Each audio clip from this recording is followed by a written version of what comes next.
Members of council, if I can please have you take your seats?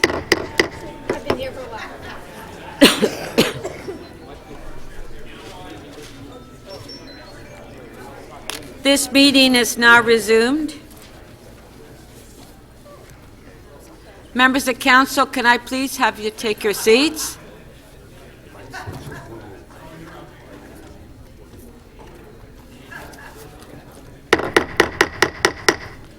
I'd like to call the meeting to order. Members of council, could you please stand? Please stand for a moment of silence, and during this time, remember the Honorable William P. McEwen.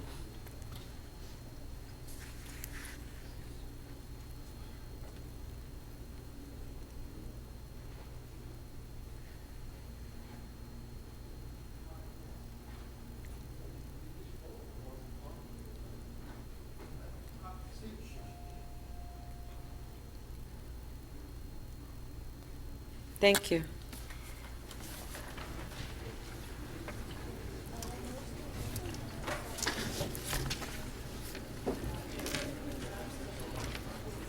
Councillor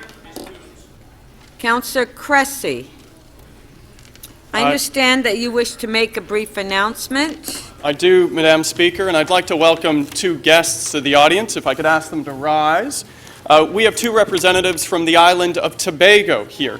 Huey Cadet, who is the Secretary of Education, Youth Affairs and Sport for the Tobago House of Assembly, and Sheridan Kirk, who's a senior official with the ministry and a former champion runner who competed at 2 Olympics. They decided to visit on the first extreme cold weather alert. I'm not sure why, but they're part of an official delegation to Toronto. Tourism, indeed, but they're part of an official delegation. Please join me in welcoming our colleagues from Tobago.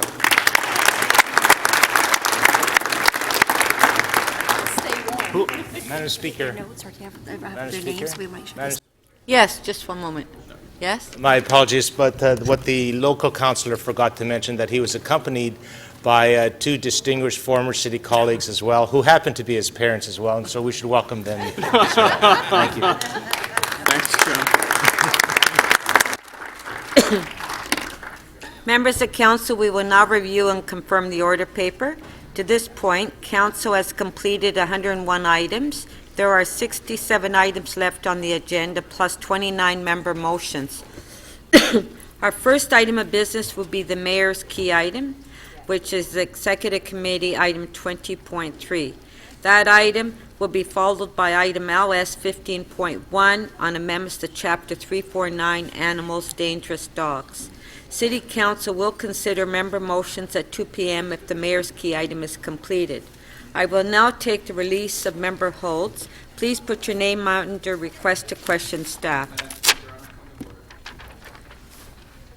Councillor Layton. Thank you very much. I believe the licensing and standardizing is going to be a quick item with just 2 short, brief remarks. The individual that was the subject of the Ombudsman investigation that led to this is here with us this morning because we reordered the paper. I understand we can probably take care of this rather quickly, and to have her here, I think, would provide some closure to the issue. Okay. If I can ask the mayor. The mayor is it okay that we deal with... I'm more than happy to consent to that, Madam Speaker. It will only take a few minutes, Yeah, and then not we'll a problem go to your at all. item. Okay, thank you.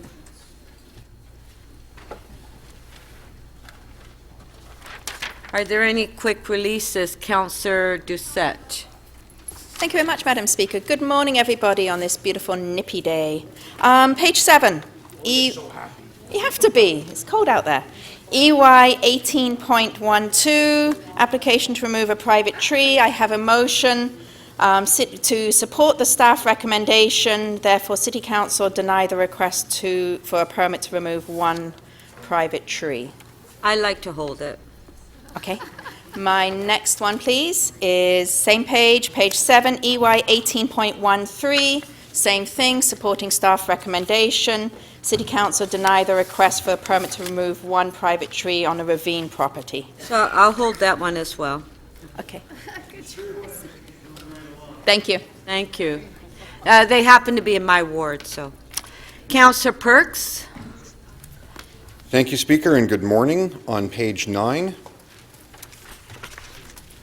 item CC 23.9, report on an inquiry for inaccurate and misleading registrations from the Lobbyist Registrar. I've read the report, I'm satisfied, and I can release it. Okay, thank you.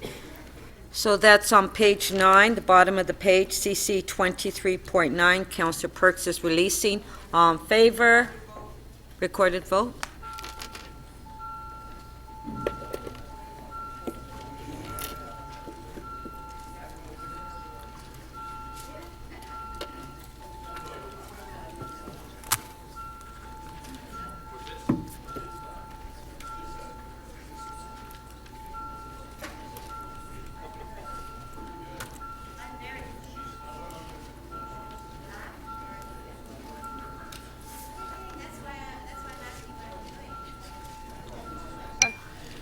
Councillor Mammoliti, please.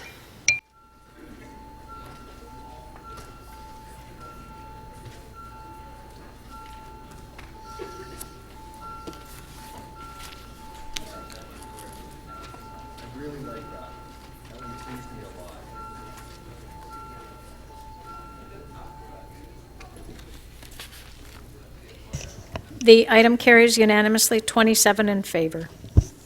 Councillor Holliday? Good morning, Speaker. Thank you. At the bottom of page 7, SC 18.14, application to remove a private tree, 16 Shropshire Drive. I'd like to release that, and I understand that Councillor Thompson has a relevant piece of information that's important on this. If you would indulge or permit him just to make that quick statement, it should help with the voting. So you're releasing it? I am releasing it. I do not require a recorded vote. Okay. I believe that Councillor Thompson what he told me was that the application was abandoned by the applicant, and it has remained on the paper. It wasn't able to be withdrawn, so I'm able to support the Community Council's direction. Councillor Thompson is nodding yes, that's indeed. Councillor Thompson? Yes, Speaker, I can just support what my colleague, Councillor Hawley, has just stated. This was an interesting situation where the tree didn't belong to the applicant, but they had permission to remove it. And in fact, the applicant has abandoned that based on the fact that at Community Council we offered some suggestions in terms of how they could actually transition in order to not remove the trees, and they've actually taken us up on that, but didn't see fit to want to come back to go through a process because the applicant had to go to work, etc., and she just said that the denial and refusal is fine. Okay. So this is good. Thank you. Okay, so on page 7, bottom of the page, SC 18.14, it's been released. All in favor? Carried.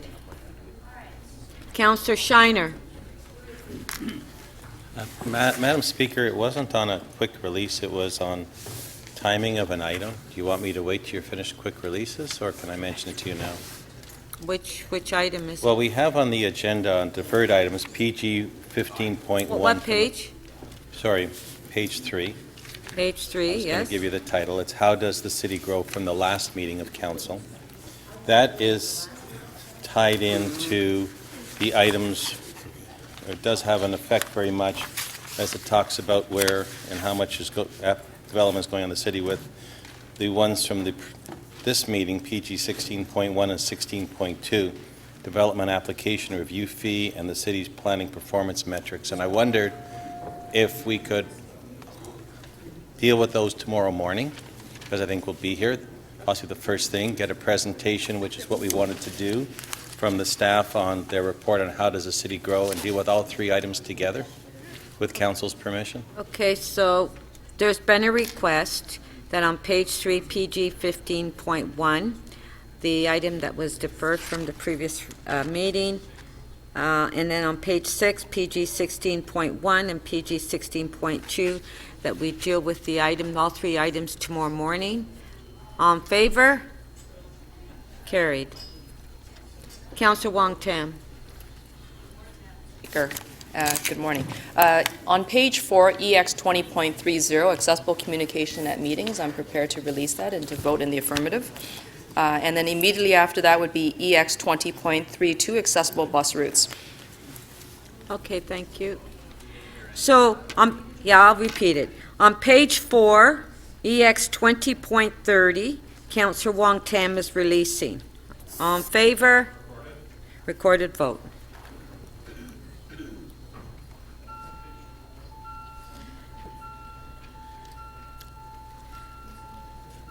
It's accessible communication at meetings.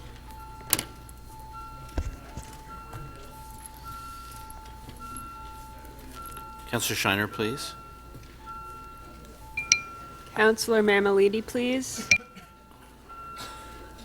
Deputy Mayor Minnan-Wong, please.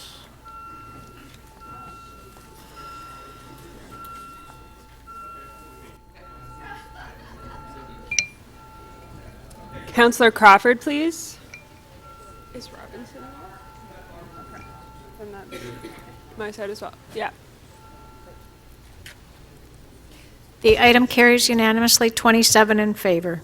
On page 4, EX 20.32, accessible bus routes, Councillor Wong Tam is releasing. All in favor? Recorded.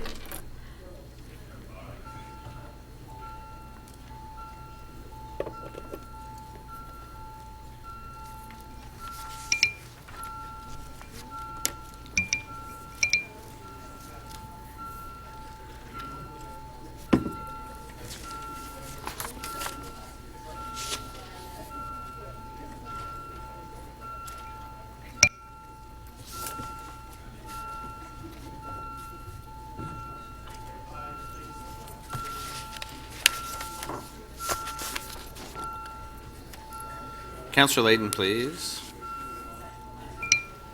Councillor Mamalidi, please.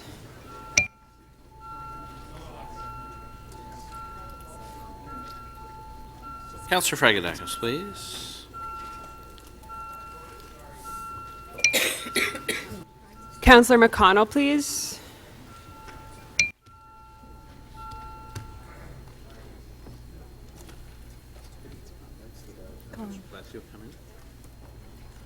Councillor Palacio, we close the vote. How do you vote, sir?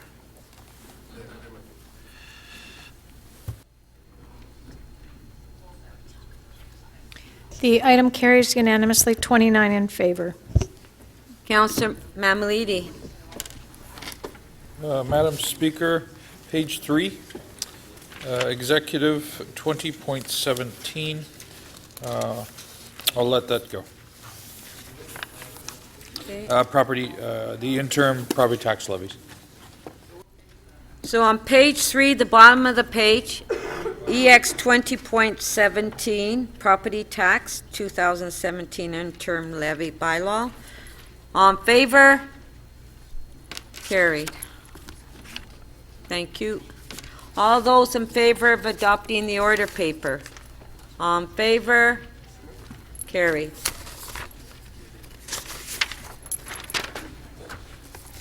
So we will now go to on page 5, LS 15.1. Councillor Layton. Thank you very much, Madam Speaker and colleagues.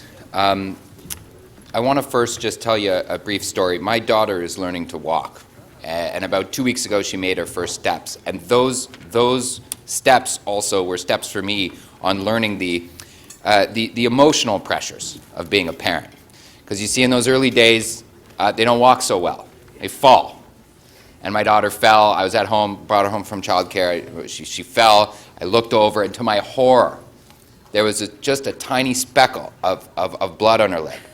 In my sheer emotional horror, I ran over and scooped her up. I evaluated that system. I was ready to run out of there and take my daughter to the emergency room. I was so set. I then realistically looked at the tiny bump on her lip and said, "That's probably something an ice cube can handle." I composed myself, gave her the ice cube. The incident was over. The bump went away. But I think to me that opened my eyes to an issue I had been working on for a couple years, about what if It was more than a little bump and a little speck of blood. And that's what a resident of mine, a friend of mine, witnessed in her neighbor's backyard when she turned around to see a neighbor's dog, mauling her young child. And I think that moment with my daughter made me appreciate just the sheer horror that she would have been going through at that very moment. At that moment in time when the most precious thing to her was under threat. Imagine seeing that happen to your kids. In 2012, that is what happened. And I think that this story, and about a year ago, I played you her story. In this chamber, we listened to, in her words, what had happened. And I don't want to replay that. I don't want her to have to relive it. I think she's relived it enough. But I think the story now is the perseverance of that parent and the ability and determination of that parent to see change happen in our city. In August, about 2 months after August, when this event happened in 2012, she approached me and others in this chamber, I believe, with her story and her concerns over what had happened. My suggestion was that she take this issue to the Ombudsman. Our Ombudsman at the time, Fiona Crean, then published a report on and did an investigation on Toronto Animal Services' investigation of dog bites. That was presented here at Council.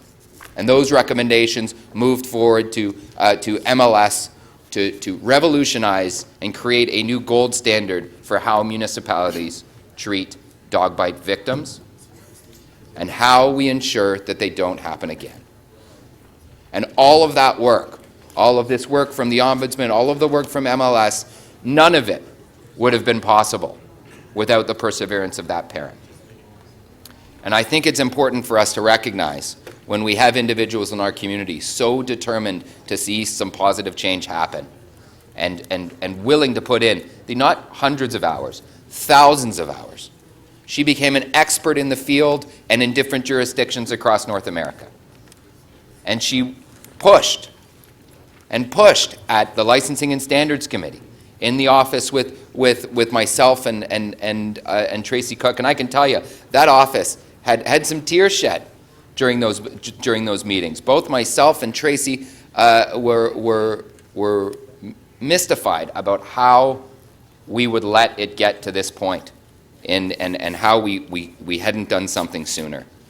So I'd like to first thank the Ombudsman, our former Ombudsman, Fiona Crean, for her work in creating and in doing this investigation and setting us on a course that would end up putting it in the hands of Tracy Cook, our General Manager of Licensing and Municipal Licensing and Standards. I'd like to thank her for all her hard work in creating this gold standard.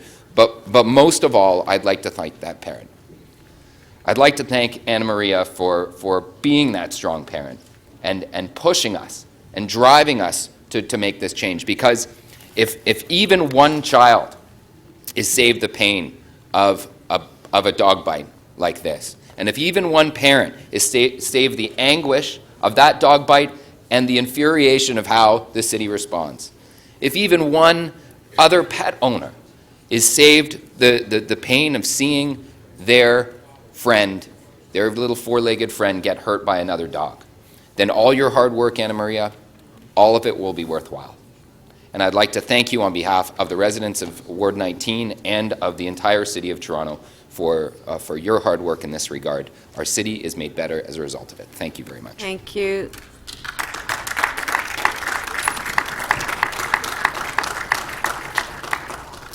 Councillor Palacio.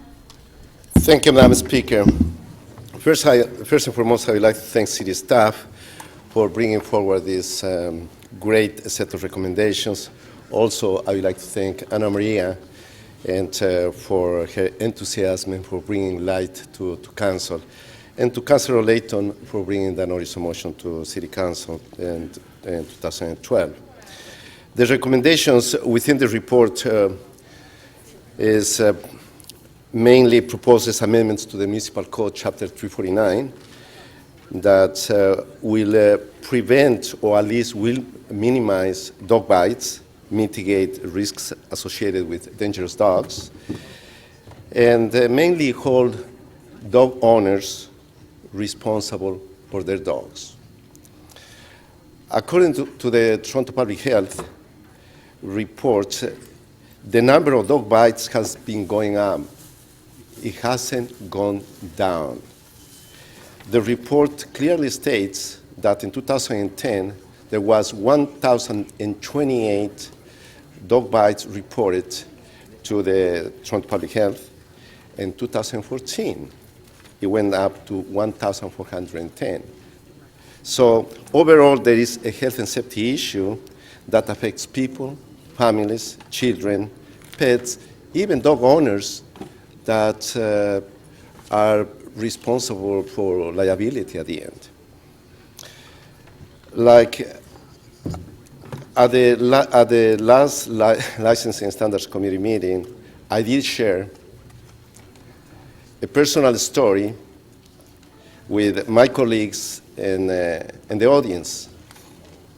And today, I'm going to share it at the request of Councillor Layton, exactly what happened to Ana Maria as well, but that's something personal. When my daughter Eulalia was 6 years old, she was badly, brutally beaten by a dog while she was playing with my son and their friends in the public lane. And a neighbor's dog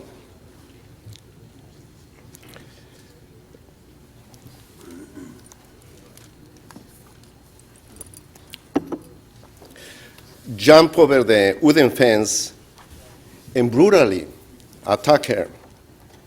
She was bruised and scared of dogs literally for life. She was taken to the hospital. And she had taken therapy for years and years. And it's not only the physical scars that she carries with her, but the psychological nightmares that she bears with her. If I only knew that my neighbor, just a few doors, actually 3 doors up the road, had a dangerous dog, and there was some sort of warning on the property, I would have never, ever allowed my kids to play in the public lane. And I do feel some kind responsible for letting them play there without knowing what was happening. At the end, the dog was put to sleep because there were other incidents. Coming to the report, the Toronto Animal Services report clearly indicates that there is about 230,000 dogs living in Toronto. Most of the dogs are good dogs, so there is no problem with that. But what the bylaw, or the proposed bylaw that's before us, will do is they will give more teeth to city staff in terms of enforcing public safety, which is extremely important and for all of us. Members of Council, the recommendations that are before us are not targeting dangerous breeds like pit bulls. The new proposal focuses on bad behavior by all dogs, regardless of breed. These recommendations hold dog owners responsible for their own animals. It's a good report, it's a good news. Thank you.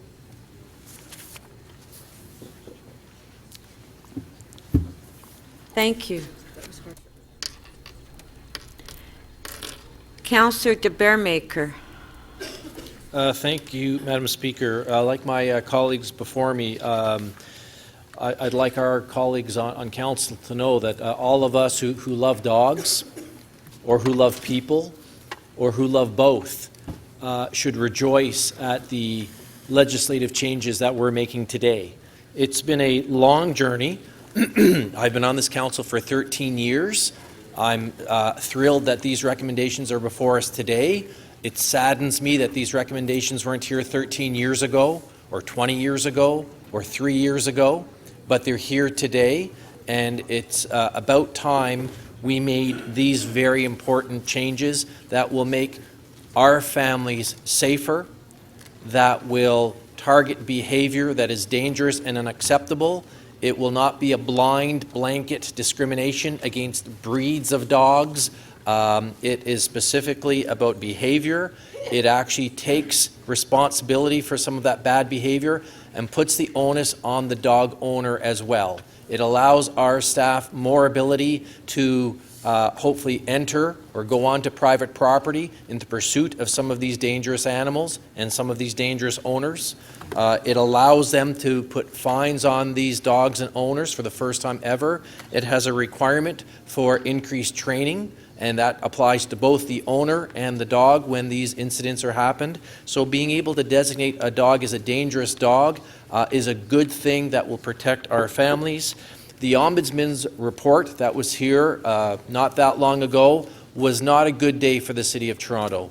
It was a good day for us to reflect on the value and the role of the Ombudsman. The Ombudsman wrote a report to this council showing how we as a council and how our staff and how our legislation and how our system failed families and a specific family in the most horrific of ways. That's the past. We accepted those recommendations. We've made the changes. We have gold star legislation in front of us today. I would encourage my council colleagues to support the report, including things like banning pronged collars on dogs, which is a cruel, inhumane and barbaric practice. I'm sure some people may have heard in the news recently, I believe it actually was the Humane Society, it wasn't Toronto Animal Services, was a dog was surrendered to them with the prongs actually embedded through its skin because the owner bought a pronged collar when the dog was a puppy. Never once in that dog's life took the collar off. As the dog grew into those prongs and suffered horrible pain every single day of its life until it was surrendered to the Humane Society and they had to surgically remove the pronged collar from that animal's neck. These things shouldn't be allowed to happen in any city. I'm very glad that our staff have recommended that these be banned, and it's about time. So thank you, Madam Speaker, and I hope we all support this report, and my condolences to the family on some of the horrific things that have happened to them, but we hope other families will not suffer like they have had to suffer. Thank you.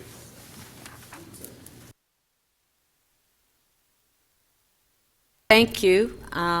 Deputy Mayor Minning Wong. Yeah, thank you, Madam Chair. I don't usually speak to these items, or I try not to speak unless I have something interesting or material to say. I feel compelled to speak on this. So I have 3 small children. My son just celebrated his first birthday, and he's just learning how to walk too.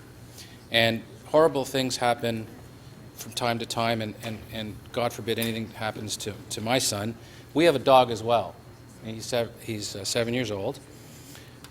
There is an important component that no one talks about here. So, and it's this, because I've actually spent some time studying that and meeting with people and dog trainers. I actually met with Cesar Millan, the dog whisperer. You know, you see the guy on television. He was in town. I met with him about this. So what needs to be said is 9 out of 10 dogs are good dogs, right? So it's not the dogs that are bad, it's the owners that are bad, right? And so that is because if you get a dog, you have to know a tired dog is a good dog. And the problem comes in most of these circumstances is when people buy pets and they don't treat them properly. And if you don't walk them, if you don't run them, they get bound up, and this is when problems begin. In fact, I was just telling Tracy Cook, we should be licensing the owners and not the dogs. We should actually be requiring owners to take training or have certain requirements for the owners, or certain obligations on the owners, and not the dogs.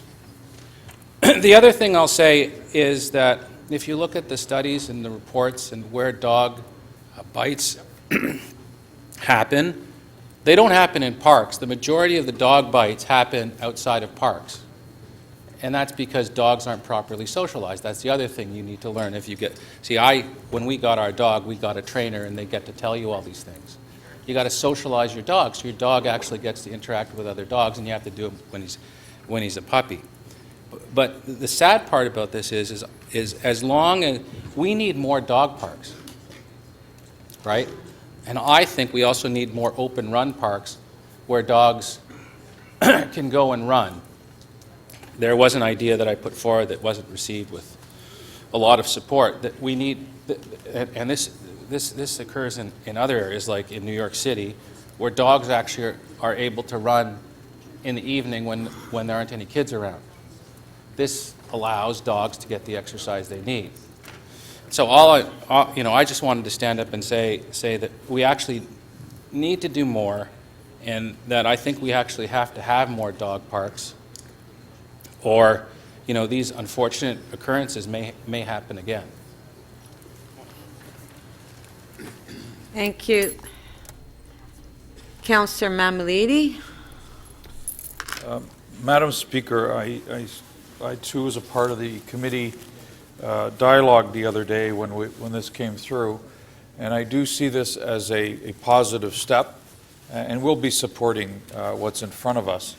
But I, like the Deputy Mayor, do feel that it could have gone just a little further, and more emphasis could have been placed on the dog owners themselves, because at the end of the day, it's the irresponsible dog owner that is the issue, and not the irresponsible dog. The dog will only learn behavior from the owner, and I think we find it time and time again that that is, in fact, the situation in most of these cases. This particular report determines what a dangerous dog is, and which dogs in this city become dangerous, and the definition is placed on those dogs through this report and through staff.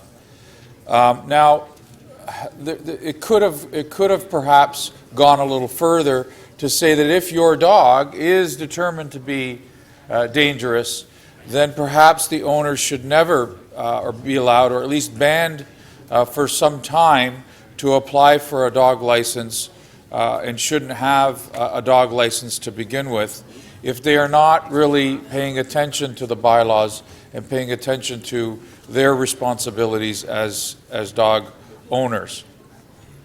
Those are the parts of this equation that I think could have been put a little better. In fact, I did try at committee to do that. It didn't work. But maybe as we go along, we will realize that, in fact, it's not necessarily the dog's fault in how the dog behaves, but in fact how the dog has been trained. I too have had experiences in my own ward with similar situations. And I remember back in the days of the old North York, we had our own bylaw back then, but there was a dispute that had happened, and it's easy to dig up this particular case as well because I think it's still on the books. But there was a neighbor dispute that had happened, and over the years they just came to really dislike each other. And one of the neighbors decided that they would buy a very dangerous dog and train that dog in a very dangerous way. So the neighbor decided to train this pit bull back then so that whenever the neighbor left the house, in other words, that dog was always off the leash and trained to be on the front steps. But every time the neighbor left the house, that dog would go after that neighbor, so that neighbor could never leave the house. And we had to, it was about 2 years of going back and forth. At the end of the day, the dog was seized and the owner was fined. However, if that owner ever wanted to apply for a license for another dog, that owner, under this bylaw as well, would be allowed to go and buy another dog and actually get a license for that particular dog. So if maybe one day we can recognize that it should go one step further and not allow these types of owners to apply for a license ever again, then I think that that would help in the future as well. Thank you. Councillor Fletcher. Yes, thank you, Speaker. I, too, am going to rise to support this really important and landmark report and recommendation from staff and from the committee. And understand that this ability to muzzle a dog early has been long in coming. There are many experiences of dogs that have been biting other dogs or biting people, and because we didn't have the ability to name that a dangerous dog, there could be no muzzle right away on that dog. So what the owner would do, they would then had to go to court to get the muzzle order, and then they prolong the court date and prolong the court date and prolong the court date. Could be up to 1.5, sometimes 2 years before that dog was told, the owner was told, your dog has to have a muzzle, and actually would go to court to have a muzzle. The justice of the peace may or may not grant the muzzle order. The way I understand this to be is if that dog has been declared dangerous, which is very important that it's not breed specific, but it is any dog that is dangerous, and our staff indicate that it should be muzzled. That muzzle will go on the dog, and then the onus is on the owner to go to court to say, my dog doesn't really deserve that muzzle.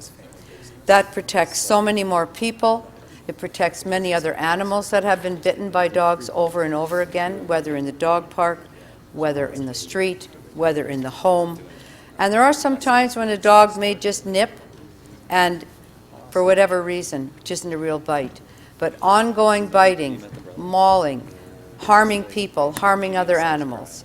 Our staff now have the tools to be able to deal decisively with those dogs. And we all know that dog owners love their dogs. And they will always say, oh, my dog is really friendly. Oh, it's just bitten somebody once. So it's just. And I've heard that many times. Your dog might be friendly to you, but if your dog isn't friendly to others and has been a habitual biter, then you must deal with the dog. And if you're not able to, our staff in the city will now be able to deal with the dog. And I think this is a long time in coming. It is a development on simply saying, well, pit bulls are bad dogs, everybody else is a good dog. We're talking about dogs that are poorly socialized, lack control, and the owners aren't able to control or take steps. So now this gives our staff, gives Toronto Animal Services the ability to do that. And I hope that they will be very vigilant and step up, because we're going to hear how terrible it is that somebody has to wear a muzzle. We're going to be getting the emails. But the fact is, if we can save one child, one family member from having been mauled by a dangerous dog, then it will all be worth it. So thank you for your work on this, Ms. Cook and Toronto Animal Services, and to the committee for bringing this forward. And I will support Councillor de Beermaker on choke collars, because I think that can turn a dog into a dangerous dog by keeping them in pain all the time. Thank you. Okay, on the item, recorded vote.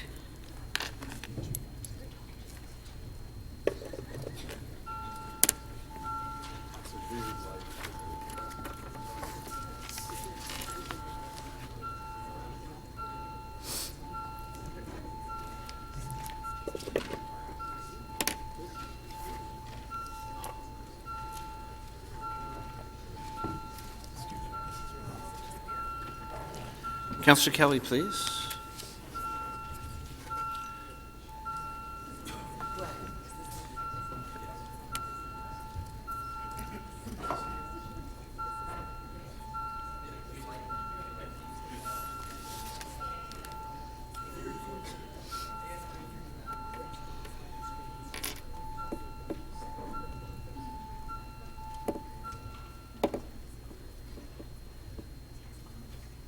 The item carries unanimously, 33 in favor. Thank you. Councillor Thompson, you have an announcement? Thank you very much. I do, and again, good morning, Speaker. Speaker, I rise to introduce a couple of guests. The first one is Mr. Samuel Pena Guzman, who is the Undersecretary of Investment and Industrial Promotion for the state of Nuevo Leon in Monterrey, Mexico. Accompanying Mr. Guzman is Ernesto Lopez, who is with the Industrial Park in Monterrey. Also joining them as well is Rodrigo Contreras from ProMexico. Mr. Guzman and Lopez are here looking at investment opportunities, Speaker.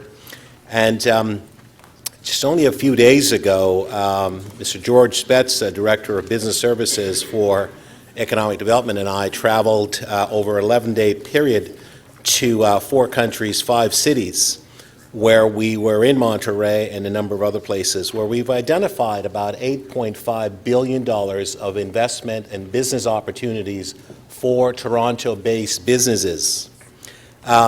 Speaker, much is being done with respect to this opportunity to help our businesses to be able to generate employment, and as the Mayor is obviously fond of saying, is that before a dollar can be taxed, it has to be earned. So we want to create those opportunities for those dollars to be earned before they can be taxed, to help us in terms of creating business opportunities for our local businesses. And may I say, Speaker, the City of Toronto has paid $8,000 for me to travel for this opportunity and so on, and I think it's actually a pretty good investment, because we're going to work with our local businesses, and our team, George Spetz, Mike Williams, and our team have already started working on it. Mr. Guzman and Lopez are here to look at investment opportunities, and I would simply like to welcome them to Toronto. I know it's a lot colder than it is in Monterey, but I do welcome you to Toronto. If I can ask you both, all 3 of you, to stand and to be acknowledged by members of Council. Thank you very much. Thank you, Speaker. Thank you, Councillor Thompson.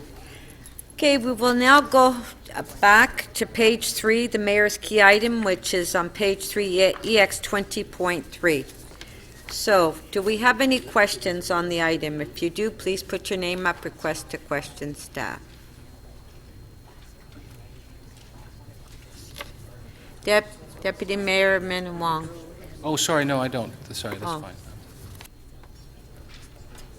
Nobody? Speakers?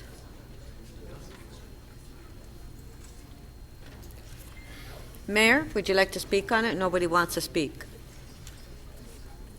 I will just say a very few words, Madam Speaker, and I think probably the degree to which people are not speaking and not asking questions is an indication that they believe this was a report that was professionally and capably and rationally written, which is what we would expect, and that they are in agreement with the, I guess, with not necessarily with all the conclusions, but with the course of action, certainly that I indicated as the Mayor that I would or would not take, as the case may be. I do believe, and this is really all I wanted to say. I have 2 things. One, I think for us constantly to be looking at our assets and deciding on the best way in which we can ensure that the taxpayers, the citizens of Toronto, are getting the best value for those, the best return on those, that they're performing the right kind of function they should perform as investments on behalf of the people of Toronto, is a perfectly valid exercise that should be undertaken from time to time. It shouldn't be once in a while when people might think we're doing it under duress that we should be examining these kinds of questions. So to me, the notion that we took a look at this, and I think that you know, what we've done is taken a very hard look at one that was in the news. I think it got more in the news because it was fanned you know, by some people who wanted it to be in the news, or some people who wanted it to happen, and of course I'm referring to that instance of Toronto Hydro.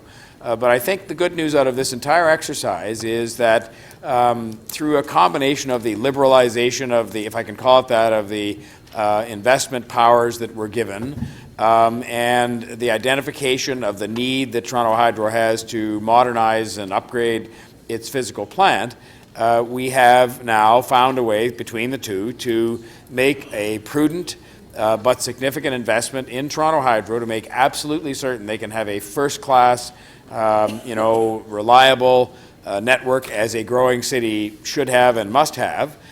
We can do so on a basis that I believe will end up being very favorable to the City of Toronto in the context of the return that will provide to us in terms of maintained or even increased dividends. And we will do so while maintaining 100% ownership of this public utility, which has served the city very well. I think that we've got to continue, as we're doing through the real estate review and other instances, to take a really hard look at real estate. I am delighted at the fact that our city administration, led by Josie Scioli, has taken steps to make better use of the real estate we have, and that's allowed us to make less use of leased real estate, for example. But I think we have to continuously look at the real estate we have, where it's located, whether we need to own it in the place that it's located, in the form that it's located, use it the way we do. And I think, again, this was very much a part of what this report began to address. And then finally, and last but not least, I think it has caused a very necessary and very desirable discussion to be commenced with respect to the Toronto Parking Authority and what its role really is. Yes, it operates parking lots and parking spaces on the street and so forth and so on, but I think we would all have to admit that over time, whether it's just through evolution of circumstances or through deliberate decision, it has taken on other rules that make it more akin to an organization that is dealing in different ways with land. And I'm not saying there's anything wrong with that. I'm just saying that it deserves to be questioned as part of the mandate of this organization. And again, with the view being ultimately to say, why are we in this business? And what are we doing in this business? And what is the return that is coming back to us? And what is the proper role in 2016, regardless of what it might have been in 2005 or in 1995 or 1965. And so I just think this report was a very good step forward for us. The work is not yet complete, certainly as regards, I think, the Toronto Parking Authority, and I look forward to those discussions. I have no particular, notwithstanding my comments of a moment ago, particular preconceived notions about this, other than to say when we're going to do things, we should do them for a good and valid public policy reason. We should do them properly, meaning that we should do them with a very high degree of competence. And otherwise, if we can't do it competently and if there is no good public policy reason for doing it, then we probably shouldn't be doing it.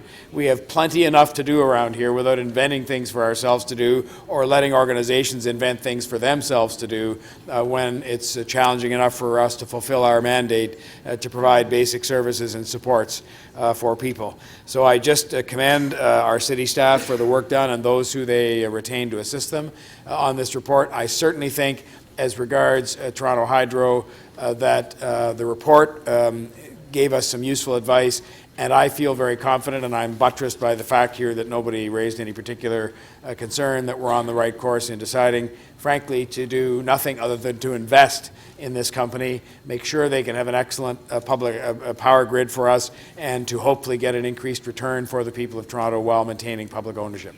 Thank you, Madam Speaker. Thank you. On the item, recorded vote.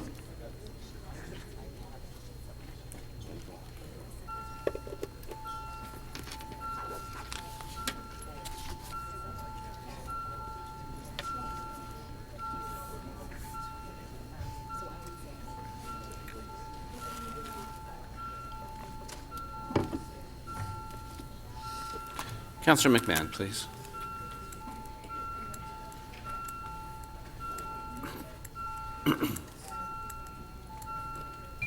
Councillor Mihevc, please.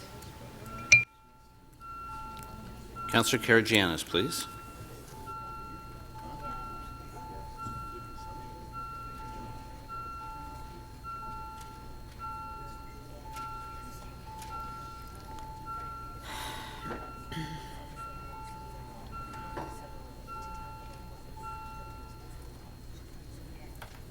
The item carries 30-1.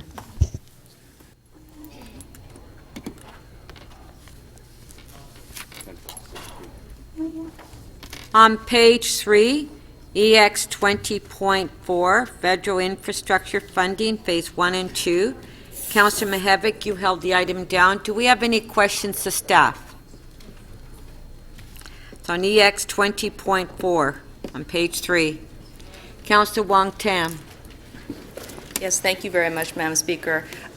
Through you to staff, I'm just curious regarding the reference in the report about the phase 2 of funding that is expected from the federal government. It doesn't specify a timeline. When do you anticipate that the federal government will be making a decision regarding our request for the phase 2 of funds? Madam Speaker, we anticipate the details required for us to have a better understanding of the various programs through the federal budget timeline, and we anticipate a February, if not early March, February federal budget. And so what we're doing in this report is identifying our priorities for phase 2. And so recognizing that the federal budget is going to be announced very shortly, I know that there was a request for phase 1 infrastructure funding that would have included the request for funds to help us rehabilitate, rebuild, and reconstruct the Gardner hybrid.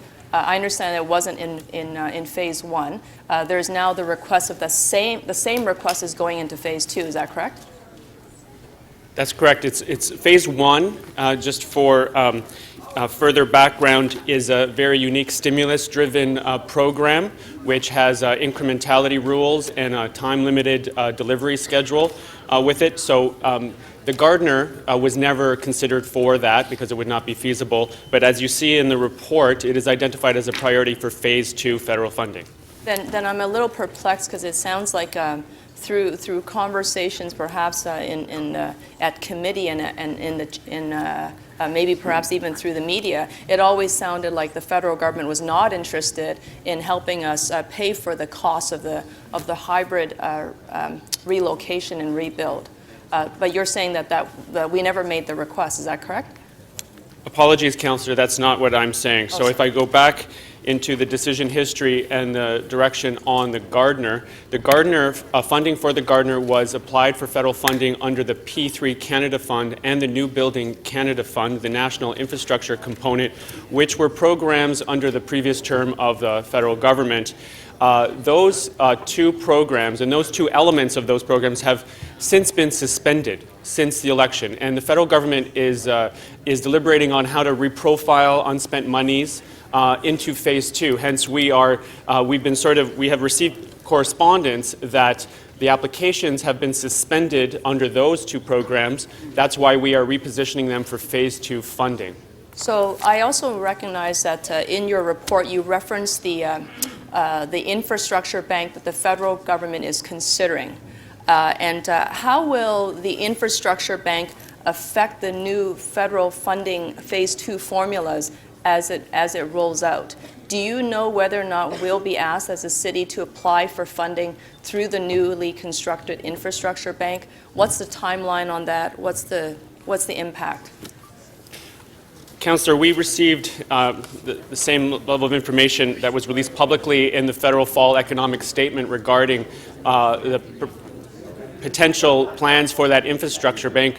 We're awaiting further details. We are assuming the the infrastructure bank will provide financing options for municipalities, for example, but we are waiting for further details. And as a result, we are gathering information and we are positioning projects that might be viable under that potential envelope. So recognizing that infrastructure amounts, the quantums are quite sizable. We're not talking about generally $10 million. It's sometimes $10 billion requests. When we ask the federal government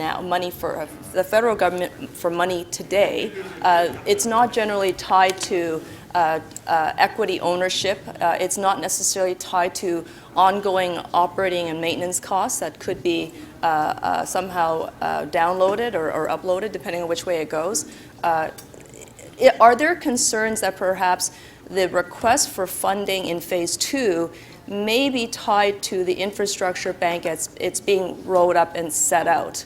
Because money now from the federal government doesn't really come with any strings, but money from a federal infrastructure bank will have a real cost of borrowing that we still don't know today. Is that a concern? Councillor, I think you're correct that historically federal funding has provided for capital contribution towards project costs, and they have been applied on a cost recovery basis for municipal projects. We do have some precedents in the P3 Canada Fund, although we did not receive funding under the P3 Canada Fund. We do know that there was a regime of looking at alternative financing or financing support to municipalities. So we anticipate that there might be some linkages to that regime as it goes forward into the infrastructure bank. But as I said, there is not enough details for us to know exactly how it would be applied in terms of what aspect of a project might be applicable for financing, whether it's the capital construction or whether there are going to be any requirements for screening for potential operating and maintenance aspects as you've identified. Thank you. That was your last question. Are there any further questions? Okay, Councillor Mihevc, you held the item down to speak. Thank you, Madam Speaker. I had actually hoped that this would be a quick item, but I'll use the opportunity just to make a few additional comments. So I do have a motion that I'd ask staff to put on, 20.4. And basically, the motion is this. So I'm sure that councillors like Jim Karygiannis, I think you were here in the early 1990s when you were an MP. Is that not correct, under Chrétien? Not here. Not here, okay. Not here, but I was up in another place. You were in another place, okay. So one of the most successful national programs, infrastructure programs that was had, and some of us will remember it as councillors, some of us will remember it as when we represented other orders of government. And it was a massive investment. The feds put in $2 billion, encouraged or got the provinces to put in $2 billion, and the cities had to put in $2 billion. And Councillor Nunziata, you'll remember that in the early 1990s. And the brilliance of that program, it was brilliant from the point of view of programs. It was brilliant actually politically, because what the feds did was they made sure that they took care of the big stuff, but they also made sure that they took care of little stuff. And so my motion, what it attempts to do is, and I'm not trying to crowd out or add to or create kinds of fiscal pressures that are undoable, but it is to ask staff to do some consulting. And I suspect once they do consulting, there are some ward-level projects that have never seen the light of day because we haven't had the room to even think about them or dream about them at the local level. And this just might be an opportunity. And I'm not trying to squeeze out any big project. I'm not trying to say, okay, it's got to be 10% or 2% or $1 billion or whatever. It's just to look at that piece. And I'll just give you some examples from my kind of neck of the woods. And frankly, I think most of them are in the area of community hubs. That's what I suspect would come up if you ask local councillors, like, what's your real neighborhood priority? You know of a school that's closing. I know of one that's closing in my ward, one that's closing on the border of Councillor Cole in my ward, or maybe closing, maybe for sale. One that is for sure for sale at Dufferin and Eglinton, near where my parents live. That's in Councillor Cole's ward, borders Councillor Palacios' ward at Dufferin and Eglinton. There just may be some opportunities there for us to say, you know what, if we can get a little bit of federal money, if we can get a little bit of Section 37 money, and if it is within the 10-year capital program, or if it is something that is a little bit beyond, but because there's an opportunity, because of a particular sale, that we could kind of do some juggling back and forth, that we could look at that. So that's all my motion tries to do. Again, it's not trying to squeeze out any of the big stuff. We need to fund that big stuff, but I think it's one of balance. Toronto is a community of neighborhoods as well, and we sing when we pay attention to the big stuff, but we also pay attention to the stuff that helps our neighborhoods work. So that's what this motion encourages staff to do. Thank you. Good motion, Joe. Very good motion. Okay, thank you. Before we go to the next, oh, sorry, you have a question, sorry. Okay. Councillor Maverick, 3 minutes, clarification of the motion. Councillor Mihevc, I just trying to get an understanding of what you're trying to take out in local communities to get what you want in local communities. I'm not trying to take out Are you affecting in any way the funding for some of those smaller projects that haven't made the light of day in an effort to bring the funding somewhere else with this at all? Or is that something that could happen out of this motion? I would hope not. That would not be my intent in the least. In fact, it is to those smaller, if I understood you correctly, you used the words, some of those smaller projects that aren't yet funded. Maybe this is an opportunity to actually find some funding. Like sometimes they're short, sometimes, just to answer it in a little bit more detail, sometimes those projects are just short a couple $100,000 because you got a little bit of this happening, a little bit of that, and it's in the parks budget, but it's not fully funded, and that. And this infrastructure program might be an opportunity to say, okay, let's just try to squeeze a little bit out of the province. Let's feds. Let's include this in the application, and then those little things can happen. I get what you're trying to do with the feds, but are you creating a scenario where our staff might be reading this differently and might want to take a particular priority in one area, or at least funding for that, or future funding for that, and put it in someone else's ward, for instance? No. That would not be my intent in the least. Thank you. Thank you. Before we go to the next speaker, Councillor Karygiannis wanted to introduce, Thank you, Madam Speaker. Madam Speaker, I do have a visiting group that's here from Fujian. A local member of my ward, Lucky Lou, has brought them, and I just want to welcome to City Council, and they're up there, and if they can just wave, thank you for coming. Thank you, Madam Speaker. Oh, so it's a different one, okay. Thank you. I also, at this time, would like to welcome the students from St. Bridget's Catholic School, located in Ward 31. Their local counselor is Janet Davis, and their teacher is Katie Pearman Smith. Welcome.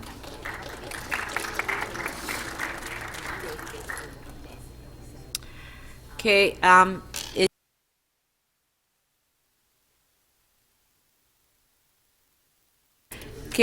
Councillor Wong Tam, you're the next speaker, but apparently you just submitted in the motion to staff, so they don't have it prepared yet. So we'll have to wait for a minute.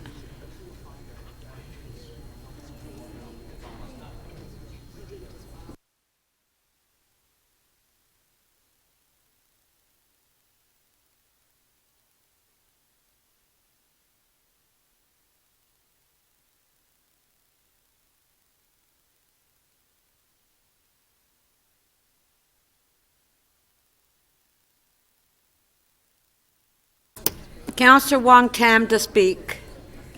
Thank you very much, Madam Speaker. I will be moving a motion and ask that the clerks place it onto the screen when it's ready.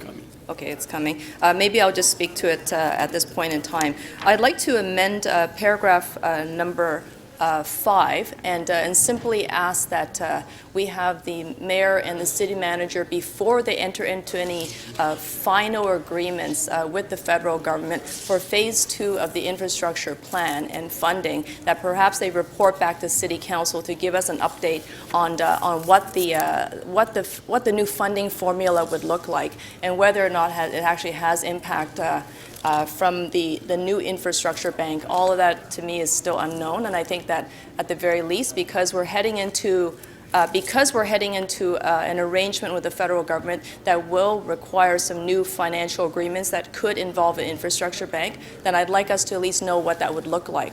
And then to also convene a working group comprised of city staff, city councilors, and expert citizens with professional financial service and banking experience to consider and study all impacts that a Canada infrastructure bank, not banker, may have on Toronto's ongoing and long-term infrastructure needs, including equity ownership, debt service, and real costs of ongoing borrowing, operating, and maintenance fees. I think this is actually a really interesting time for our city. We have a federal government that is very committed and extremely committed to correcting and bridging the gap on infrastructure spending. And that's a really good thing, because across the country, cities have been failing, largely because of the lack of infrastructure funding, especially for roads and transit and housing. As the federal government is also exploring the launch of an infrastructure bank using commercial dollars in many ways, because there will be banks that will be capitalizing the infrastructure bank. It could be pension funds and what have you. We're entering into a realm of political conversation that I think we need to be at the table leading and studying Councillor Wong Tam, I'm going to put your time on hold. Members of council, please. It's very noisy in the council chambers. If you can please try to keep it down. Thank you. Okay, go ahead. Okay, go ahead. Should I continue? Thank you very much, Madam Speaker. So in order for us to really understand what is going to be placed before City Council, I think it's best for us to be proactive. And that means that we come together with citizen experts, with the city financial staff, to really explore all the impacts that Infrastructure Bank may have on the City of Toronto. So for example, there may be some projects that are not going to be as profitable in the long run with respect to ongoing maintenance costs and what have you, because there is going to be, I think we have now heard, a element of P3 in this, which is not necessarily a dirty word, and I will say that. For some of my colleagues it is, but I think it's very important for us to understand what type of P3 structure are we getting into, what type of arrangement are we going to be bound to, how will this infrastructure bank qualify the different projects that we put forth for consideration, because there may be some projects that are just not very profitable for a bank to consider as viable for lending. And if that is weighted against other infrastructure projects that can generate more revenues, that perhaps can be more profitable, then does that mean the city's infrastructure needs will be overlooked? There's also the environmental impact. Will the infrastructure bank, as we know, it's going to be tied together into the second round of infrastructure funding, and if not in 2017, it's certainly going to be coming in 2018 and further out. And we need to understand all of its effects. So therefore, would we be applying for funds and requesting money, and what type of criteria will they be using to judge and to determine what is viable? So that's all this is. Let's just get more information. Let's convene that working group, and let's make sure that we already are able to take a position that's much more proactive than having something that's going to be imposed on us afterwards. And if there is an opportunity for us to dialogue with the federal government early and in advance, to do consultation and to actually have a working relationship for us to share with them what we believe an infrastructure bank could look like, perhaps this is the way to go. Okay, thank you. Thank you. We do have a question. Councillor Campbell, clarification of the motion. Thank you, Madam Speaker. You know what? Councillor Wong Tam. Sorry. Councillor Wong Tam. Yes, I'm very concerned about your motion. Have you had an opportunity to discuss this with staff prior to placing the motion? I actually have had conversations with our chief financial staff and city manager about the role an infrastructure bank could have. We didn't necessarily draw any conclusions, but we did. We had a conversation. We spoke about the budget and the gender equity lens. I brought up the infrastructure bank. So, okay, as I said, I'm very concerned about the impact that this motion might have on our ability to implement some of these infrastructure changes. Did you talk to staff about the time sensitivity of the funding from the federal government? And was there a conclusion of agreement that these delays would be acceptable? So Councillor Campbell, I just want to clarify, is your concern with my amendment to clause number 5, is that the concern? Well, we don't even, for one thing, Madam Speaker, there's a problem here because, and the problem isn't the noise. The problem is that we have a member who's moved a motion. Put your time on hold. Thank you. Yeah. We have a member that's moved a very important motion. Yeah. People aren't paying attention. We don't have the motion in front of us, and it's not up on the screen. Well, I was just going to ask staff now if we can get the two motions circulated, because Councillor Mihevc moved a motion as well.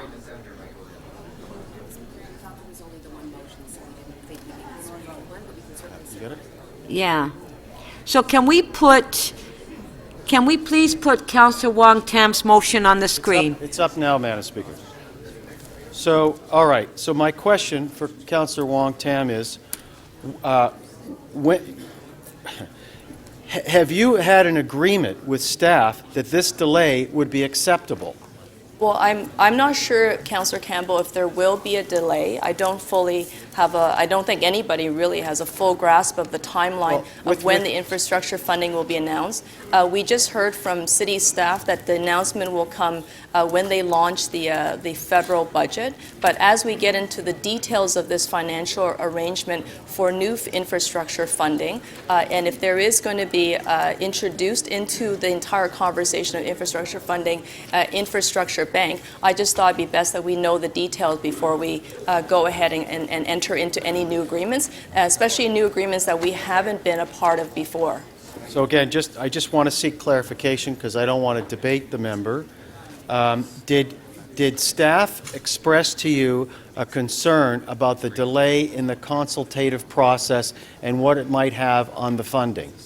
I don't understand the consultative process that you're talking about. Okay, so let me be clear then, because your motion seeks to delete the words "enter into an agreement." Councillor Campbell, hold on, I'm going to put your time on hold. There is a lot of noise in the council chambers. Please, can I ask you to keep it down? The public, members of council.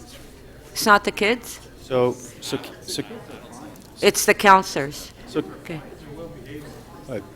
So, Councillor, please, it's very, very noisy in here. Thank you. So, Councillor Wong Tam, your words specifically will force a delay because you have suggested to delete the words "enter into an agreement" with "report back to City Council." And we know how long it takes sometimes to report back to City Council. And so I want to know if you have discussed that possible and likely delay with staff and whether or not they felt that that would be acceptable in terms of receiving and distributing federal infrastructure funding. Yeah, so I think what Peter Nataro has just stated in his questions to me is that there are still some unknowns. We don't know whether or not the federal government is going to grant the city's request for priority 2 funding in phase 2, and that there will be the introduction of the infrastructure bank. The city staff, by way of this report, says that they're already in conversation and have been in early consultation with the federal government regarding the bank, but they will be continuing to monitor, and there will be details that will have to be released, and I'm sure that they're going to be coming back to City Council with a position anyways. So all I'm simply doing, Councillor Campbell, is to hopefully ensure that before any agreements are finalized because of this new introduction of the infrastructure bank, if that is going to have an impact on the new financial arrangement for phase 2 of infrastructure funding, I thought we should just have the information before Council. Okay, that's all. Thank you. That was your last question. All right. Before we go to the next speaker, I just want to introduce the grade 10 civic students from Father Henry Carr Catholic Secondary School in Ward 1, Tobico North, in Councillor Crisanti's ward. And their teachers are Mr. Pileggi, Ms. Fonseca, Ms. John, Ms. Tacardi. Welcome.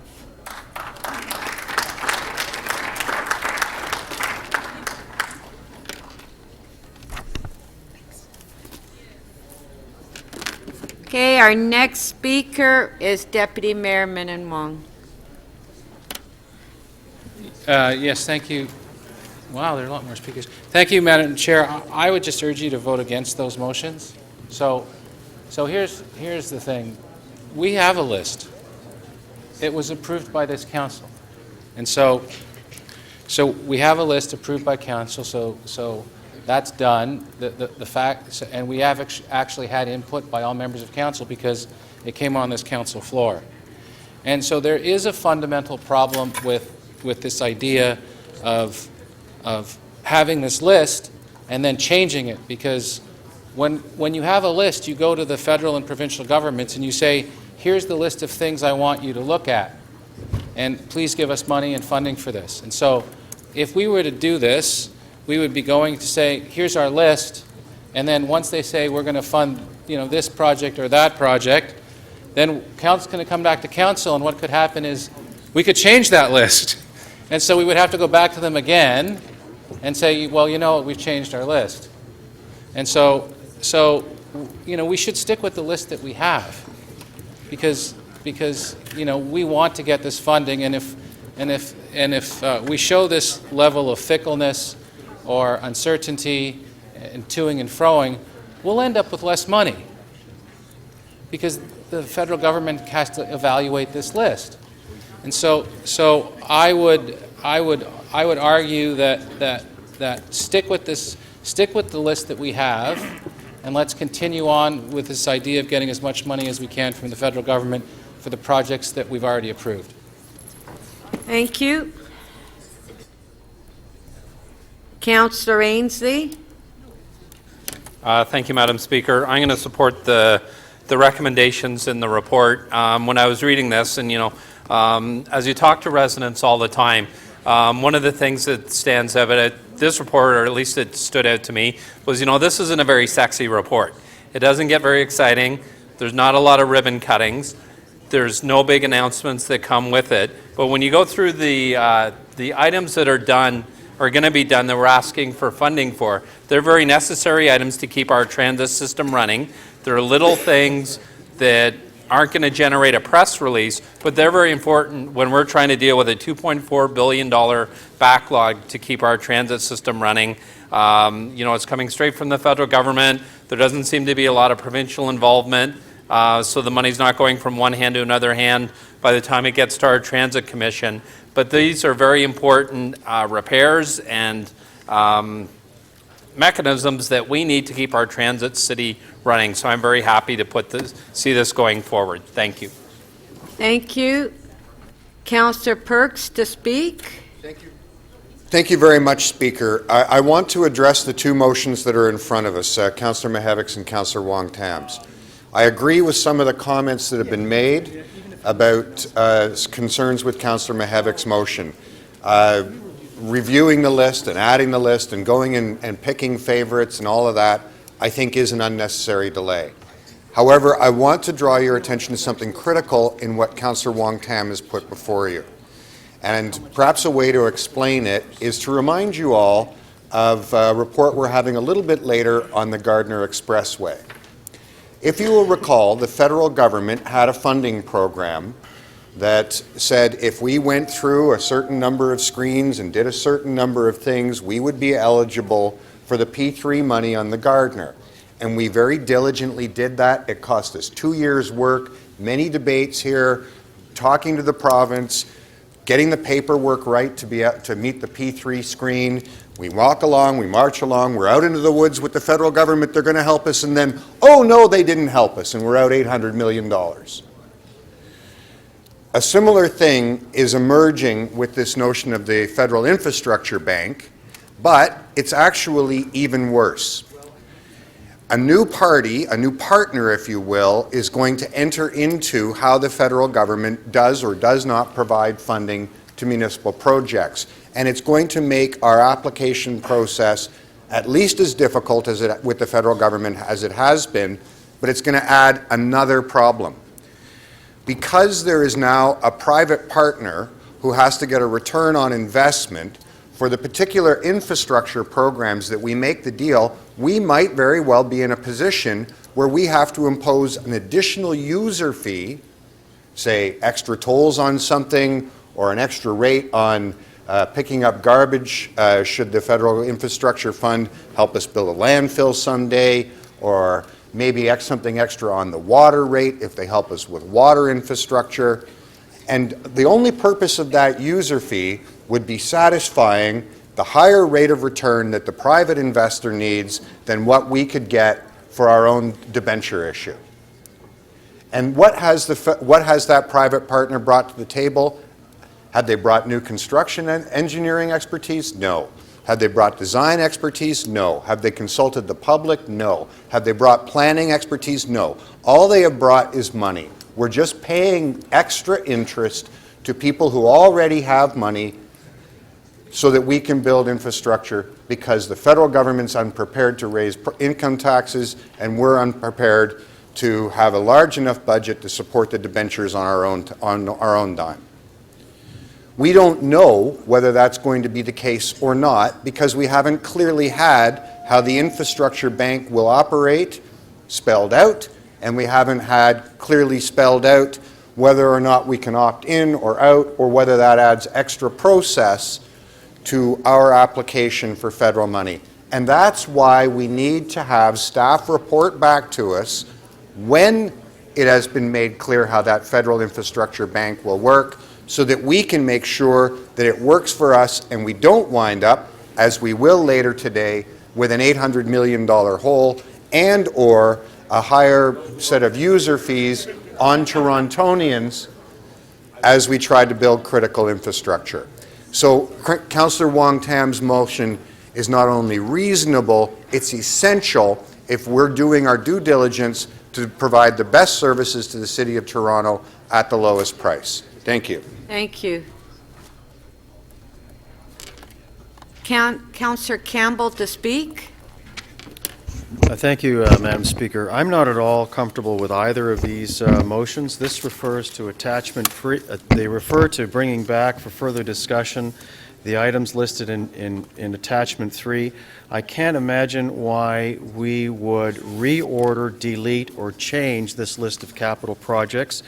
The report specifically says that the funding is time sensitive, and given, I think, the current discussions that we have had here about the need for capital dollars to flow and flow as quickly as possible, I certainly am not going to support anything that's going to bring back to here further discussion, delay, and deliberation. So I will not be supporting Councillor Wong-Tam's motion. This is policy on the fly, and nor will I be supporting Councillor Mihavik's motion. Thank you, Madam Speaker. Thank you. Councillor, okay,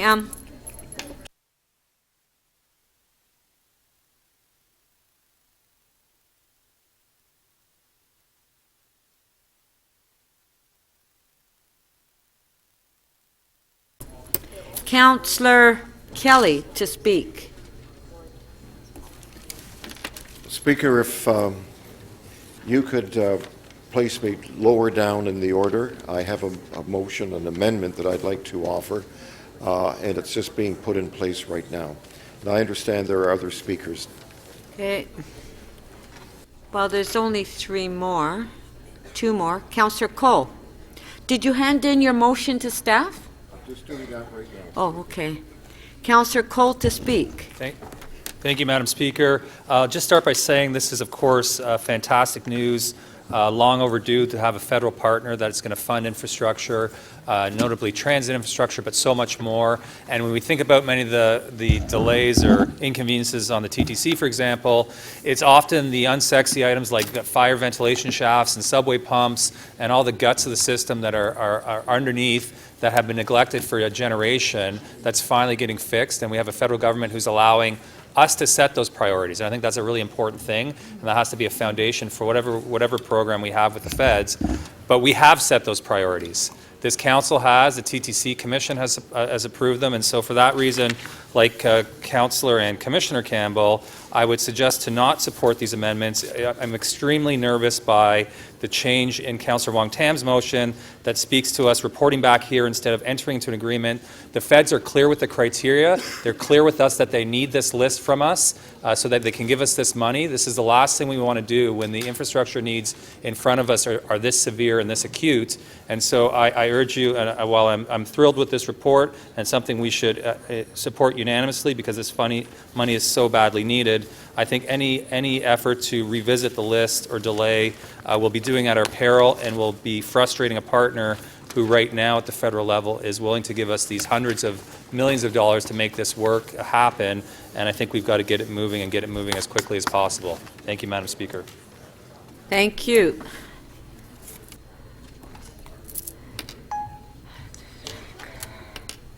Councillor Fletcher.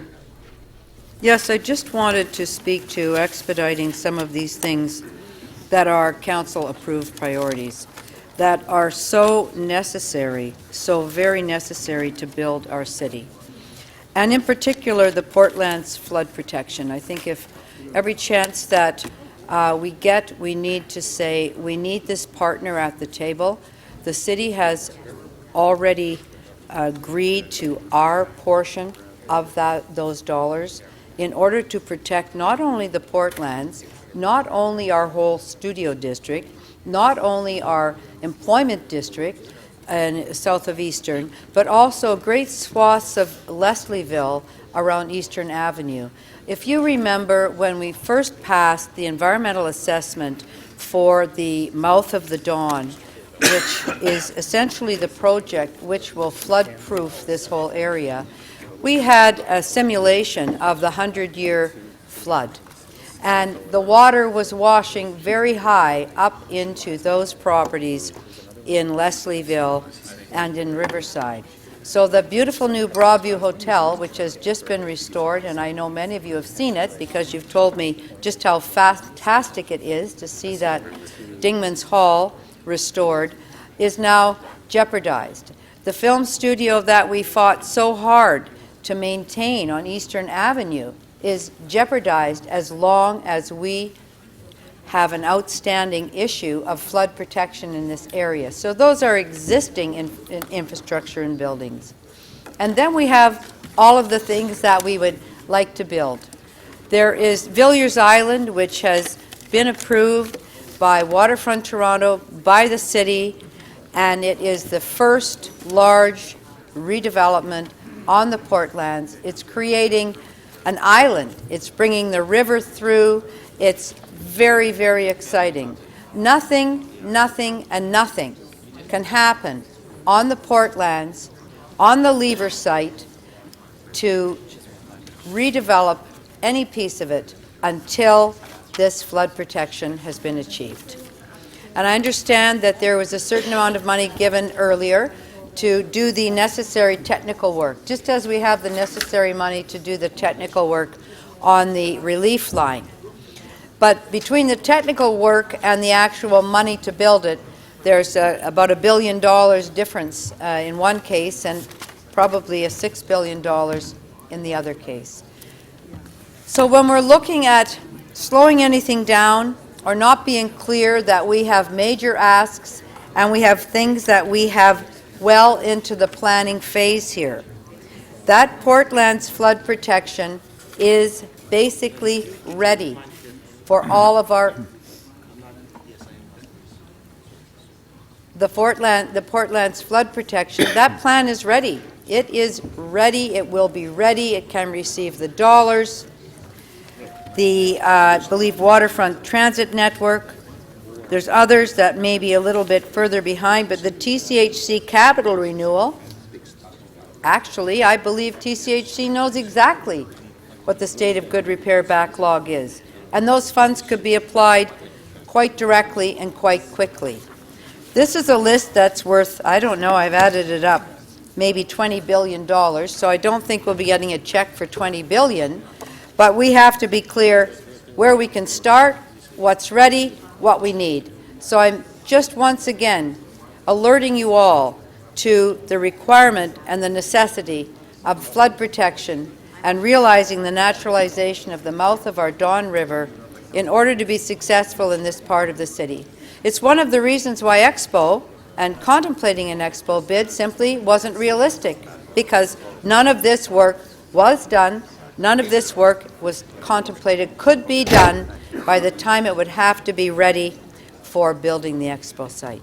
So a lot hinges on that mouth of the Don, on naturalizing it, making it ready, including the Unilever site, which I know many people support, and there's a smart track station there. Everything's tied up in that one particular location, and the thing that will unlock all of it is the naturalization of the mouth of the Don River, which is the Portland's flood protection. And I hope that within this calendar year that we will have the commitment from the federal government directly for those dollars, and the provincial government will follow suit, and this long, long, long awaited, multi-decade desire with a fantastic design can actually be accomplished. Thank you, Councillor Fletcher. Councillor Lee to speak. Thank you very much, Madam Speaker. And I rise in support of this item. And also, I will be supporting Councillor Wong Tam's motion. And the reason why is that I don't believe that it will introduce too much of a delay on this whole item. And the reason why is because the mayor can actually call a meeting within a very short period of time, if as needed. And so it will not delay any this kind of approval. So once the federal government has agreed to the list, then we can come back to council for to inform council. Now I also rise to because when I'm looking at this whole list, it's a very long list, and some of them are specific to different communities. So I have offline requested the city manager to give a presentation to each community council on projects that's specific to that community council, so that we have an idea of the projects that are occurring in our communities. Because we do get calls from our constituents that's asking, what is this project about, or what is that project about, because they see a name of a road. For example, Eglinton East, okay? So they're asking about that. So we as councillors who represent our constituents needs to understand what these projects are about, so that we can at least answer those questions to our constituents. But I'm not putting a motion forward, I'm just requesting it from the city manager. So I hope that all of us support this. I will not be supporting Councillor Mahaviks, because I think that would be sort of picking on projects, your favorite projects. So we will have to leave it up to the planners to see what the strategic projects should be. But I don't believe that Councillor Wong Tam's motion will delay the agreement or the final decision. Thank you very much. Thank you. Councillor DiCiano. Yeah, thanks, Madam Speaker. I rise to state that I will be voting against both motions. With respect to Councillor Mahavik's motion, I in principle want to move forward with it, but like Councillor Perk said, it is a delay, and you know, there are things in my ward that I would love to have the opportunity to talk to the CFO about, but it is going to delay projects. With respect to motion number 2, I cannot support that as well. Just like Councillor Campbell said, it's policy on the fly, and that's not for here or today. Let's move forward with recommendations that came in from executive, and move forward that way as soon as possible. Thank you.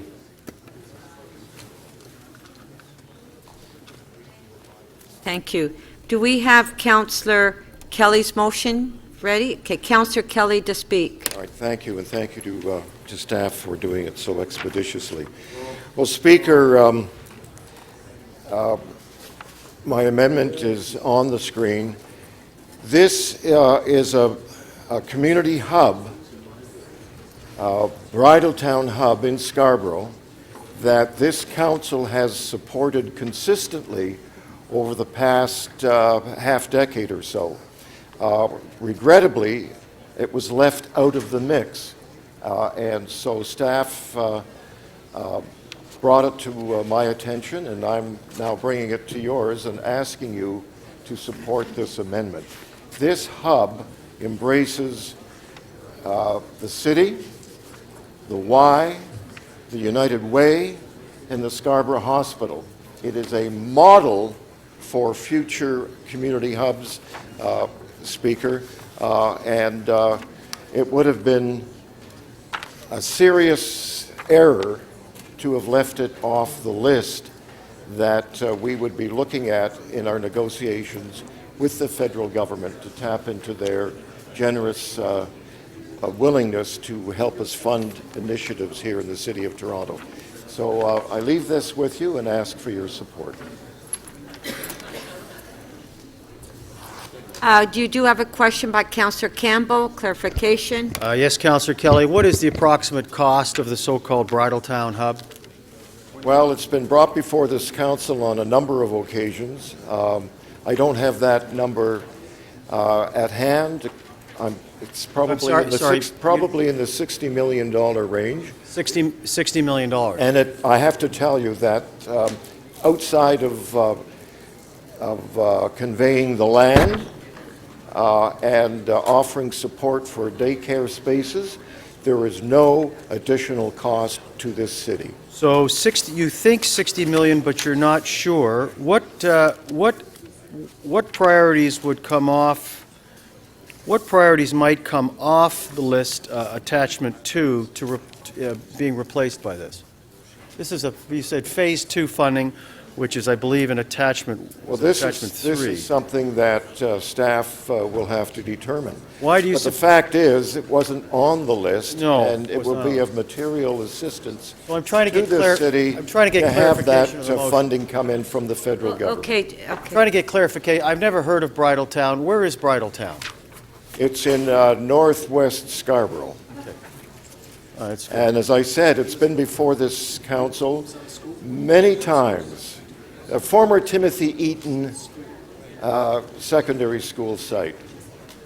Okay. So but I want a little more clarification because Yeah. he's asking us to spend money on something, the amount of which he doesn't know. I think that question... I think I gave you a fairly accurate approximation, Councillor. I don't want to debate.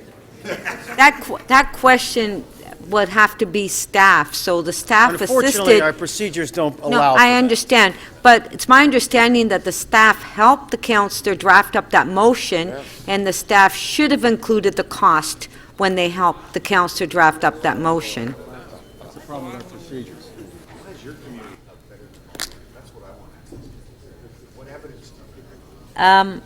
Councillor Layton, did you have a question to Councillor Kelly? Okay.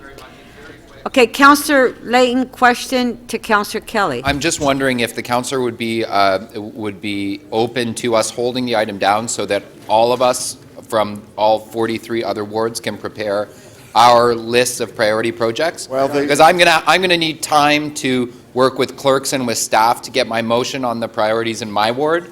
And so I'm wondering if you'd be amenable to us just holding the item down. I'm not saying that yours is not a priority. What I'm saying is, if we're going to amend the staff list, I'd like to be giving an opportunity to add my priorities. Well, what I'm indicating to you, Councillor, is that this has already been approved by the city, and it has come back to this chamber on several occasions, and this council has always supported it. Okay, so thank it's not you. to be put on a list of future developments. This is already one that we have chosen to develop. Then perhaps I'll rephrase my question and be that, would you entertain standing down the item until I could prepare a motion for the item that we just approved in Liberty Village around the local road as making it a priority? Because it's been approved by this council many times, probably for the past decade. Councillor Layton, this is not clarification. No, but I'm just asking if we could be offered the same amount of time to prepare the list of projects we've approved in our wards that aren't on the priority list. Thank you, thank you. Okay. Speaker, this is not a profitable use of our time. But Councillor Kelly, thank you. But you're going to get other members of council that have priorities. I have a bridge, I've been waiting 30 years, that's been funded. Yeah, don't let Metrolinx build it, upside down bridge. Deputy Mayor, you have a question too? Deputy Mayor Minnan-Wong. So this project, is it on the funded list or the unfunded list? I'm sorry? You said it was approved by council, yes? That's correct. Yeah, so we have two lists. We have the ones in the 10-year capital plan, and then we have the ones that are kind of out in some sort of space, somewhere unfunded. Is it in this somewhere unfunded space? There is That's a yes. There is no requirement of the city to fund this community hub other than what has occurred to date, and that is the conveyance of the land and the assistance from the city to provide daycare spaces there. No, so That's you it. say all we have to do is So buy the what we're land? looking for now No, is is the all- participation by the federal government in this. No money from the city. So we have to, no, you said we have to buy the land, yes? We've already conveyed the land. So that it doesn't cost any money? No, It's for $60 free. million. So why do you have to put it on a list for funding when it's for free? Which, Because we're asking the federal government to participate in the funding. We've already conveyed the land. Okay, And if the thank federal you. government could match those funds, then that would be of material assistance. Thank you, thank you. you don't need... Remind you that you voted for that. Okay, thank you. Oh, come on. Councilor McConnell? Oh, we've got more names. Councilor McConnell, clarification of the motion only, please. Yes, please, that's fine. To Councillor Kelly. Councillor Kelly, is it correct that this was an error in the staff list, and that this should have been on the list? Is that correct? Absolutely. Okay. And can we get a nod from staff that that is the correct? Did you get that nod? No, we can't do it. Councilor Well, McConnell, you're asking Councilor Kelly's motion. I would ask Chris No. Brillinger to nod, but that would not be procedurally That would not be correct. procedurally correct. This is not appropriate, Councilor McConnell. You can go ask the staff person if you Madam want. Speaker. I'm simply trying to give information brought it to me. through the councillor Yeah. to the committee. Thank you. No. Councilor Davis? This motion, Speaker. Councilor Kelly, hold on. Councilor Davis has a question. I want to understand, so council approved this hub, is that Yes. correct? When was it approved? Under Mayor Ford's administration, I think in the first year, 2011. something like that, yeah. And what kind of capital money is required? Do you know, and who is pursuing it? Has anyone pursued We it? conveyed the land. The Y was the lead actor in the fundraising. The Yes. baton has been passed to the Scarborough General Hospital because we are counting on the provincial funding of the Community Health Center? of the medical component of the hub. Okay. So we've got the city conveying the land, conveying or offering money for daycare spaces on that site. We have the United Way kicking in money. It would make the fundraising easier and the hub more Viable. credible if we could get the federal government to participate as well. Okay, And the thank- staff so- have brought to my attention that they should have had this on the list. Okay, thank you. And it's in a capital, it needs to go into a capital budget somewhere. The trouble is that SDFA has no capital budget. So, There are no further capital funds required of this proposal from the city. Thank you. okay. Councillor Thompson, just clarification of the motion. Madam Speaker. Thank you. Through you, Madam Speaker, to Councillor Kelly. Councillor Kelly, I want to understand, your motion is here because staff has actually indicated to you that there was a miss with respect to adding this item to the list. Is that correct? That's correct. So you are not actually trying to put something on the list that should not have gone on the list. Is that correct? That's correct. You're simply helping to facilitate an oversight by staff, which basically should have had this item on the list of items that we're considering. Absolutely. You're not trying to get out of the gate and try to put your own item on the list as an addendum to this list, are you? That's correct. So you are, in fact, following up on helping staff in addressing an oversight on their part. Couldn't have said it any better. Thank you. Thank you, Speaker. Councillor Doucette to speak. Thank you, Madam Speaker. I think I have a solution for all councillors who have projects which have been approved by the city. Vote for Councillor Mahevich's motion. I have 2 projects in my ward which have been approved by the city, but we don't have funding. I do support Councillor Mahevich's motion because it just asks staff to come and speak to us. We as councillors can then give to staff the projects we feel need help, need funding, and they can go away and see what pot of money there is and see what we can do. So I agree with Councillor Layton. If not, I would like to stand this item down, and I would also like to put a motion forward for the projects in my ward which have been approved at council, but we don't have funding. So to prevent that, support Councillor Mahevich's motion, let staff come and speak to us. We can each give our input, and then staff can go away and come back with the priorities and however far this money will stretch. Thank you very much. Councillor Davis. Councillor Davis.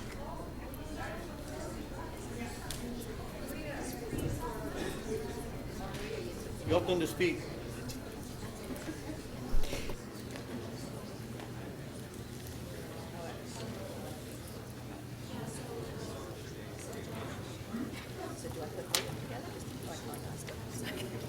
Thank you, Speaker.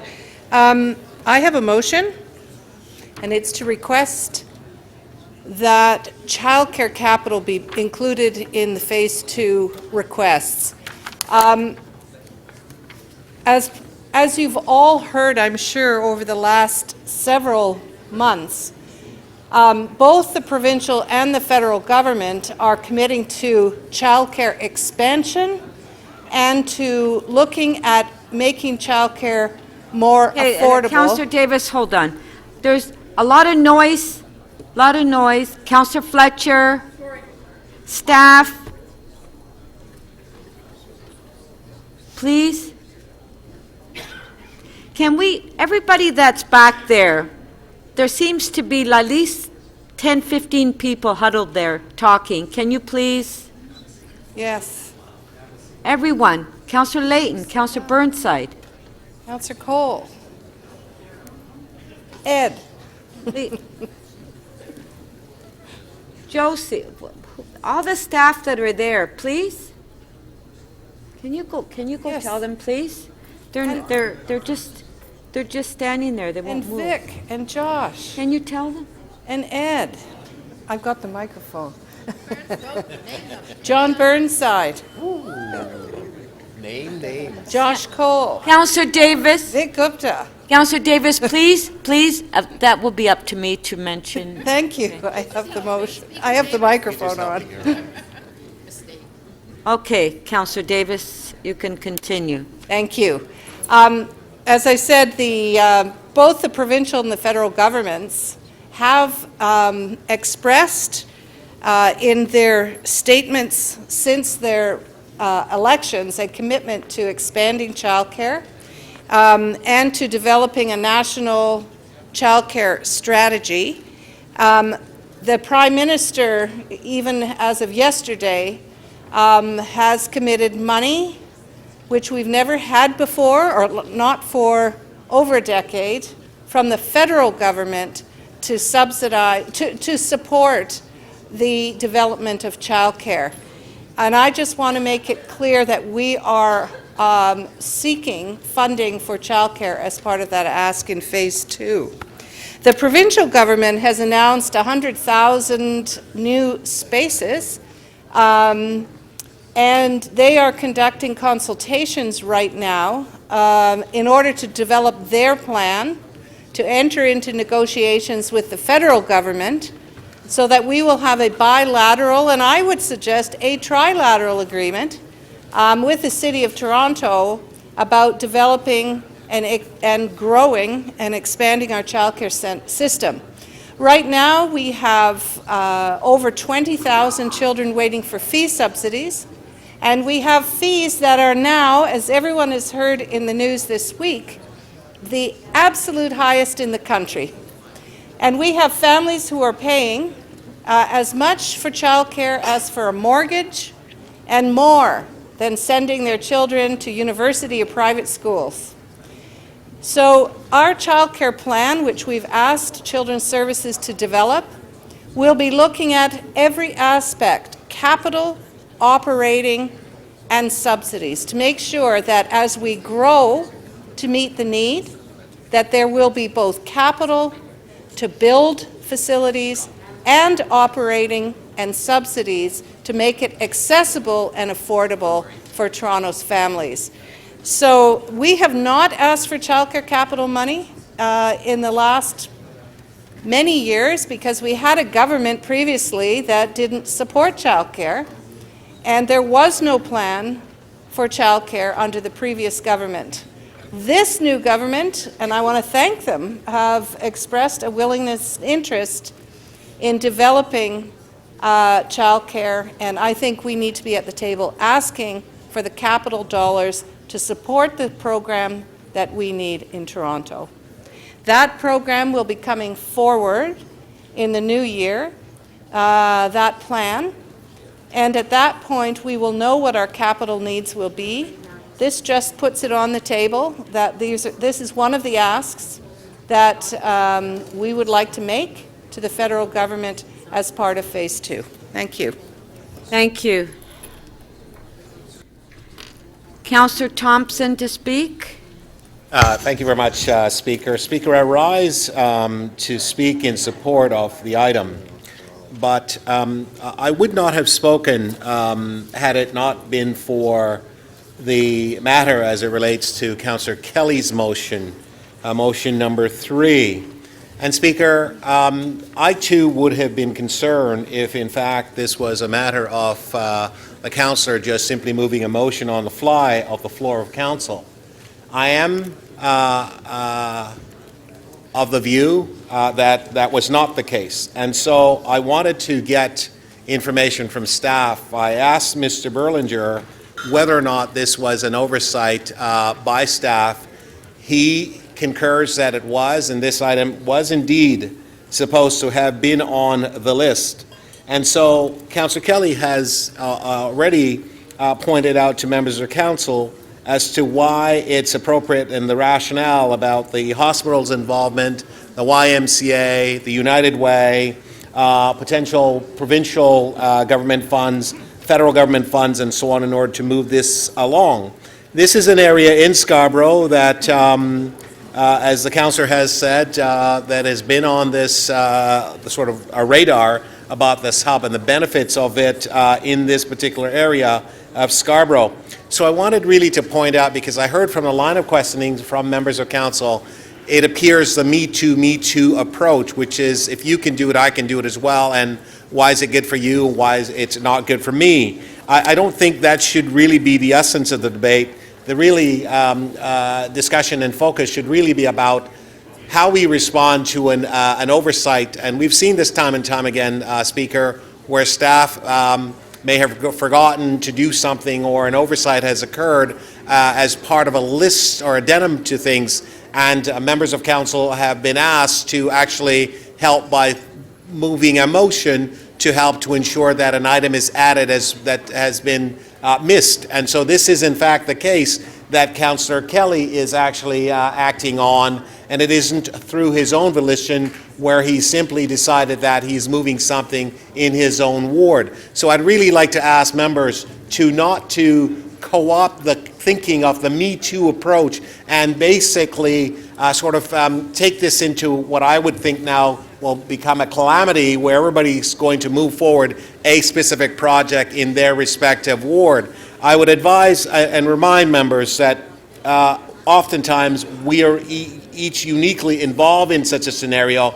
This isn't the situation where the councillor is trying to pull one over or move out of the gate beyond everyone else. It is indeed supporting staff's position, which should have been part of the original report, but unfortunately did not make it here, Speaker. So I would implore everyone to simply create this decorum that we would normally want in this particular chamber, whereas to help to support staff, because all the local councillor is doing is to supporting the staff position, which we at council have always supported and endorsed, and this is a hub that's needed in the community. Thank you, Speaker.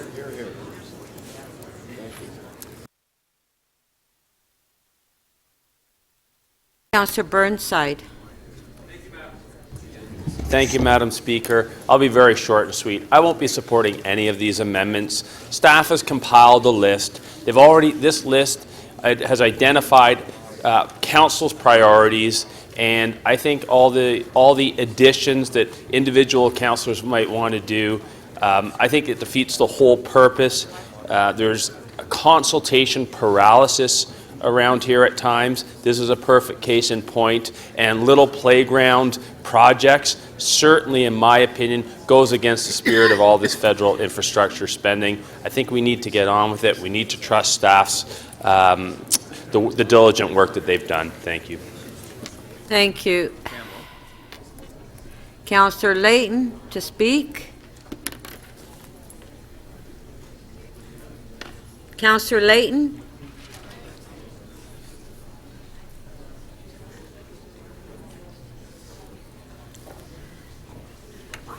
Sorry, my apologies.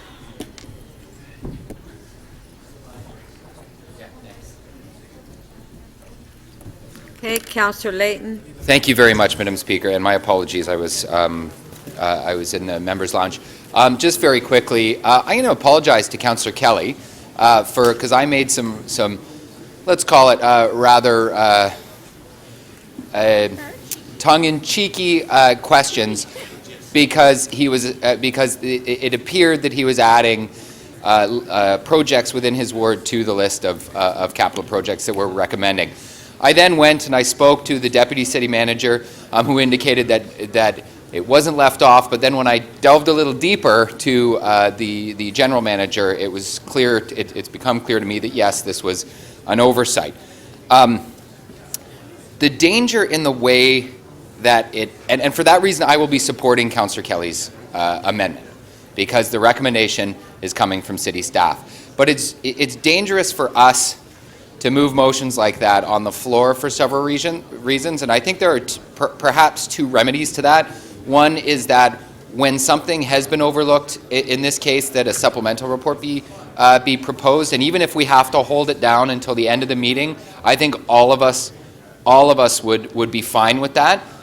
Mistakes get made, and they get made most by councillors when we do stuff in a rush, and so if it requires that extra attention, I think it's worth us giving staff the time they need to do their job correctly, and I think that would be one course. The other course that I would suggest, and this probably goes to senior staff, is when making a recommendation to correct something when it has this type of appearance, I think should probably go, those motions should go to the committee chairs. In this case, it would have been the mayor, partly because I think that there's less of an appearance of the local councillor trying to intervene on behalf of their riding. In this case, ward, my apologies, Councillor Perks, thank you. In this case, it clearly is a priority, and I would never argue that it wasn't.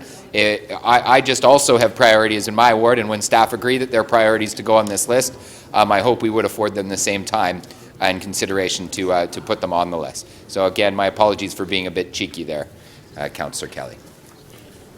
Thank you. But just on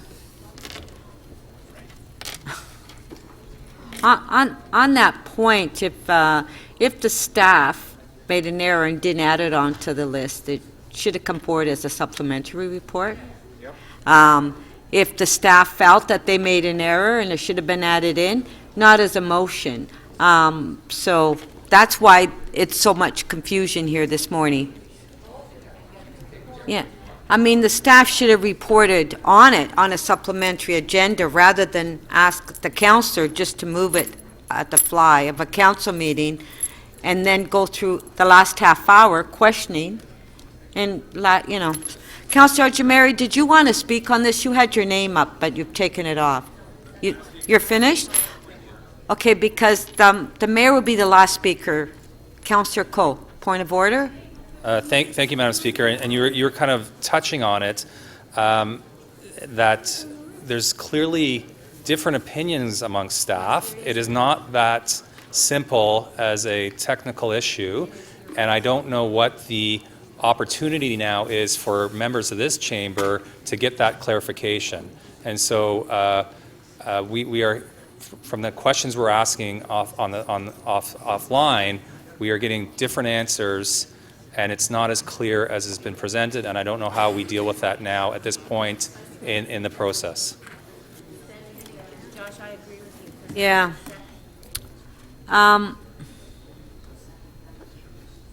Well, okay, let's, Councillor McConnell, you're the last speaker? Are you going to be the last speaker? Because I did ask for the last speaker, because the mayor will be speaking last, so. Yeah, I'm going to, what I was going to do, Councillor Cole, was that after Councillor McConnell spoke, I was going to ask if members of council would we allow the staff to comment on that? If that's okay? That's what I was going to ask, right? Okay. Councillor McConnell. Thank you. I apologize, Madam Speaker. I had my name on the list, and then I don't know why the light went off. I very much appreciate your suggestion. I actually believe that there is some confusion around that, and that maybe we were receiving too much or too little information at the same time. So clarifying that would be very important. I wanted to speak as the member on the FCM board, because the FCM has worked exceedingly hard on trying to put together these baskets with the federal government. And at the moment, what I think is really, really, really important is that we not put too much on our list, and that we continue to do our big projects. Because otherwise, what we will find is that the federal government will cherry pick the small things, the parks, the this, the that, and we'll move forward on that, and we will lose the big things that are important to our city building, such as the flood protection in the Portlands. So I would urge members of council not to delay these decisions. There's a lot of billions of dollars on the table here, and I believe very strongly that there will be a second go at us thinking what to do about the future. But at the moment, what FCM and our colleagues across the country are doing are they are lining up to get their big projects in now. And if we don't get in that lineup, we could miss that bus. So from my perspective, I would think that after all of this work that we have done with the federal government to set up the infrastructure, to set up the bank, to do all of these sorts of things, we have our colleagues at FCM staff who are negotiating as we speak, and are ensuring, along with our staff, that our issues are being addressed and that we can get these shovel-ready projects in the ground and funded. Otherwise, we will miss an opportunity, and this window will close. So from my perspective, any delay in this is silly, because we have time at the other end to do other things. And the other thing is that as we take some of these big bites off our agenda and out of our budget, we will have additional money to do the smaller projects for parks, for smaller community centers, for whatever. I support all of those things. I think they're terribly important, but they are not the sorts of things that we want to have on our list that suggest to the federal government that maybe they could build us a community center instead of building us and funding the Portlands work that needs to be done. Or maybe they could do a park instead of some of the other major pieces. These are major city building pieces that we need to get into the federal government ASAP, no delay. And we need to be in the queue with all of our other colleagues across the country, because I can assure you they are ready and their lists are in, and the federal government is looking to us to see which ones come from Toronto, because we have the biggest bite. So from my perspective, that's, I think, what's concerning me, and certainly from my perspective, the flood-proofing of the Portlands is so important, not just for Lever Brothers, not just for all of our Unilever site, but for 1,000 acres that at the moment is undeveloped. 800, my correction from my colleague. Oh, yeah, that's right. So that's really important for us as we move forward.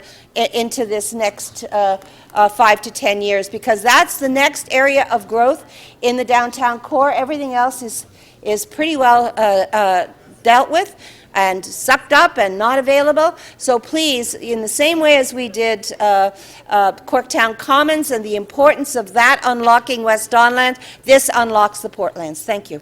Thank you. Councillor Matlow.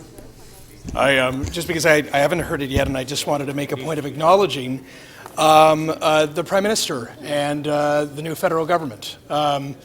Here we are debating specific things, but isn't this amazing? We have a federal government that has clearly demonstrated that they want to be a partner in investing in municipal priorities. We can debate the priorities, but we have a partner in Ottawa.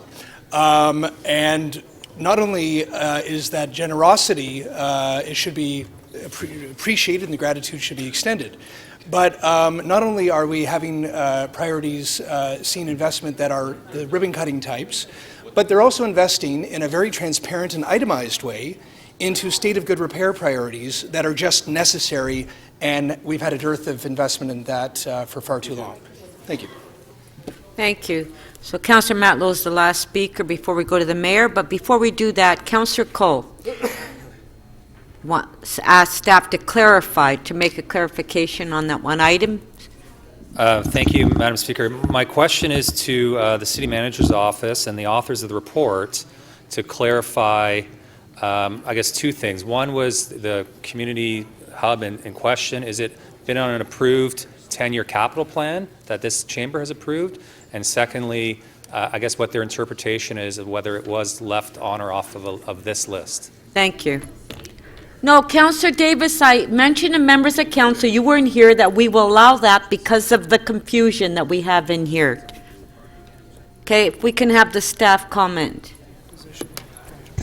It was just on that one item. Thank you, Madam Speaker, and I apologize among staff for the miscommunication on some of these details. But if I may, the short answer, Councillor, is that the project is a known project, but it did not make this list because what is before you in attachment 3 to this report are staff's, after due diligence and a review of many lists, is our priorities for Phase 2 funding. You see the list. It is a very long list with a very big price tag. I mentioned earlier in Q&A that there are many details under Phase 2 federal programming that we don't know what the program eligibility will be. So these are what we know are known priorities identified by Council.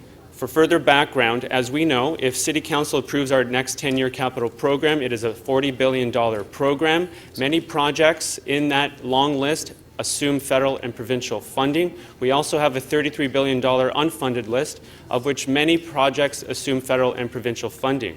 In addition to that, there are pent-up program area demands for other projects that are very well known among city staff and by councillors, as they've identified those as priorities. So staff are very much aware of all of the various projects. This one particular project is known, but it did not meet the list for this report. The motion as it's drafted is for us to consider it, and if adopted, we will consider it as part of our review as we better understand the details for the federal program. So I will just, to clarify, there was miscommunication, but there was not an oversight in the preparation of this list. Thank you. Okay, we have the clarification. All right, last speaker, Mayor Tory. Thank you, Madam Speaker. I really rise to echo some of the comments that have been made, most recently by Councillor Matlow, and I want to commend those remarks to colleagues here. I think the most important thing that arises out of this item is the ability that this gives us to continue to move forward. I think people would find it ironic. We spent the whole day yesterday having a debate, and it was a good debate, and it came to a conclusion with a vote, to help us to come up with our share of the money for some of these very same projects going forward that we're now talking about taking advantage of the program put in place, as Councillor Matlow pointed out, by the federal government. And I think that we run the risk, if we bog this down, if we run the risk if we bog this down, because these lists are comprised of things that have been before us in the past and been put on priority lists in the past, and that was the whole point yesterday, is that we've had these priority lists for years, and they've been accumulating in length, but we've never dealt with them by saying how we would pay for our share, and we never had a willing partner in many cases in the federal or provincial governments or both to help us fund these things and actually move forward with them. And so I think we have a window of opportunity here. And I also want to commend to you the comments of Councillor McConnell, because she knows from the FCM, and I know from the amount of time that I've put in on your behalf, on our behalf, at the big city mayors, how hard we have worked, both on getting the funding during the election period and a commitment from all the parties they would step up and do more for municipalities, and secondly on this process of how it will work going forward in terms of the allocation of both Phase 1 and Phase 2 monies. We're not there yet in terms of, to my satisfaction anyway, in terms of what they're going to do or not do for housing, but I will tell you with respect to some of the other priorities, it looks like they're going to step forward and do something, as Councillor Matlow acknowledged. And so I think we would be very unwise, and it is why I will vote against both the motions of Councillors Mihevc and Wong Tam, to do anything that could even run the risk of bogging us down at a point when, I mean, we have become professionals, world-class professionals, over time at accumulating and then modifying lists. We may be one of the champions in all the world of accumulating and modifying lists of projects and shuffling and reshuffling. Half the time it seems we might as well just pull them out of a hat and put them on the list, because then we can be satisfied. Look, we've got a new list of priorities. What I want to see us become professionals at and known around the world is for actually taking one of those lists, I'd say the one we have is a good start, and move forward to actually get some of these things done. And we have a government in the federal government that has got a process underway that I think is going to be of immense benefit to us. We took an important step yesterday to put ourselves in a better position to do our share to fund all of this, and now I think it behooves us to move forward. I want to correct the record in part. I mean, it was only a partial, polite correction, because Councillor Perks left the impression that the federal government possible participation in the Gardiner project has disappeared into thin air. That is actually not true. The government did change. We have a new government. It has a new program, and this is one of the other risks to these things when you wait and have one process after another and modify your list. It's the government changes and they change their process. But we also do have, and it was circulated to the members of council, a confirmation from the Chief of Staff to the Infrastructure Minister saying if the City of Toronto, and I'm quoting one sentence, wished to submit a request for funding under our new plan, we would consider it at that time. So by no means have they closed the door, and I'm an optimist about this, because every time we've gone to bat with this new Government of Canada to talk about our priorities with them, they have been very interested in having those discussions on a very productive basis. And so And I will just say this. I think you heard the explanation. I think it was an honest explanation that came from Mr. Notaro with respect to what happened with the Bridletown project. And I think with the good faith that he indicated at the end on behalf of the officials to say they would consider the Bridletown project is evidence enough for me to say we can put forward a motion of this kind simply to ask them to consider it, which is what it does.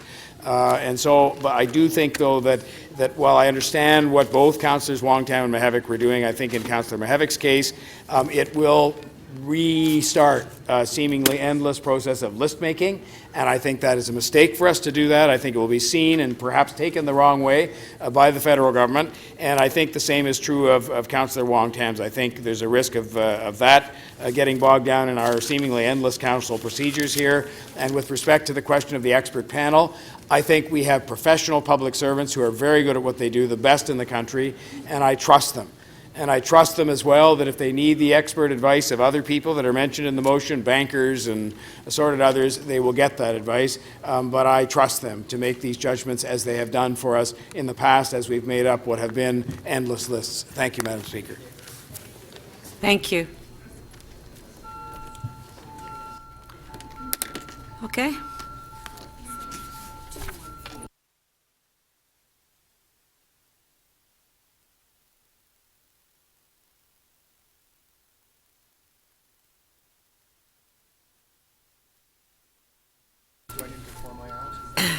Pardon? No, like I said, so we're voting on motion 2 first by Councillor Wong Tam, and Councillor Perks has asked that we vote on it separately, 1 and 2.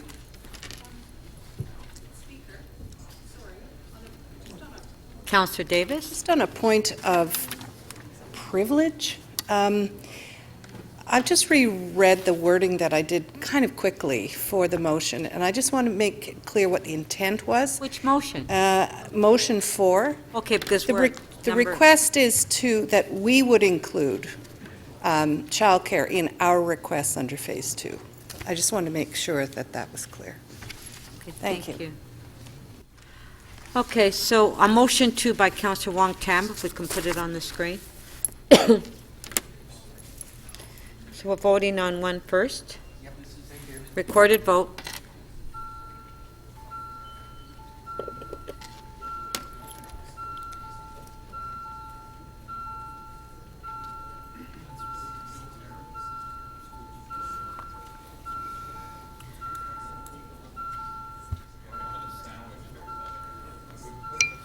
Councillor Crisanti, please.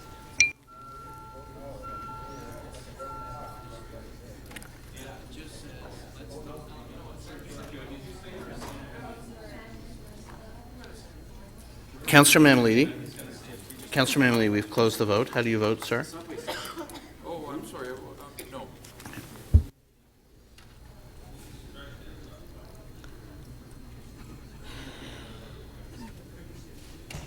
Part 1 of the motion does not carry. The vote is 10 to 28.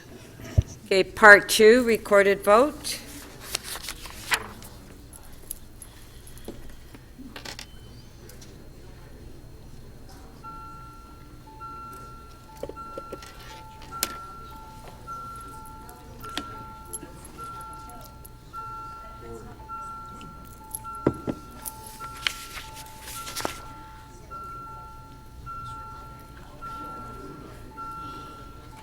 Councillor Mihevc, please. Councillor Palacio, please.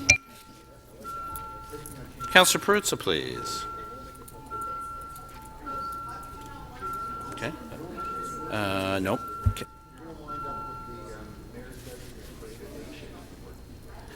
Deputy Mayor, we've closed the vote. How do you vote, please?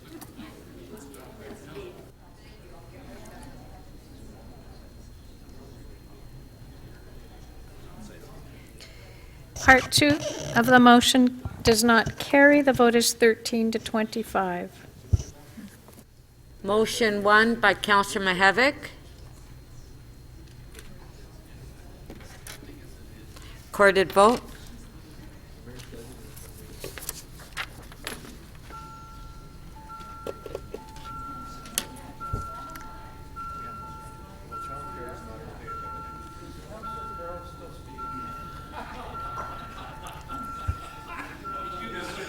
Councillor Perruzza, please. Councillor Shiner. Councillor Mihevc, please.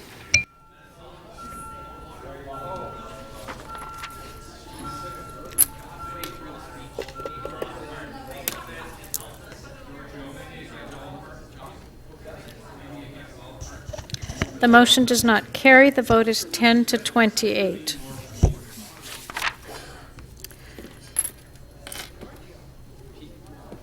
Motion number 3 by Councillor Kelly. Recorded vote. Sorry, Norm, this is a good thing. No, Norm, it's not. Sorry, Norm, in this instance, Norm, it's not a good. The key word is considered. Norm has considered things all the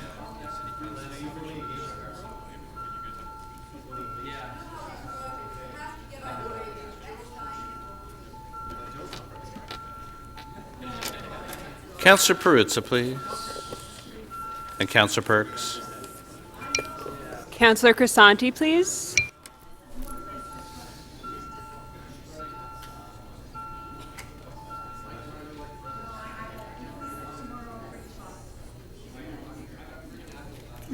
The motion does not carry. The vote is 16 to 22.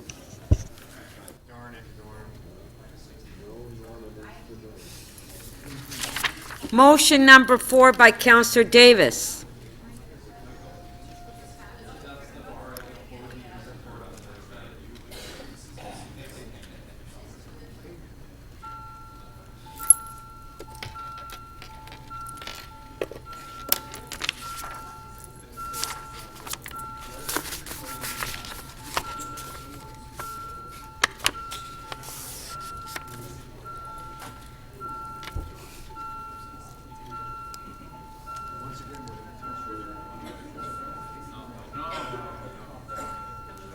Councillor Bailao, please. Deputy Mayor Minnan-Wong, Councillor Shiner. Councillor Mihevc, please. Councillor Palacio, please. Councillor Fletcher, please.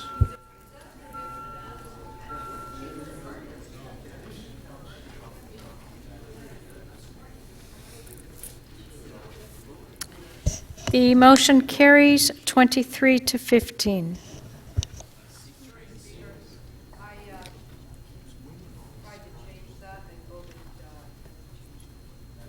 You want to change your vote?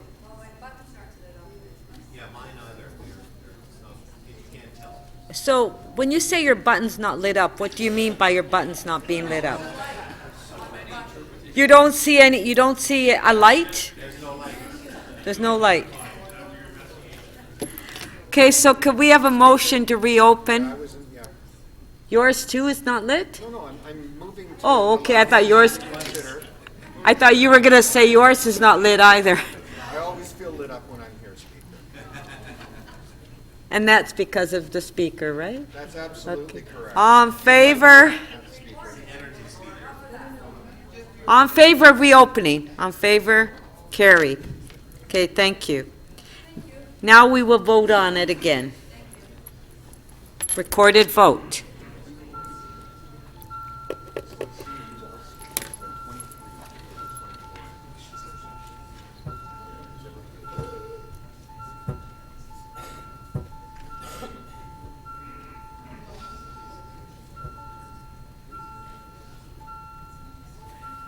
Councillor Perruzza, please. Councillor Wong Tam.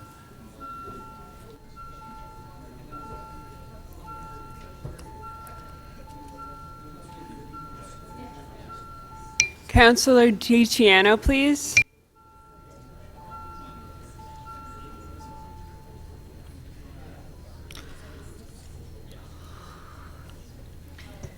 The motion carries 26 to 12.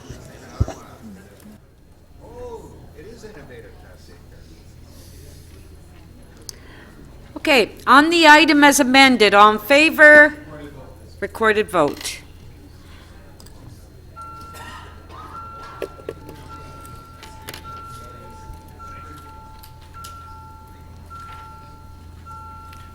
Councillor Perruzza, please. Councillor Wong Tam. Councillor Layton. Councillor Mihevc, please.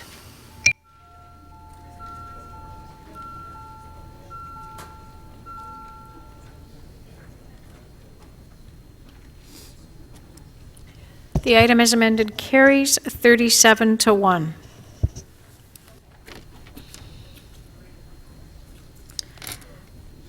On page 3, EX 20.5, changes to the Municipal Elections Act. Councillor Ainsley, you held the item down. Do we have questions to staff? Could we put your name up, request to question staff? No questions to staff? Councillor Ainsley, question to staff. Staff have to get over there first. The clerk. Oh, okay, just a sec, sorry.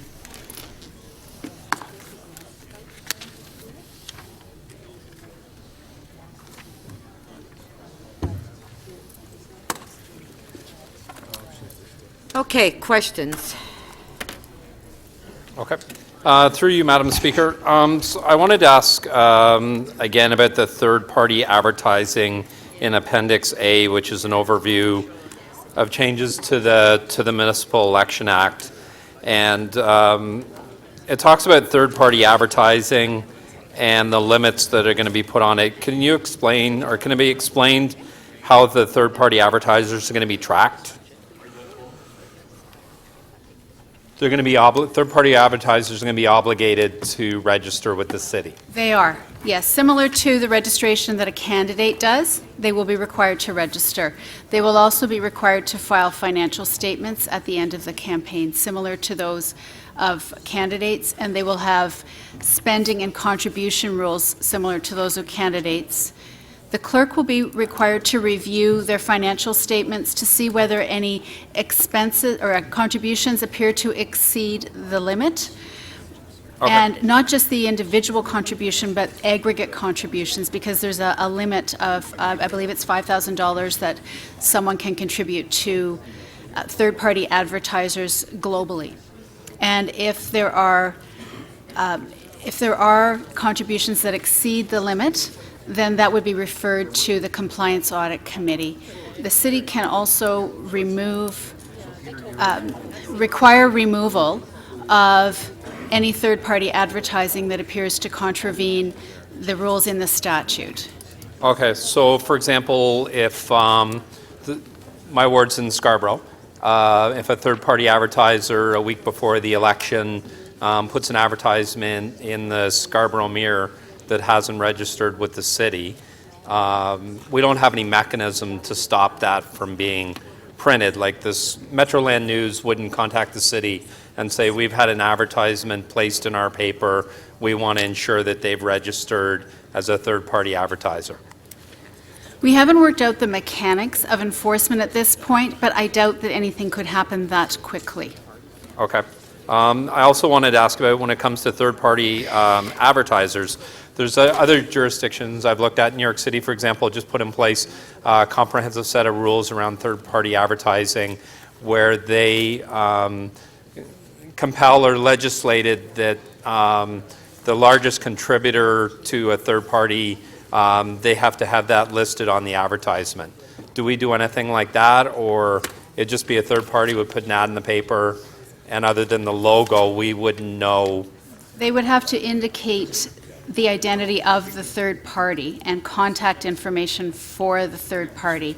The contributors themselves would be reflected on the financial statement, which would be available to the public after it's filed. Okay, and that's, sorry, available That's at after the end of the election? campaign, yes. Okay, and Also, broadcasters will be required to maintain records of third-party advertisers and retain them for 4 years, and those must be available to the public as well. okay, all right, and okay, thank you very much. Thank you, Speaker. Thank you. Councillor Ford. Speaker, questions to staff. Just on number one of the recommendation says that we enter into negotiate an agreement with a certain company here. Have we looked to tender this out, and why is a company has already been selected? Go. Election Systems and Software is the current vendor for our equipment. So it has proprietary rights. So anytime we want to make a change or upgrade a component, it has to go through the vendor. Right, so it wouldn't go out to tender, is that correct? No, we would contract with our current vendor, Election Systems and Software, to upgrade those modems. Okay, and when was that agreement put in place? We purchased the equipment in 1999, and we've had that agreement in place with them since then.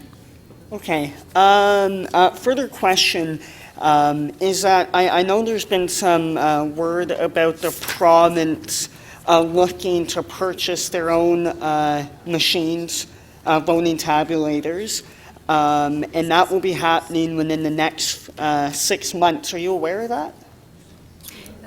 Yes, we are aware of that. The bill just received royal assent, and Elections Ontario is proceeding with the purchase, the proposal.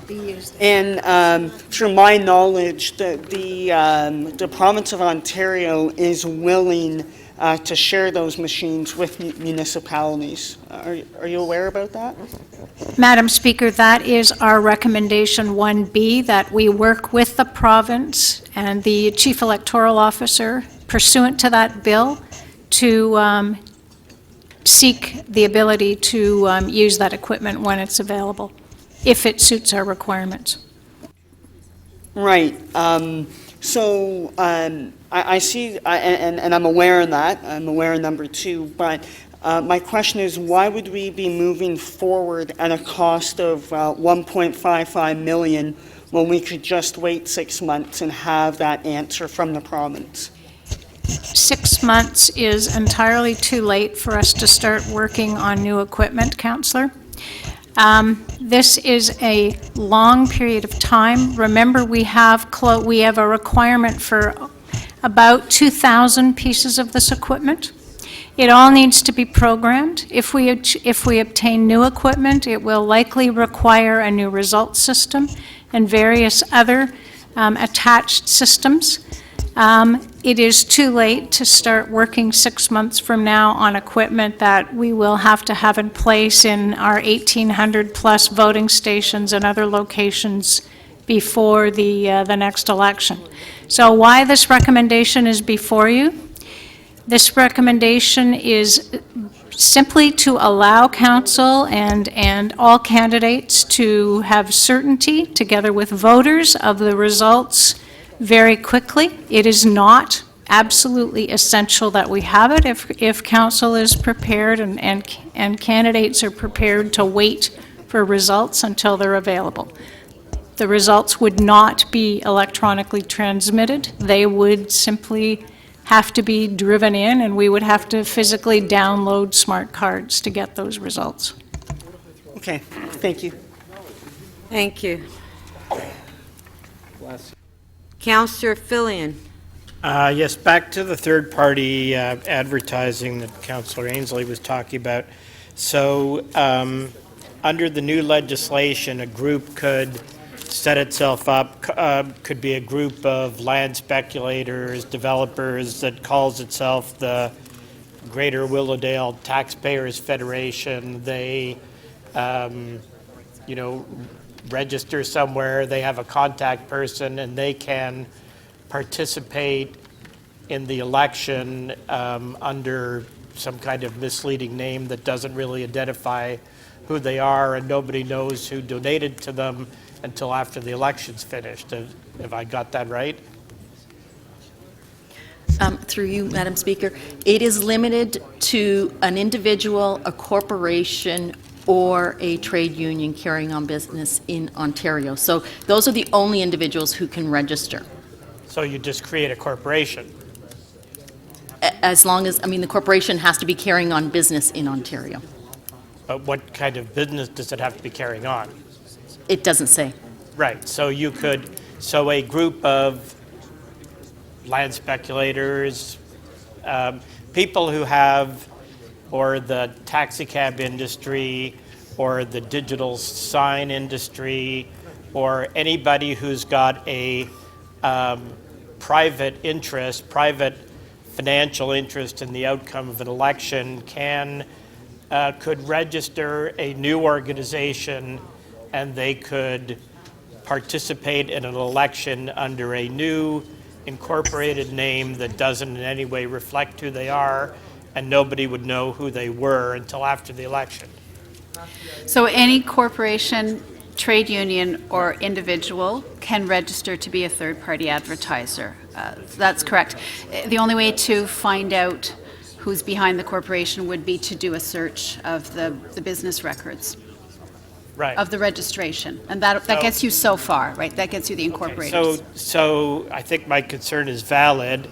The province are we able to layer any regulations on top of as a screen against this huge opening that the province has created?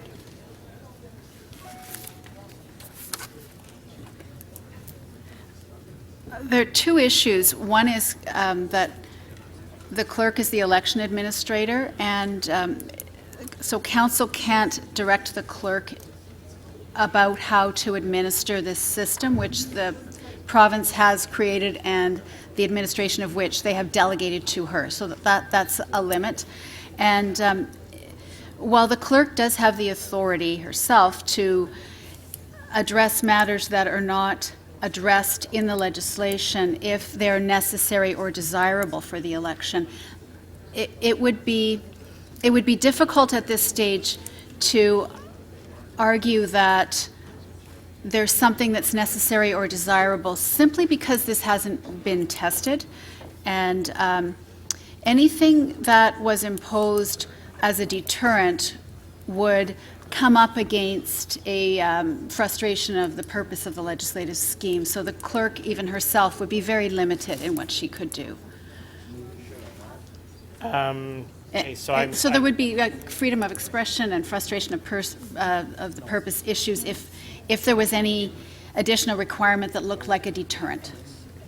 So I would think at this point, my answer is no. So I guess the next question is of the clerk. The scenario I described, would that cause you any concern?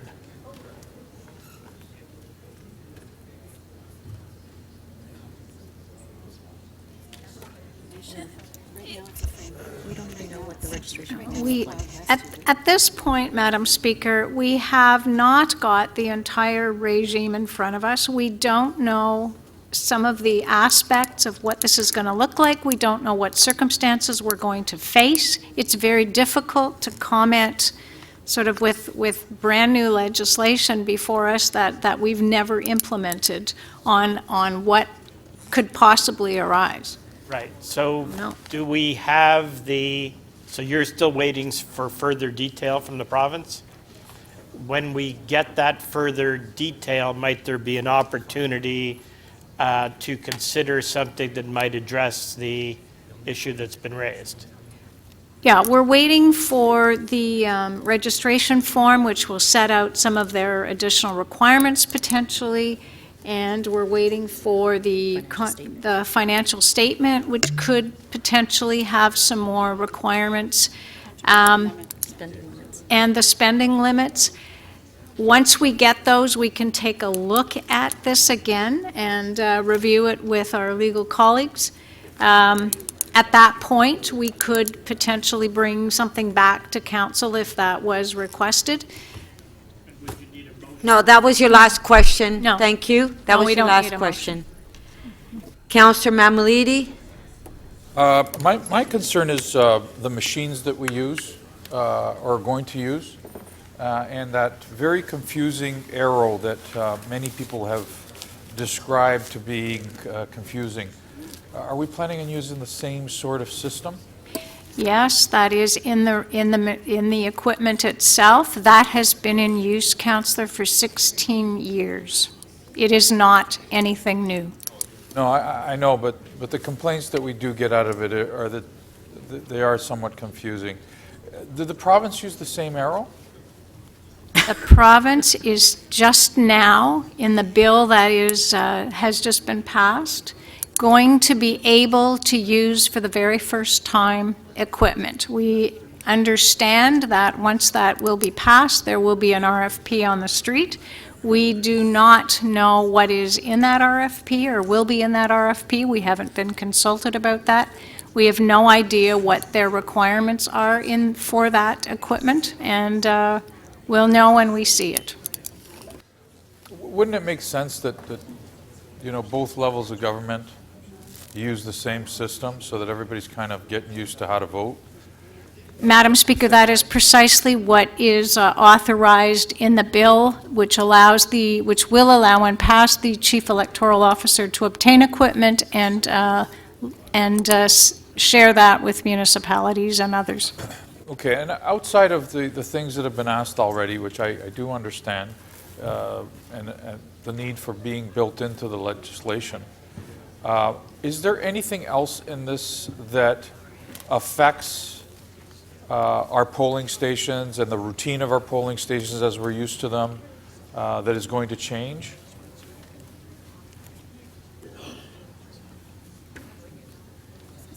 Nothing that would come to mind, Councillor, with respect to the voting stations themselves.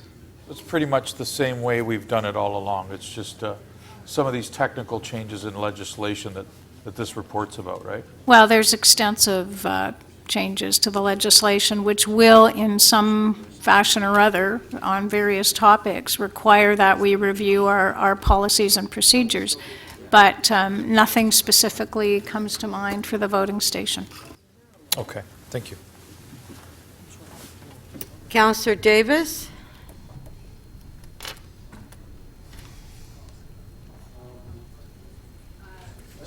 Thank you, through you, Speaker, to the clerk. I wanted to clarify the additional, the changes, where is the city clerk? Oh, there she is. The changes that give you authority or local authority. So those things where we, or discretion, those things that we will have some ability to develop policies around locally, of the things that are being recommended for changes? Or are they all being defined through provincial regulation? As I recall in the presentation, there were some areas where we were going to be establishing some policies. Madam Speaker, we have policies and procedures on virtually every aspect of the provisions in the Municipal Elections Act, which are necessary for us to carry out the work that we do and provide that to candidates so that everyone is aware of how we are going about the requirements. No, but there were certain new policies around either the third-party advertising where we were going to have some element of discretion. In other words, we could, no? All right, I'll ask my next question. One of the things that you have been given authority to now that you have not had in the past, and that is to actually review financial statements. Is that correct? Yes, that's correct. So there's a change where now you simply receive the financial statements, you do not review them, nor do you ask questions about them. You just, right now, receive them and confirm whether or not they are complete. And if there are any errors or omissions, it is up to the candidate and then subsequently the complaints process to the audit committee for any comment on the financial filings. Is that correct? Through you, Madam Speaker, yes, that's correct. The clerk now has the requirement to review every financial statement and identify any contributions that exceed the maximum allowable contribution. And there's a requirement for her to report that to the Compliance Audit Committee and for the committee to determine whether to begin any proceedings. And that is the full scope of that new authority? That's correct. It's simply the contributions, that's correct. Okay, this implies that you are reviewing it in general and that you would be reporting directly to the audit committee. So it's only contributions? Yeah, so it is all the contributions to a candidate or third party that exceeds the contribution limit. Okay, and council has now been given the authority to determine when recounts occur? Through you, Madam Speaker, that's correct. So currently there are 3 situations where a recount is required. If there's a tie, if council or the school board passes a resolution requesting the clerk to conduct one, or if a court orders one. Under the new legislation, council can now establish a policy, if it so wishes, to determine when to have an automatic recount. And are we planning to do that? Are you planning to do that? I think we'll look at it and we will report back. A report? Okay. And I presume the issue of permanent resident voting rights was not addressed. Yeah, that's correct, Madam Speaker. Thank you. Okay, thank you. Councillor Campbell, questions? Thank you, Madam Speaker. I apologize if these questions were asked earlier and I was not paying attention. In regard to the machines that are being purchased, this is a sole source contract? Is that correct or incorrect? No. Madam Speaker, we are not purchasing machines. What we are recommending to council is Our machines and the results are collected 3 ways: by telephone from the voting stations, by smart cards when they are sent back to the station from which they were delivered, and modem. Modem is what we are seeking to replace because our current modems are no longer supported by any of the telecommunications companies. They are of a 2G variety. We are now significantly beyond that. Okay, I get, so it's a $1.6 million in modems, and the province is in the process of purchasing modems as well. Is that correct? No, we are not aware of that. We have not seen the RFP. The bill is just out there now. And so we have no idea what they will have in their equipment and what that equipment will look like. Has the province indicated that they would be providing these at no charge to municipalities once they become available? No, and in fact, the bill allows the chief electoral officer to charge for the use of that equipment. Have we spoken to the province, the ministry there that's responsible to get information in regard to this? Have we spoken to the province about the possibility of making use of their modems once they've completed their purchase?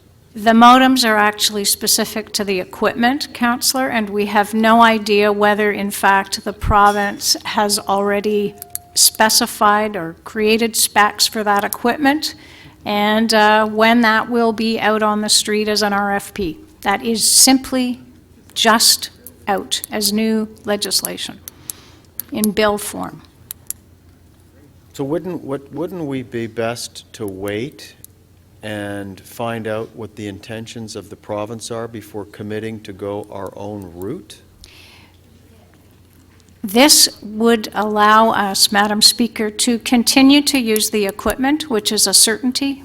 We have to plan for this election coming very soon. We need to know what equipment we are going to be using. If we are using new equipment, Councillor, we will need to rewrite all of our systems that take information from the particular pieces of equipment that are out there.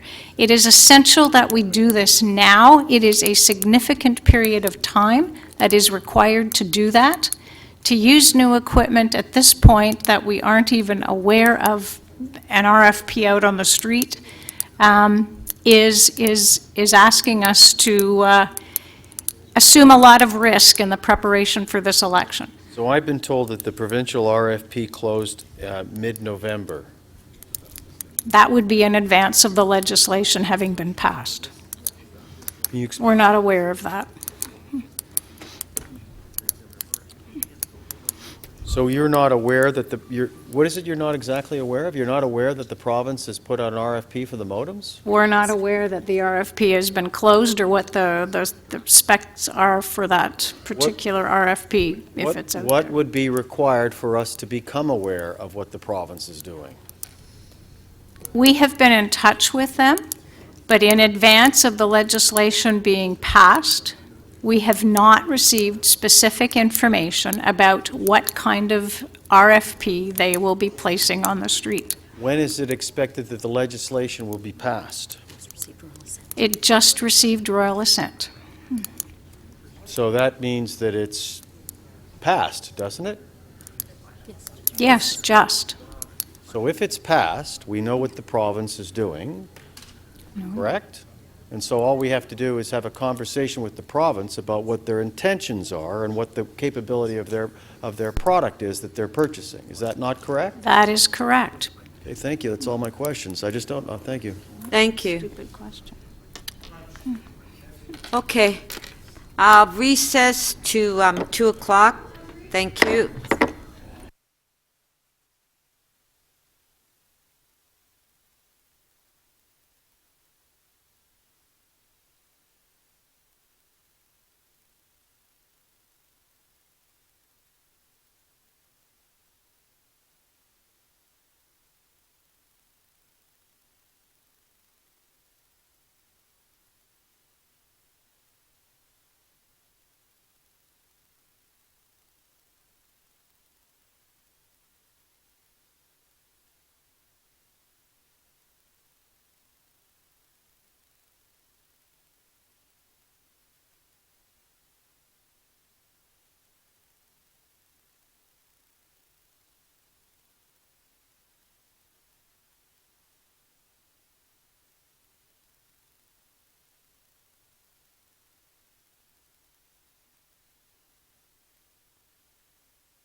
Members of council, if you can please take your seats, this meeting is now resumed.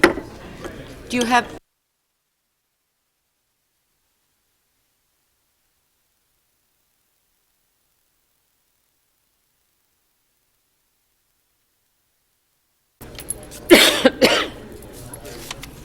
Before the recess, council was debating Executive Committee Item 20.5 on changes to the Municipal Elections Act, related matters impacting the 2018 election.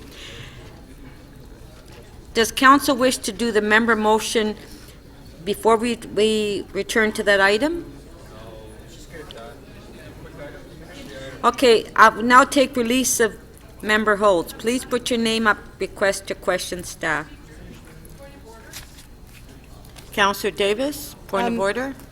I would like to request a reordering of the agenda to have the landlord or the multi-residential buildings report dealt with after members' motions, if that's possible. I don't believe there is one there. We're in the middle of an item. We're not in the middle of an item. I'm simply asking, then I'll move a motion.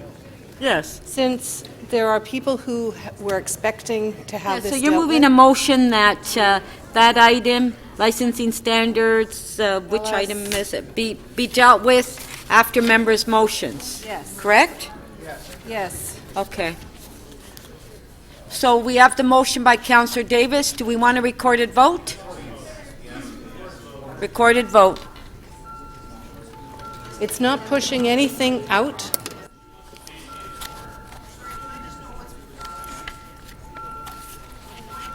Okay, just a sec.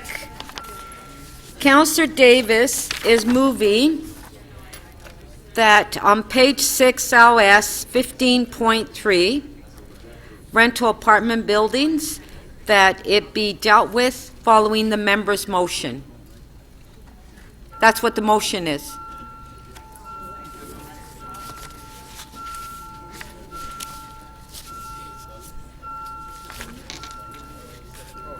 Councillor Karygiannis, please, your vote. Councillor Ford, please. Councillor Shiner, please. Thank you.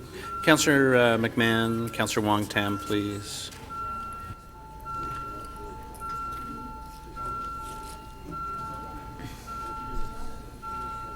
Councillor Mahevik, please. And Councillor Holland, please.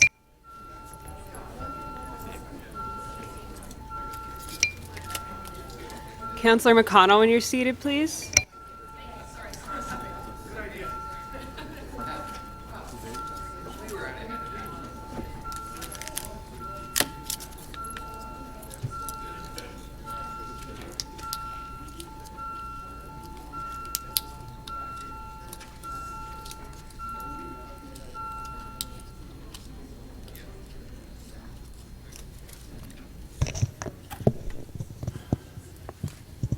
The motion does not carry. The vote is 24 to 14. The required two-thirds majority was not achieved.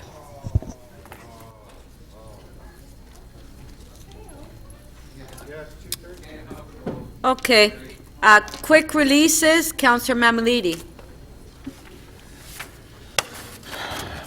Madam Speaker, I do have quick releases, but I'd want a recorded vote on each of them, if you don't mind. That's if we are in fact releasing them. All right. So the first one would be 20.45, sorry, EX 20.45. What page is it? Page 4. It would be page 4. Okay, you're releasing? With a recorded vote, please. Okay.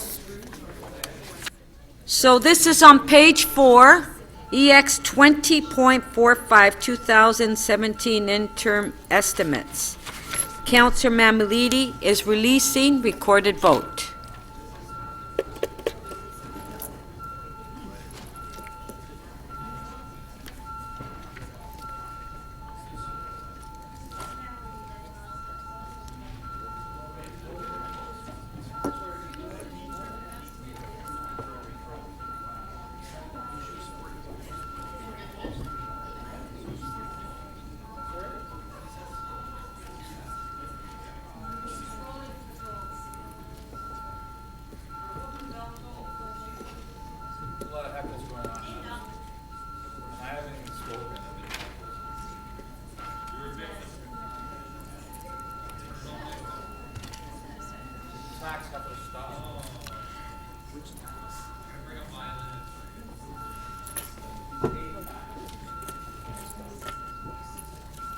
Councillor Layton, please.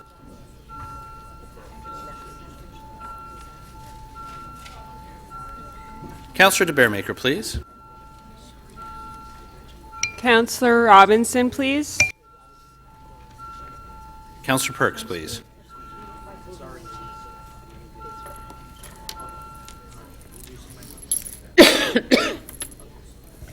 The motion carries 39 to 1.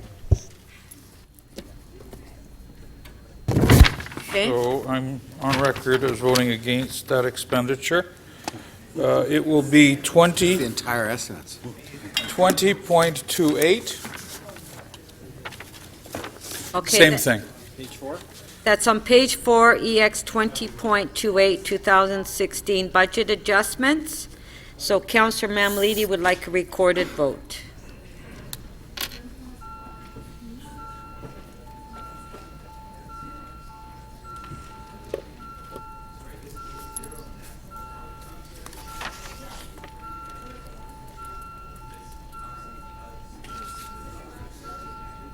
Councillor Karygiannis, please.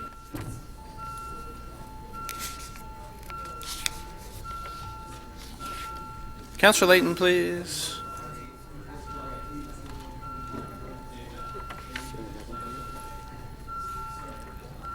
So that gentleman in the middle row there, employee side, with the hoodie, can you just confirm his tax? I don't recognize. Councillor DeBearmaker, Councillor Cressy, and Councillor Fletcher, please. And Councillor Crawford.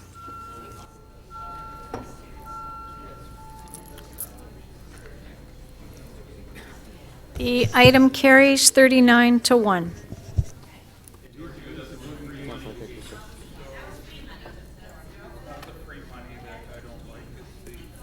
Okay, Councillor Mammoliti, which one is your next one?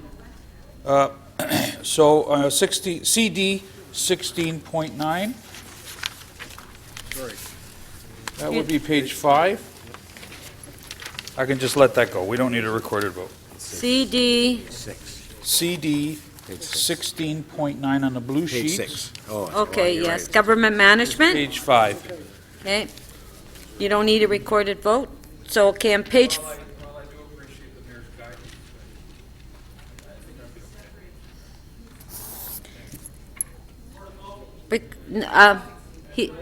No, he's not asking for recorded vote. You want a recorded vote?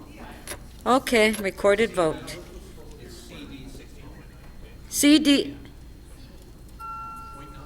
Oh, I'm sorry, I was going GM 60, okay. This is page 5, CD 16.9. Recorded vote.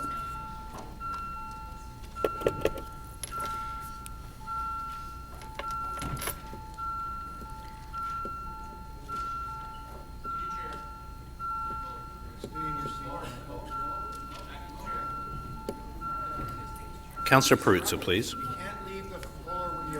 Councillor Campbell, please. Councillor Burnside, please.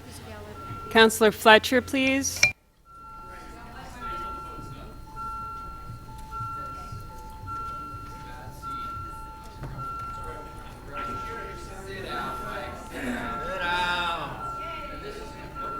Councillor Shiner, please.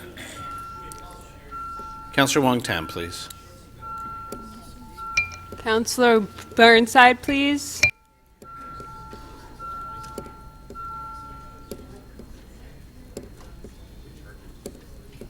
The item carries 40 to 1.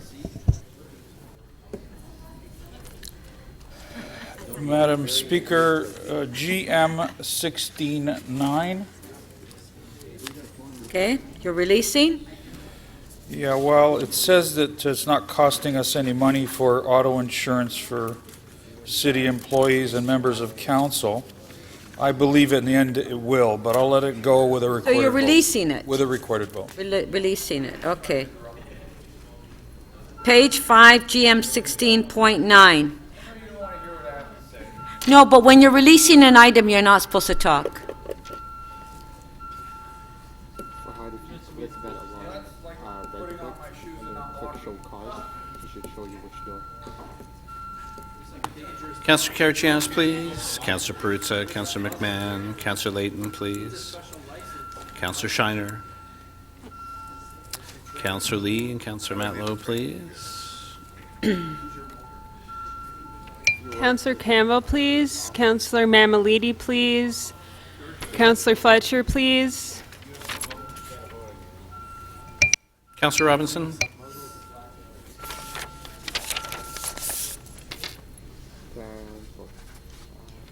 The item carries 40-1.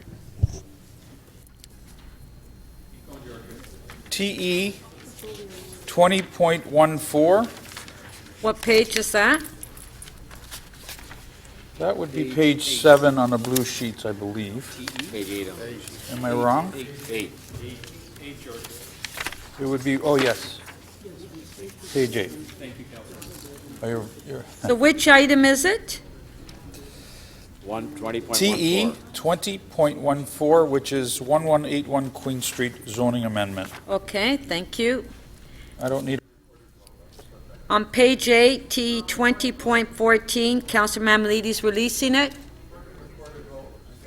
Recorded vote.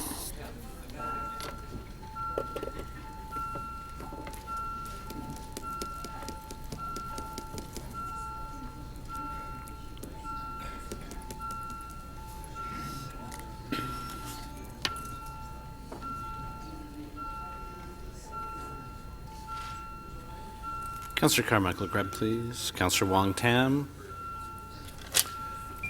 Councillor Mihevc, please. Councillor Fletcher, please.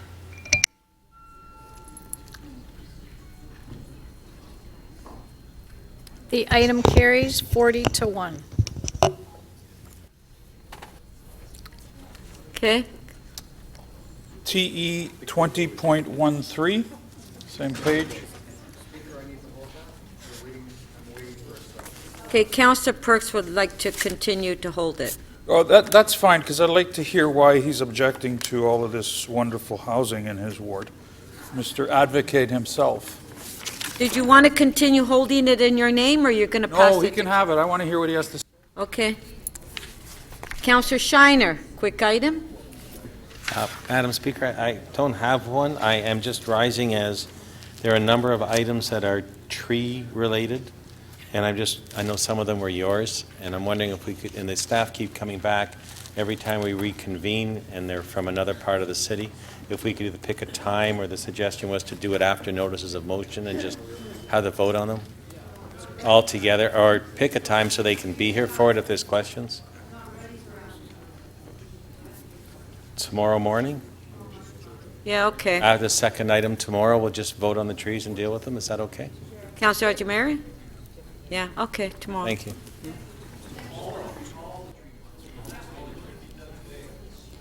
Councillor Ainslie. Madam Speaker, on page 6, PE 15.4, request for authorization to negotiate and enter into a new smart commute agreement with Metrolinx. I can release that. Okay, on page 6, P 15.4, Councillor Ainslie is releasing recorded vote.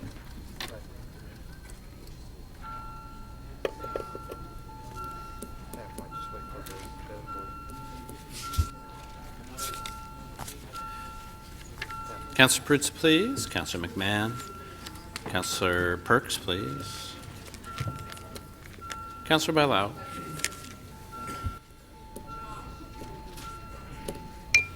Councillor Mihevc, please.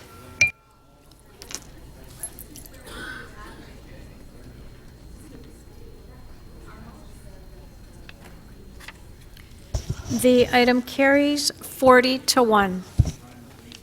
Councillor Mihevc, quick item. Yes, thank you. Page 3, EX 20.7, update on implementation of executive compensation policies at the City of Toronto agencies and corporations.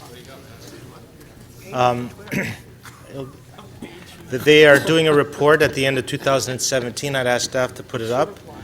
And as part of that report, I'm asking that they look at multi-year trend lines and comparisons with junior management union compensation so that we see patterns and what the patterns are in our ABCDs. In that report, that upcoming report, yeah, they're doing that as well. Okay, so there's the amendment on the screen. And this has been worked out with staff.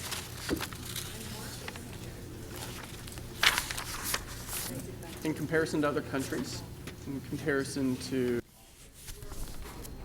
On page 3, EX 20.7, Councillor Mihevik has the amendment on the screen. All in favor? Recorded vote.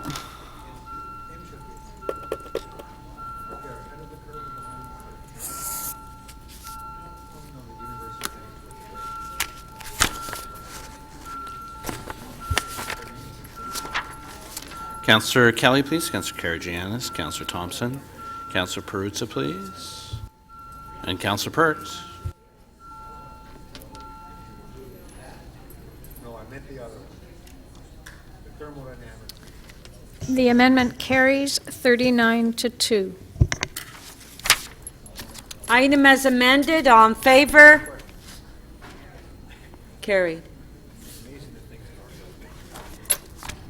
All right. We have motions to add, so who's up first? Councillor de Beermaker.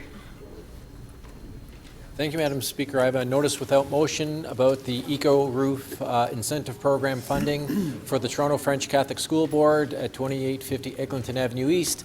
It's urgent as the school is currently under construction and they need to get an answer by the end of this month so that they can move forward with the project. On favor? Fully supported by staff, just like last. On favor? Who's asking for that?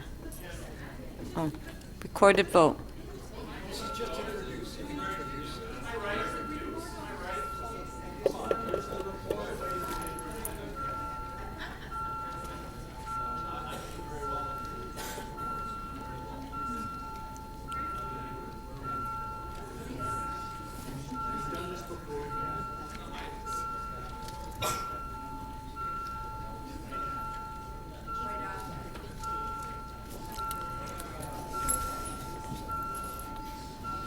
Councillor Wong-Tam, please. Councillor Carmichael.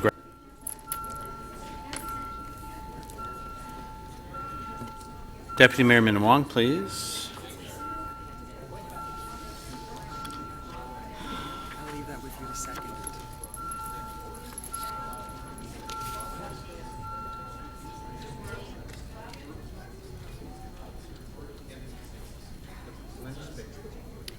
The motion to add to the agenda carries unanimously, 40 in favor. Who's next? Councillor Bailao. Oh. Yes, I have a motion that staff asked for technical amendments. It's actually in Councillor Carroll's ward, but because she's sick, she's not here today. I'm introducing it on her behalf. On favor? Carried. Councillor Mammoliti, you're next. Madam Speaker, this is an application that went to the Committee of Adjustment. The Committee of Adjustment refused the application and it's gone to the OMB. This sends the solicitor and staff to represent the Committee of Adjustment. On favor? Carried. Look at him taxing and spending and taxing and spending. Councillor Grimes, you're next. Thank you, Madam Speaker. This with regards to 20 Elton Crescent, my ward, attendance of the Ontario Municipal Board. It's urgent. It's going to the OMB. The hearing is imminent.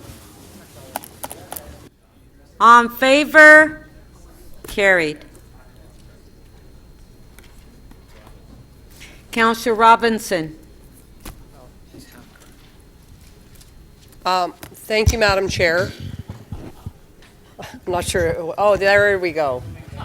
There we go. Okay, so this is an OMB hearing and request for representation there at this 366 Broadway. Okay. On favor? Carried. Councillor Fragedakis. Thanks, Madam Speaker.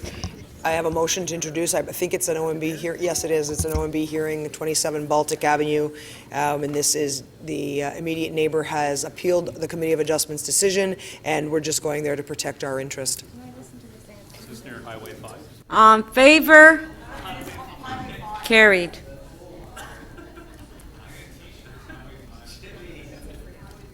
Okay, here's another one you can add on later. All right. Okay, members, we'll go to through the members' motions. MM 23.1.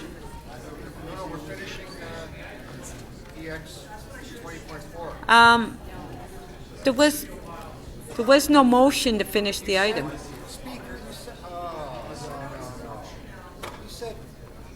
No.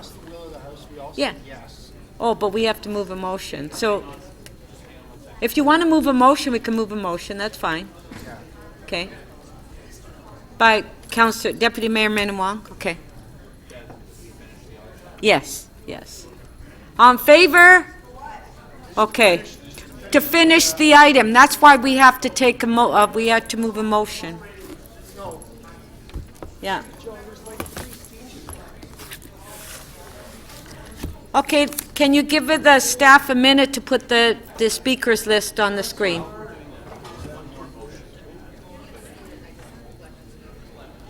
Who is it? Councillor McMahon, you had a motion that you wanted to introduce.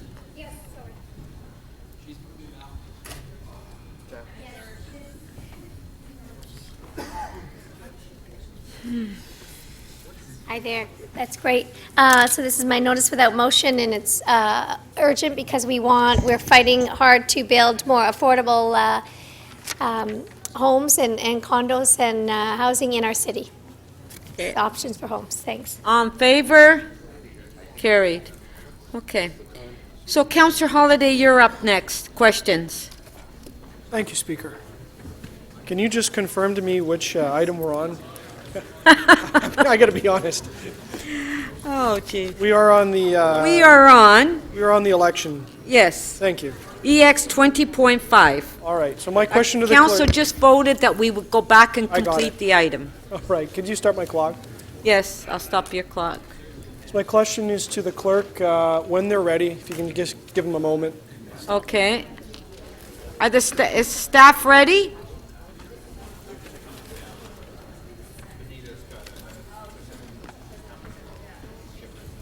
Oh, okay.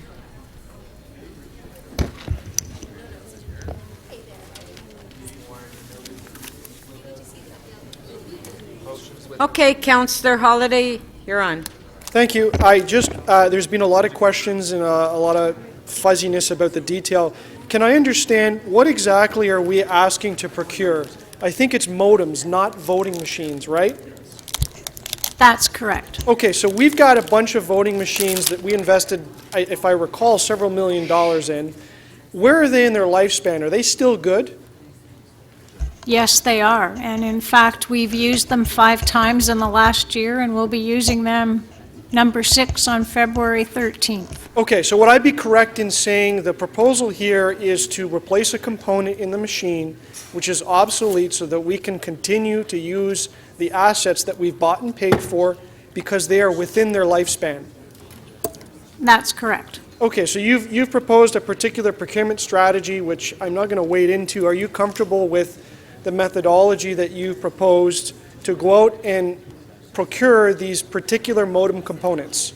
Yes, I am. What is the implication if council does not purchase these modems or authorize you to go and purchase these modems?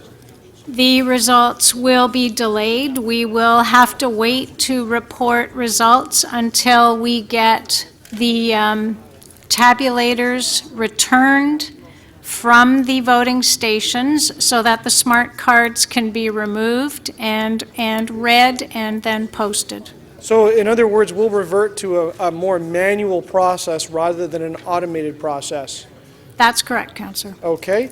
What is the approximate value of the voting machines that we've got? Or do you remember what was the purchase price? I think it was several $1 million. It was approximately $20 million. No, 12. 12, sorry, 12. Okay, so I think there's a little bit of fussing right now about... Speaker, can I ask you just put me on hold for a sec and allow me to hear myself think? Members of council, please can you try to keep it down, and members of the public, staff, Councillor Shiner, Councillor Fillion. I know. Please. Thank you, Speaker. If I can just understand, so there was some discussion today about utilizing the province's vendor of record, but would I be correct in saying that is to purchase new equipment? The province is in the process of purchasing equipment. For the very first time, they're going to be moving to electronic equipment in their elections. The concern is that their election is in June of 2018. Our election is in October of 2018. So there wouldn't be a whole lot of testing of this equipment if it's just going to arrive just in time if we went out and tried to purchase new equipment. We're at risk, right? There is a considerable risk to us, yes. We don't know what this is going to look like or feel like, and we need to make sure that it can be integrated into all of our other systems. Would I be correct in characterizing some of the discussion as apples and oranges? So we're talking about upgrading for about $1 million the modems, and there's some other side discussion going on about buying completely new equipment. And by buying completely new equipment, we could be in the tens of millions of dollars. That's correct. All right, so there is no province potential vendor of record for modems. It is dealing with completely new voting equipment, and I think I just heard you say that the existing voting equipment is within its lifespan and is still usable. So by doing that, we would be discarding something we've already invested in. Effectively, yes. So that would be waste. Thank you. Okay, I'd like to ask a slightly different question about the policy here. There is some discussion in this paper about third-party advertising. Am I understanding correctly that the third-party advertisers are independent entities? Is there any linkage or association with a particular candidate? Is there any linkage or association of their financial reporting to the financial reporting that the city requires of independent candidates? In other words, can we connect the activities of a third-party advertiser with the activities of a candidate? Only to the extent that the content of the ads would be for or against voting for a particular candidate, but not through their financial records or their activities. In fact, they must be entirely separate from candidates. So the linkage would only be subjective, which means that we would have to evaluate the contents of the advertising material. There is no declaration, there is no process, there is no formal linkage, yet there is a benefit that would be conveyed to a particular candidate. That's correct. All right. Thank you very much for answering my questions. Speaker, I have to make the comment, it's really loud. You know, I've been doing this all morning, Councillor Holiday. There's far too much noise, and I'm going to ask the members of the public that are in here, please. We need some quiet in the council chambers, because we can't hear each other speak. And staff, city staff, and members of council. Please try to keep it down. And here we have Councillor DiCiano, Fletcher, Councillor Matlow continuing talking. Councillor Campbell. Okay, thank you. Because you had your mouth shut. Councillor Mihevik. Thank you very much. I want to explore the issue of third parties being able to participate in elections and basically have no spending limits on what they are doing, which I think it would be accurate to say it's almost like the Americanization of civic elections. Can you explain how that got in there? Do you have any kind of inside or outside knowledge as to? I personally do not. I don't know whether the clerk has any knowledge, but I do not. No, we do not. So We did you- not ask for it. There was no discussion of it. It appeared. I see. And you're not aware of the Ontario Association of AMO, Ontario Municipal Association, or FCM, or like where's that coming from? I'm not sure, Councillor, that I can answer that question. There certainly has been regulation of third-party advertising in the Provincial Elections Act, so it has applied to provincial elections. Right. I mean, so let me ask you this. In this report, it is, thankfully to some eager readers and to the media, it's now come to our attention, and now that I've read it more solidly, this to me, like, would you not agree that insofar, from your perspective as a clerk, noting that now this paves the way for, frankly, endless third-party money, that there is something we should be saying as a city to the province, that this is a major threat to democratic processes? Well, Councillor, I can't speak to personal experience with such legislation, but yes, I understand that there are inherent concerns and risks in respect of a third-party advertising regime, and it would be worthwhile to comment back to the province if council felt that it needed to make that point, yes. And currently it has had royal assent. Yes, Yeah, okay. yes. Wow. This bill has. So then, okay, so I see two tasks. One is to tell the province this is kind of like to make a statement in that regard. And then the second piece is to thoroughly explore what our options are via bylaws to actually counteract what the province has done.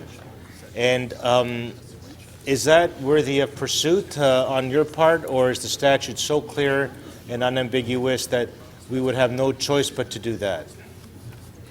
In my view, it's not an option for the city to take steps that would deter participation in third-party advertising.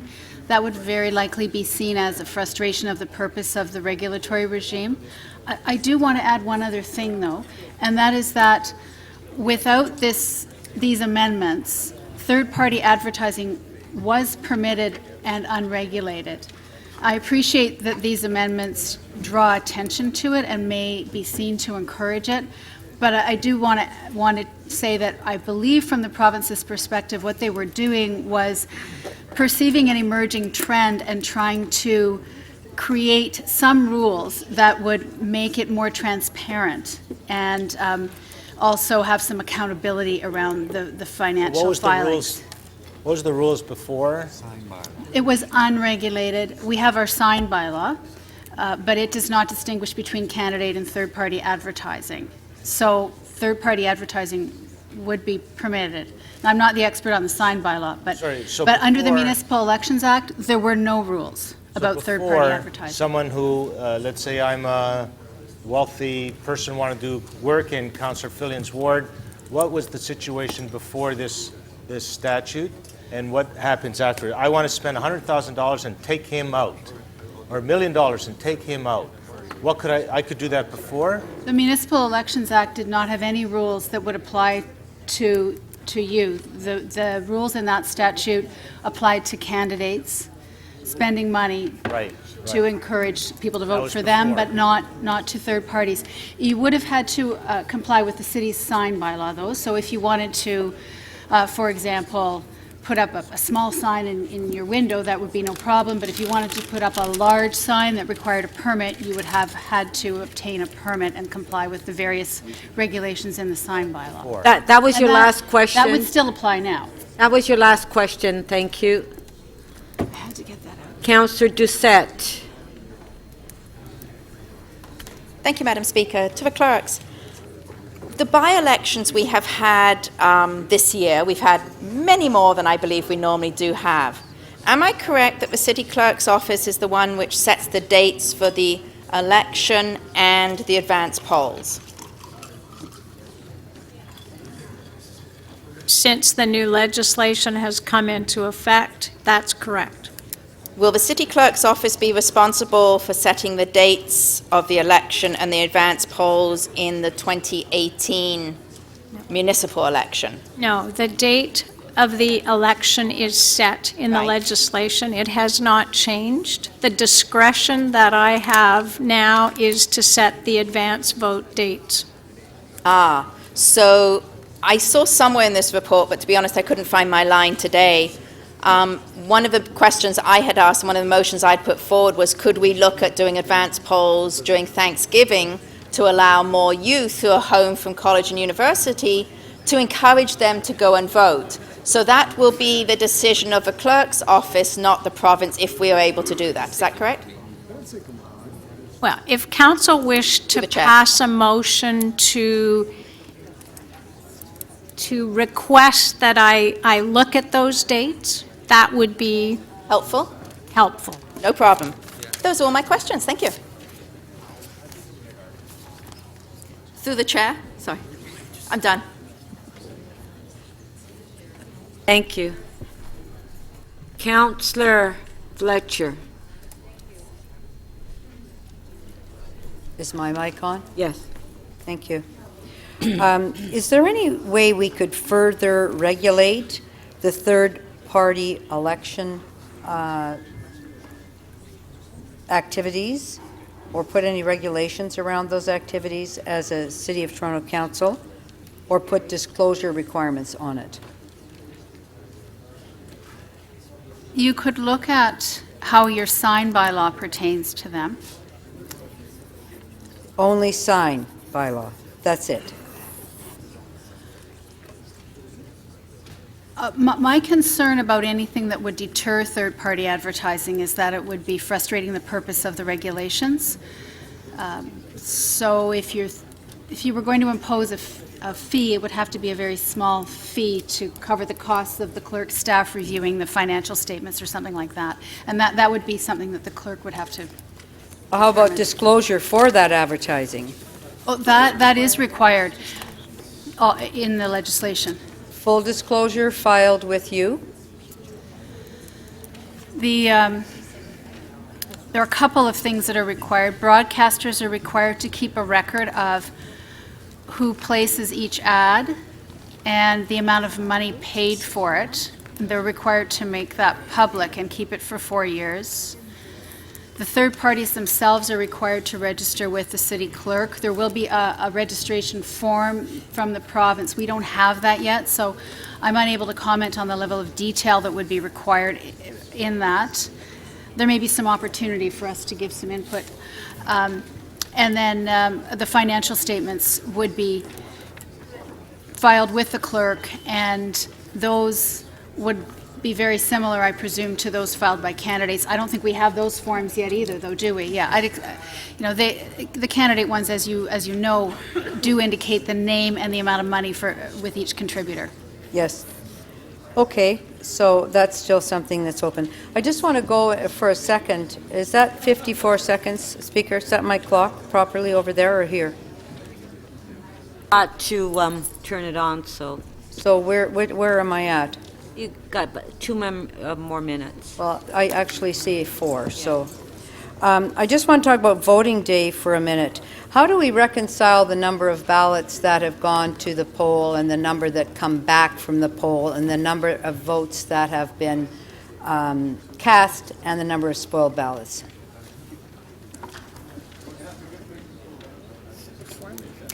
Through you, Madam Speaker, all the ballots that go out go out with the certificate. So we know exactly how many of each ballot have gone out. To each poll? To each poll. Yep. At the end of the night, the staff look at the number of ballots that have been processed through the tabulator, and they have a tally sheet that they also have to complete, and they took a look at the number of ballots that remain, and they reconcile what was given to them and what they have at the end of the night. And is that given to a scrutineer? I've never seen one before. No, it's not. Why is that?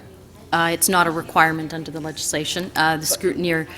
But we could require that. Any scrutineer in a provincial or a federal always gets that at the end of the night. They see that information. Yeah, Number spoiled. Or at least it's published somewhere.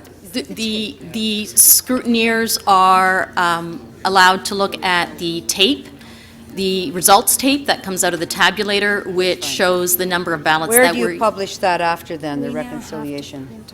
Poll by poll? The results are available on the web as well as the poll by poll, but there is a new requirement in the legislation. The reconciliation is available where? No, the reconciliation is not. It's part of the official election documents that are. You don't have a separate reconciliation that would say 25 were spoiled, this many votes, this many went out. That isn't something that's publicly accessible at this moment. Okay, there's a couple of things. One, under the new legislation, the clerk will now be required, as part of the results, to disclose the number of declined ballots and the number of rejected ballots. So that will address some of the concerns that you're talking about, which provincially they do as well. So in the new legislation, that will be available and that will be posted on the web. But poll by poll, if we wish to make sure that that information was there, and we saw spoiled, turned down ballots, cast ballots, reconciled with the number that went to the poll, then that's still possible to have. Yes, because that we don't have that public information today. Currently, no, but starting in 2018, that will be available as part of the poll by poll and election results. Okay, thank you.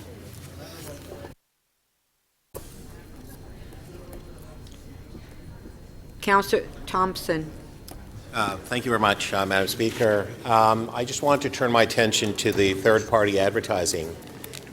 It's actually done currently with the provincial elections? Yes, they do have a third-party regime. Right, and there are measures that regulates in terms of how third parties are able to participate in the election process? Yeah, I am not that familiar with the provincial process. So will the provincial process be fundamentally different from the process that's actually being proposed for the municipal elections? Yes, my understanding is that it is different. But you're not familiar with it? Well, no, I'm not. I don't know Yet. the exact details. My understanding is that Right. it is different. And what is the basis, what's the merit with respect to the provincial third-party advertising? What's the objective? Is it participatory process in democracy of those who wish to participate in the process? I'm not sure. I can't comment on the provincial rationale So what is or it? purpose. What's the purpose for the municipal third party? Well, this is something that the province has added to the legislation. I'm aware of that. It's not something that we've requested. I'm so aware of that. It was very difficult for us to comment on the reasons that the province has chosen to include the provisions. My view is that the province perceived an emerging trend and determined that it was something they should put some requirements around to have more transparency, Right. limits on spending, and Right, financial because disclosure. That's really where I want to get to, because Yes, currently, in that's the what last I believe. election, it was basically ambiguous. You could do whatever you wanted to, in Yes. essence, right? So now there's some regulations that actually being put in place by the province. Yes. So you'll have to be registered, you'll have to be notified, you'll have to go through the same process in terms of how you spend, as it relates in your document here that talks about filing. Yes, there's a Yeah, financial Councillor filing Thompson, requirement. I'm going to put you on hold. Sure, Speaker. Councillor Perruzza, Councillor De Bearmaker, Matt Lowe, please try to keep it down. Councillor McMahon.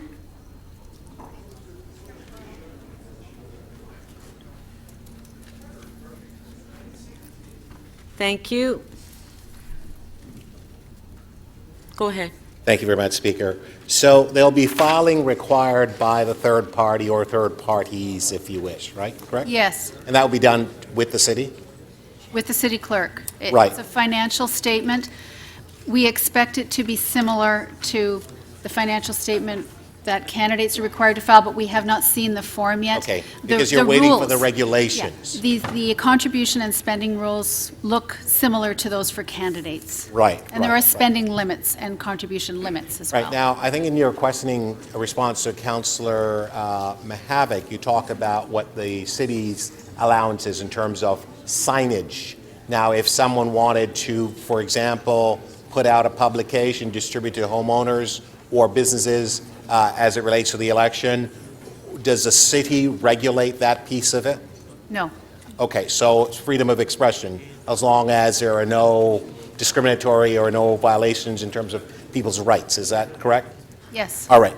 And so, as it relates to what you're saying, you want us to be very careful what we do here today, not to frustrate the third-party piece that the provincial government wants to put in place to allow for democracy and participatory participation of those who are interested in the election process. Is that correct? Yes. Like you wouldn't want to see motions from members of council that sort of dilutes the intent. I would discourage council from, for example, requiring a very high fee for someone to I actually can't register. hear you. I think there's a lot of noise back here, Speaker. I can't hear. I know, Sorry. I would If have you set my serious, time, please, Speaker. I put it on stop. I would Okay. have serious concerns. Okay, hold on. Please, I don't know how many times I've been doing this today. I would have serious concerns. Hold on. Sorry. I'm trying to get order. Councillor Perruzza, please, sit down. Please. Okay, go ahead. I would have serious concerns legally if council wanted to do something like require a third party to pay $2,000 to register or something like that, because I believe it would deter participation and frustrate the purpose. Or perhaps require the number of signs that they could put out, the number of publications, et cetera, et cetera? I'm reluctant to comment on specifics like that. No, because you have a financial situation that they have to abide by, there's a guideline, right? Yes. And you can have as many third parties as you wish. Is that correct, as part of election process? As long as they register There's and no follow limit the on the rules. number of registrants. Sorry? There's no limit on the number of third parties that can register with the clerk. Right, but I just want to make sure that you're providing us with information here today that tells us that we ought not to put motions that will try to frustrate the process. Is that what you're saying? Yes. Okay, thank you. Thank you. Councillor Perruzza.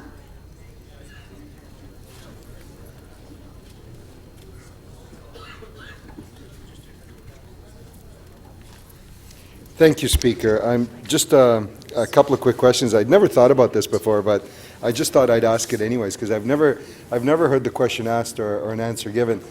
Could the vote counting machines that we currently have, could they be well, Councillor Ajameri suggests that the phrase tampered with. Somebody else suggests the phrase rigged. The words I would use is, could somebody actually manipulate the machines to give you a specific result, irrespective of what the ballots say on the way in?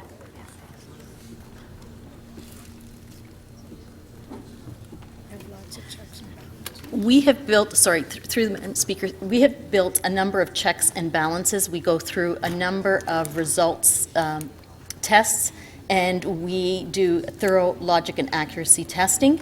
The equipment is always in our oversight, and the smart cards are locked down with a seal. So we do have close oversight on the equipment.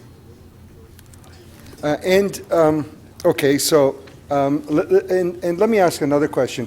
Is there access to so the machines don't have a remote access, right? You can't like dial into them like we could log into our email system remotely, right? No, the modems we have on our equipment, the wireless transmission is done over a virtual private network.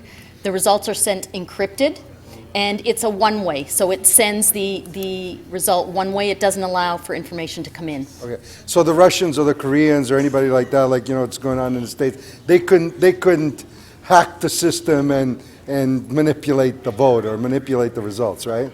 I think we have enough safeguards in there. Right. I believe we have enough safeguards for that. So I think I understand the answer to the question is yes, you have the safeguards, but it's not impossible, or it's not something that couldn't be done. It could if somebody were sophisticated enough, or if somebody were determined enough, or all of those things, correct? Yeah, I mean, with any technology, is there a possibility? Absolutely. But as I said, we've put a number of safeguards in place that we're fairly confident. So, and given that, let me ask another question. For example, at the end of the event, the election event, once the ballots have been cast, and once your machines have counted the votes, and once the results have been given, is there any testing done after? Yes. So prior to the election, we do what's called logic and accuracy testing. We do test ballots, test decks. Those test decks are then run through the machine again to see if we get the same result. Okay, but you don't actually, for example, do like a spot check, like say, let's pick Councillor Mamalides' ward and pick one poll in his area, and given a result and say, let's go into that machine and see if that machine actually verifies that result. Because you actually have the ballots. You'd quickly be able to go through and count them and say, yep, right number of ballots, yep, right number of votes, yep, right number of people got the right votes. So you know what? Chances are nothing happened here, right? And I'm not saying go through all the machines. I'm saying do like maybe 1, 2, or 3, or, you know, like. Yeah, we can't do it. I mean, the ballots that were used on election day are locked down for 120 days, and we can only access them through a court order. So that's why we do the logic and accuracy testing with the test decks that we did prior to the election. But given that, wouldn't you think that it would be prudent to be able to ask, just for yourselves, as a one-off, not because as a one-off, just to be able to test the validity of the results against the actual ballots cast?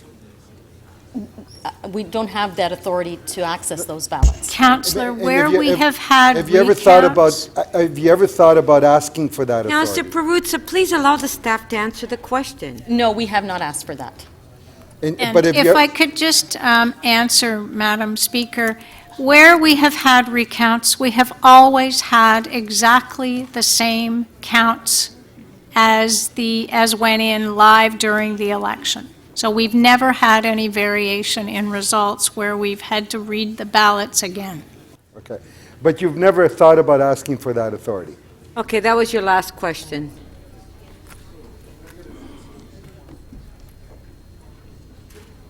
No. Okay. Thank you. Councillor Robinson. Thank you, Madam Speaker. I just have a question about incumbent advantage, and is there any provisions in place to level that out or address that provincially or municipally?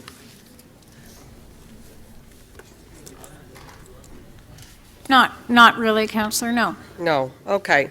So one of the questions earlier worried me a bit, because I do think it's important to have students participate in the election process, but I do worry about early voting as early as Thanksgiving, given that incumbents might be the preferred choice because the other candidates haven't had an opportunity to get traction in the campaigns. So could you speak to that potential incumbent advantage? Well, Councillor, that is one of the concerns that we have. We have to ensure that elections don't start so early that people haven't been able to finish off their campaigns, so that there could potentially be construed an incumbent advantage as you've described it. So that's one of the factors that we will be taking into account in setting election advance vote days, as we have always recommended to Council. We've recommended dates to Council that take that into account, as well as a number of other factors. Okay, so if something's moved today to review that, you would take into consideration early voting, advanced voting might impact the outcome of the election just because incumbents would have obviously more, more advantage in the election process simply being the incumbent.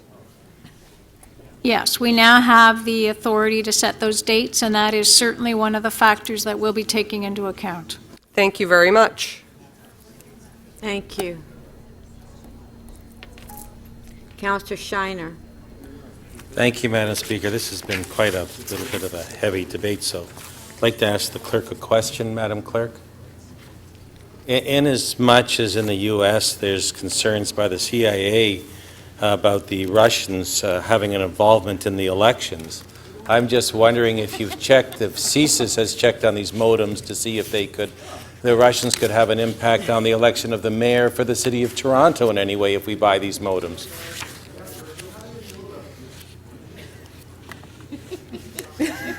Madam Clerk, I need an answer. We certainly have not checked with CSIS, Councillor, on that particular point, but we have confidence that our equipment is as secure as it can be. Well, can you say that? Can you say that with a straight face and as secure as Donald Trump has tweeted about what he thinks of the CIA now?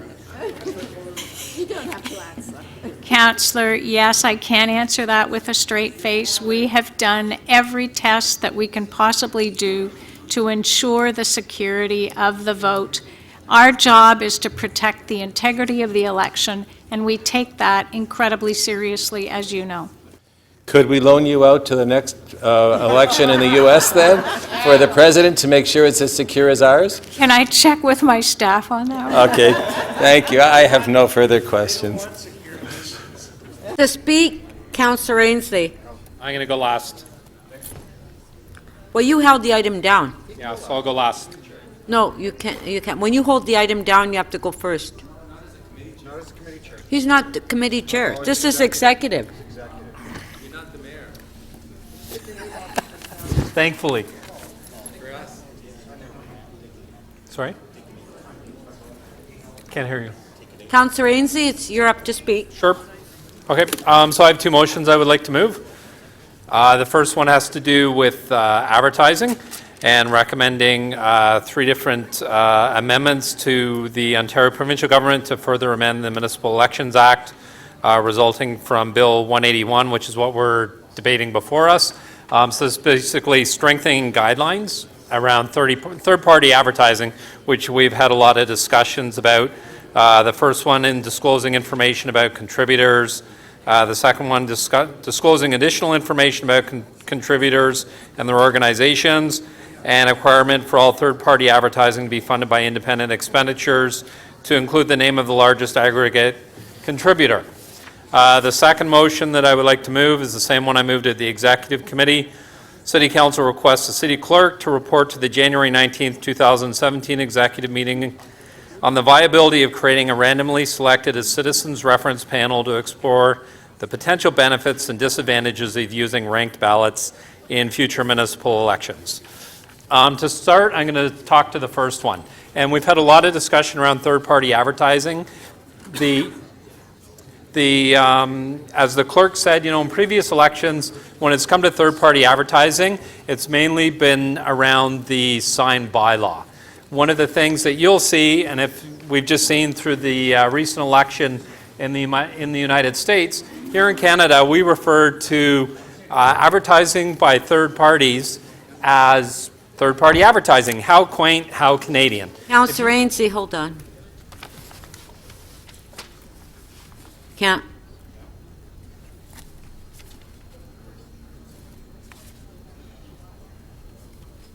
Okay. Okay. So in Canada, we refer to this type of advertising as third-party advertising. On the other hand, if you go down to the United States, they refer to it commonly as dirty money. Dirty money because it's hard to regulate. There's huge, what are called PACs, political action committees, that in some instances control billions of dollars of money. There was an example recently in California.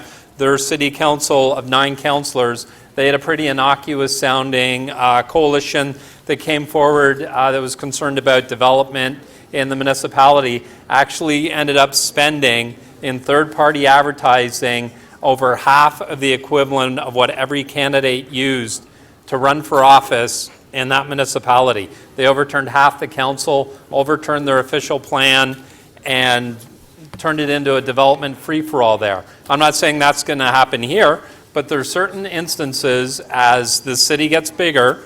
We witnessed what's going on recently at the executive committee last week. For example, there was a gentleman that was there deputing saying that he represented a large number of developers in the city of Toronto.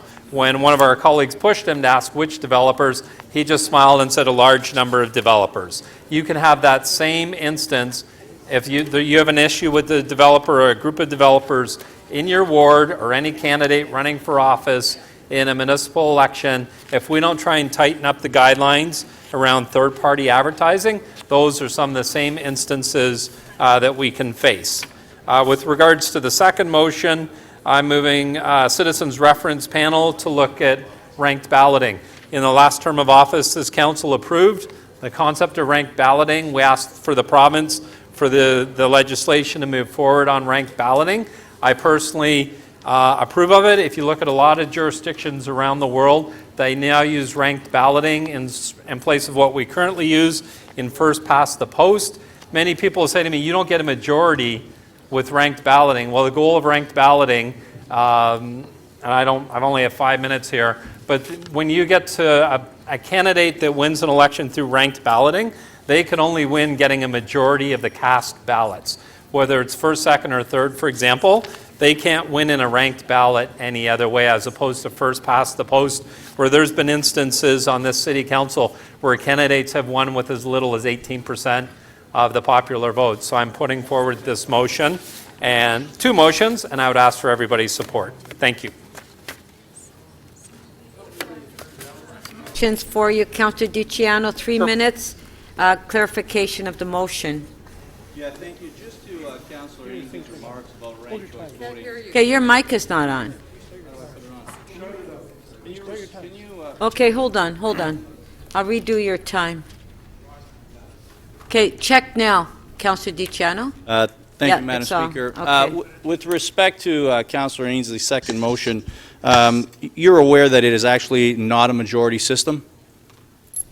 Sorry, I'm asking for a citizens reference panel to explore the potential benefits and disadvantages.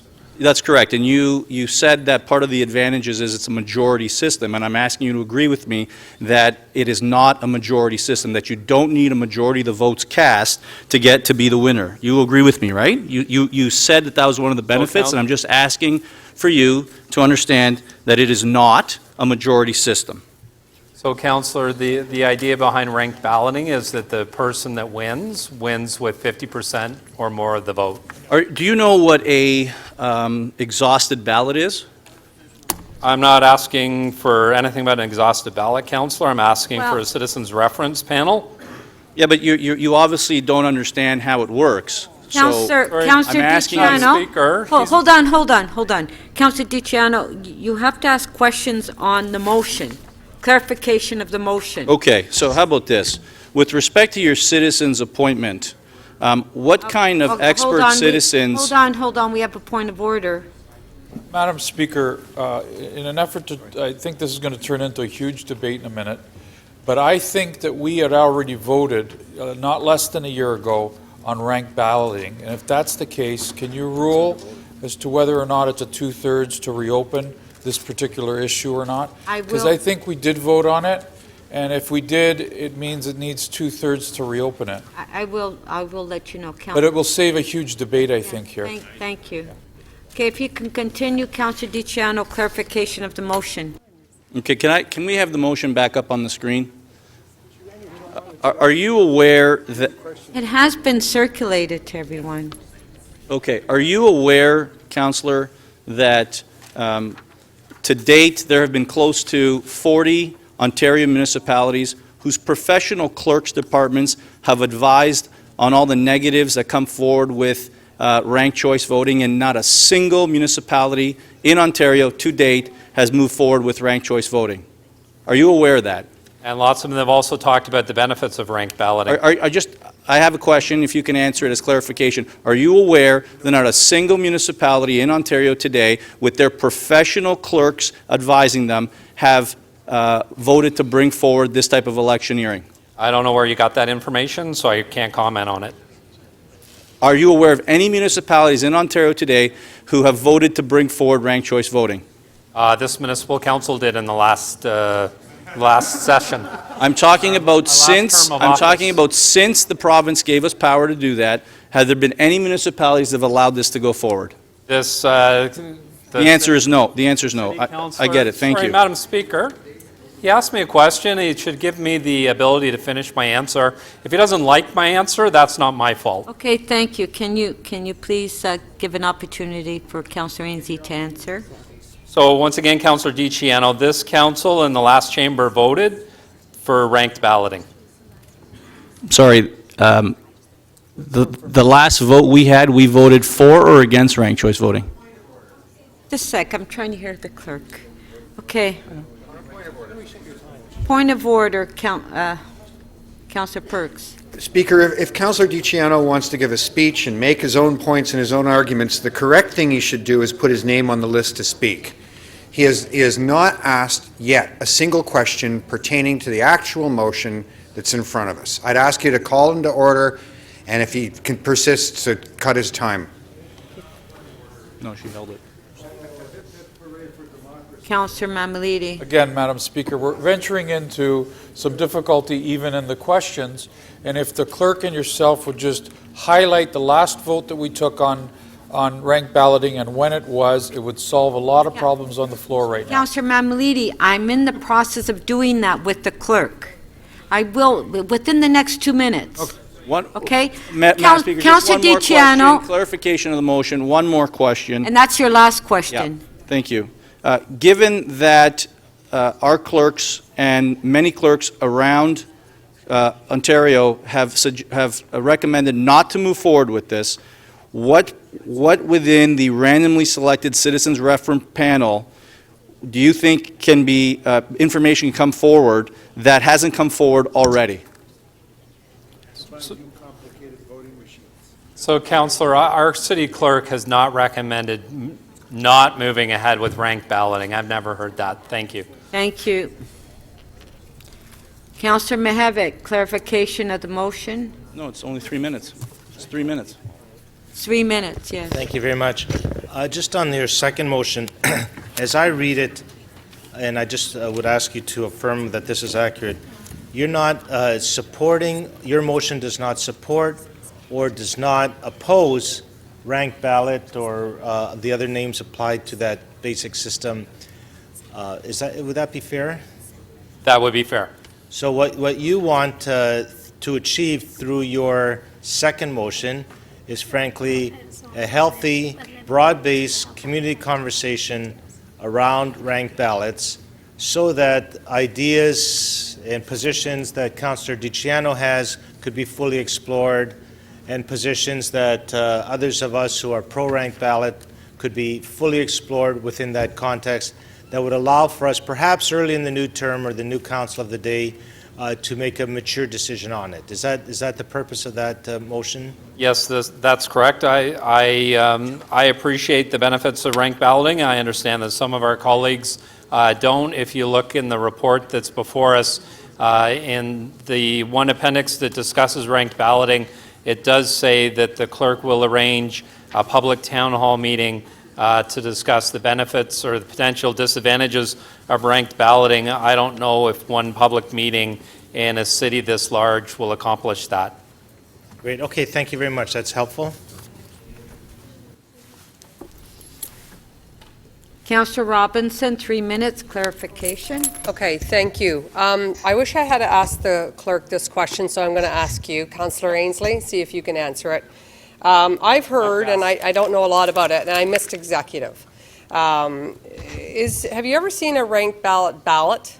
And what I've heard is it's cumbersome, confusing, difficult for residents and voters to navigate. So I've heard that over the last 6 months. Do you know anything, do you have any feedback or? Councillor Robinson, I'm going to have to interrupt. Again, clarification of what we have before us. Okay. Well, it is, I mean, he's asking to look at ranked ballots, Yeah, so I think it's within the, So I guess the way that I would address your question, Councillor Robinson, if in the motion where I talk about a citizens reference panel that looks at the benefits and disadvantages of ranked balloting. So I can point to, if you looked at ranked balloting around the world, there's a number of different countries. They use it in a variety of different forms. For example, some countries, when they look at taking, they'll take the person off the bottom after the first round that receives the least number of votes. There's other municipalities that will take a whole group of candidates off after the first round of ballot counting. So there's a variety of different forms that ranked balloting takes around the world. I just think that when we're trying to get the best representation for people, that the ranked ballot is the optimal system. thank you. Councillor Mammoliti. We've already voted on this. Why are you bringing it back now? I don't understand that. Sorry? We've already voted against this. We voted for it in the last term. And then we voted again And here. Within a year ago, we voted on ranked balloting again. Yep. And we voted against it. I think there's been a number of changes in how ranked balloting's done around the world. As I was just explaining to Councillor Robinson, there's not one size fits all. And I think we need to have a more fulsome conversation about it. Don't you think that conversation would best be set for the new term of office instead of us dealing with it now in front with this report that's here? I think in terms of a timeline that we can do it before the next election. As you've heard from our colleague Councillor DiCiano, he has some concerns about it. I'd like to bring in a citizens panel that can look at the benefits and the disadvantages of it. Maybe they'll come back, Councillor, and they'll say this won't work at all in the city. Okay, I get it. You know what, Councillor Ainsley, forget the whole idea. And I'd be fine with that. Okay, clarification of the motion, I please. understand it. And this is total clarification of the motion. No, it's not. Because I'd like the opinion of the mover of the motion, which answered a question of Councillor Mihevc. It said consultation. You just indicated that it's your intent through this motion to bring it back for the next election. Did I just understand that right? I said that that's one of the options, that if you look at the timelines in the report, that is possible. Right. If the panel comes back and says that, you know, we have to have an education process, that it's not possible in 2018, maybe that's what the result of the panel will be, and I'm fine. To be perfectly honest, Councillor, if the panel comes back, I'm happy with whatever the recommendations are. I just think that this is something that needs to be explored much more than we've already done. I think I can respect the motion, but I think you're trying to reopen an item with a poison pill right now, and that, to me, doesn't sound very good. I'd like to know, Madam Speaker, if we need 2/3 on this motion, because it is a reopening. Councillor Mammoliti, as I indicated to you, the clerk is getting that information for me on what we voted the last time. With all due respect, I asked you, I'm not sure if I asked you, it was yesterday, the day before, because I knew you were going to hold this item. And I said, can you tell me a little bit about it, because you're the chair of the committee? And you said, it's just an issue of the machines and getting the machines kind of ready. You didn't tell me that you were going to throw this little pill into the whole equation. This is going to take another 2 or 3 hour debate. Okay, thank you. That was your last question. Thank you. No, thank you. That's not even clarification, Councillor Mammoliti.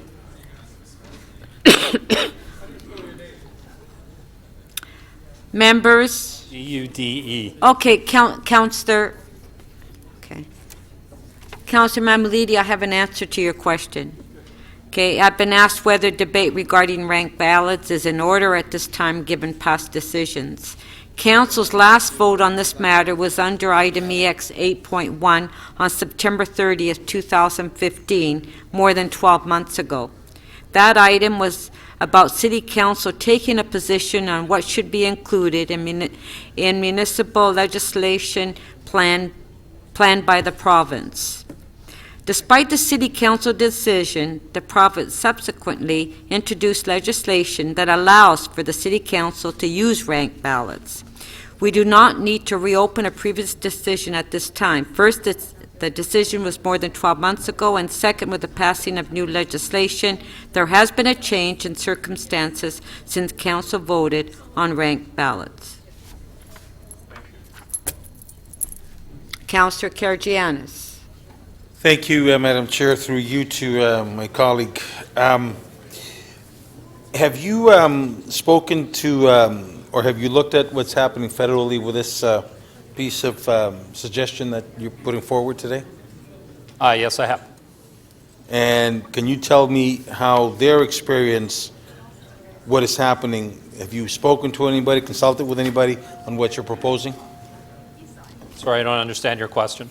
Well, you said you have looked at what's happening federally, and basically what's happening federally, they couldn't find their way through it, and they're going through to a democracy.ca.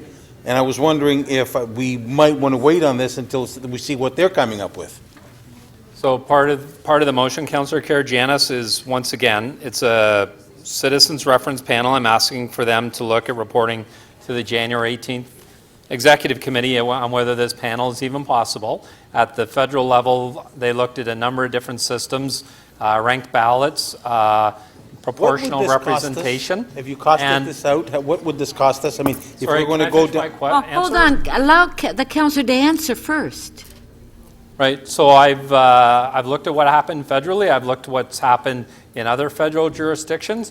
Ranked balloting doesn't always work well in a federal party system. It does work well.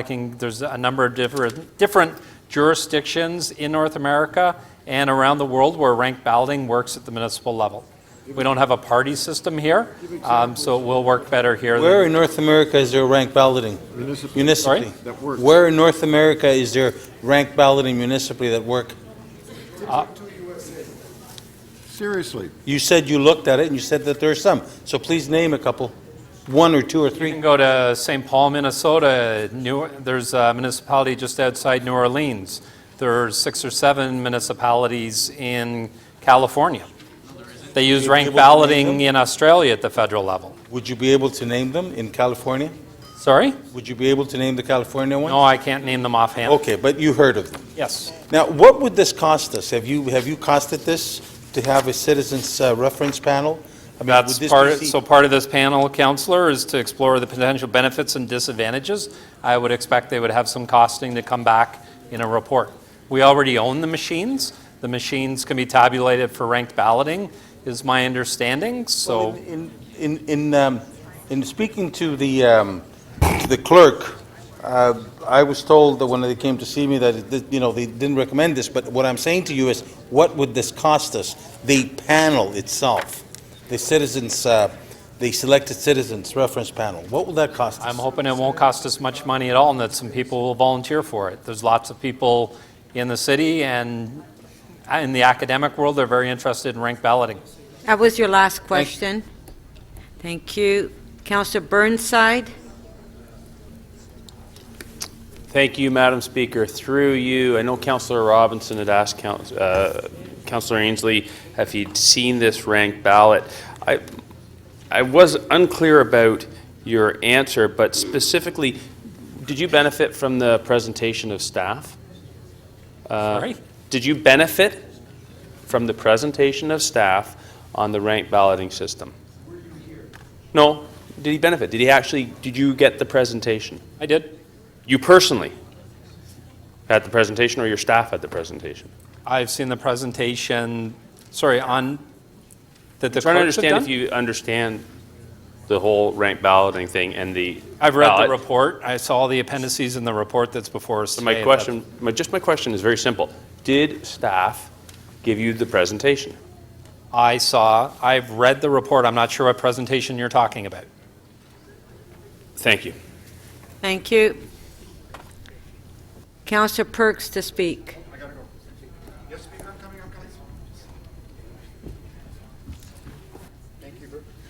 Thank you very much, Speaker. I have 3 motions.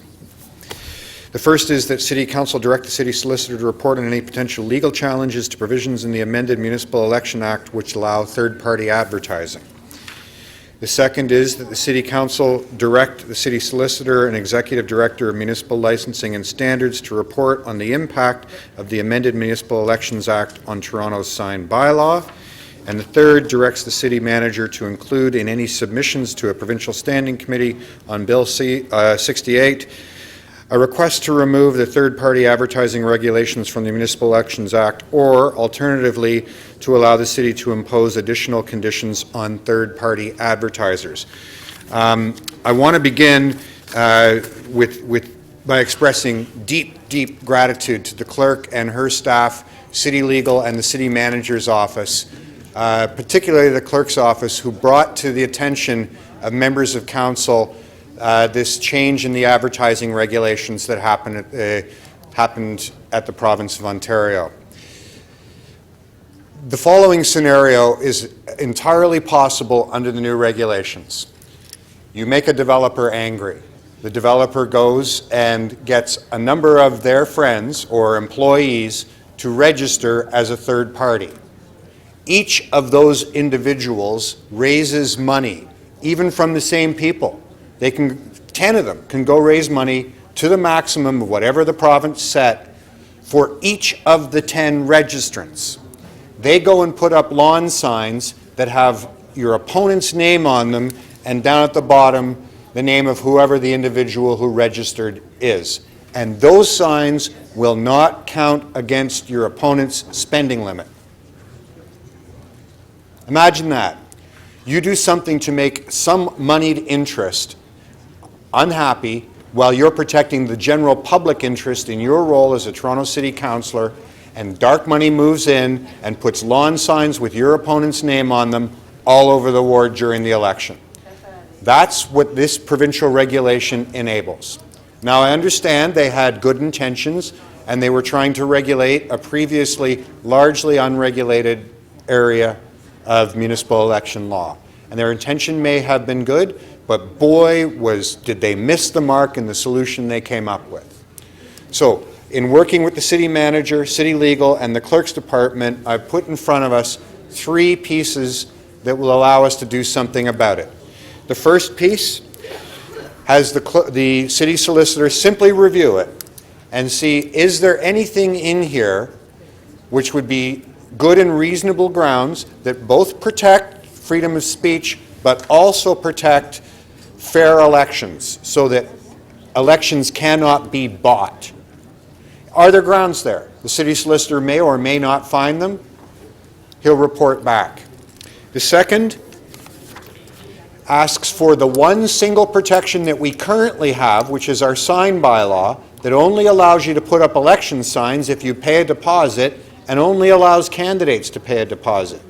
That will be wiped out by the provincial regulation. So we need a report about how we can defend the current rules that only allow candidates to put up lawn signs. The third recognizes that we're currently in the process of updating the City of Toronto Act, and it directs the City Manager, as in past practice, to work with the Mayor's Office and Council to send a delegation to a standing committee on hearings of City of Toronto Act, defend all the other things that we've asked for, and additionally include this piece, which is either give the City of Toronto the authority to keep dark money out of our elections by giving us rights under the City of Toronto Act, or if you're not willing to do that, make amendments in your Municipal Elections Act. These are not perfect tools, but it's worth remembering that the way the province wrote the legislation, the clerk is directly named and must do what the province wants, irrespective of what this council wants. We in past have said no corporate or union donations. That's overturned here. We lose that authority. We lose the authority to write our own sign bylaw about who can and cannot put up lawn signs. All gone. So it's very necessary that we let the province of Ontario know that despite their good intentions, they've opened up the door to American-style political funding right here in our city. I hope you'll support me. Thank you. Councillor Karygiannis, clarification of the motion. Yes, thank you, Madam Speaker, and I want to thank my colleague for bringing this forward. I was wondering if he's aware, or if he can tell us how the third system party advertising works, either federally or provincially, or if there is such a thing that exists. No, I'm not terribly familiar with their system. Okay, thank you.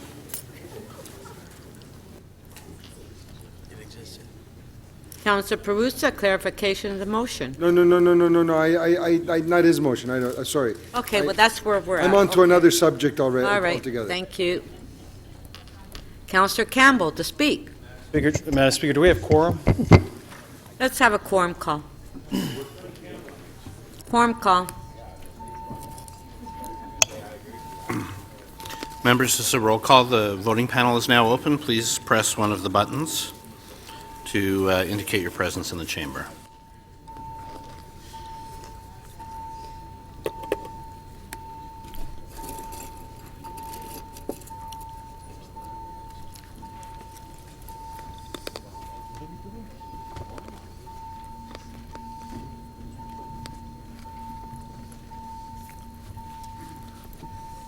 Councillor Lee, please.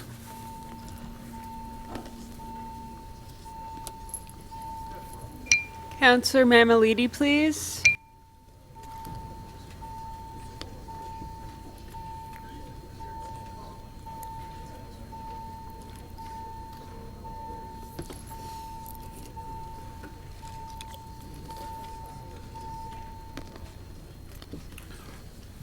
Madam Speaker, quorum is present. There are 27 members in the chamber.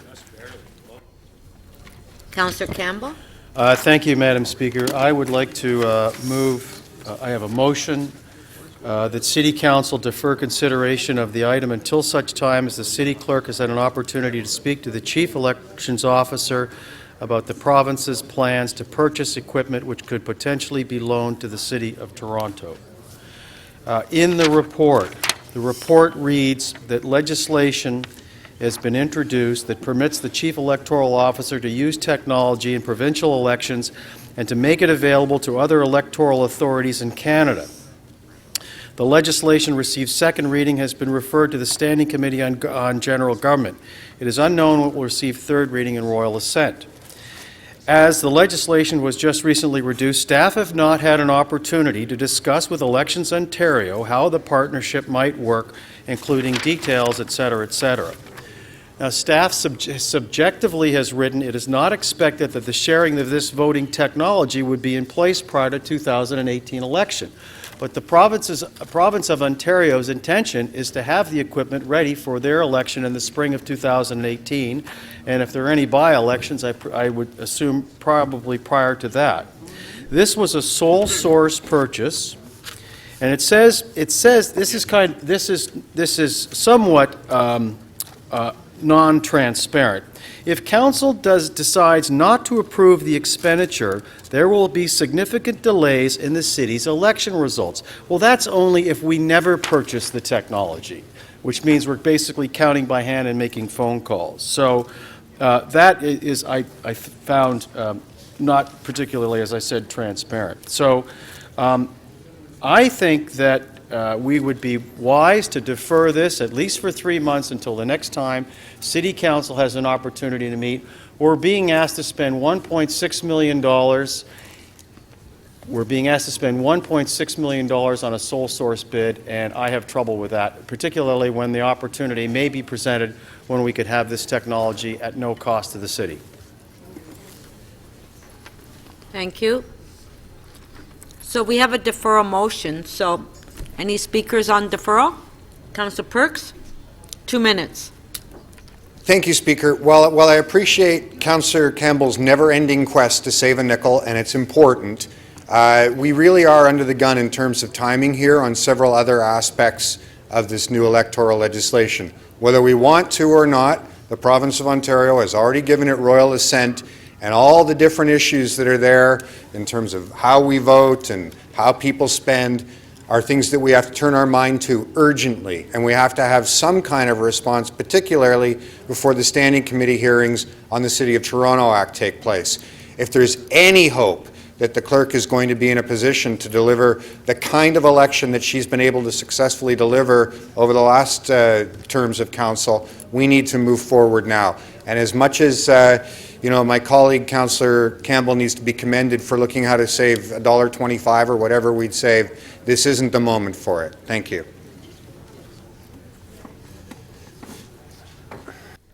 Any further speakers on the deferral? Okay, ring the bells. Motion to defer.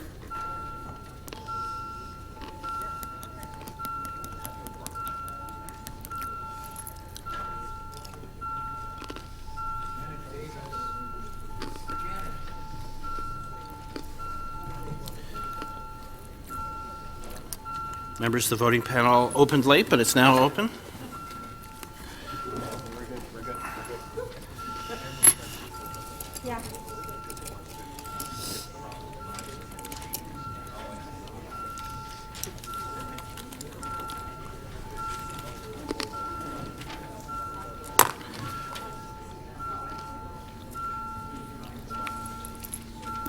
Councillor McMahon, please. Councillor Crawford, please.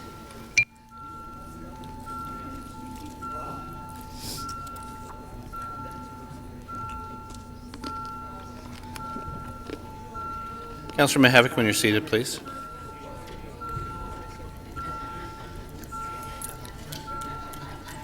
Councillor Layton, Councillor Cressy, when you're seated.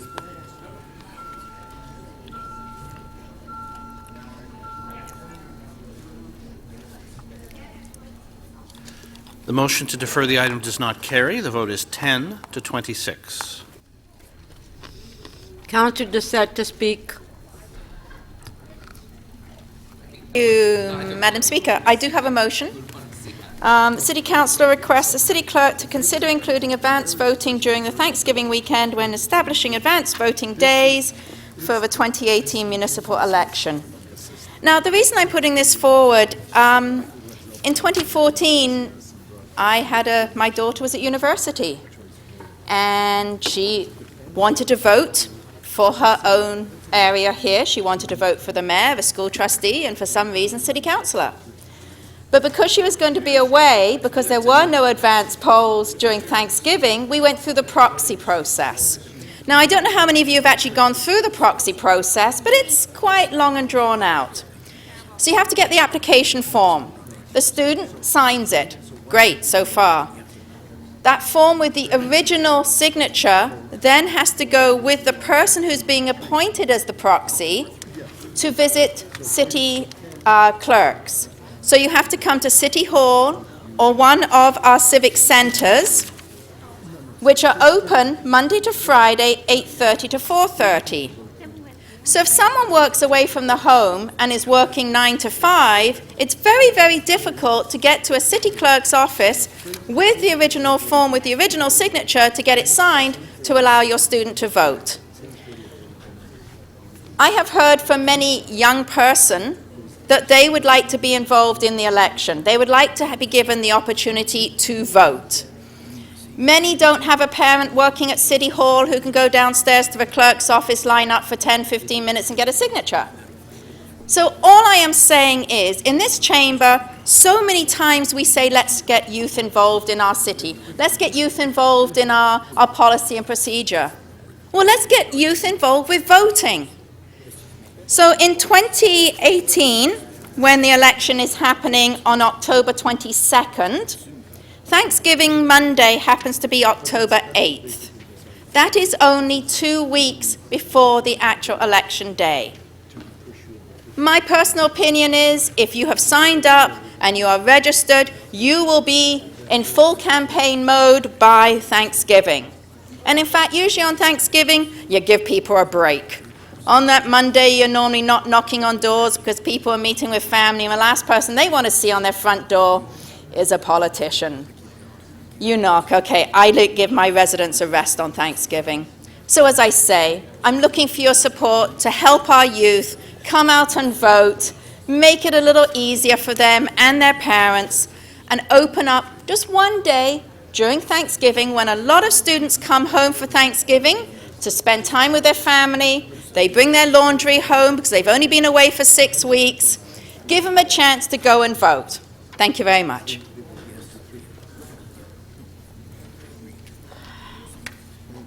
We have Councillor Karygiannis. It's clarification of the motion? Thank you very much, Madam Speaker. Clarification of the motion. Yes, I sir. think the motion speaks to the fact that we would like to get our young students to go out and vote on Thanksgiving weekend.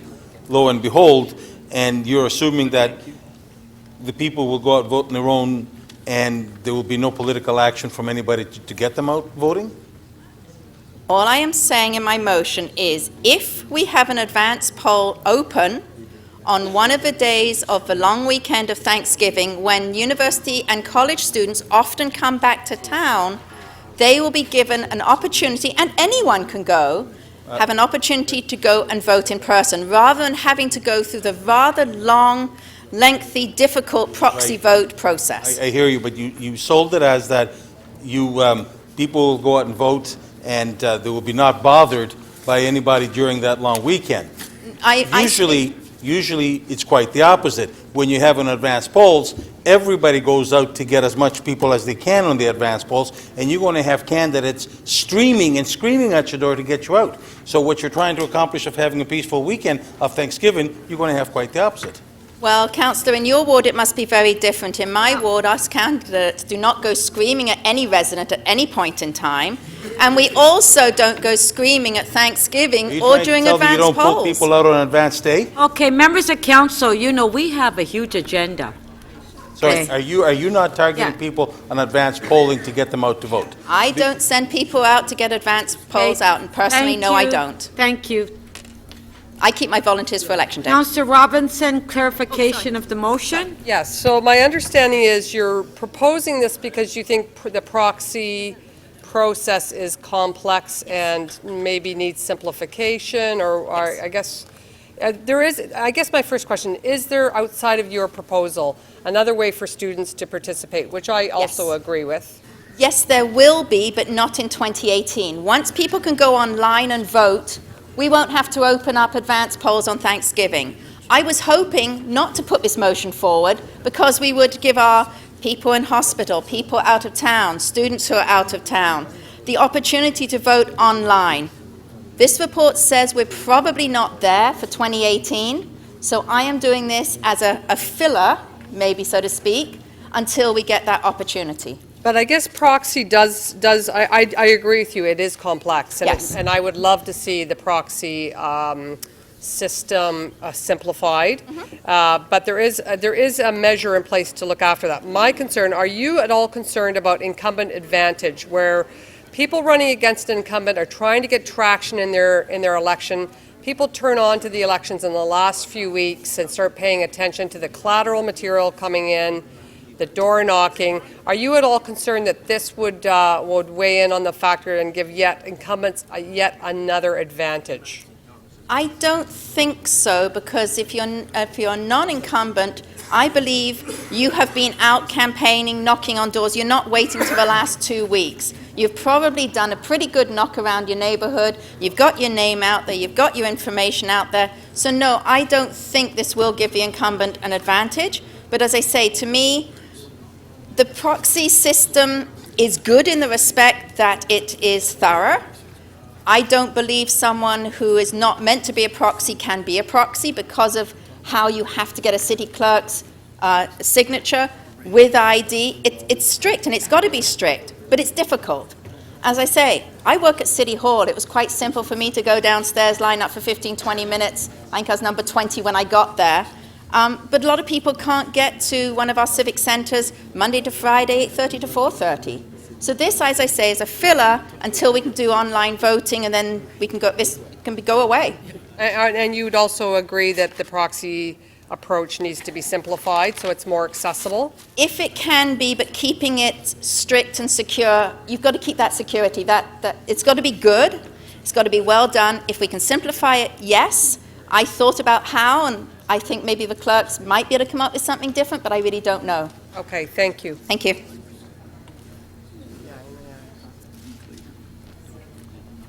Councillor Mamalidi to speak. I'm going to move the City Council request the City Clerk to report to the Executive Committee in 2019 on the feasibility of creating a randomly selected citizens reference panel to explore the potential benefits and disadvantages of ranked balloting. The reason I do this is because it's really the only way for me to do this and kick it off, because one, we're going to spend all afternoon now debating this with respect to ranked balloting. This report had nothing to do with ranked balloting. This report had to do with an emergency that the clerk had and needed to deal with to talk about the legislation. There has been a poison pill on the floor of council to try and yet again sneak on the agenda, ranked balloting. Now, for those of you that weren't around in early days of the megacity, in fact, it would have been just before the megacity was actually a megacity. There was an election, and this is the closest thing that I've ever seen to ranked balloting, was when we shared our communities with another councillor. And it's not the sharing of the community with the councillor that was the issue. It was, how do you vote for two councillors in an election? So the best thing to do, and what I noticed around the city, was that the best way for any one candidate that perhaps is unknown or has more friends than others that might not work and have all the time in the world to spend on elections, was to confuse the hell out of everybody in terms of how they're voting. And what that election did is it brought people to your door and said, hey, this is who I am, but if you don't like me, why don't you vote for this guy over here on number 2 on your ballot? And you know what? If you don't like this guy over here, then vote for him on your 3rd ballot. So our constituents had to deal with 3 or 4 different names with one visit at the door. That's what ranked balloting is. It confuses the electorate. They don't know really what to do in the circumstance.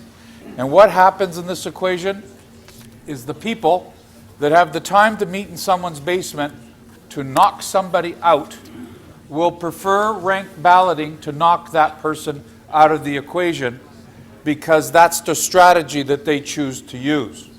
Now, working people that have a job to go to don't have the time to meet in everybody's basement to figure out which councillor they're going to knock out. And so I'd love to get into a typical Mammoliti speech here in terms of who on this chamber's quite capable of doing that, but I won't do that. I saved my energy for yesterday's debate. But at the end of the day, confusion is the worst thing you can have in any one election.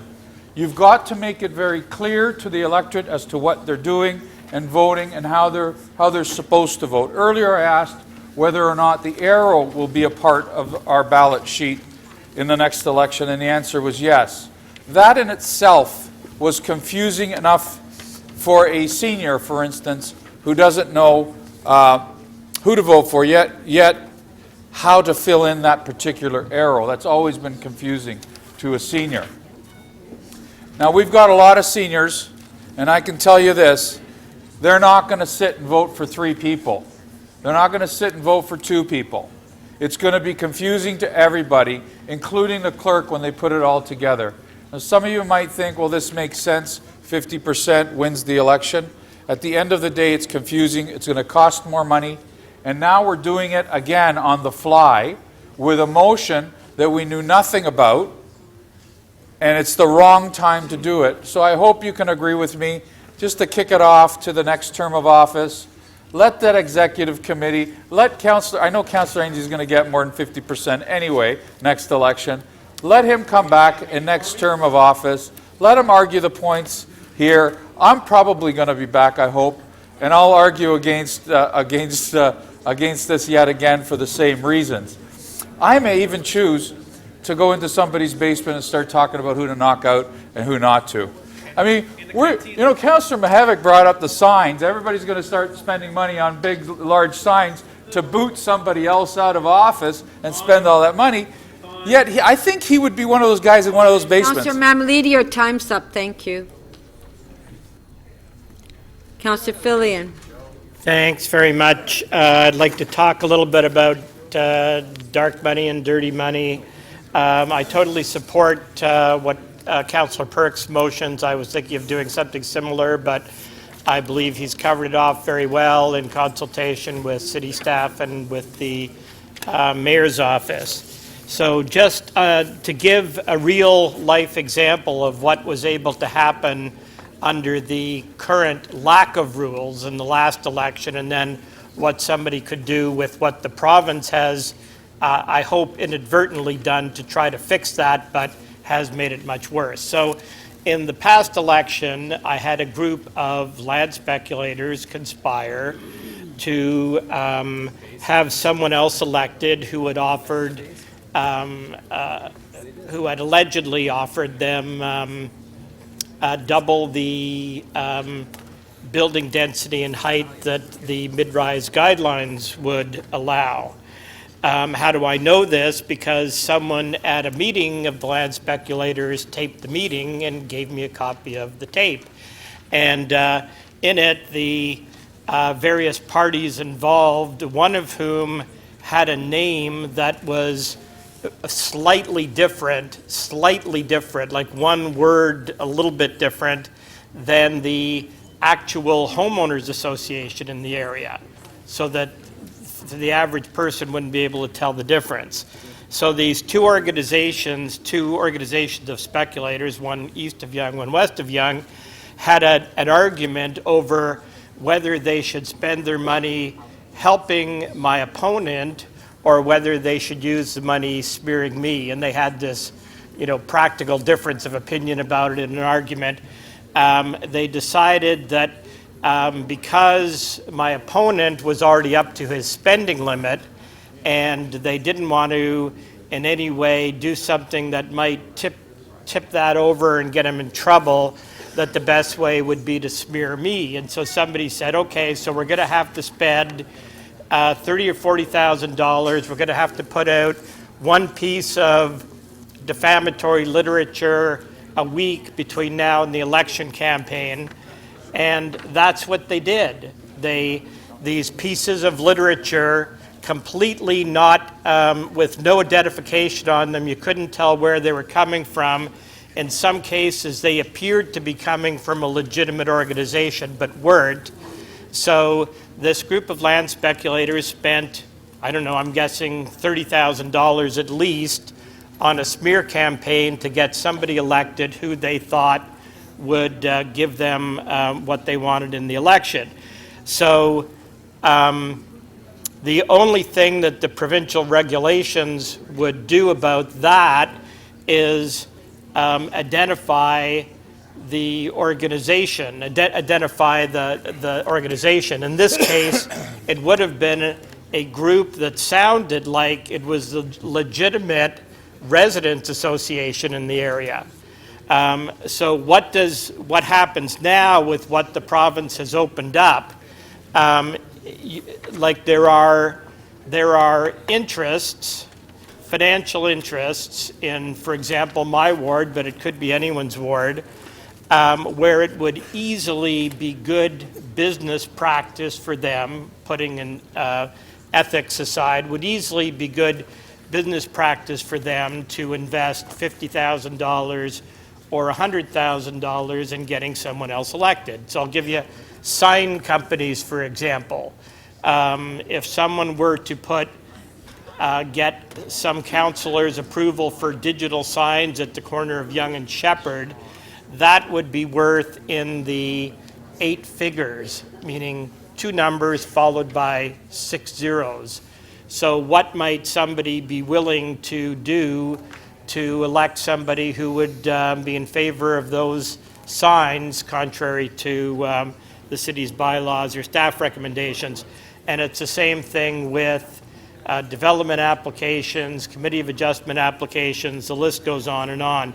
So what the province has inadvertently opened us up to is those interests in places where, places such as Willowdale, places such as anywhere where there's a lot of development taking place, where there's potentially higher density, where there's... Thank you, Councillor Filion. Your time's up. Thank you. So Thank you. please support Councillor Prick's motion. Could I have a quorum call, please?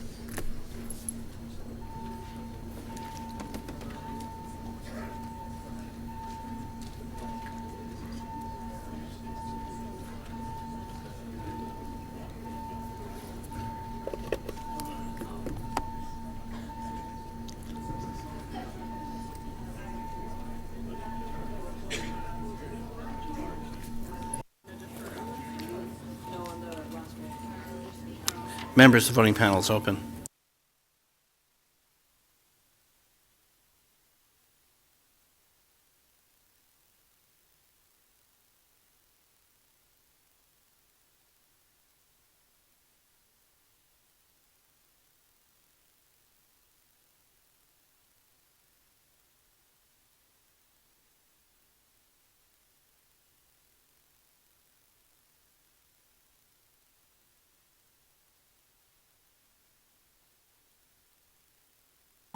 Deputy Mayor, please.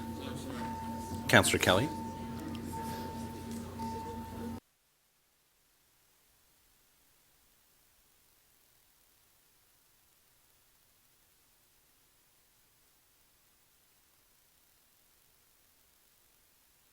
Madam Speaker, quorum is present. There are 29 members in the chamber.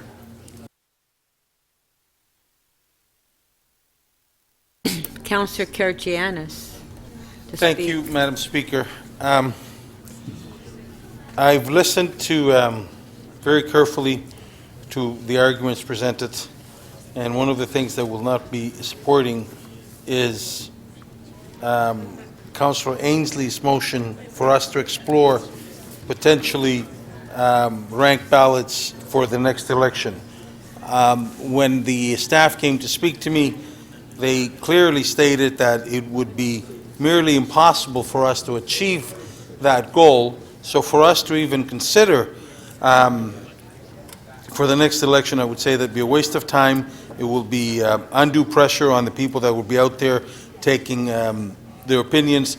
However, should we need to do that, maybe Councillor Mammoliti's motion for 2019 could be something that we need to explore.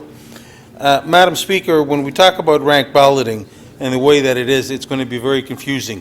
In other countries, they have runoff elections where one weekend or one day there's an election and there's 2 or 3 people that don't make the top, and then next week they have a runoff election where there's clearly an election between the people that are higher up. The federal government, Madam Speaker, I can't even hear myself speaking. I know. Members? Councillor Mihevc?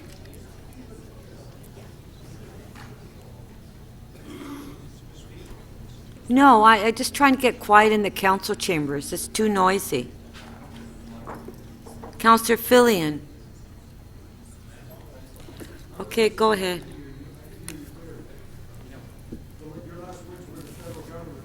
Councillor Perruzza, please stop interrupting. Councillor Karygiannis, go ahead. Your time. Thank you, Madam Speaker. The federal government had taken a look at this. They had a committee working at it. For whatever reason, now they've got this democracy.ca. They're looking at it. So clearly, and we also had the provincial government that even had sent people overseas to take a look at preferential balloting, if that would work.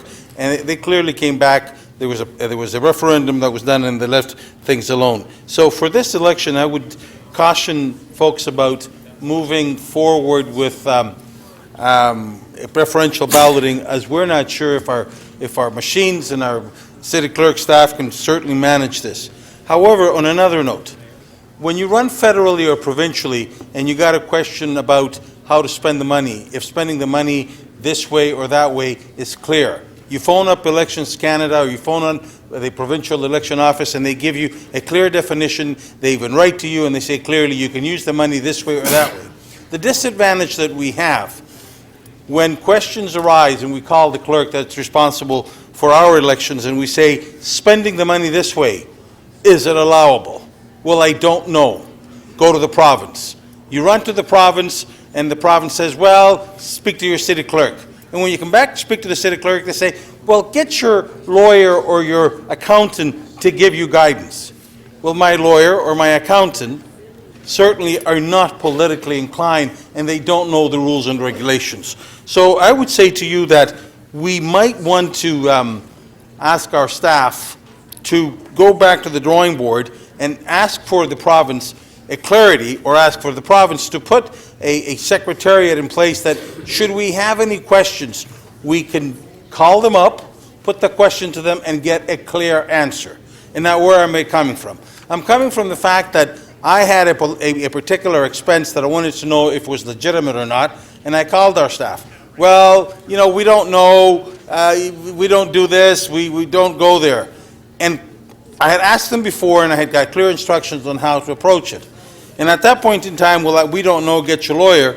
My lawyer wrote a letter, and the staff came back with a definite answer, as they did in the past. So, in that spirit, I hope that we find it in our hearts, be it now or later, that we instruct our staff, we ask our staff, or the staff even take it upon themselves, to write to the province and say, we want to be under the umbrella of the provincial election if there's any questions that arise for us to get guidance. We need clear guidance on how to spend our money. We need clear guidance when we report that the city staff has an oversight in this on the report, and they take our report, and they don't leave, if our report is properly done or not properly done, out there to the folks to come back and challenge it, this is not properly done. If you get challenged, you end up going to court, and that's very clearly dealt with. You make your report, city staff look at it, or the provincial oversight office looks at it, and it says proper or improper, and they also have investigating tools in order to investigate how you spend your money or you didn't spend your money. That's done in the federal or the provincial jurisdiction, and this is something that we can look at, and maybe staff, I know that they're listening diligently, maybe they can take it upon themselves to approach the provincial legislator and say, we want an oversight. Thank you. Councillor Perruzza.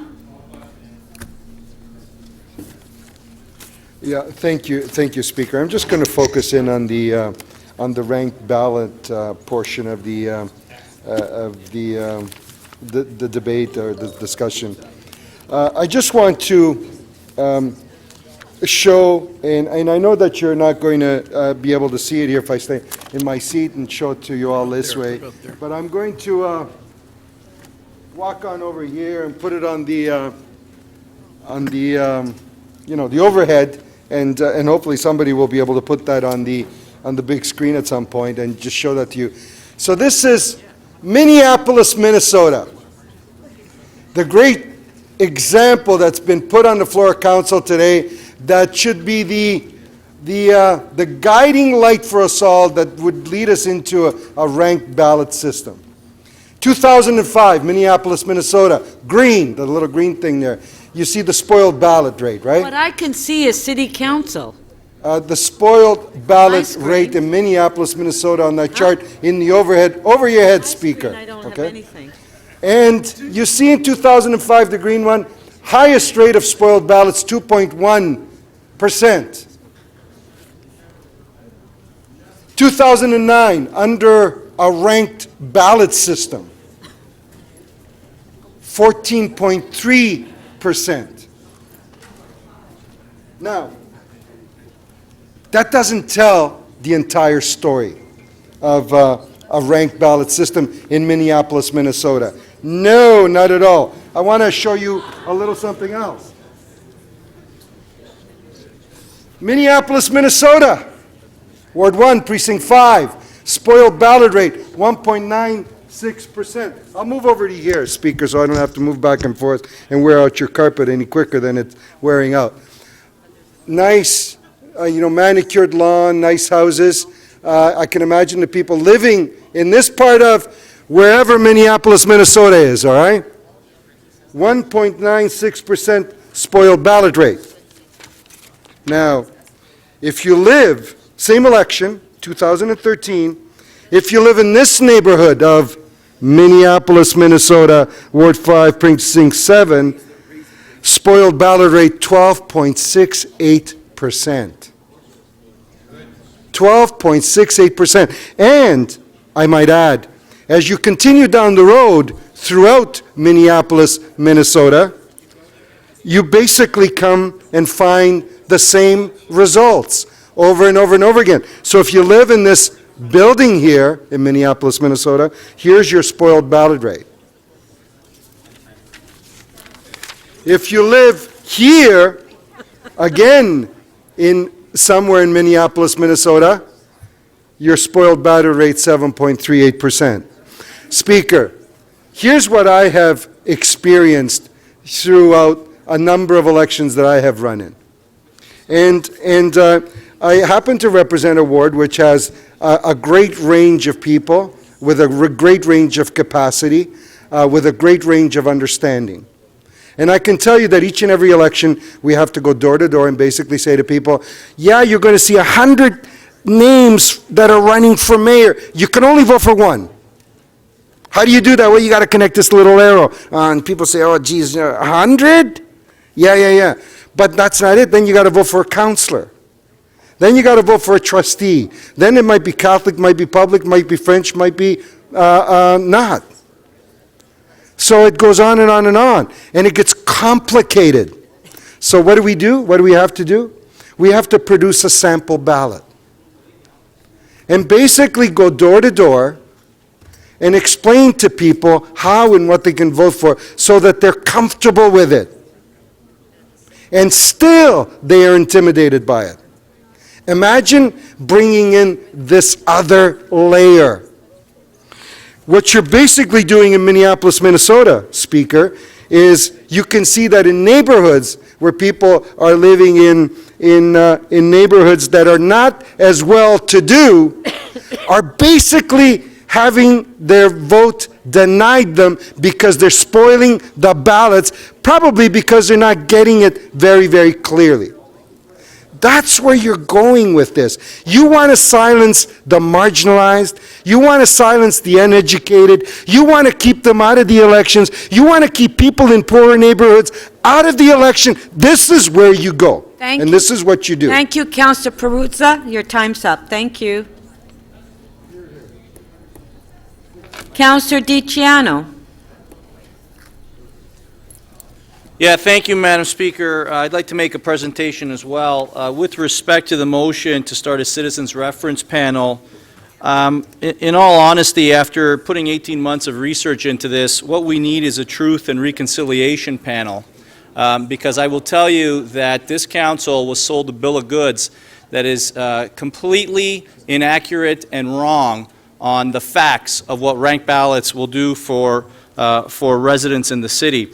I'd like to start off with the false premise that ranked ballots will produce a majority. I was originally for ranked choice voting because how can you disagree with the fact that the majority of people should elect a politician to come in? That is just not the facts. The 9th District Court of Appeals in the United States, the largest federal court of appeals, even ruled that it is a plurality system, just like first past the post.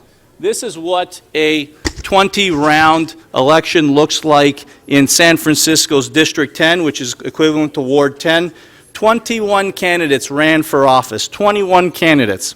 And they originally, at the end, stated that out of the 21 candidates, Malia Cohen and Tony Kelly went head-to-head.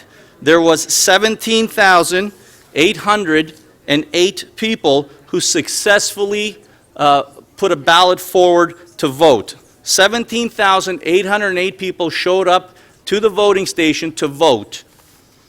The result was that Malia Cohen received a total of first, second, and third place votes of 4,300 votes, and she beat Tony Kelly by 3,879 votes. They said that she won with a majority of 54% to Tony Kelly's 47%. But wait a second. 17,800 people voted. What happened to the other 10,000 people? Well, their votes were exhausted. 9,500 people's voices did not count. They were silenced. When we talk about a majority, you don't change the denominator and say that it's 50 plus 1, but in the end, it's only the continuing ballots that count, not all ballots. So it's not a majority system. Number two, when they talk about the argument that ranked choice voting helps minorities and women, I looked at every single minority and woman that won under the ranked choice voting in the 9 municipalities in the United States that use ranked choice voting. Remember, there's only 9, thousands of municipalities, 9 only, 3 of them had under 2,000 people vote for mayor. Every single one of these faces, all of them, every single one of them would have won with first past the post. They were leading in the first round, and they won in the end. So there's no evidence whatsoever that minority and women are better elected under this system. With respect to negative campaigning, we've heard over and over and over that with ranked choice voting, there isn't going to be any negative campaigning. Well, let's take a look at what happened to Don Parada when Jean Quan worked against him. Jean Quan she was the mayor of Oakland, she won. She spent $4.5 million in negative campaigning, and she was the victor. She went after him on the prison system, generated all kinds of media. She went after him on his support for the Oakland school scandal. It just goes on and on and on. My last point that I want to make is with respect to voter turnout. If you look at San Francisco and Minneapolis, voter turnout continues to go down. The more you complicate a voting system, the more people get disenfranchised with the voting system. We want to make it easy for people to get out there, understand how to vote for their elected officials. Let's take a look at what happened in San Francisco. This is a pretty progressive city. Over 50% of people used to vote. It went all the way down to 22% since they introduced ranked choice voting. Let's take a look at the city of Minneapolis and their voter turnout. In 2005, 70,000 people showed up to vote. The first time they brought in ranked choice voting, it dropped to 45,000. In fact, the council president of Minneapolis, Barbara Johnson, in an email to the city clerk said the voter turnout was the worst in nearly 100 years. The last time we had such a low percent was before women had the right to vote. Those are facts. In the end, you can look at you just have to Google all this stuff. People are confused like heck about this stuff. The analysis finds incorrect use of ranked choice voting. Oakland people struggle. Low-income people struggle. The NAACP doesn't like it, and it just goes on and on and on. This is not a system for Torontonians, and it's certainly not a system for this council. Thank you. Thank you, Councillor DiCiano. Are there any further speakers on this item? Okay.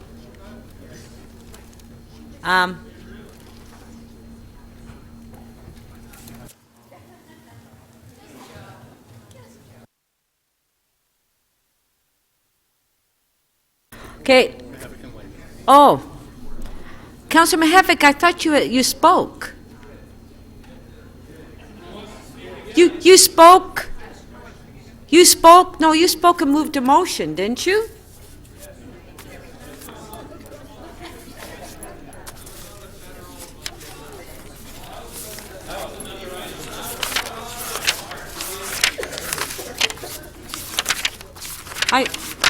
I thought he moved a motion. Oh, gosh, I guess... No one else can remember what Joe said anyway.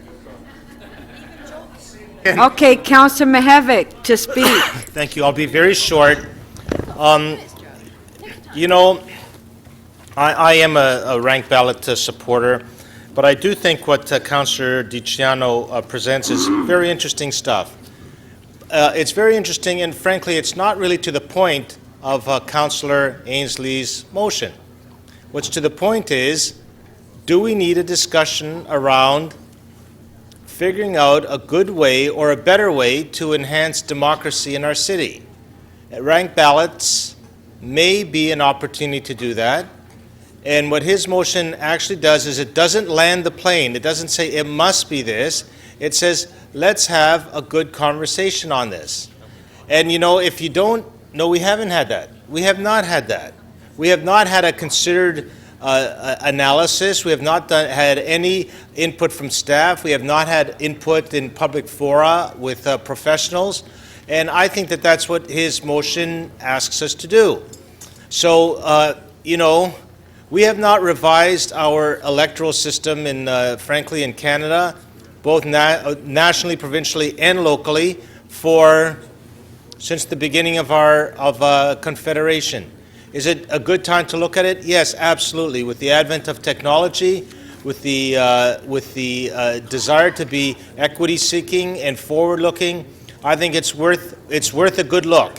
And maybe Councillor DiCiano's arguments will rise to the top. Frankly, I think we should be open to where the evidence takes us, but I think the moment calls for not decision, but for exploration, and that's all that Councillor Ainsley's motion tries to do. So I urge my colleagues to support Councillor Ainsley's motion.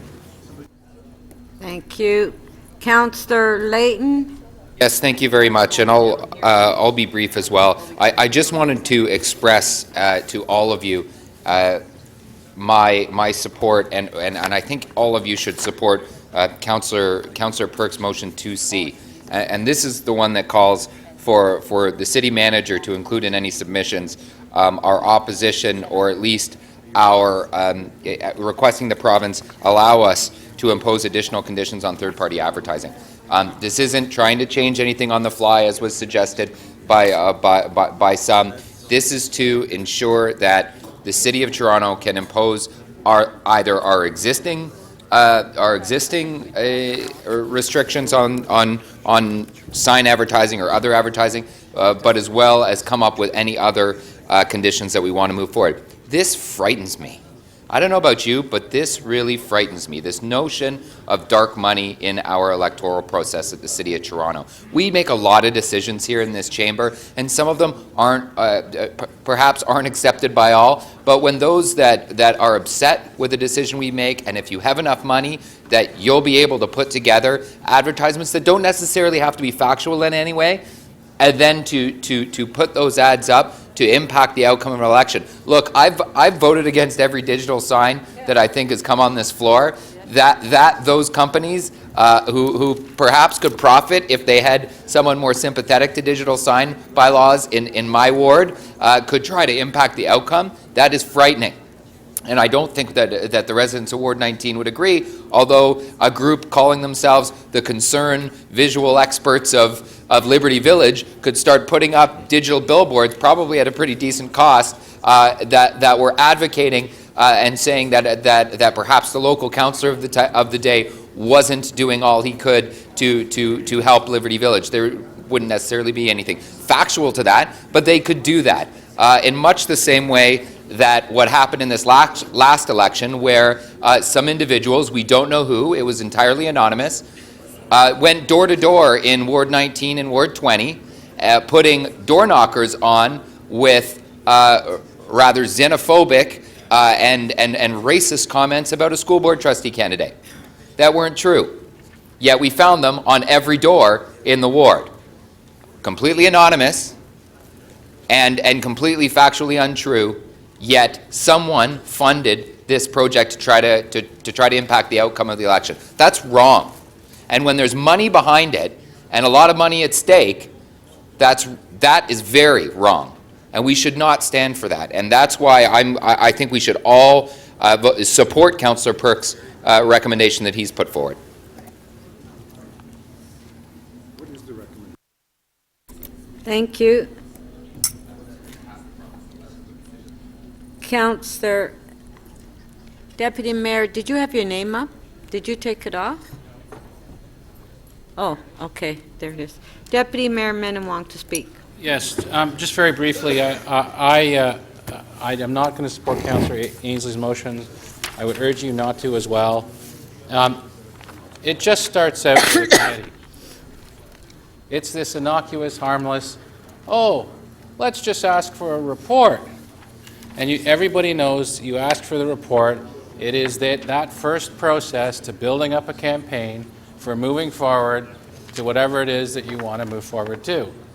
And so I don't support ranked balloting. I actually thought Councillor Prutza made an excellent presentation, which just kind of reinforced my opposition to ranked ballots. Councillor DiCiano did some research, which just confirmed and added to the reasons why we shouldn't support ranked balloting, there's another reason, or there are many reasons, which include my residents actually like the existing system.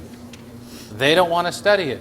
And the only people that are really interested in studying it are kind of egghead political science types who, you know, they're interested in this, or people that aren't happy with the system, or, you know, who's on council and would like to see a different component on council. I mean, I've never got less than 50% of the vote, so it doesn't really affect me one way or another, knock on wood. But, you know, bottom line, the public's not interested in ranked balloting. They just aren't. No one calls me about it. And if people, you know, if they say it's undemocratic, we have a system that everybody likes. You get more votes than the other guy, whoever gets the most votes wins. It's pretty simple. It's pretty simple to understand. And, you know, you're not going to have a lot of spoiled ballots. So, you know, I understand what Councillor Ainsley and Councillor Mihevc and Councillor Layton want to do. And they say it's just a committee. It's not just a committee. It is their effort to keep this alive, to bring forward ranked balloting, and it's something that I don't think my constituents or the residents of the City of Toronto care for. Thank you. Councillor DeGiorgio to speak? We still have members' motions to go through. I just want to remind members of Thank you, Madam Speaker. I will be relatively brief. I think personally, the ranked ballot system, I think, is a bit disingenuous. And the reason is that people make the statement that a person who doesn't get, let's say, 50% of the vote or 40% of the vote should not be the winner in a municipal election. Well, the reality is that if you've got 10 candidates and 4 of them are strong candidates, it's very difficult to get 50% of the vote. You don't have to be a brain scientist to know that under our current system. The other levels of government have a different kind of system where you've got parties running in each election. You've got 3 parties, and if they're all strong, if the candidates in each of those parties are strong, one of them will be the victor, but he's not going to get 50% of the vote. Yeah. Yeah, or a rocket scientist. Okay, thank Listen, you. under the current system, I can tell you those that are being ingenuous, I can tell you what the solution is. Very simple. You have 10 candidates on voting night. On voting night, I feel obligated to say this. On voting night, people are told you got to vote for one of the 9 candidates, but not the incumbent. Only one of the 9. And there will be a winner on that first night. A week later, the winner on the first night goes head-to-head with the incumbent. And I can tell you that there will be a 50% winner. You don't need to run an election an extra week. You just have to have that week separation or even a month separation before people go back to vote between 2 people. And if you want to go for 50%, you'll get 50%. I'm trying to help everybody. Okay, thank you. Councillor DeGiorgio was the last speaker. Mayor Tory to speak. Well, Madam Speaker, I just wanted to get up, and it is certainly a departure from normal, but maybe a harbinger of things to come in the new year, in that I want to get up and express my wholehearted support for the motions moved by Councillor Perks. Let me just repeat that. I want to. It's a trick. I want to express my wholehearted support for the motions moved by Councillor Perks. You know, I think that in the cause sometimes, Madam Speaker, of reforming the laws, you know, people with the best of intentions don't get things quite right. And I was very proud of the fact, I was speaking to some Americans last weekend, I was very proud of explaining our system to them, where I said we have very strict spending limits, because they've just been through an election where the amounts of money that you know, were spent are beyond comprehension here. And you know, the stuff we see on TV and in the movies is a reflection of the reality of how their system has been so badly distorted by money and by that unfortunate decision that took place in the court down there, and it was a court decision, the way their court systems work, to equate free speech with this notion of complete distortion of the political system by money, and by the collection of money and the obsession that it means elected officials have to have in collecting money and expending money. And so I think that the motions moved by Councillor Perks at least cause us to go to Queen's Park and to otherwise make sure our own house is in order in terms of maintaining something that I think is actually quite unique. And when you describe what we've got going here to an American with reasonable limitations on third-party advertising and on contributions and on spending, that I don't think in any way, and I think we'd all have experienced this as candidates, in any way impinge upon anybody's free speech or anybody. In fact, one might argue it enhances the chances for people to come forward and offer themselves for public office and have a much fairer campaign. I don't think any of us would have complained that we had a shortage of money and that we couldn't find donors. In fact, if you can't find donors on an individual basis with the limits we have, maybe it calls into question whether or not you should be campaigning for office, although people should do so if they want.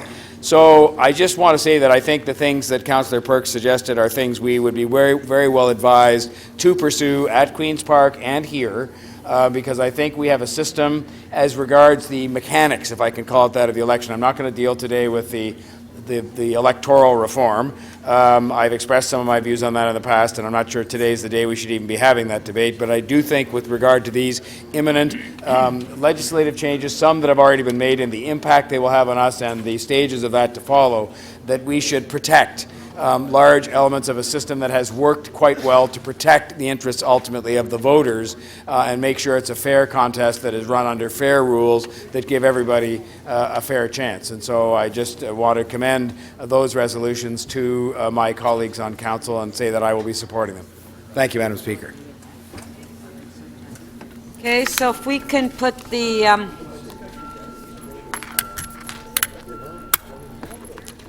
our first motion is number 2C.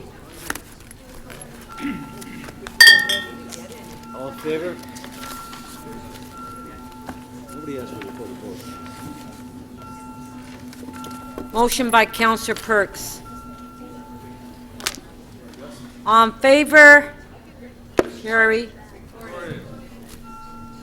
Recorded.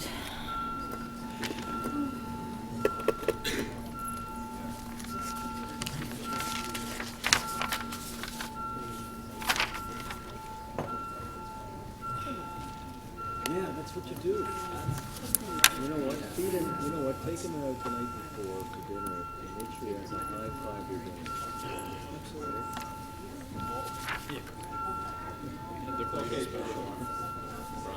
No, first time ever. Councillor Mammoliti, please. Councillor Fletcher, please. You gotta support Perks. No, I can't do it. Just can't do it. No, I can't do it. Come on, George. George, we know you want to do it. Motion 2C carries. The vote is 37-1. Oh, so close. He wanted to. Madam Speaker. There's another opportunity. There's another one coming. I made a mistake, and I'd like to reopen the vote because I'd like it to be a unanimous vote.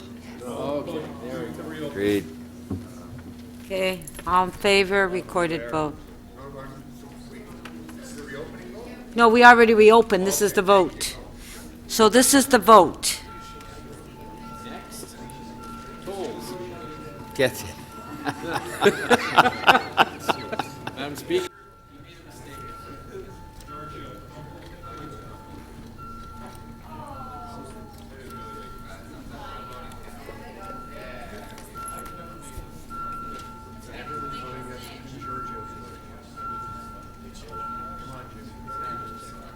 Councillor McMahon, please. Councillor Wong Tam. Councillor Davis. And Councillor Karygiannis, please. Councillor Mihevc and Councillor Palacio, please. Thank you. Councillor Mihevc, please.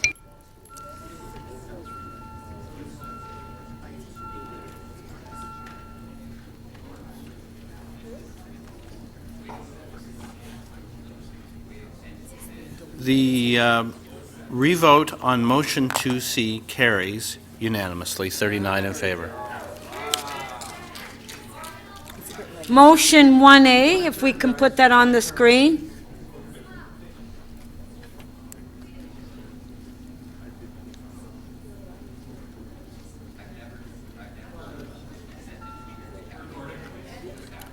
Recorded vote.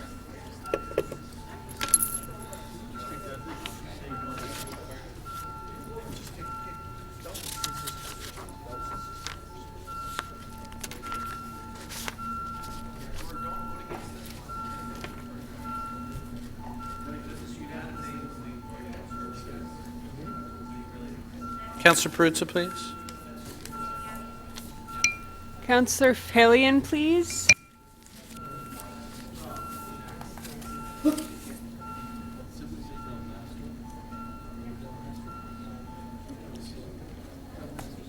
Motion 1A carries. The vote is 38 to 1. Motion 5. Motion 5, if we can put it... Oh, you know what the... Okay. Do you know, I want to remind members of council that we haven't even done the members' motions yet, and that's going to be 2 hours. We have a full agenda. So either, you have to pay attention when we're voting. Okay, made a mistake. All in favor opening, but we can't continue this on every vote. Okay, recorded vote. Just, the motion is on the screen, so you know what you're voting on. It's just that his no button is stuck because of overuse.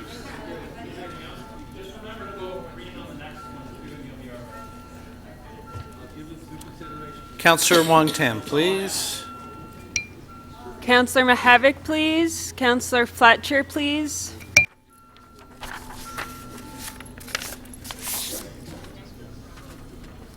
The revote on motion 1A carries unanimously, 39 in favor. Motion 5, if we can put it on the screen, please.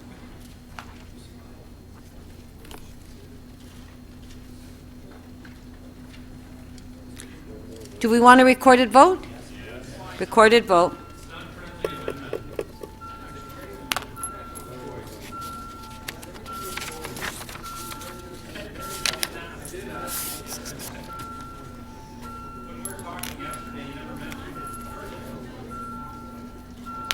Councillor Bailao, please. Councillor McMahon, Councillor Wong-Tam, Councillor Layton, please.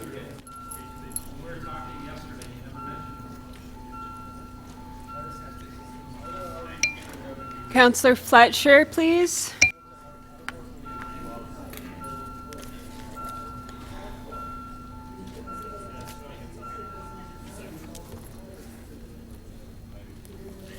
Motion 5 does not carry. The vote is 10 to 29. Okay, motion 1B by Councillor Ainsley. Recorded vote.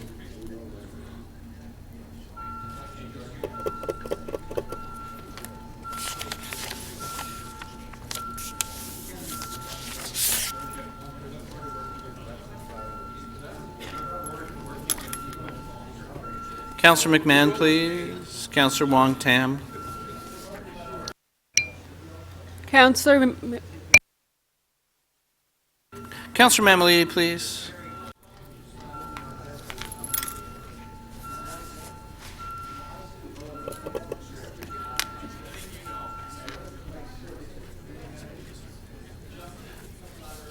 Motion 1B does not carry. The vote is 17 to 22. Motion 2A. Recorded vote.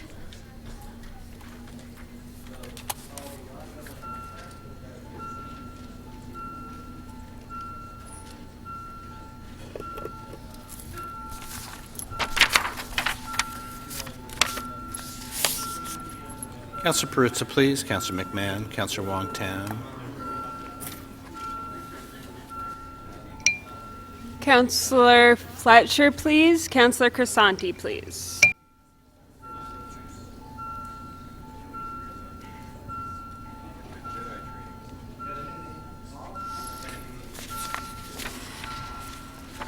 Councillor Fletcher, please. We've got to change that light. Motion 2A carries unanimously, 39 in favor. Motion 2B. Do we need a recorded vote on this one, too? On favor? Recorded vote? Recorded vote.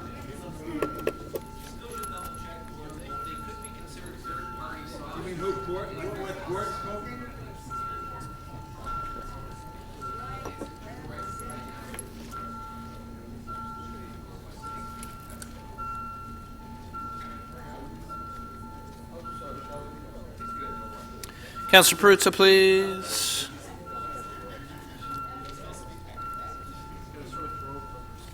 Councillor Mihevc, please. Councillor Fletcher, please. And Councillor Grimes, please. Councillor Mihevc, please.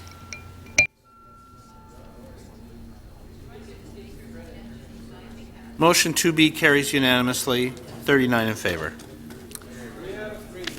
Motion 4, on favor? Recorded vote.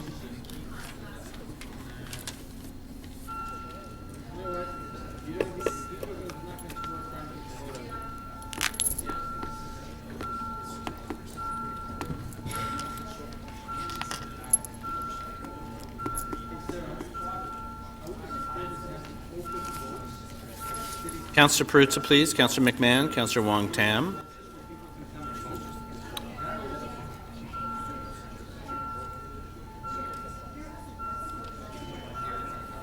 Councillor Perruzza.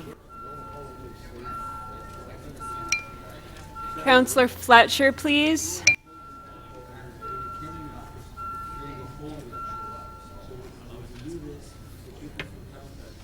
Motion 4 carries. The vote is 32-7.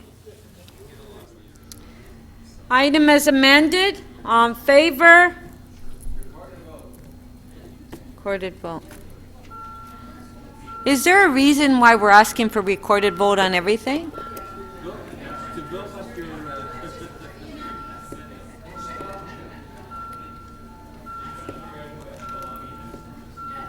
Councillor McMahon, please. Councillor Lee. Councillor Cole, please. Councillor Fletcher, please. Councillor Lee, please.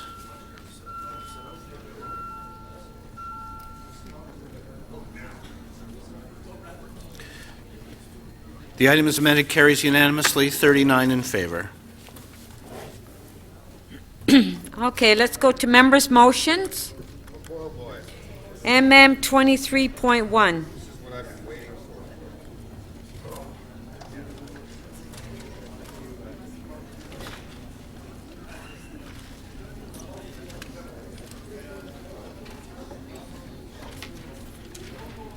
Members' motions.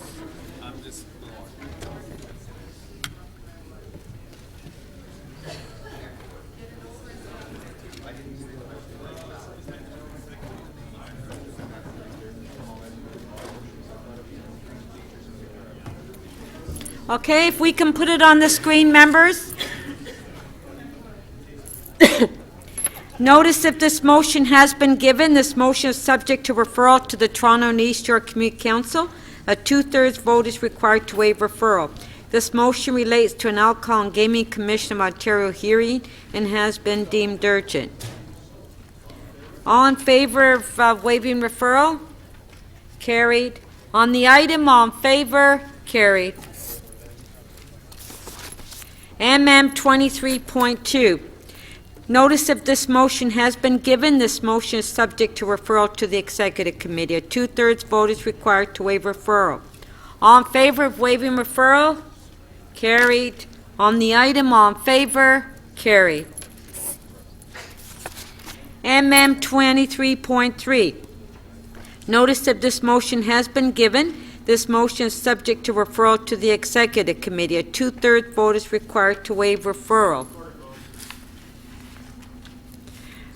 Okay, recorded vote to waive referral? Okay.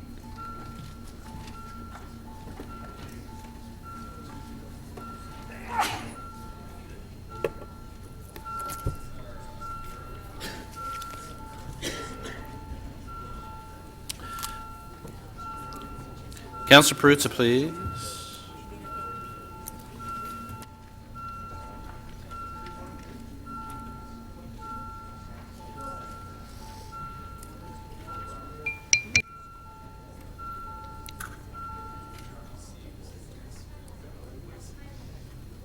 The motion to waive referral carries. The vote is 28 to 10. On the item, on favor? Yes, okay.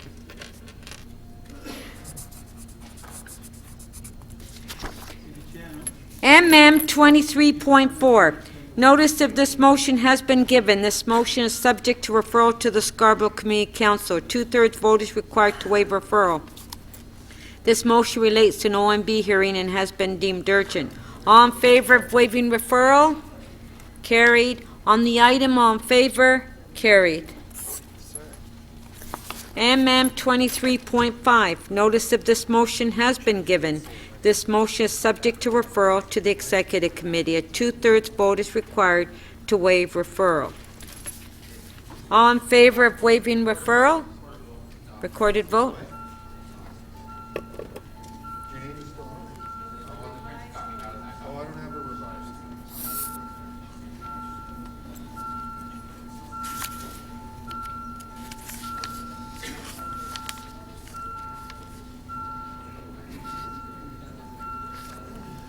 Councillor Perruzza, please. Councillor Wong Tam. Councillor Matlow. And Councillor Karygiannis, please.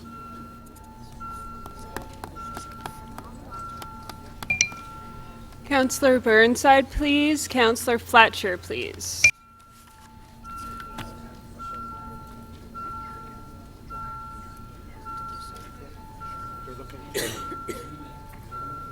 Councillor Fragedakis, when you're seated, please, on waiving referral.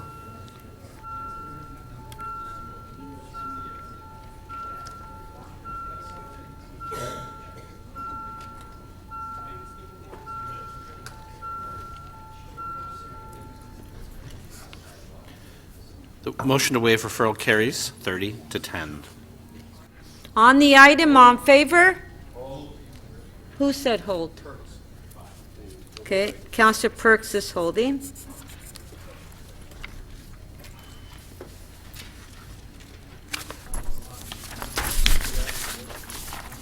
MM 23.6. Councillor Fillion? Of this informally, so I'd like to withdraw this today and if necessary, bring it back next month, but hopefully that won't be necessary. Okay, so Councillor Fillion is asking that he withdraw this motion. On favor? Carried. Thank you. MM 23.7. Notice that this motion has been given. This motion is subject to referral to the Etobicoke York Community Council. A 2/3 vote is required to waive referral. All in favor of waiving referral? Carried. On the item, all in favor? Carried. Thank you. MM 23.8. Notice that this motion has been given. This motion is subject to referral to the Scarborough Community Council. A 2/3 vote is required to waive referral. This motion relates to an OMB hearing and has been deemed urgent. All in favor of waiving referral? Carried. On the item, recorded vote? Okay. On the item, yes.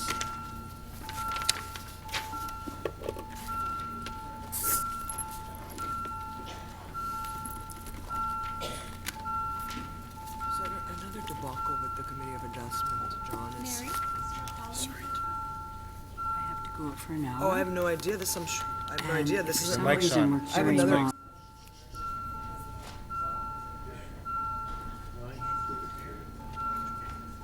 Councillor Perks, please. Councillor Mallow, Councillor Davis, Councillor Shiner, please.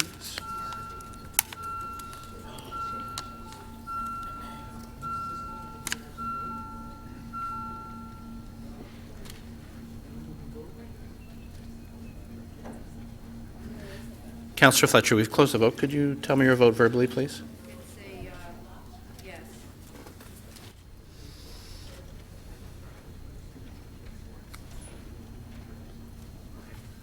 The item carries 39 to 2.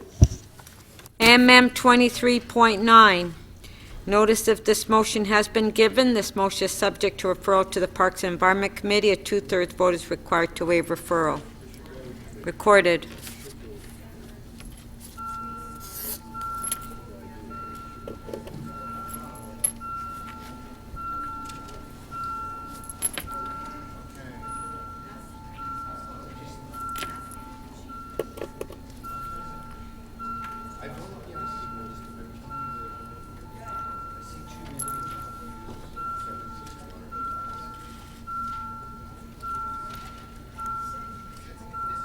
Councillor Perruzza, please. Councillor Davis. Councillor Matlow.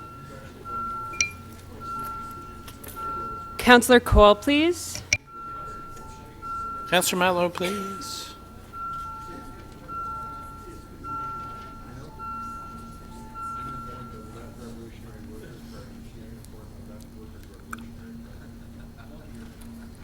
Motion to waive referral carries 31 to 10.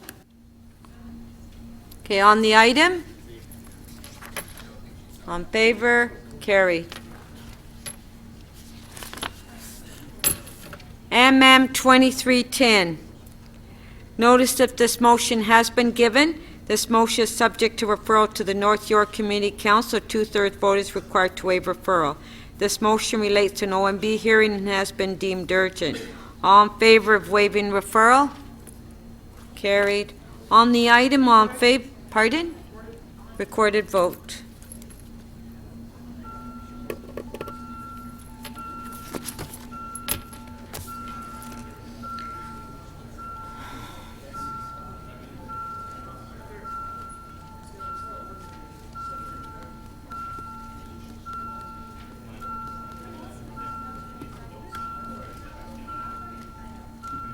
Councillor Karygiannis, please. Councillor Thompson. Councillor Perruzza.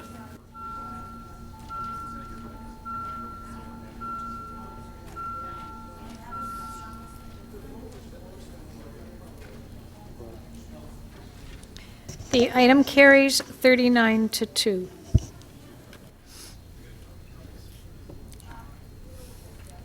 MM 2311. Notice if this motion has been given. This motion is subject to referral to the North York Community Council. Two-thirds vote is required to waive referral. This motion relates to an OMB hearing and has been deemed urgent. All in favor of waiving referral? Carried. On the item, all in favor? Who asked for that? Okay, Councilor Holly, recorded vote.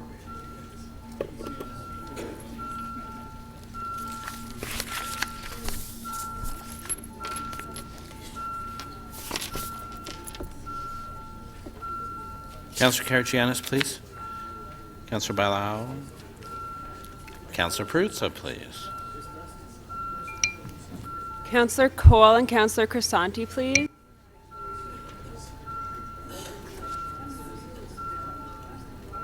Councillor Fletcher, please.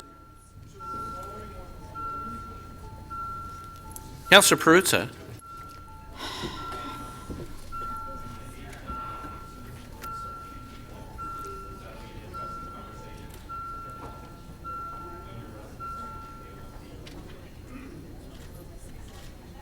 The item carries 39 to 2. MM 2312. Notice if this motion has been given. This motion is subject to referral to the North York Community Council. Two-thirds vote is required to waive referral. This motion relates to an OMB hearing and has been deemed urgent. All in favor of waiving referral? Carried. On the item? On favor? Carried. MM 2313. Notice if this motion has been given. This motion is subject to referral to the North York Community Council. Two-thirds vote is required to waive referral. This motion relates to an OMB hearing and has been deemed urgent. All in favor of waiving referral? Carried. On the item? On favor? Carried. MM 2314.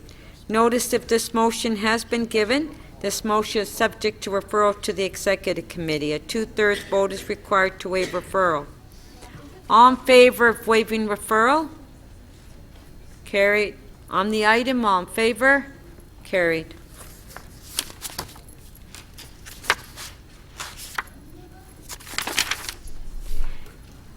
MM 2315. Notice of this motion has been given. This motion is subject to referral to the Executive Committee. A two-thirds vote is required to waive referral. All in favor of waiving referral? Okay. On the item, all in favor? Carry. MM 2316. Notice if this motion has been given. This motion is subject to referral to the Executive Committee. A two-thirds vote is required to waive referral. All in favor of waiving referral? Carried. On the item, all in favor? Carried. MM 2317. Notice if this motion has been given. This motion is subject to referral to the Parks and Environment Committee. A two-thirds vote is required to waive referral. All in favor of waiving referral? Recorded vote.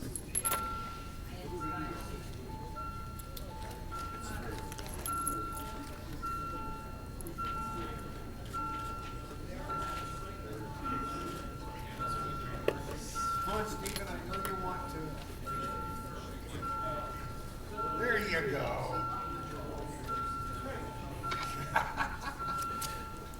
Councillor Wong-Tam, please. Councillor Shiner. Councillor Karagianis, please. Councillor McConnell, please.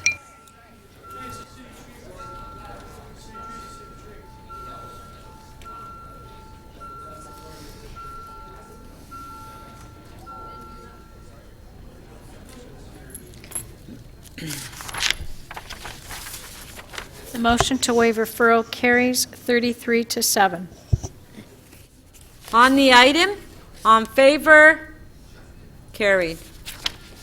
MM 2318.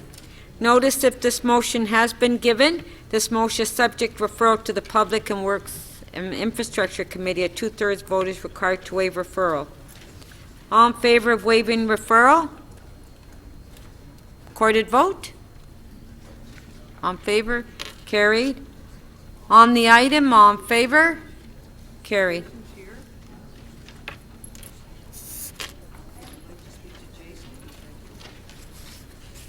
MM 2319. Notice if this motion has been given. This motion is subject to referral to the Public Works and Infrastructure Committee. A two-thirds vote is required to waive referral. All in favor of waiving referral? Carried. On the item, all in favor? Carried.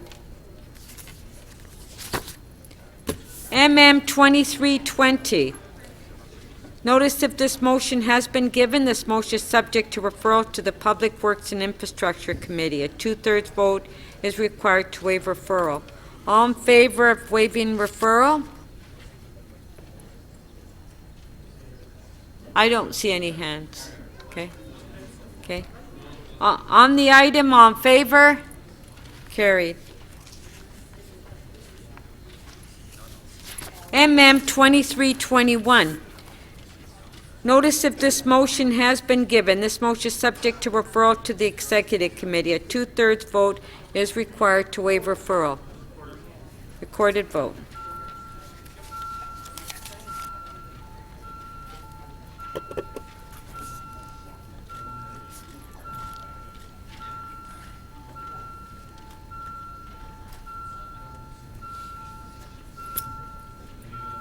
Councillor Kelly, please. Councillor Karagianis. Councillor Davis. Councillor Matlow. Councillor McMahon, please. Councillor Crisanti, please. Councillor Palacio, please. Councillor Carmichael Greb.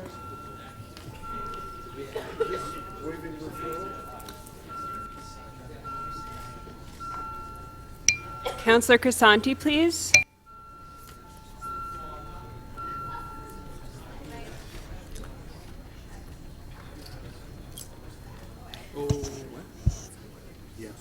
The motion to waive referral carries 27-13.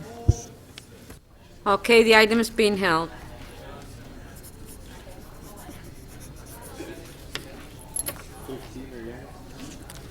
MM 2322. Notice if this motion has been given, this motion is subject to referral to the Executive Committee. A two-thirds vote is required to waive referral. All in favor of recorded vote.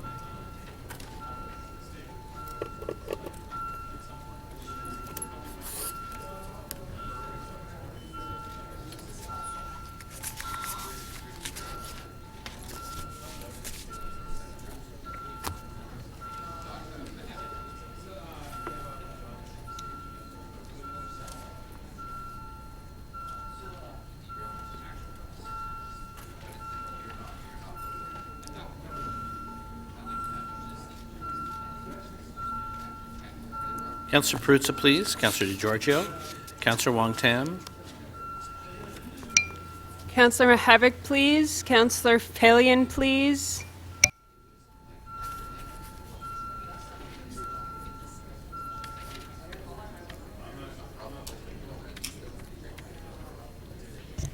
The motion to waive referral carries 37-3.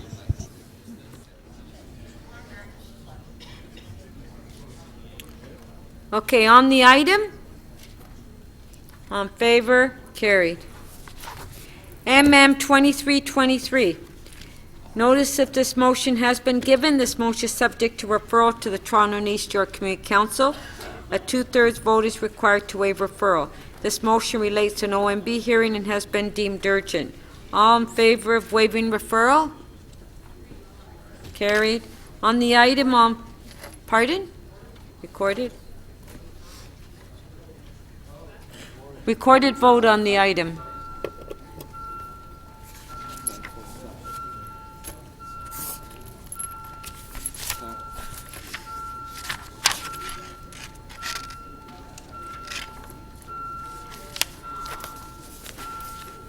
Councillor Karygiannis, please. Councillor Thompson. Thank you. Councillor Perruzza.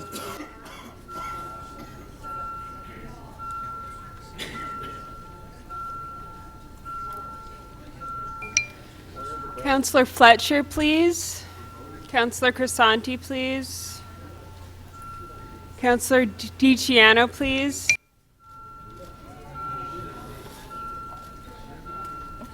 Councillor Phelan and Councillor DiCiano, please. And Councillor Crisanti, please.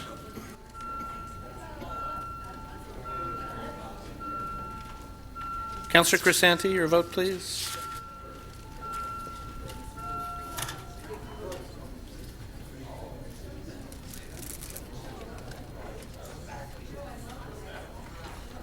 The item carries 37-3. MM 2324.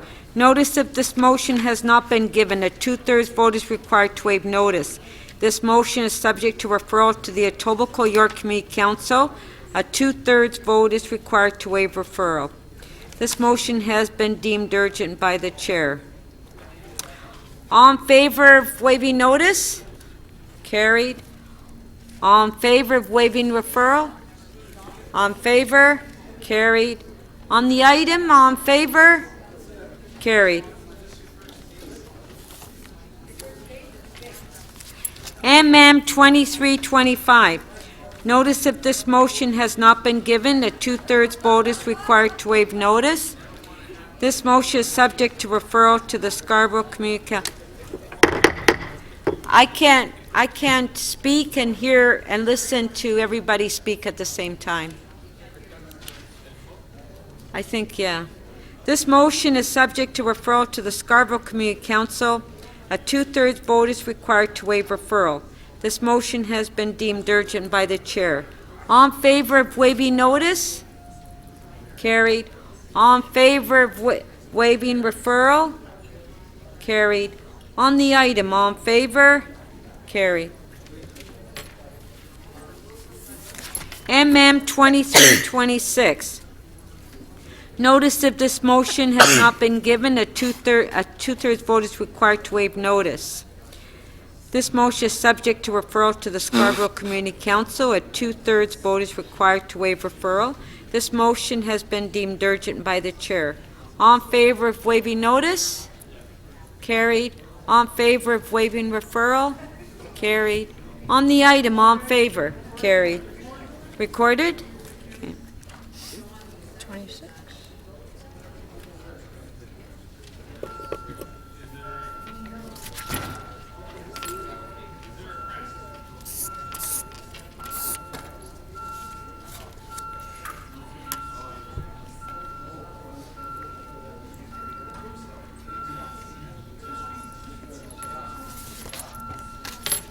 Councillor Karygiannis, please. Deputy Mayor Minnan-Wong, Councillor Perruzza, Councillor Wong-Tam, and Councillor Shiner, please. And Councillor Matlow, please. Councillor Shiner. Councillor DeBearmaker, please. Councillor Mihevc, please. Councillor Fletcher, please.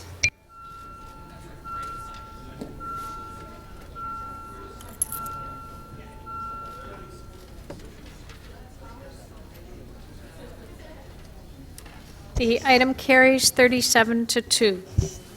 MM 2327, notice if this motion has not been given, a two-thirds vote is required to waive notice. This motion is subject to referral to the Public Works and Infrastructure Committee. A two-thirds vote is required to waive referral. This motion has been deemed urgent by the chair. All in favor of waiving notice? Carried. All in favor, pardon? Recorded vote to waive referral.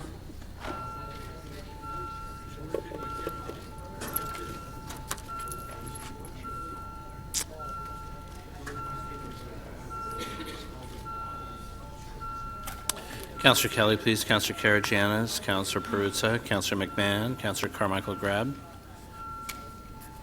Councillor Matlow, please.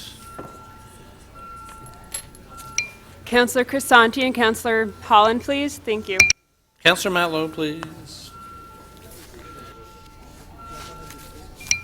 Councillor Crisanti, please. Thank you.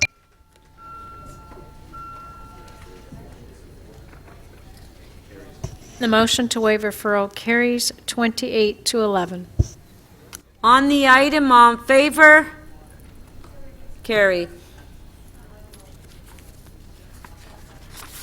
MM 2328.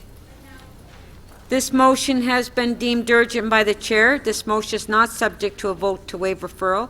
This motion has been added to the agendas before council for debate. On the item. Carried. MM 2329.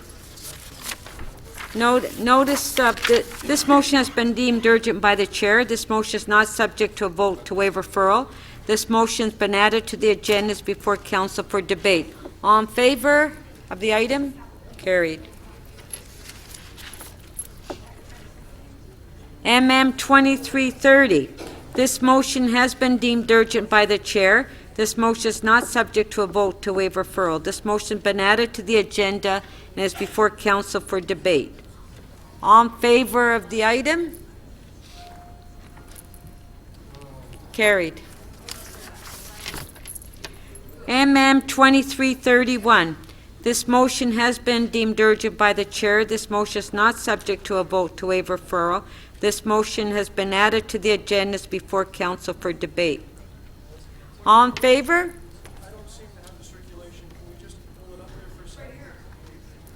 They were circulated.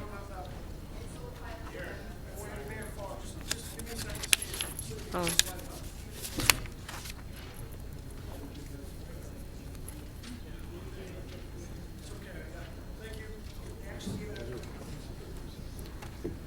On the item, all in favor?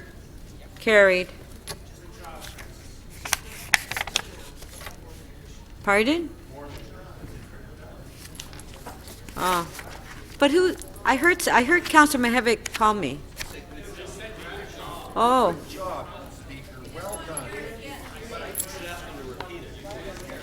Can we have a recorded vote, please?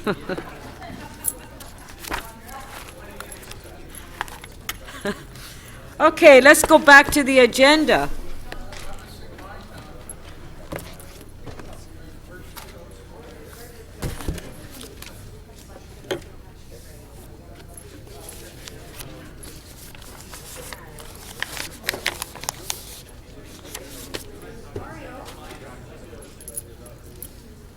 I don't have it yet, Councillor Mamalidi. Okay, so, do we,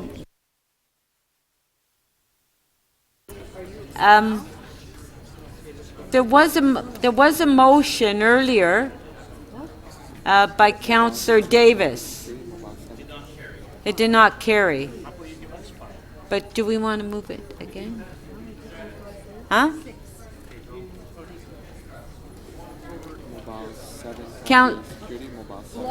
Councillor Davis, do you want to try it again because you got the residents here?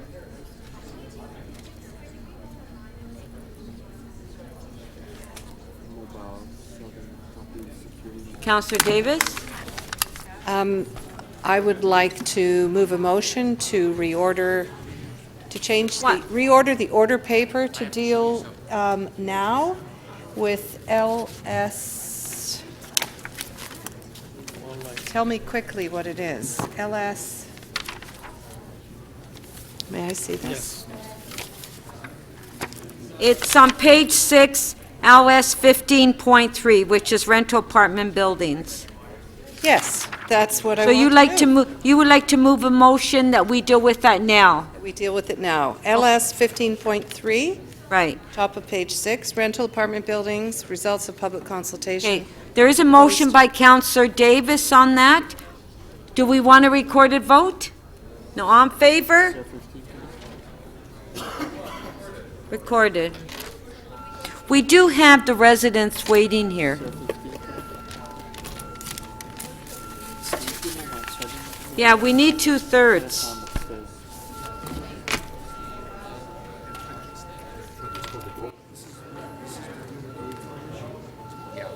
Councillor Perruzza, please. Councillor DiGiorgio. Councillor McMahon, you're seated, please. Councillor Thompson and Councillor Bailao, please. Councillor Shiner.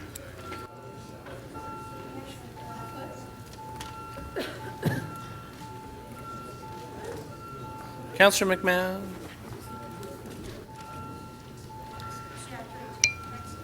Councillor Grimes, please.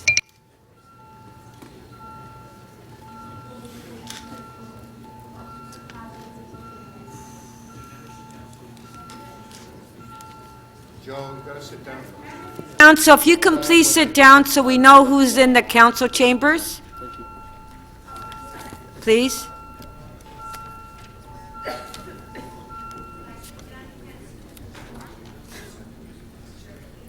The motion carries 23 to 11. Okay. Mariana, it's Janet calling. We're dealing with it now. Thanks.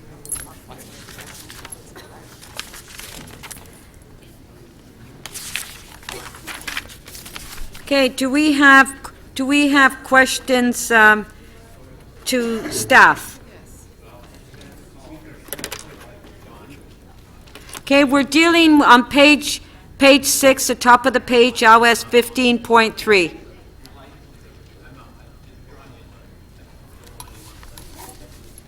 So, Councillor Thompson, your name is not there? Okay. It is, but I should ignore it. Yeah, okay. Councillor Campbell, questions? Thank you, Madam Speaker. This report calls for the addition of, it calls for $100,000 expenditure in stakeholder engagement, whatever that is, and 6 new FTEs on top of the 24 employees that we already have working in this area. Is there data in the report that substantiates the need for the 6 additional employees? Through you, Madam Speaker. Sorry, I'm absent my report at this moment. What the FTE speaks to is the additional bodies to do the outreach, as well as a manager and a supervisor for the what has been the MRAB team, which has been absent. What does the outreach mean? So we're looking at, a big piece of this work is to improve our tenant engagement and outreach, making sure that tenants are aware when orders are issued, thank you, when orders are issued and their ability to participate in the process. We need to build that out more. We want to ensure the tenants' organizations are engaged. So we're going to lay out a plan. Part of it includes online work. So that's still to come. So I'm going to ask the other question, the question that I asked earlier. Where in the report is the data that substantiates the need for 6 new FTEs? So through you, Madam Speaker, I don't believe we've specifically said what each of them is. What we've identified is a need for a manager, a need for a supervisor, support for the team, as well as someone on the data analytics side that will help detail where our enforcement efforts need to be. That's something that we're absent at this time. And the additional 2 MSOs to assist with the outreach. Right now, all we do is send notices out, hand-delivered by an MSO when we are about to do an audit, but we've really been struggling with keeping tenants engaged afterwards. So we're looking at those additional headcount to facilitate all of that. I don't believe we articulated it in any great detail in the report. So we're being asked to approve, and I see that some of it's recovered from an $8 administration fee, which is not going to be passed on to the residents. There's going to be some, very, I mean, if this is such a big problem, I'd like to know, why are the enforcement fees so low? So this is a problem, this is supposedly a significant problem, and yet the enforcement fees are minuscule. I was just told by one of my councillor friends that $1.6 million was like $1.25. So this is only $600,000. So there was an earlier debate. Right. So through you, Madam Speaker, we've been asked on a number of occasions to come back with a cost recovery model on what has been our MRAB program. When we presented this report, it was to have a share of how that cost recovery would go. It is not sustainable, and it is actually contradictory to the purposes of the program if we have it solely funded based on enforcement costs. The goal of MRAB and the goal of this regulatory regime is to encourage compliance. So what we've done is structured it with a balance that there's a baseline of cost recovery across all operators, but then there's a 15% recovery as a result of enforcement work that we need to do, which is what we'd heard through feedback with stakeholders as well. So it's really around not having a enforcement solely based cost recovery. We need a sustainable cost recovery model, which the registration fee applicable to all does, because our goal is compliance, not collecting money. Well, it's not entirely self-sustainable because 40% is coming from the tax base. That is correct, sir. So currently MRAB is a 100% tax-based funded program.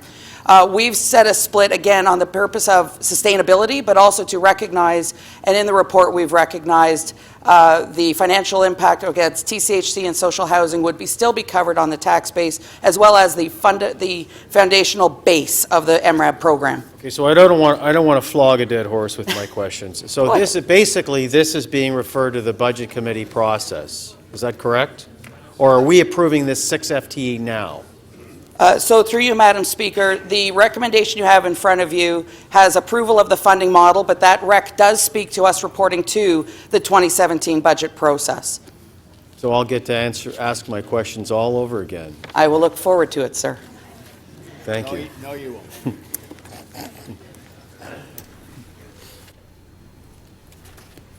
Councillor Fragadakis. So in the report, it advises the evaluation confirmed that the enactment of a regulatory bylaw instead of a licensing bylaw would provide the city with the necessary authorities to accomplish the city's mandate of consumer protection, safety, and well-being of its citizens and fulfill public expectations. Does that mean I can expect to see an improvement in the apartment buildings in my ward sometime in the next year? So through you, Madam Speaker, we are endeavoring to improve apartment standards across the city, absolutely. We have I think we made great strides in the last year or so where we've refocused our efforts on buildings that are the most in need versus prior years operating where we targeted 200 buildings. What this initiative is endeavoring to do, and we'll start out with a baseline determination of what the standard of rental stock is in the city and help us prioritize absolutely those buildings most in need of heightened enforcement and the audits. Okay, and some of them could be in my ward. Absolutely. Okay. So tenants call my office often because they have no heat, for example, and far too often we can't get that problem resolved. So, yeah, we get an inspector to go out and we wait for a solution. It never comes. The heat never gets up to the standard. So I'm wondering how this will improve that. So through you, Madam Speaker, without knowing the specifics of each incident, certainly the provision of heat is also captured in our vital services bylaw. And it is one of those things that we regard as an emergency response, and we get there within 24 hours. Now, there are some circumstances that are beyond our control. If a building has a heating system and the parts are not easily accessible, I mean, we need to work through that. But certainly the provision of heat and minimum temperatures is a very important piece of our enforcement. So that's great to hear. My last question is, MLS staff respond when we alert them to issues, and they do a good job, and I thank them and you for that. However, the enforcement of the orders rarely comes to fruition, and the buildings remain in disrepair. So if you could walk me through how this will be different. So through you, Madam Speaker, actually, Councillor Fragedakis, we made substantive change in the way we've been running the MRAP program, primarily in the last year and a half. In 2014, we did a real focus on all the outstanding orders. Through 2015 and into this year, the re-inspection and the follow-up on orders issued has been far more diligent than it has been in years past. I hope that that is a reference to historic experience and not the way we're regarding this now. And that's why that focus around what buildings need the work and being diligent and following up and going back as often as we need is our goal now. And your goal going forward? Absolutely. Because I was talking about the last 6 years, not the last year. Right. Okay. So, yeah, and that would not change. This actually, contributes to that driving compliance and improving living conditions for tenants. Thank you very much. That concludes my questions.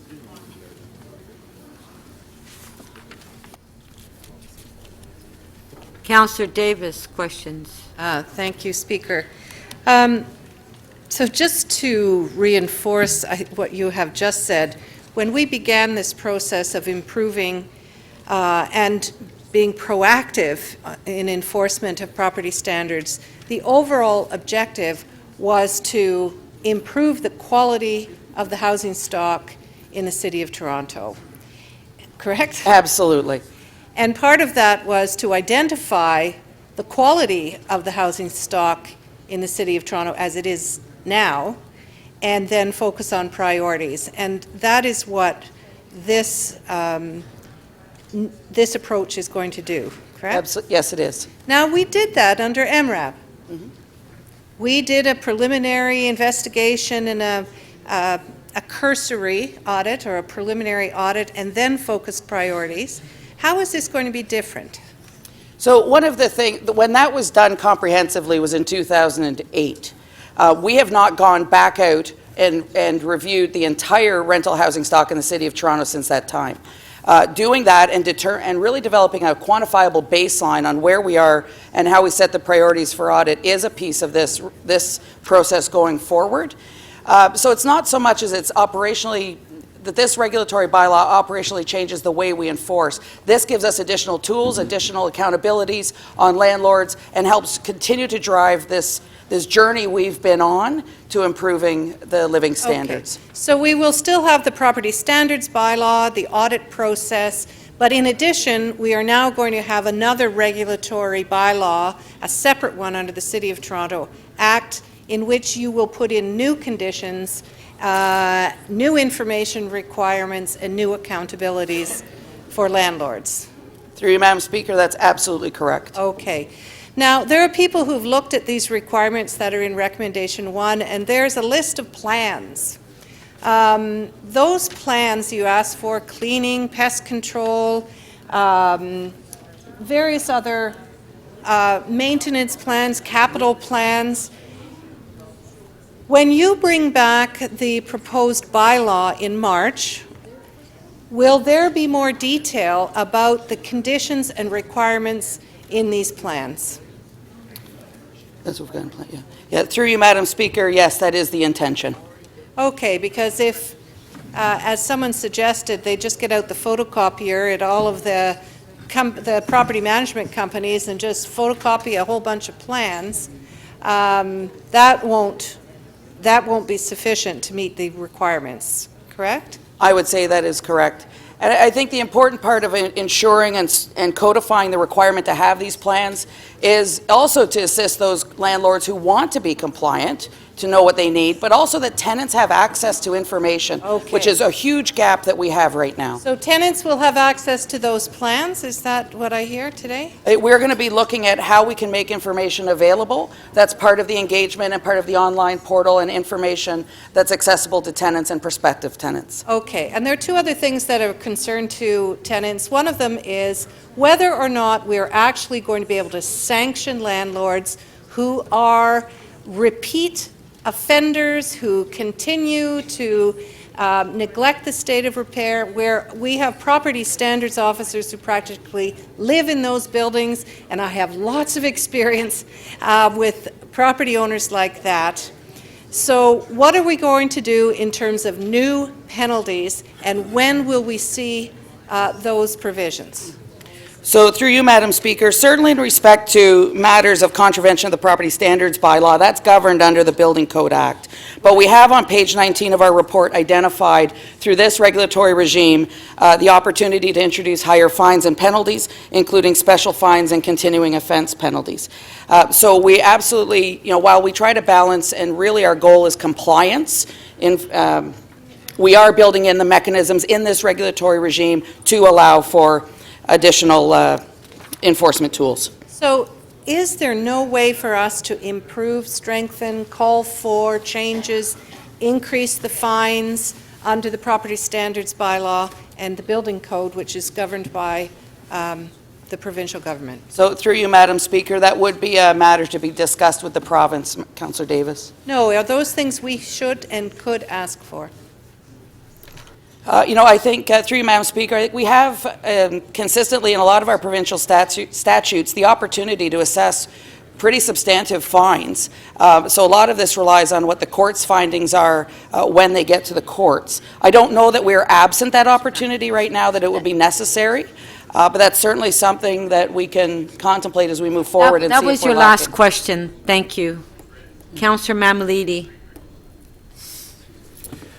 So we're hiring 6 new people, and it came out of what, the consultation discussions that Toronto should hire 6 new people? So through you, Madam Speaker, certainly it's been from identifying some of the challenges we've had with the MRAP program, the additional oversight and the efficiencies that we need to get out of the team that we have. And that was recommended through the consultation process? We actually had quite a bit through the consultation process that tenants wanted to see us add a lot more frontline enforcement staff. But we felt with the staff that we have, properly managed, being able to use the data that will be available to us. Sorry, Madam Speaker, I can't hear. Councillor? Could you stop the time, Yeah. please? Hello?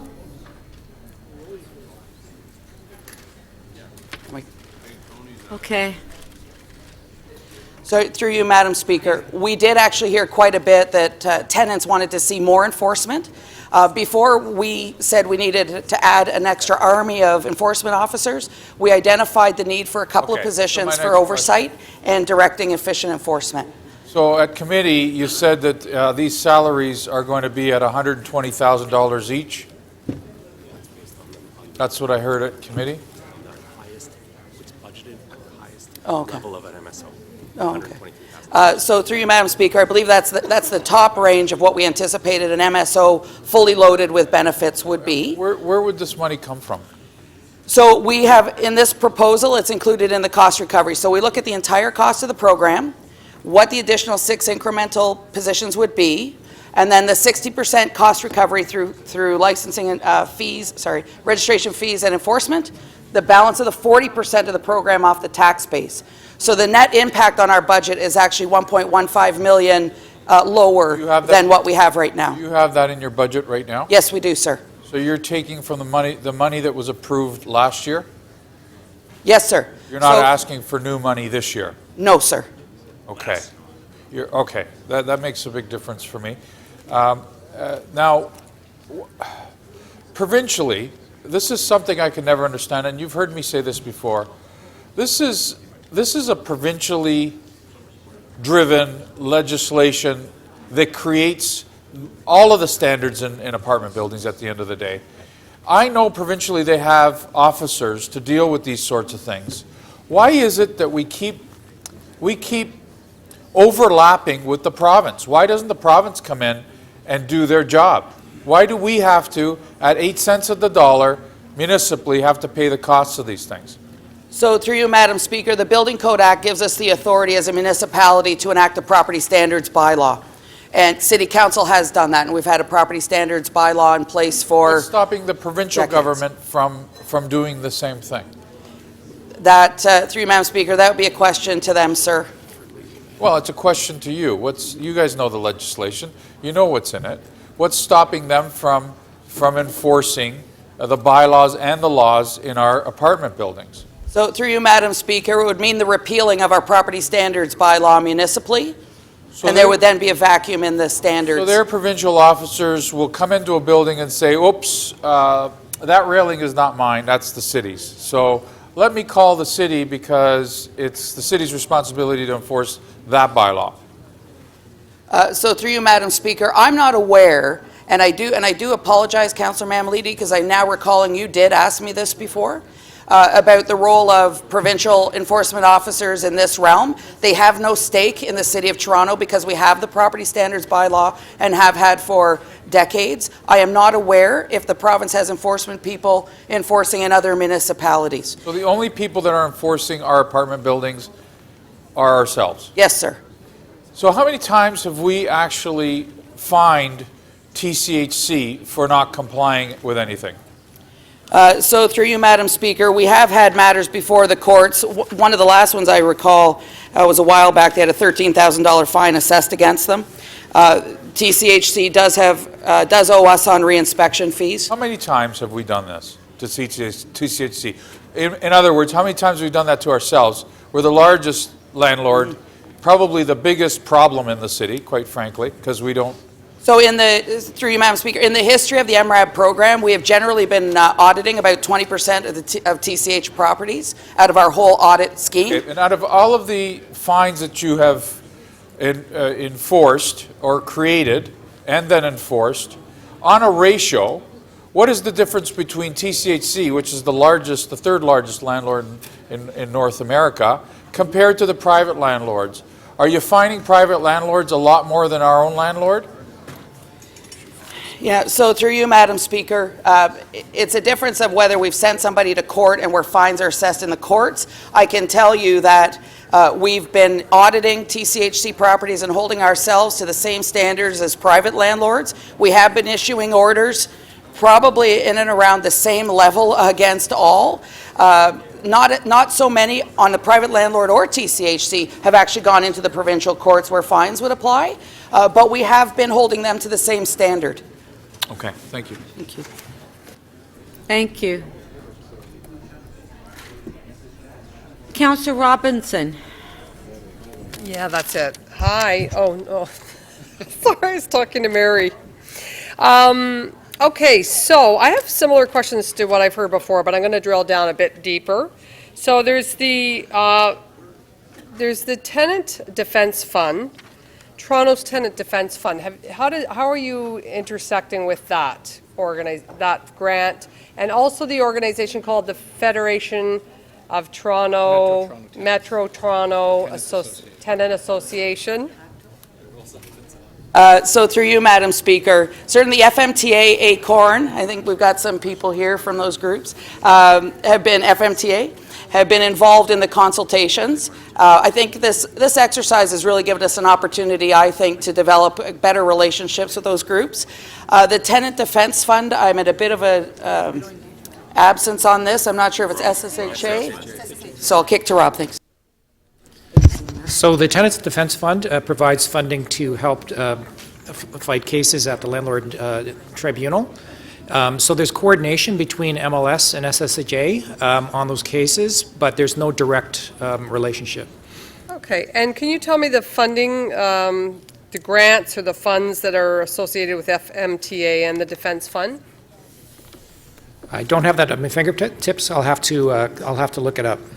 Councillor Davis, is there a problem? Oh, okay. You just were making a face. Okay, and then just to drill down a bit more on this, so just to, I guess back to Ms. Cook, the FTEs that we've been hearing about a bit, they're all coming out of an existing complement, or where are they being directed from? So through you, Madam Speaker, what we are proposing these are additional FTE. Currently, the budget, they are in the 2017 budget submission, and they are offset. So when I mentioned the entire funding of the program, currently we're 100% tax-based. The recommendation from committee you have in front of you is that we move to 60% cost recovery, 40% remaining on the tax base. So we took that, offset the new enhanced 6 FTE. It results in a 1.15 million reduction in our divisional budget because of the new revenue from the cost recovery. So they're caught in that cost recovery / 40% tax-based funding model for the entire program. So what's the total impact on the budget then? So my budget is submitted for 2017. My budget is submitted for 2017 is a 2.6% reduction on 2016's budget. Okay, but how does this increase? Does this program increase your budget? I would like to hear from the. No, through you, Madam Speaker, no, ma'am. The cost recovery, shifting 60% of this program to cost recovery results in 2017's budget, we anticipate a 1.15 million net reduction, inclusive of and offsets other pressures, what have you. So at the end of the day, my 2017 budget is 2.6% below what it was in 2016. That is inclusive of the 6 incremental FTE that are contemplated in this report. Okay, and will this, that's 2017, but in 2018, is this going to double in size, next year triple in size? No, so through you, a great question. So through you, Madam Speaker, we did point to the 2017 budget is only inclusive of a partial year impact of the revenue. So we've got the revenue projections into 2018 will be incremental to what is in 2017's budget. So there should be no net impact or increase in our budget foreseen based on this program. The shift to a 60% cost recovery is what's covering these incremental costs. I understand. And then my last question is related to the province. And Councillor Mammoliti asked a similar question, but is there any overlap between this endeavor and what the really what the province is supposed to be doing, or the provincial responsibilities? I would say no. No, through you, Madam Speaker, this is really focused around what we have been doing for decades, is enforcement of the property standards bylaw that's enacted pursuant to the Building Code Act. What we have in front of you is a regulatory regime that adds tools to the city to better improve the information available to tenants, the requirements or the accountability of landlords. So no, there's no intersection or overlap. And quite the contrary, we've had great success in the last year in particular of partnering with TSSA, ESA, and other organizations that have oversight around building components. So it's a great program. That was your last question. Thank you. Councillor Matlow. So I just, would you please just reiterate for one last time, Tracy, this will actually contribute to a net decrease in your budget and fewer tax dollars spent. Through you, Madam Speaker, yes, sir, that is correct. How many, do you recall what percentage of Toronto residents are renters? I believe over 50%, sir. How many units would that be? I believe we've identified over 200,000 rental units. 200,000 rental Over units. 2,000. Over 200,000. Yeah. And how many buildings would that be? We have approximately 3,500 rental buildings captured in this regime, including TCH and social housing. So we've got a lot of ground to cover. We have a lot of ground to cover. Thank you. Thank you. Councillor Palacio, question. Thank you, Madam Speaker. Through you to the Executive Director of Municipal Licensing. In your report, you are recommending a regulatory framework bylaw as opposed to a licensing bylaw? Why? Through you, Madam Speaker, we got a bit of ahead of ourselves when we came in with the last report outlining licensing. And when we took this back, had discussions with what do we need to accomplish with a regulatory regime. Mindful that we don't want to be overly red tape, too much burden, but also effective. And we determined with our consultation with our legal services partners that a regulatory bylaw would give us all the tools that we require and actually be far more efficient than implementing a licensing regime in this context. So in essence, what you're saying that the regulatory regime will give you all the tools to deal with bad landlords and accomplish the city's mandate in terms of consumer protection, better safety requirements or regulations, and the well-being of vulnerable tenants overall. Right, through you, Madam Speaker. Yes, sir, assessment? absolutely. Now, help me to understand one part in terms of the property standards. Every time that a tenant calls 311, we have the property standards inspectors that will respond to it. How many inspectors do we have per quadrant or citywide? So through you, Madam Speaker, go ahead, Mark. Come on in. Through you, Speaker, to Councillor Palacio, we have approximately 90 municipal standards officers enforcing our property standards bylaws. So we have 90. Now, how many inspectors do we have with MRAP doing the annual audits? Through the Speaker to Councillor Palacio, so we have currently 16 municipal standards officers assigned to the MRAP team. Plus, we will be shifting 6 more officers currently from our district operations to the MRAP team in 2017 for a total of 22 officers, plus the proposed incremental increase next year. Beautiful. So in essence, is the idea of centralizing perhaps all the inspections aspect through the MRAP program as opposed to have 2 different divisions, one with property standards doing the 311 calls and the other ones that will focus mainly on the MRAP audits annually? Is that the idea overall? Yeah. Through the Speaker to Councillor Palacio, yes. By bringing the officers that would normally do with the in-suite complaints for tenants with the MRAP program, we'll have a much more efficient and effective and consistent enforcement of our standards in the building in its totality than we currently have.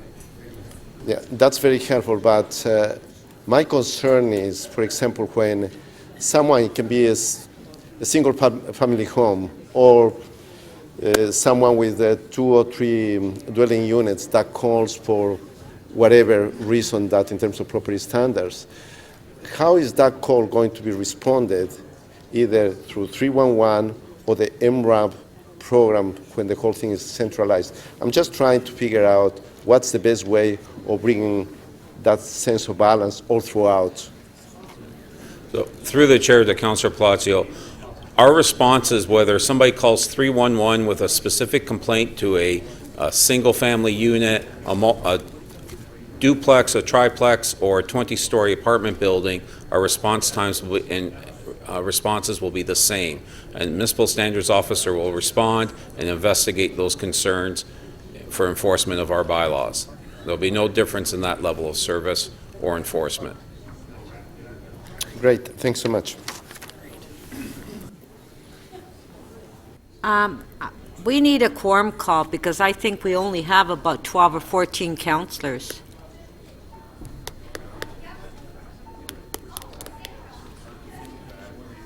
We definitely don't have quorums.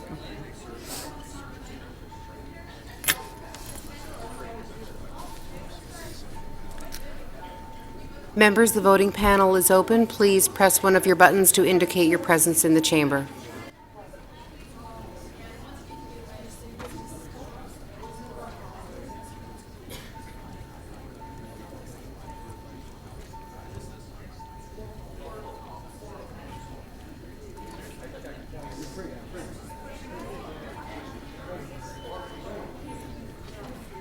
I had to have quorum called because we only had 12 councillors at their seats.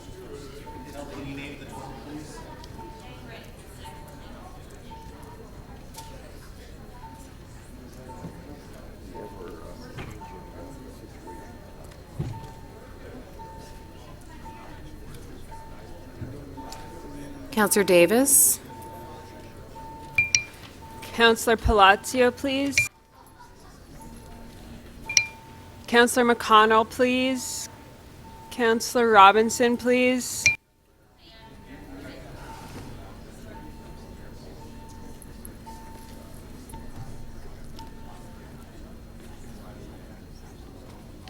Madam Speaker, quorum is present. There are 30 members in the chamber. Okay, thank you. So we'll go to the speakers. Oh, Councillor DeGiorgio. You put your name up? You must have added it after. Two very quick questions. Because that your were- name wasn't there. Yeah, well, it was been there for a while, but two No, quick no, it questions. hasn't been there for a while. Well, it depends whether 2 minutes is a long time or not. 2 minutes is a long time. Anyway, two very quick questions. Mark, I just want to make sure I heard correctly. How many of the 90 municipal officers are attached to MRAP in total? Through the chair, the Councillor DeGiorgio. Currently, our MRAP team has 16 officers assigned to it, and in 2017, we'll be moving 6 more officers from the district operations who do essentially the in-suite complaints into the MRAP team, so it'll grow to 22 officers, and then we have a proposal subject to budget for another 6 additional FTEs. For the following year? As part of 2017. So that's an increase over, we're reallocating 28. 6. So it'll be 28 in total. Okay. So of the 3,500 buildings that I understand we're looking after, is there any, and this is just for my own recollection, will this team of 22, will they be concentrating on all 3,500, or will they be concentrating on the ones that we know are some of the bad buildings? Through the chair to Councillor DeGiorgio, we're proposing that we will then first go out and pre-assess every building, all 3,500 buildings. We'll evaluate them using our current methodology we do now for when we determine a building needs an audit or not. We'll then prioritize the lower scoring buildings, the ones in most need of our attention, prioritizing those for full audits and our full enforcement of our bylaws. And we will then work through that list. But we recognize, of course, there are some buildings in the city that are in pristine condition and do not need our involvement. But without having done that assessment, we don't know of the 3,500, how many are in very good shape, excellent shape, okay shape, deplorable shape. We know of the deplorable ones that are brought to our attention, but every year we find a new building comes to our attention that we never knew existed that was in such a poor condition. Okay. Thank you. Madam Speaker, there's another Yes, another I speaker realize now that. within the last 2 minutes. In the last 2 minutes, so that's what happens, Councillor DeGiorgio, when you put your name on the list. Councillor Perruzza wants to speak as well. Councillor Perruzza. Question. Thank you, Speaker. My questions are relatively simple. How does this, going to this new system, basically, what gives you the confidence here that you will be able to go into a building, do an audit, discover some deficiencies, order a landlord to do the repairs, and get the landlords to do those repairs lickety-split?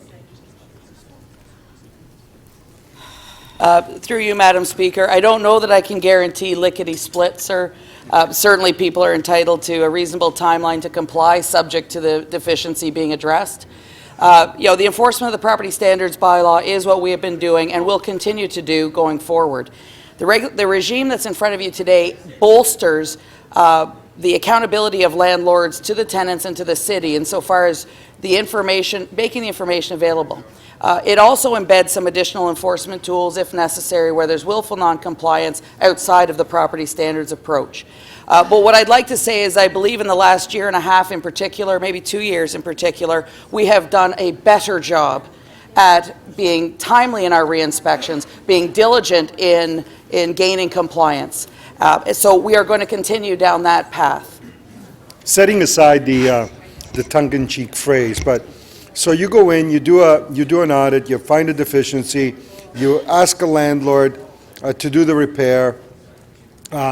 What under the new program gives you the confidence that you will be ultimately, even when you find a stubborn, cheap, bad landlord that refuses to do warranted and necessary repairs, what is going to give you the ability to go in there and say, hey, Mr. Bad Landlord, here's what we're going to do to you. We're going to fine you. We're going to do this. We're going to do that. That's going to get them to do those repairs. That's going to give you that level of confidence. So through you, Madam Speaker, this regulatory regime does not supplant what the property standards bylaw does or our enforcement thereof. Certainly with the way we have proposed this regime in its totality, including, as Director Schraga outlined, our shifting of staff, additional resources focused on this client group, will assist in us being more timely in our follow-ups. We have already seen a significant increase in the amount of remedial action work that we are doing, which is remedying issues where willful non-compliant landlords exist. So this adds to the tools that we already have, supports the staffing necessary to drive compliance in a more timely fashion. It's not a magic wand. We still have challenges. It's enforcement where necessary. But this regime certainly adds to what we have been doing, and I think is a very positive continuation of the city's commitment to rental housing stock for our tenants, and it gives us additional tools. It's not going to fix everything overnight, but it certainly does support the efforts the city has been making, notably since 2008, 2009, and more notably in the last 2 years since we've been focused on compliance and reinspection in a really diligent way. Thank you. Okay, Councillor Campbell held the item down. He's not here, so Councillor Matlow. Thank you, Madam Speaker. As you all know, it has been a real eye-opener being the chair of the Tenant Issues Committee, hearing from tenants from across the city about such a wide array of challenges that they face every day. Does he have one? And one of the top issues... sorry, Councillor Matlow, I do have a motion. Oh, I have a motion. Thank you. I appreciate you reminding me. And I'll speak to the motion in a moment. One of the top issues that we heard from tenants about was a constant challenge with some landlords. And when I say landlords, there are many good landlords, but too many landlords leaving their buildings in a state of disrepair that not one of us would ever want to see our kids or our parents or our friends or ourselves be subjected to. There are many councillors around this table who have worked very hard on advocacy towards better tools in the toolbox to protect tenants for a long time. I know our Speaker, Councillor Francis Nunziata, has for one. But I want to thank a few groups and individuals in the development of this program that we're putting forward for you today. First of all, ACORN. ACORN has been really a leading advocate for over a dozen years, as they are today. The FMTA, ACTO, city staff for a lot of hard work, revision after revision after revision, until they got it right, and they did such a good job at achieving that. Mayor Tory and his staff for their support and contributions. All the members of the Tenant Issues Committee. Chair Palacio and the members of the Licensing and Standards Committee, thank you, Councillor Palacio, Chair Palacio, for your leadership too. And tenants from across the city and all members of council who have contributed. When it comes to tenants protection, and as Tracy Cook said earlier, over 50% of Torontonians are renters. This is not one of those issues that I think separate most members of council.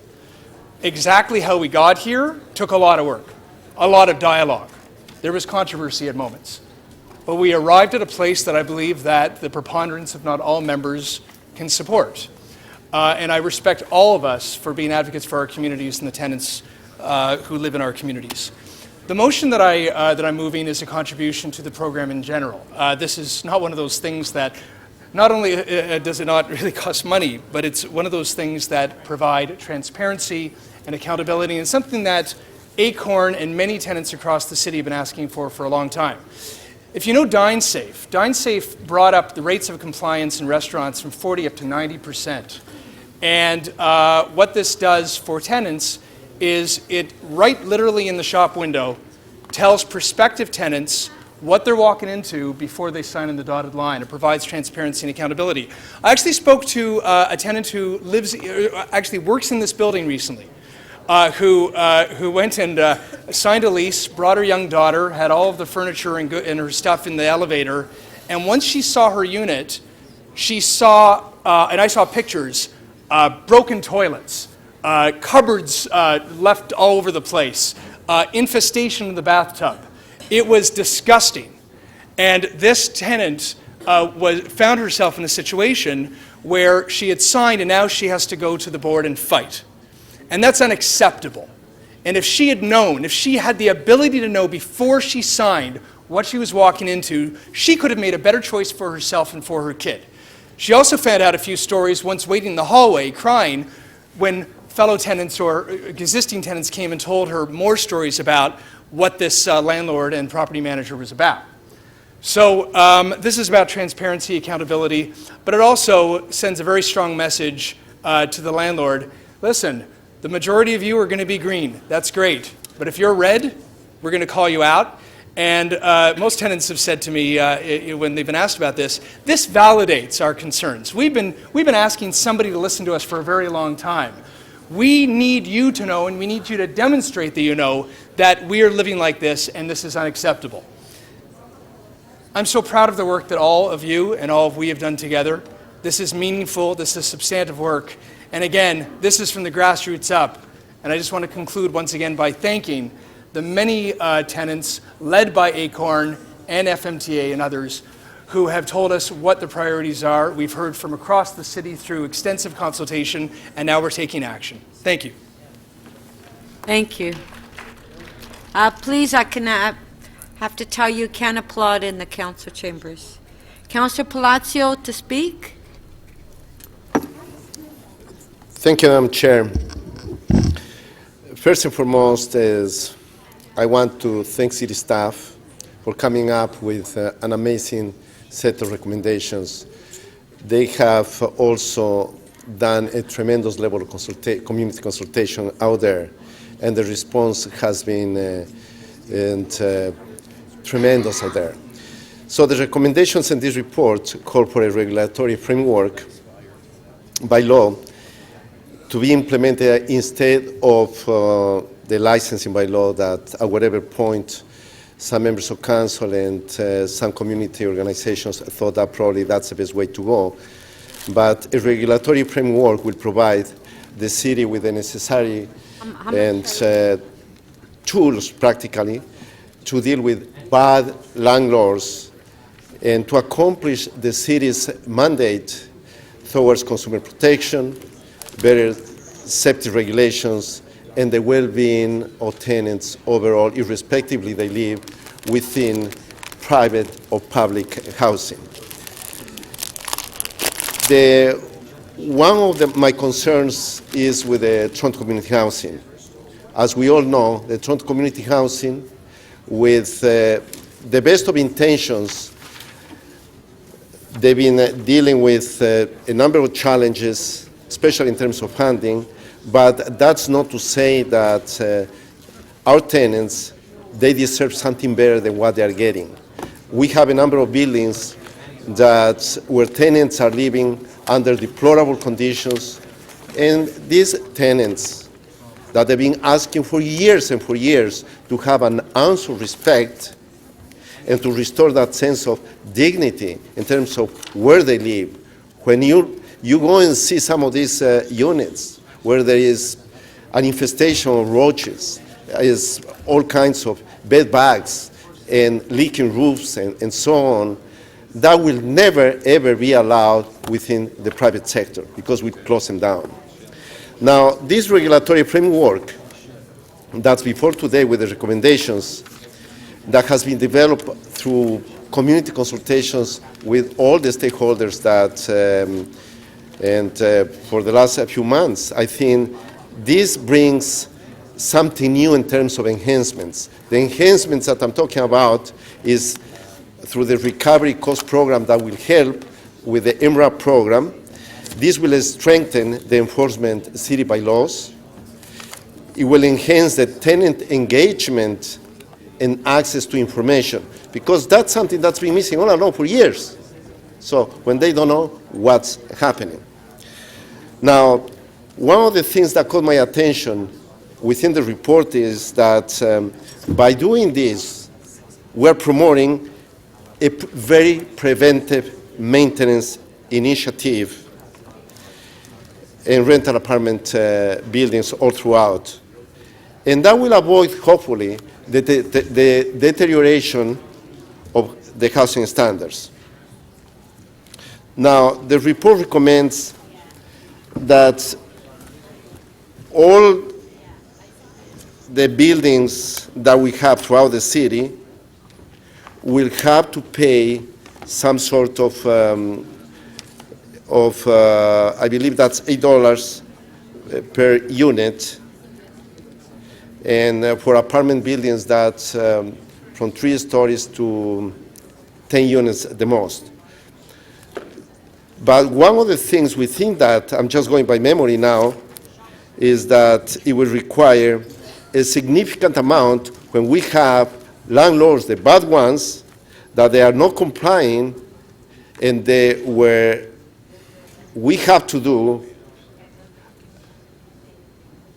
an audit that's going to be required. They'll have to pay the full amount that can be to $5,000 or $10,000.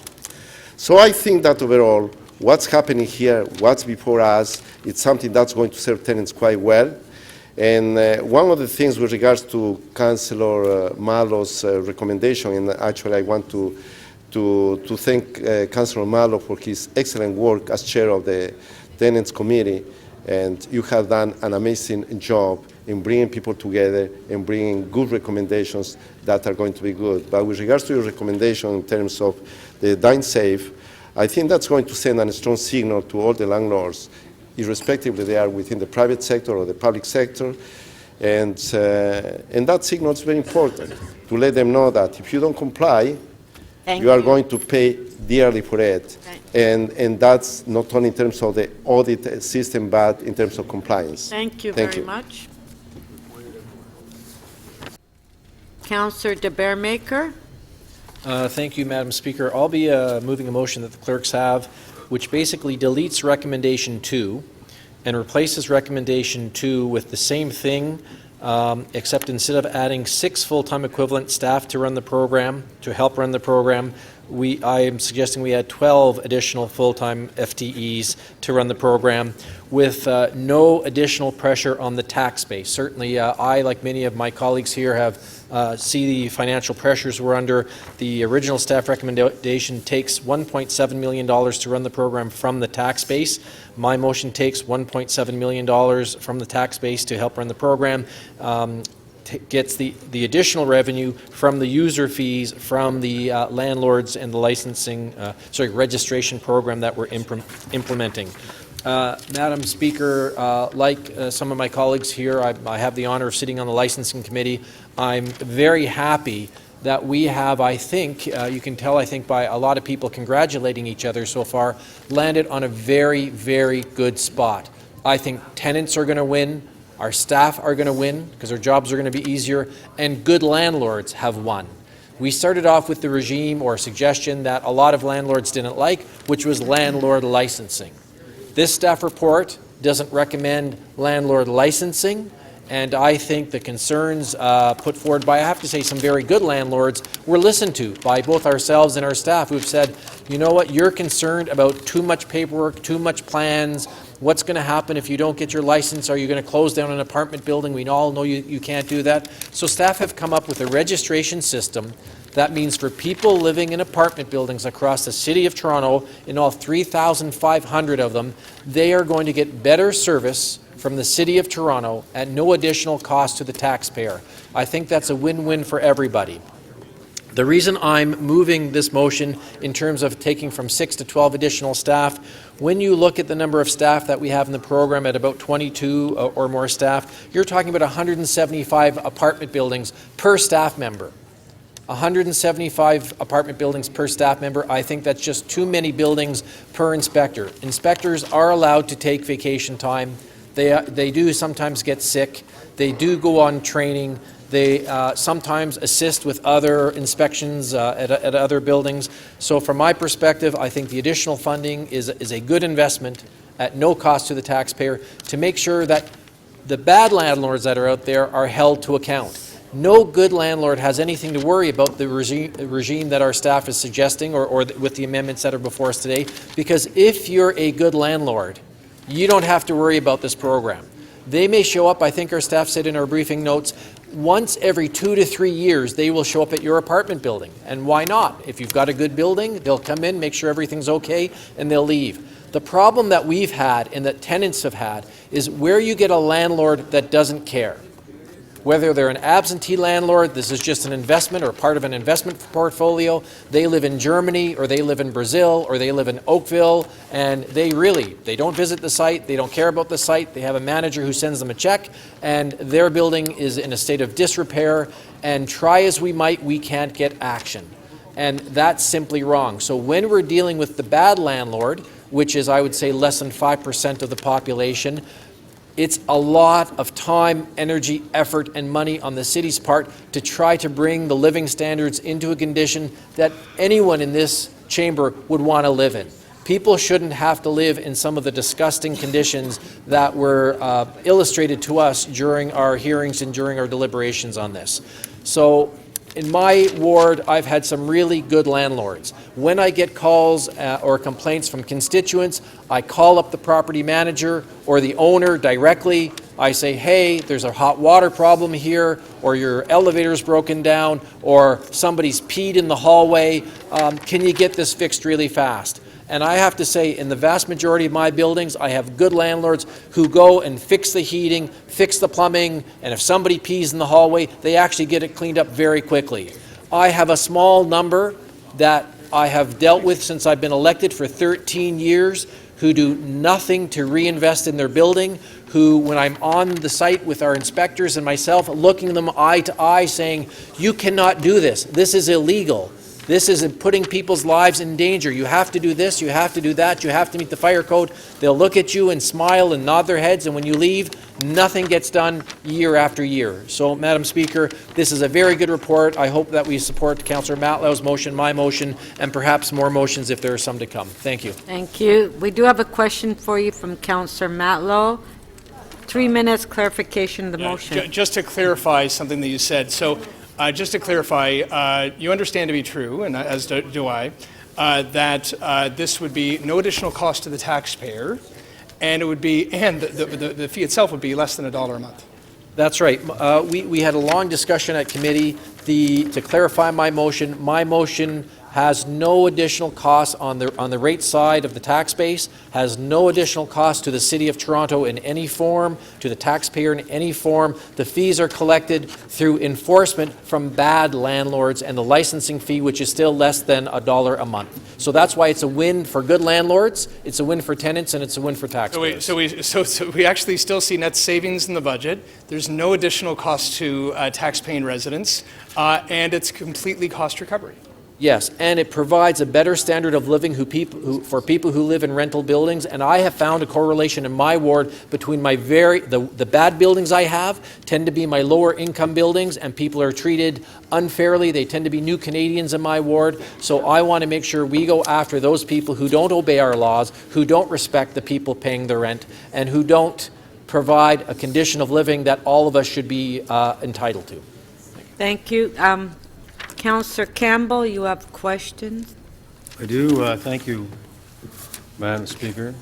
So if you're a good landlord, and you keep your building clean, you're now saying that they should be paying $10 and clean and up to date, $10.60 per unit.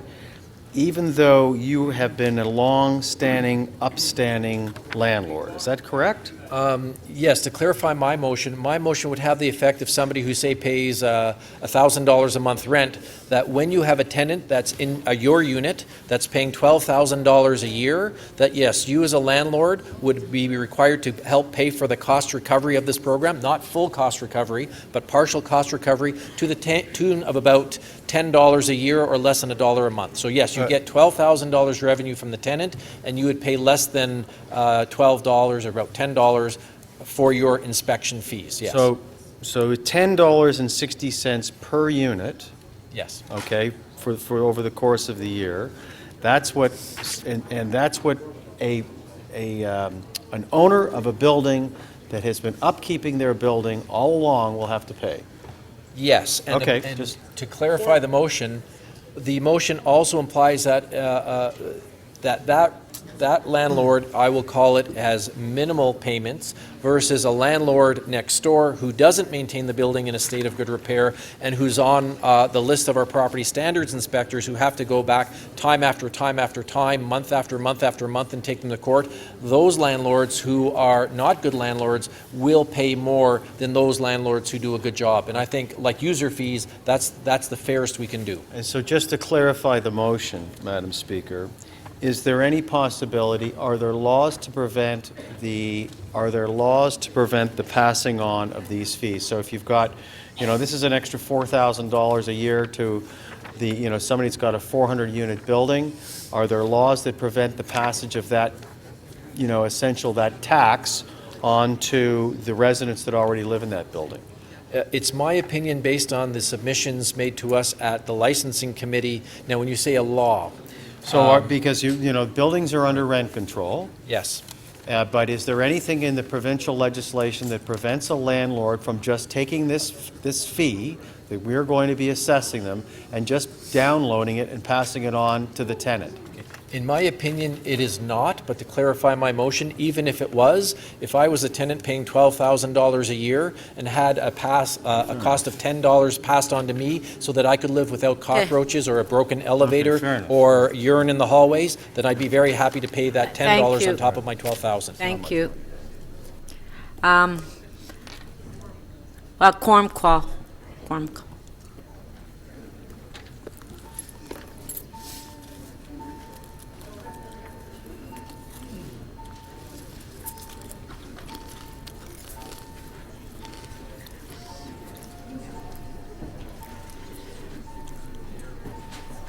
Members, the button panel is open. Please press one of your buttons to indicate your presence in the chamber.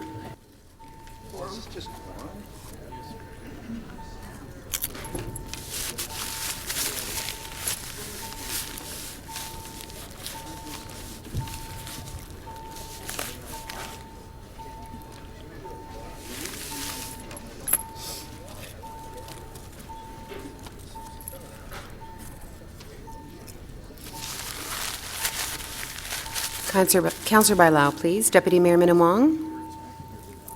Councillor Wong-Tam.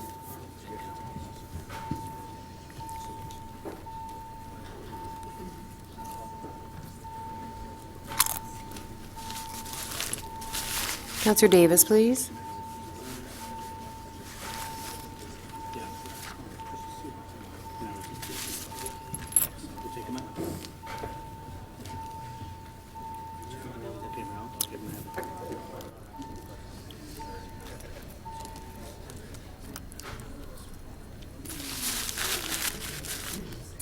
Madam Speaker, quorum is present in the chamber. There's 32 members here.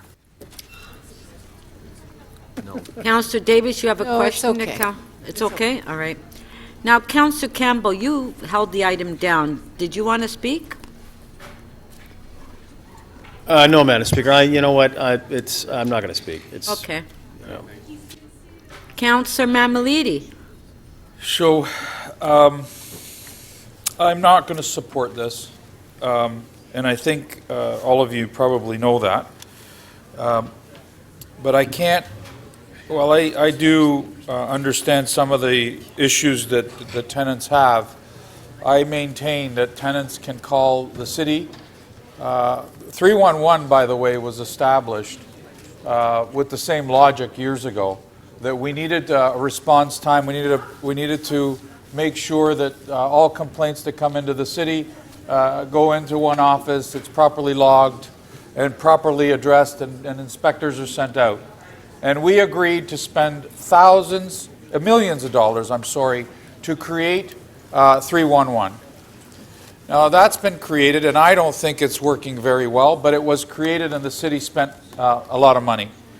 We're now, and I don't know if I'm the only one seeing this, but over the last year and a half or so, we have decided as a city to already hire 350 new employees. Today we're looking at 6 more at $120,000 each. And the city manager, there's another report, says that he wants to hire a couple of more people for his office. And you know what's ironic is it's always free. We don't have to spend any money. There is no money, but yet it's coming out of our budget. We're having to pay for it. And we're doing this at a time where even the mayor who has asked each department to cut back. So what I can't understand is, if the city is asking to cut back and each department to cut back, and yet we're saying, well, we're 40% is coming out of the tax base, we've got 60% in the budget. Why is it that we're not cutting our budget accordingly before we decide to hire more people? And that's something that's going on here, and I just don't get how we're getting away with it, right? So I personally think that 311 is there for the whole city, and I don't get where this whole thing became a priority, because I get lots of calls in my office from tenants, and I react, and I go out myself, and I look at things, and I call the inspectors, and I call the city, and I try and get them out there.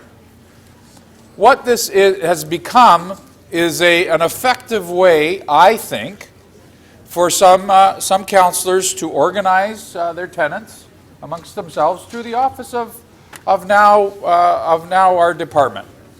I don't particularly like what's going on. I don't think it's an expense that we should carry on. And by the way, I've said this in committee, and I sat on this committee throughout this season, and the tenants are going to get slapped with above guideline increases every time we tinker as politicians and try and hit the landlords and go after them. And in this case, it's a minority of landlords, by the way. It's not all of them. And we're hiring 6 new people to go after a very few amount of landlords, I believe. Okay? And I think that at the end of the day, it's the tenants that end up suffering, because they're the ones that are going to get the above guideline increases based on what we're doing here at City Hall. And I know that that's the case. Now, I asked staff in the past about TCHC, who, in my opinion, are the worst culprits with respect to not abiding by the standards that we give them, and they're, quite frankly, our responsibility. So we're the landlords of the third largest landlord in North America, but I don't believe for 1 second that our fines and our approach to this thing in enforcement are anywhere near TCHC as they are with the private landlords. In fact, I believe there's a movement that wants to go after the private landlords, and in fact, I think they're leaving TCHC, quite frankly, alone, because we can't afford the costs of all these upgrades that the province is forcing on landlords. We can't afford the standards that we even set amongst our own body. We can't afford it, but yet we want to enforce it, and we don't. But let's go after the private landlords, and while we're at it, let's make sure that the tenants end up getting slapped with higher rents. Everybody here, this meeting has patted themselves on the back. You know, way to go, this is wonderful, you're all champions, we're all honest. Whatever excuses or reasons. Thank you, Councillor At the end of the day. Thank you. Councillor Holiday. Thank you, Speaker. I have a motion.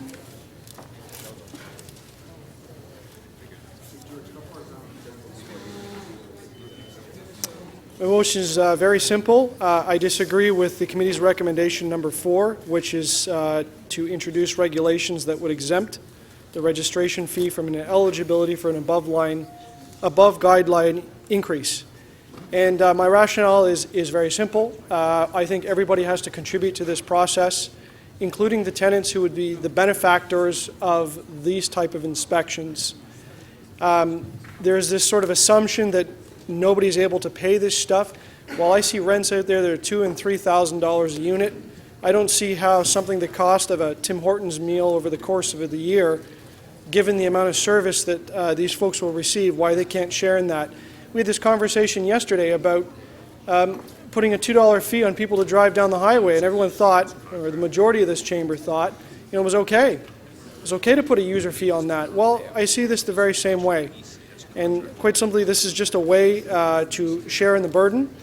I'm not comfortable with demanding that landlords absorb these costs. I think they should be just simply passed down, and by removing this request ensures that it stays as an ability. Thank you. Thank you. We do have a question for you. Sure. Councillor Perks.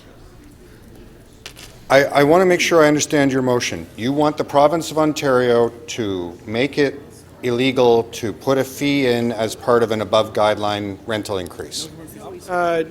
No, I think it's the opposite. So you want to make sure that tenants pay this cost? I want to make sure that the landlords are able to pass it on to tenants, correct. Okay, well, I know enough now to not vote for your motion. Thank you. All right.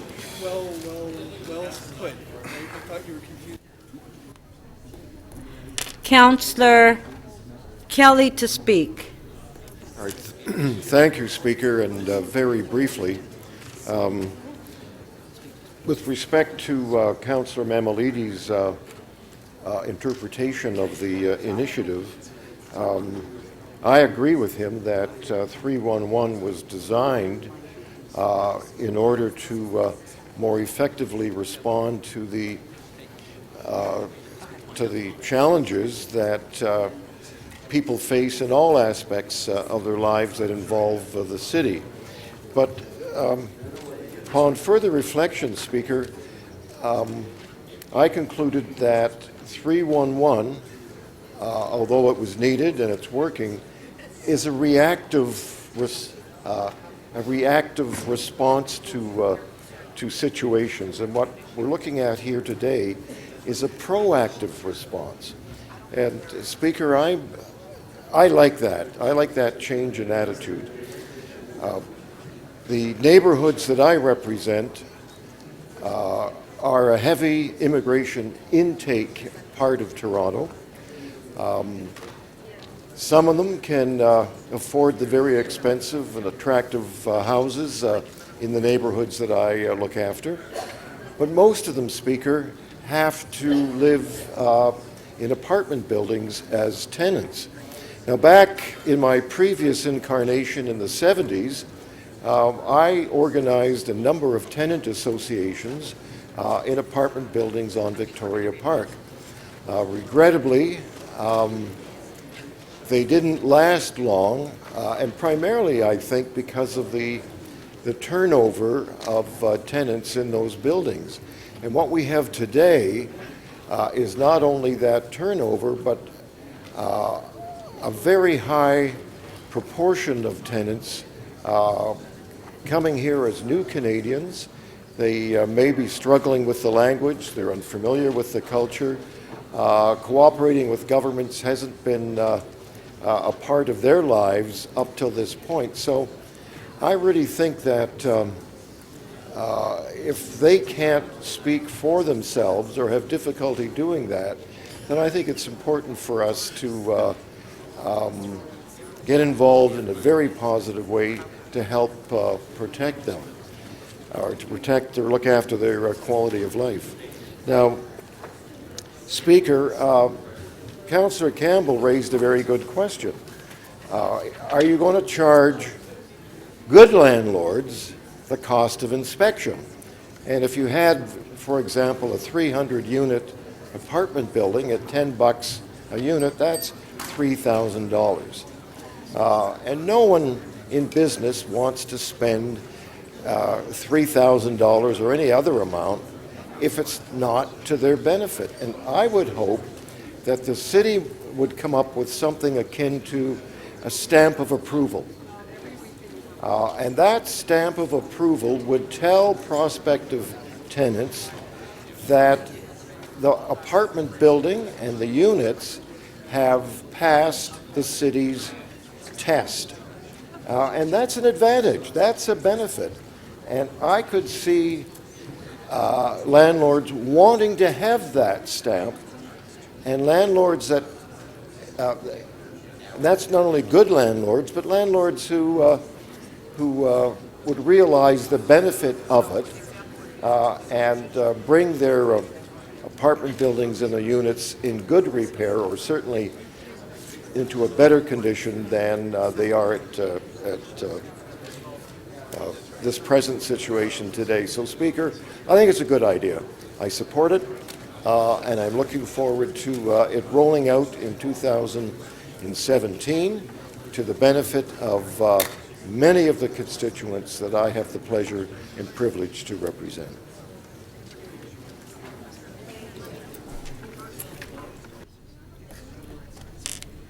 Councillor McConnell to speak.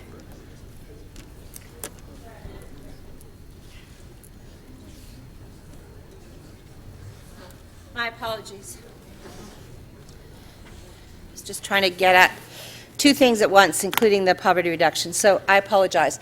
Madam Speaker, I just wanted to add my voice of support to the work that Councillor Matlow and others, and particularly to the people behind us, have done in order to try to help us get to a point where our people in our city, regardless of where they live and what their income is, can have safe and affordable housing.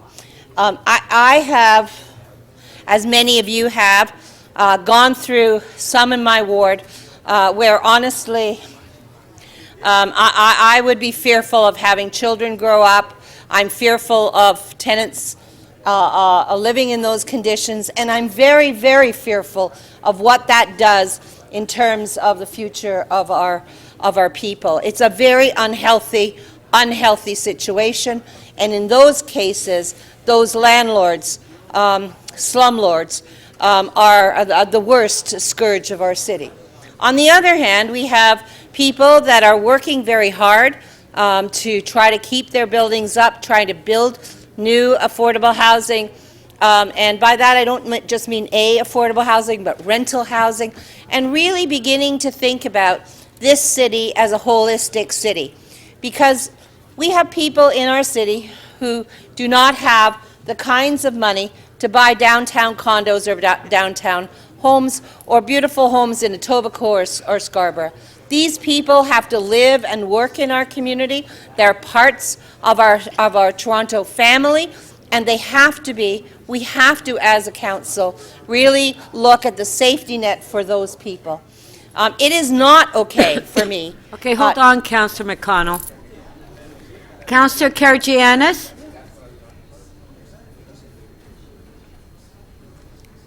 I'll just wait. Councillor Perruzza? Shh. Okay, go ahead. Thank you, Madam Speaker. It is not okay for me to look at children and families, seniors and people who are in my constituency or in all of your constituencies. It's not okay for me to go to bed not thinking about this. If we cannot ensure that their landlord, that they are getting their money's worth, and that their landlords are not absconding with some of this money and not putting it back into the state of good repair of these apartments, then I think shame on us. So I think that there's some unanimity about here, and I'm really happy about that, because I think at the end of the day, haven't we all been through, I've been in West Lodge, sorry, don't mind even naming it. I had a young a girl when my kids were growing up who had a very emotional time with her family and had to go and rent her own apartment. And she went out, and when she told me that she had got an apartment at West Lodge, I cried. I cried because I knew exactly what that meant. And I had to move her in, and I had to go to that rental office and demand what rights she would have. Now, I'm sorry, but that's a long time ago. And things, I know, have not changed there. Similarly, I have a couple in mind. They have not changed. And then on the other hand, when we have been able to use these enforcement tools, when we have been able to use these regulations, we have been able to improve. And we have been able to make landlords step up. But at the end of the day, if we don't use the carrot and the stick better be big. And so I'm supporting additional folks. I'm supporting the red-green. I think that's absolutely correct. And I am trying, I think, to hope that this council supports the tenants in our city who cannot do these regulatory things without our help. So thanks to them, they brought it forward. They've got lived experience. Let's listen to them, and let's move on with this. Thank you.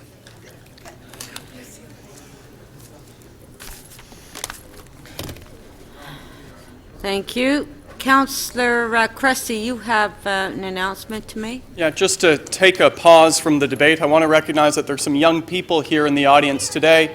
You know what, I'm actually going to turn over to the new youngest councillor at City Hall, Michael Ford, to introduce. All right. Thank you, Councillor Old Man Cressy.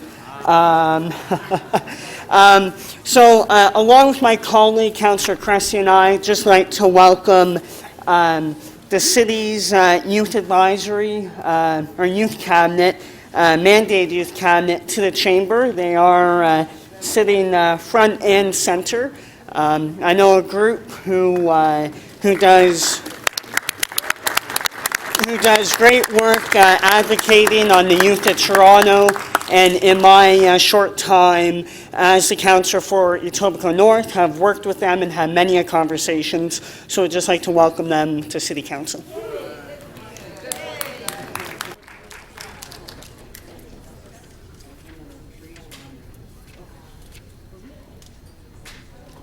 Councillor DiGiorgio to speak. Thank you, Madam Speaker. Madam Speaker, I am also one of the members of the committee, and I'm going to urge councillors to support the recommendations of the committee for a number of reasons. First of all, I do have some difficulty with what's happening here. We have an enforcement system that is basically reactive. It is reactive to complaints usually, and that's the way the system works. To introduce or introduce now a proactive system that basically says we're going to do an audit of all the buildings across the city.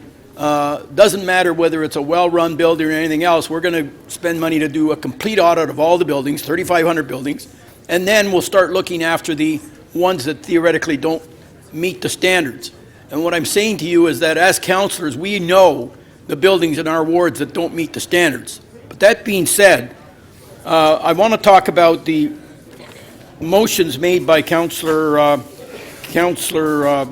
Matlow, where we're going to put a label on a building if in fact the building does have some units that are not being maintained. Now I want to tell you that one of the biggest landlords in the city that has 30% of the units, of the 200,000 units, is the city, TCHC. We are one of the biggest landlords, and our buildings, theoretically, are going to be subject to this audit. And I don't know what the impact will be on TCHC, given that they have all sorts of other concerns. The other motion that I want to talk to with respect to is Councillor the beer maker's motion, and that is that I don't see any need at this point to jump from 6 additional people to go on to this municipal licensing team to 12 automatically, simply because we know the buildings that should take priority. By adding 6 additional people onto the department, we will be able to conduct more aggressive audits of the buildings that we know require those audits. And then the other thing is, going back to Councillor Matlow's motion, once you put a label on a building, people do not have the same flexibility when they see a label on a building to say, you know what, I'm just going to move to another building. Well, if you move to another building, you're not going to have the opportunity to move into another building. It's not like a restaurant. If you decide, well, this restaurant's got a bad reputation, I'm just going to go to some other restaurant to eat. We have a housing problem. People don't have the flexibility to say, well, I'm not going to go into that building because it's got a bad reputation. Well, where are you going to go? I don't want to go to TCHC because it's got a bad reputation. Where are you going to go?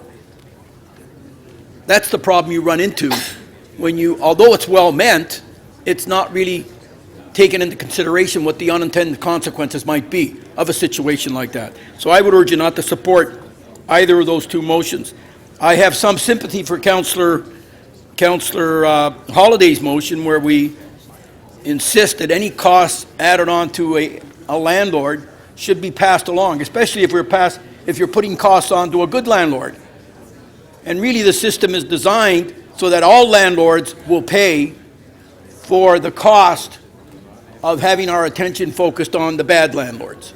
That's really, so it's a dispersion of costs rather than have only the people who are bad landlords pay for whatever additional services we have to go and provide for those buildings. So I would urge you to support the committee recommendations. We went through great debate. Those same motions by Councillor Matlow and by Councillor De Beermaker were defeated at the committee level. And again, I urge you to just support the committee recommendations. Thank you. Thank you. Councillor Perruzza to speak.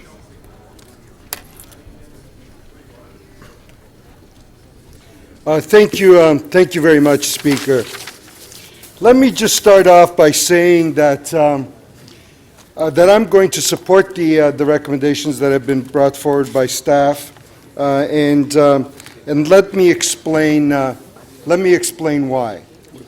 This has been the slowest, hardest fight that anyone has ever done here at the City Council.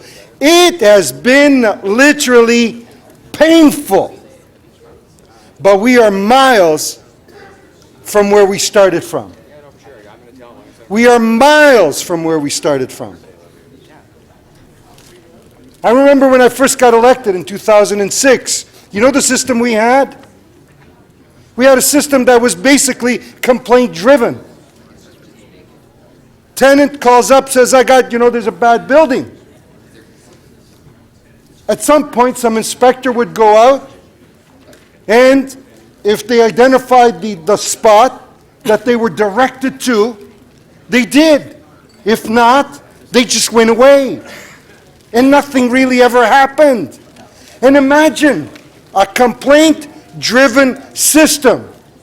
Tenants having to call up, complaining about their landlord. Imagine some of the neighborhoods in our area where tenants are marginalized. They live in fear of eviction, in fear of their landlords. Imagine them having to pick up the phone and calling us and saying, I got a complaint because there's something really, really bad in my building. That's the system we had. And through a relentless fight led by community groups like Acorn, who are right here today. They have led the way on this. They have been relentless. And it's because of their fight, their noble fight, that finally we got the city to recognize that they had a role to play in providing decent housing for renters across the city of Toronto. That's how far we've come. And I can tell you, it's been grudging, I remember, and a credit to the current department and Ms. Cook for understanding the plight of tenants across the city of Toronto. Because I remember the conversations that we had with folks that were there before, who didn't believe we could ever do landlord licensing because we didn't have the legal authority to be able to do it. I remember having countless meetings with the former director who always said to me, no, we don't have the authority, we can't do it. He resisted, he fought it, he resisted, he fought it. Never wanted to go down that road. But by pushing and pushing and pushing, we finally got them to agree to what was called the MRAP program. And the department has gone out there and done, to their credit, a number of fantastic inspections and audits of buildings across the city of Toronto. And what have they found? What have they found? They have found that thousands of landlords have thousands and thousands of deficiencies. Minimum standards, minimum property standards. We're not talking luxury here. We're talking basic minimum standards. And even those, many landlords have not been able to meet. That's why they've issued thousands of orders. And what have they found upon, re-auditing and upon revisit to the buildings? That the landlords have basically said, poo on you, we ain't doing it. Absolutely not. And they drag their feet. And on and on and on and on it goes. And our licensing department has finally realized we need some more teeth to the program for us to be able to do what we have been mandated to do. It's another step. I believe it's another step, and we're ultimately going to get to. And that is to a system of licensing landlords, which I believe can only be achieved in doing the repairs with by the creation of an escrow account. I believe that that's where we're going. I believe that that's where we'll go. Maybe it'll take another 10 years. I don't know. But that's where it's got to go. Because you heard Ms. Cook say earlier, in answer to one of my questions, that there is no magic wand to getting... Thank you. Thank you.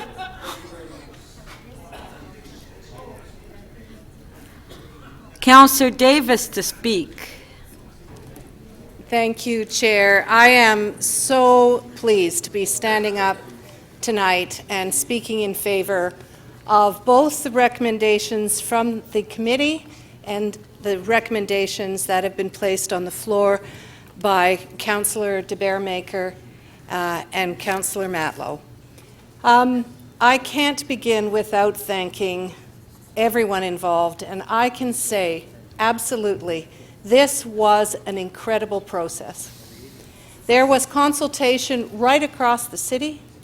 I attended 2 of them, and this was one of the consultations where you actually felt like you learned a whole lot from the people who were participating.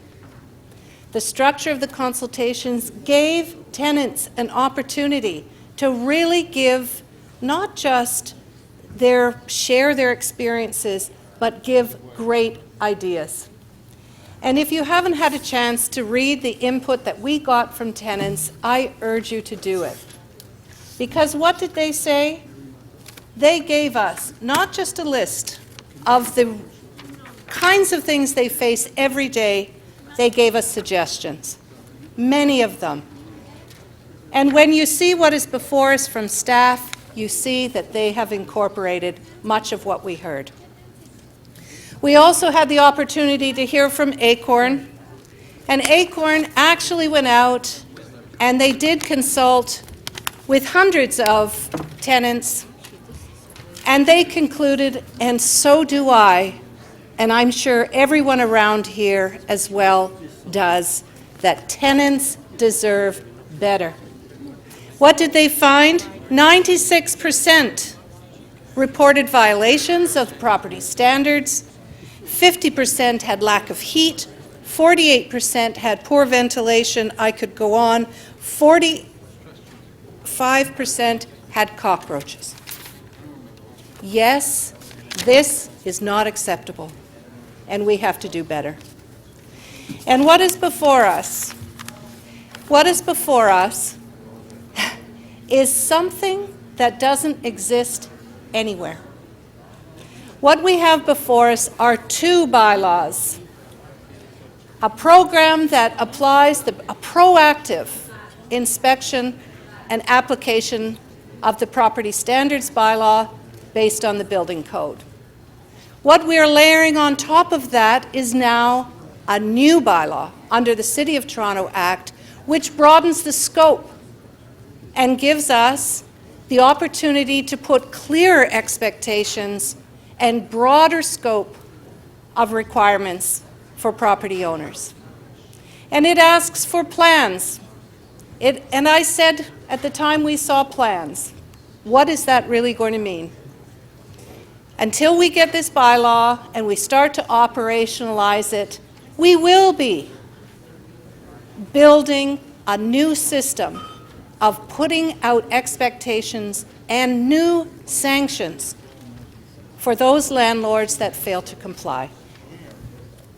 And I think what we're doing today allows us to provide more information, better communication, and greater public accountability.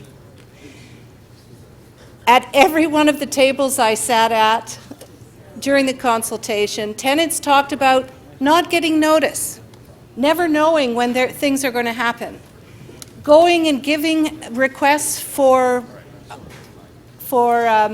work orders, and waiting and waiting and waiting. They talked about never having confidence that the building was using expert tradespeople, and that's addressed in here. They talked about not being confident that pest control measures in the whole building were being done properly. They gave us lots of advice and lots of insight. And what we have before us will, for the first time, tackle these broader issues. So there was, in our first discussion, landlord tax, and there were people who were purporting to create false representations about what was before us. And one of our colleagues today is saying the same thing. On an average... I'll ask you to conclude, Councillor Davis, if you would. Oh, yes. On an average home, there would be 0.01% on an average. That will not be passed on to tenants. What will be passed on to tenants through this is better living conditions in the City of Toronto, and I congratulate everyone involved. Thank you, Councillor Davis. You can imagine I didn't want to be cutting you off, of all people, when the first time I ever sat in the chair after our inaugural day. Thank you, Councillor Davis. Councillor Nunziata to speak. Thank you, Mr. Mayor. I had to speak on this item today because this item, we're back over 10 years. Originally, the motion, I believe I moved the motion when David Miller was mayor at that time. Pardon? Howard Moscow, yeah. And we had moved the motion here in council to ask the province to allow us to license landlords. And it's taken this long. So finally, it's at committee.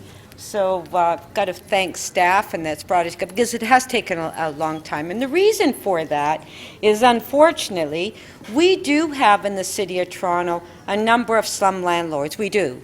And unfortunately, we have, over the years, we have spent a lot of resources, and I can tell you from my office, and I'm sure other councillors' office, where we're constantly getting complaints from tenants, complaining about the elevators not working, but the bugs, and the filthy toilets, filthy hallways, and constantly we're sending the city inspectors out to inspect these properties, and it goes on and on and on, and we keep going back to the same building over and over and over again. And finally I said to Tracy, the amount of money that we're spending, sending all our staff to keep investigating all these apartments, like, we need to license them and we need to regulate, we need to have control of these buildings. And I think that what's before us is an opportunity for us to license the apartment building, license the landlord's apartment building, and hopefully that these landlords will come in line and they'll obey the rules. And we don't have to spend millions of dollars that we have over the last 10, 15 years sending our staff out inspecting these properties that landlords just don't care, because they know the city is never going to come back. And I've always said we should always charge back the amount of time that we're spending in some of these problem buildings and problem establishments, because we are spending millions of dollars a year on sending the same staff over and over again to these problem buildings that are not cooperating. So at the end of the day, I'm hoping that there'll be a savings on that end of it as well. And this is an opportunity for us for revenue tools, like there will be a charge to the landlord, and it will be cost recovery. So this is a program that will not cost the taxpayers a penny, and we will be able to regulate and protect our tenants that we have in the City of Toronto. I have been working with Acorn for a number of years because I've got a number of these problem buildings in my ward, and it's really been a headache, and I've always wanted to charge these landlords as much as we can to get them to cooperate with the city and with the tenants, because with the city, they're just closing a blind eye. They don't care, because they know the city, it takes us 2 years to take them to court. Like, that's how long it takes us to lay the charges. So why do they have to cooperate when they know they can get away with everything? So I support the recommendations that we have before us, and so thank you. Thanks, Councillor Nunziata, and we have Councillor Campbell to speak. Well, thank you, Mr. Chair. So I think that this is a decent report that outlines a problem. It's a decent report that addresses a problem, but I think the methodology is flawed, and I think staff has done a very poor job of detailing the extra staff that's needed to carry out the program, and of outlining what our staff is doing now that they're not capable of carrying out this program. So what we're essentially doing is we're going to be charging all of the good landlords out there who keep their buildings up to speed at an A level. We're charging them for all of their units to pay for the bad units, the bad landlords. So we've heard that maybe it's 10%, maybe it's 15% of the buildings out there. We keep going back to, Councillor Nunziata said, we keep going back to those buildings and there's a cost. And we're bearing the cost. But now what we're doing is we're having all of the landlords, where we don't have to go, are paying for the delinquent landlords. And for me, I don't know that that's necessarily fair. So I think that we've identified the problem, but the way that we're addressing the problem, I think, is not adequate, and nor do I think it's fair. The landlords in whose buildings tenants are residing happily, they're clean, they're what we might call A buildings, those landlords now are being hit with essentially a tax on the City of Toronto to pay for the delinquent landlords. One of two things is going to happen. Well, I suppose they could absorb that tax. They can pass along the tax. We say there's no burden on the taxpayer, but they can pass it along to the tenants, and if they can't pass it along to the tenants, then maybe they'll be a little bit slower in carrying out improvements to their buildings. So, there's going to be a push and pull here. I don't think it's all win-win. I think that adding on an additional 6 staff, when we don't even know if the 6 staff that our staff has recommended, be assigned to this task is really necessary, I think that is quite premature. The program should at least be out there for 6 months before staff say to us, we can't handle this. We've just gone through an exercise at the City of Toronto where the mayor's asked every department to cut 2.6%, and a lot of the departments have struggled to meet that, and yet here we are, we're adding more staff with what I feel is undue justification. Thank you, Madam Speaker. Good one, John. Thank you. Deputy Mayor Minnan-Wong to speak. Yes, so I suspect that this report will pass, and a lot of people will feel really good about it passing, and they're going to go to their residents and say, well, we've licensed apartment buildings. But I suspect something else, but not a lot's going to change, right? Because we know where all the bad buildings are. We do. and we try to enforce or get changes there, and we're either successful or not successful. And I don't think licensing is going to change any of that. I think it's going to be a paper process. And so I think, much to what Councillor Campbell says, the only thing that's going to happen is we're going to create a paper administration that's not going to really do very much. And the winners will be councillors who can declare this in their newsletter. And I think the losers fundamentally will be the people that have to pay the fee, and especially the ones that in the good buildings. So that's number one. So I have a real trouble supporting this, which is consistent with what I think what we've been talking about all along. The people that had concerns. This is not a real and substantive solution to the problem, because will we get rid of all the bad landlords? No, we won't. Will all these problems get resolved? I don't think they will, because the ones that are bad will continue to be bad. And just secondly, the thing that I think is, it's kind of sad that, the day after we talk about road tolls and charging taxpayers more money, that here we are, hiring more staff. Right. Well, you were right. It's worth saying again. Now, you could say they should be hiring them from existing resources. Now, I agree with that. I don't think Tracy's department is the one to go to, because I know how strapped she is, and we've been to her well often enough, her and her predecessors, that her department has been stripped of the necessary resources I think she needs to do the job that she needs to do. But this is the cumulative effect of adding on and adding a little bit more and adding a little bit more and adding a little bit more. And I would this is going to cost, I think it said in the report, about $1.7 or $1.47 million.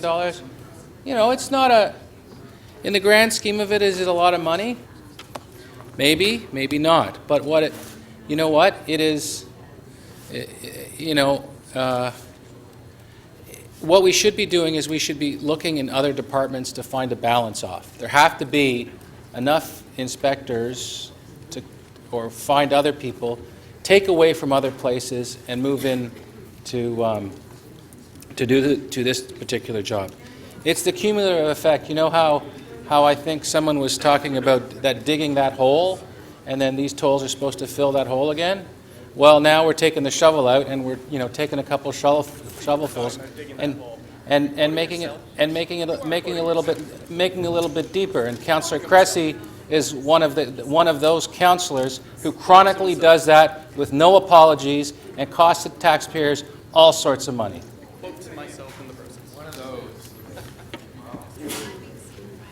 Okay, that's last speaker. Are there any further speakers? Okay, we'll put the motions on the screen.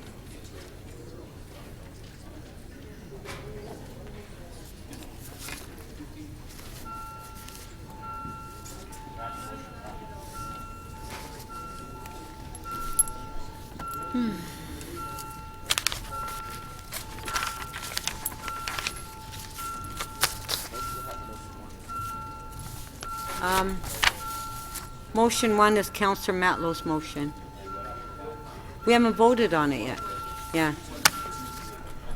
The first motion is motion number 2 by Councillor de Beermaker. This motion by Councillor de Beermaker has to go to budget. So we're not approving it, it's going to budget. Yeah. It's going to budget.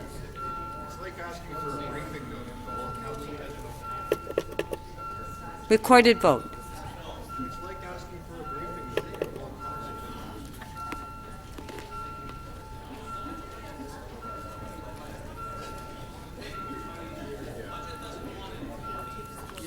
Councillor Karygiannis, please.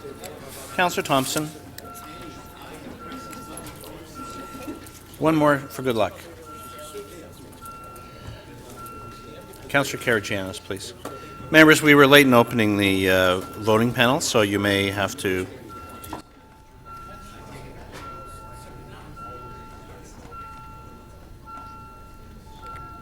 Councillor Perks, please.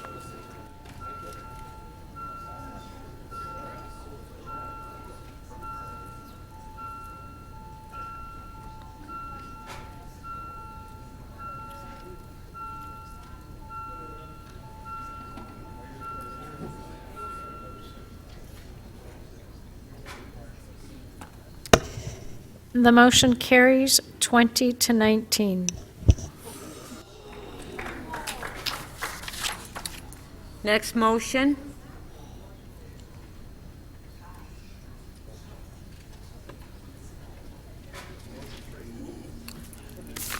Motion 3 by Councillor Holliday.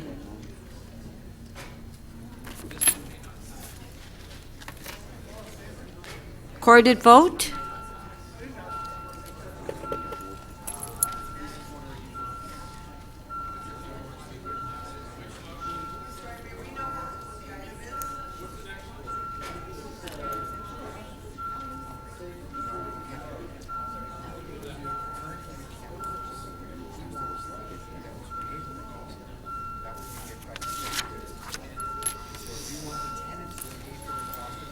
Councillor Kelly, please. Councillor Karygiannis. Councillor Thompson, thank you. Councillor Bailao, please.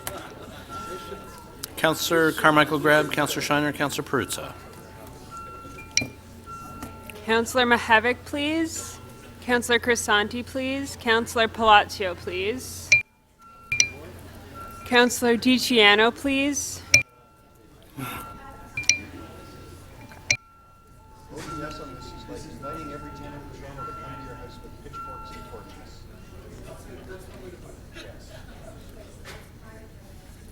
The motion does not carry. The vote is 9 to 30.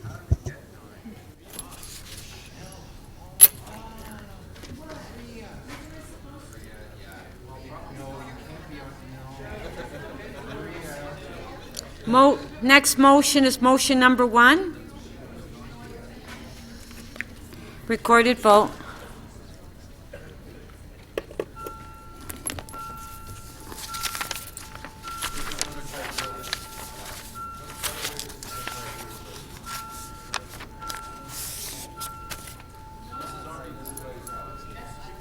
Councillor Perruzza, please. Councillor Carmichael Grab. Councillor Karygiannis, please.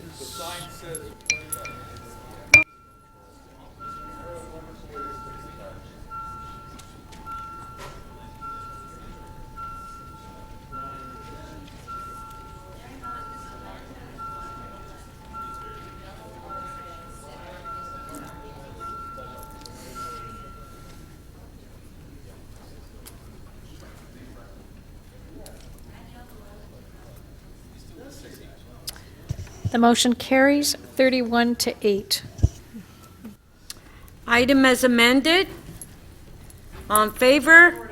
Recorded.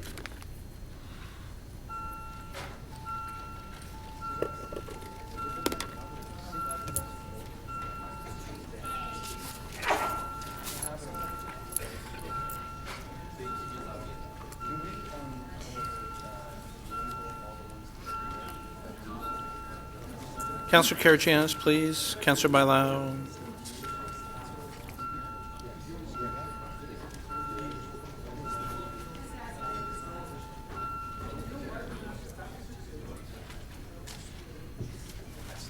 The item as amended carries 35 to 4.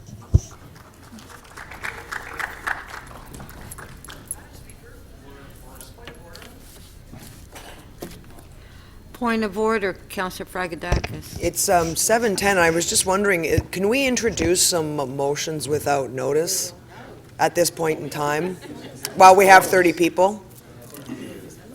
Well, I'm hoping that the 30 people will stay till the end. Well, I'll stay till the end, but I'm not sure if we'll have 30 people, but if you don't mind. Well, we're just trying to look where we are on the agenda here because we really are behind. Councillor Layton. Thank you very much, Madam Speaker. On a point of order, and I'll echo Councillor Fragedakis' request, but quite specifically, I would like to move that EX 20.22 and EX 20.23, these are the rate-supported budgets, be heard tomorrow after the first item. I'm doing that because we have two of our most senior policy staff in the City of Toronto that have been sitting here diligently most of the day, and I figure if we can get them an hour of sleep, let Lou go and start repairing burst pipes, and Jim just go back to his desk. He's been reading there from his binder all day. If we could move to have them after the tree items tomorrow morning.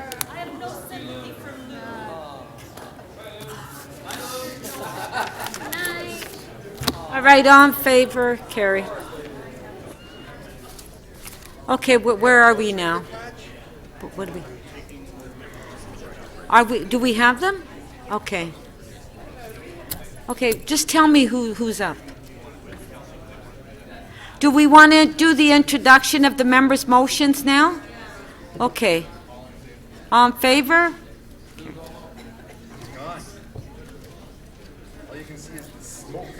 Okay, Councillor Wong Tam, we'll announce the names when we get them, okay? So you can take your name off. Okay. So just give me the members, the names of the councillors. Okay, Councillor Wong Tam, you're first. Thank you very much, Madam Speaker. I'd like to, the clerks can probably put that on the screen. I'd like to introduce this motion without notice. It is rather urgent. We have an OMB hearing scheduled on January the 16th, and Council needs to give direction. On favor? Carried. Councillor Layton? Yes, thank you very much, Madam Speaker. I'd like to introduce a motion without notice on 950 King Street West. This is involving a planning matter that there's some urgency associated with it that's listed in the letter that's attached to the motion. Okay. On favor? Carried. Councillor Fragedakis?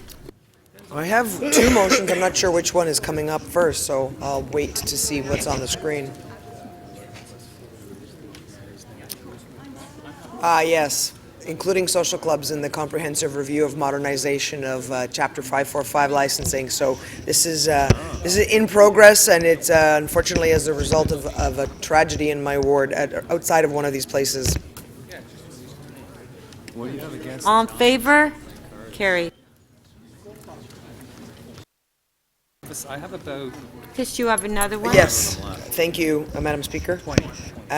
This is an OMB hearing, and the last day to appeal it is the 20th of December.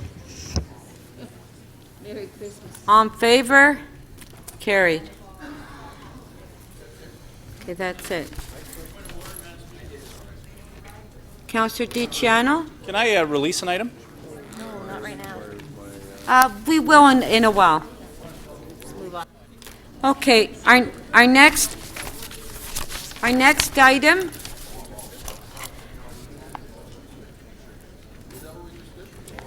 Our next item is on page 3, EX 20.9. Councillor Mammoliti, you held the item down. You have questions to staff? Okay, members.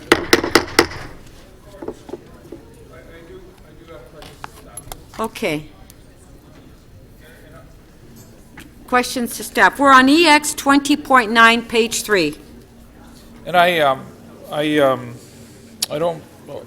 don't understand this completely, and one of the reasons I don't understand it, or maybe I do understand it to a degree, is I've had concerns about us with different departments over the years saying we're going to hire a couple of employees and we're going to do it temporarily or for 2 years because someone else is giving the funding over for their wages, like the provincial governments or other associations or whatever it is, and then at the end of the day we end up hiring them at the cost, at the city's costs. So I'm just wondering, why are we hiring these two individuals? What's the purpose? And is it going to be just for the 2 years and not any longer than that? Thank you, Councillor. Not sure who's... Oh, sorry, I'm right behind you. Hi. Through the chair, one minor correction, it's one individual. It's one chief resiliency officer. This is a position that's fully funded by the Rockefeller Foundation for a period of up to 2 years. So it's a United States organization Yes. that is funding the full costs, all costs for 1 year, or 2 years? 2 years, correct. Now, after the 2 years are up, are they going to reestablish funding, or are we going to be doing what we've typically done and said, well, we need the staff person, we're used to them, they've got all kinds of experience, and now the city should absorb their salaries? Councillor, I would expect that after the funding is definitely for a 2-year period, but after the 2 years are up, I would expect that staff would come back with a recommendation to council to determine how we want to move forward. Right, and what I'm saying to you is, the way we've always moved forward in these circumstances is that report would say, they're invaluable, we need them, they have all this experience now, and now we have to absorb their wages. Would you accept a motion that says that it ends after the 2 years and that's it today? Councillor, that's what the current contract with the Rockefellers says. It's over after 2 years. So if I move the motion saying that we're reiterating that it's over 2 years, staff would be okay with that?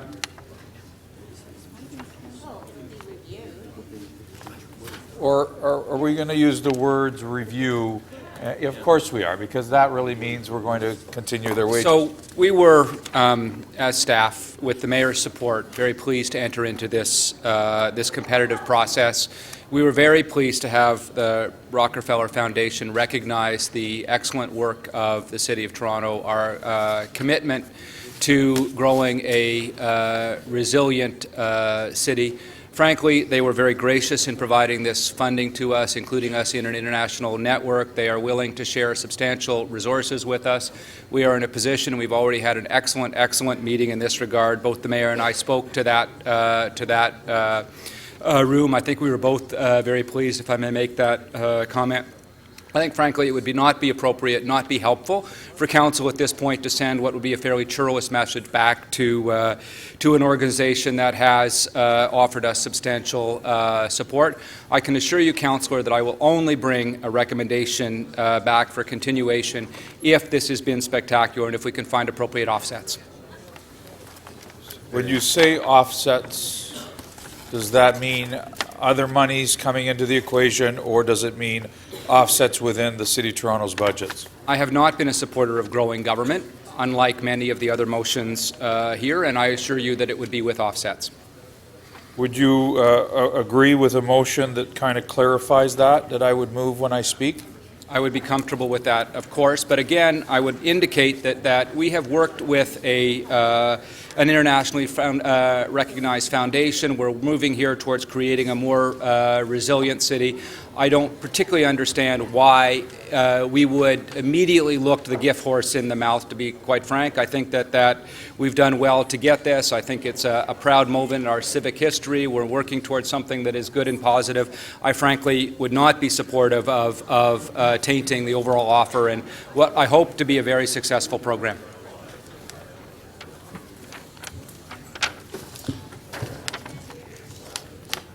Madam Speaker, I would like to move a motion at the very least for me to have logged down in the minutes my attempt, because I have a feeling in 2 years we're going to be saying, how did we get to this point? Well, we're at questions right now. You want to put your name down to speak? I noticed that nobody's here. Yeah, I'm going to speak. Well, hold on. Let me ask. Is there anybody else that would like to ask questions? Okay, do we have any speakers? If you put your name up, Councillor Mammoliti, you're the only one to speak. So I'm not sure the type of language that the city manager may have wanted to incorporate, but mine would be that the city council direct the city manager to terminate the position of the chief resiliency officer upon conclusion of the 2-year grant funding provided by 100 resilient cities. I didn't have time to give it to you, but I just read it into the record. Well, yeah, 5. Okay. Why don't you just deal with it? I will only speak for 30 seconds. I mean, I'm not taking up much time. I just, while they're typing it up, I can give you so many examples, Madam Speaker, of where we've done this before. Our health department is a prime example of it. The province tells us that they're going to give us nurses for this and that, and they're here for a year. And then, lo and behold, after the year's up, we get a report saying, we need the staff here, we're going to have to incorporate it into the budget. And we've done that time and time again. We've done it with every single department, and I know that this is going to happen. So, while I believe the city manager, I think that might work that way. The reason that I'm moving this motion, and I have a feeling it may even lose, I don't know, but if it does, it's on record, and I could say that I attempted to tell council that that's exactly what was going to happen.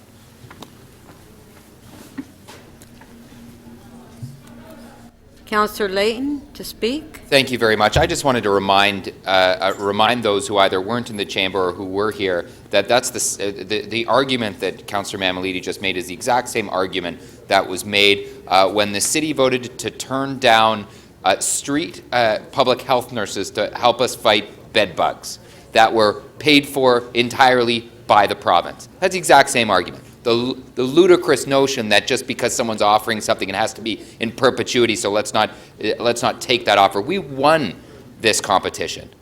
We won this competition from an international think tank saying we want the very best cities in the world to achieve greater resilience. We won that. We should be proud of this, and we should accept it as a positive addition to our city, something that will result in good things, and not be afraid to go out there and be a leader on this issue. And I think that's exactly what Councillor Mammoliti is suggesting. I trust the city manager. If there's no results from this, then we'll know, and it'll come back in the budget and be that. But we have to, we should be proud of this and celebrate this, not insult it and slap the hand that's trying to help us.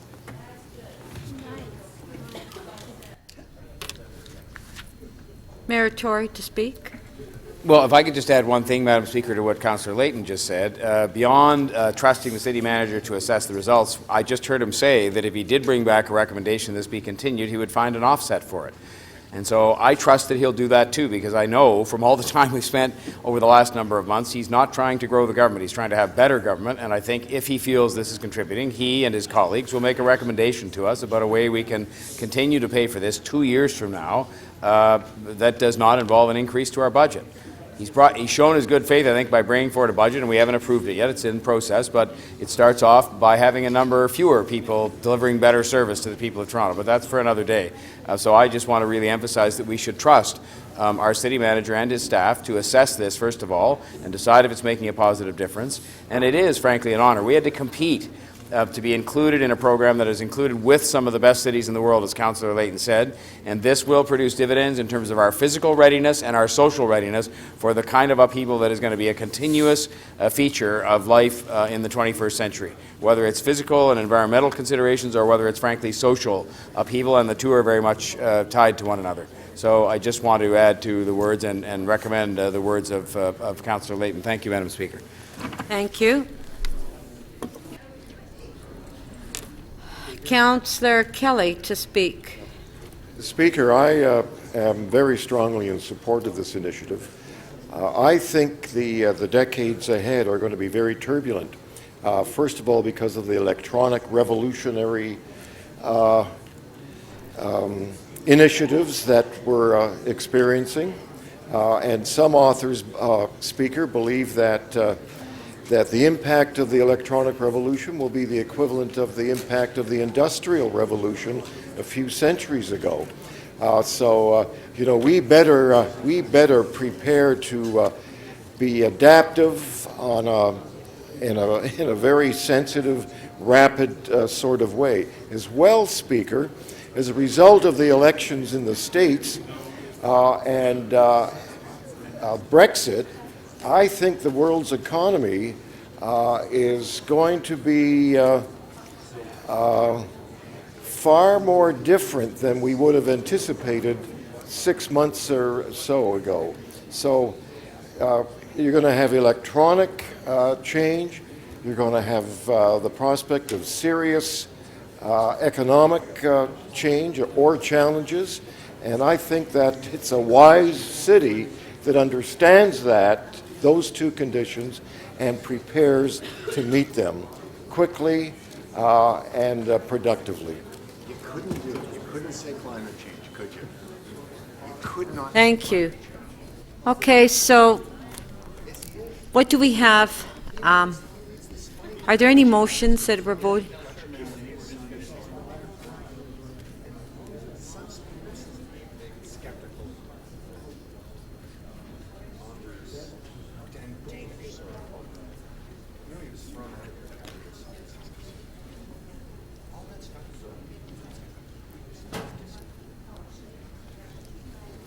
So what do we want to do? We want to hold this item down, or I don't know what we're doing.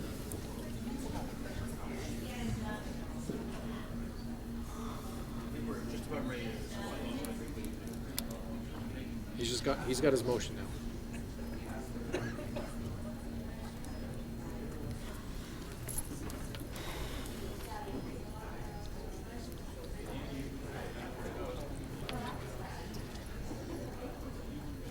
Okay, there's the motion on the screen.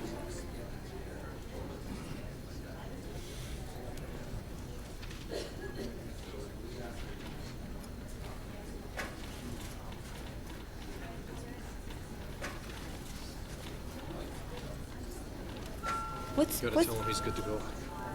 but what's this motion?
Okay, so the copy, you've got the copy of the motion on the screen by Councillor Mammoliti. We don't have a copy of it, so it's on the screen, which means that he's deleting the recommendation from executive and replacing it with what you have on the screen.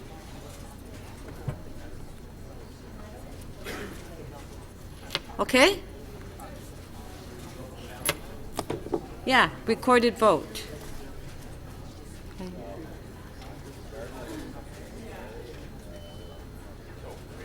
Yeah, recorded vote.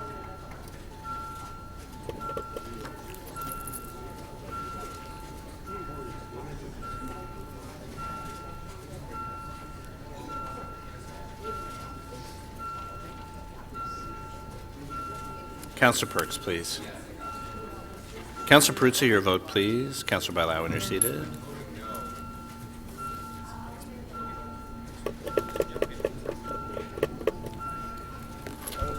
Mayor Tory, are you voting?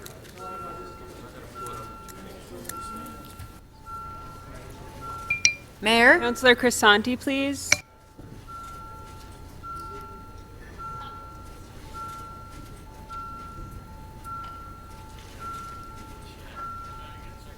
No. Councillor Crisanti, please.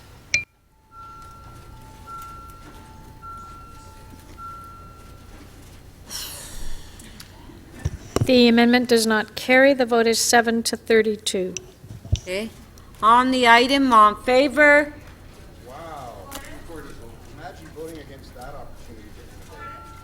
Recorded vote.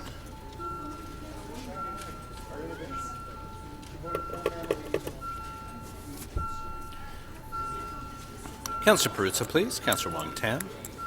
Councillor Shiner, please. Councillor Davis. Councillor Diaciano, please.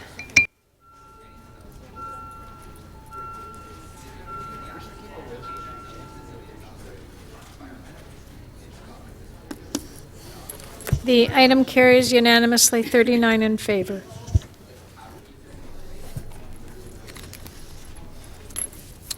Okay, our next item is on page 3, EX 20.10. Councillor McConnell, you held the item down. Do we have questions to staff?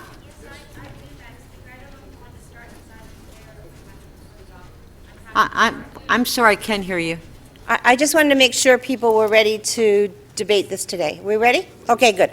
I have 3 questions. I've left them with staff for quickness. I've asked, to the best of your knowledge, was the budget provided for the poverty reduction in 2016 fully spent on delivering the work plan? How much was that? Secondly, does the preliminary staff budget for 2017 include the resources that are required to implement the 2017 work plan, and what is the preliminary costing that will go to budget? And 4, what in your opinion are the big game changers in the 2017 work plan? Through the Speaker, in terms of the 2016 implementation, we've had good implementation, including the approval of the social procurement policy and program, and a number of other initiatives. Some of the capital projects have been a little delayed. The original, in the preliminary capital and operating budget for 2016, there was $51.9 million included. Through the budget process, Council added a further $12 million in 2016. For the 2017 work plan, the total dollar value associated with the 2017 work plan before you this evening is $125,300,000. The vast majority of that is within existing resource. All of this is detailed in Appendix C, I believe, or 3 of the report. Included in that amount is $850,000 in annualizations that are within the preliminary budget, $3.68 million in new requests, and the remainder is within existing resources. In terms of, that doesn't include the $32 million that is in the preliminary budget related to the Toronto Community Housing 2017 operating budget. In terms of big moves or accomplishments in 2016, the social procurement policy and the Anchor TO program, transit fare equity, which is before Council currently, and the Open Door Affordable Housing program. In 2017, some of the key items are the Tenants First implementation, the development of a job quality assessment tool, the creation of a lived experience work advisory group to guide the future development and implementation of the poverty reduction strategy. Those people most affected will have a direct role as we move forward, and embedding an equity perspective into the city budget process. Those are my questions. I'm fine.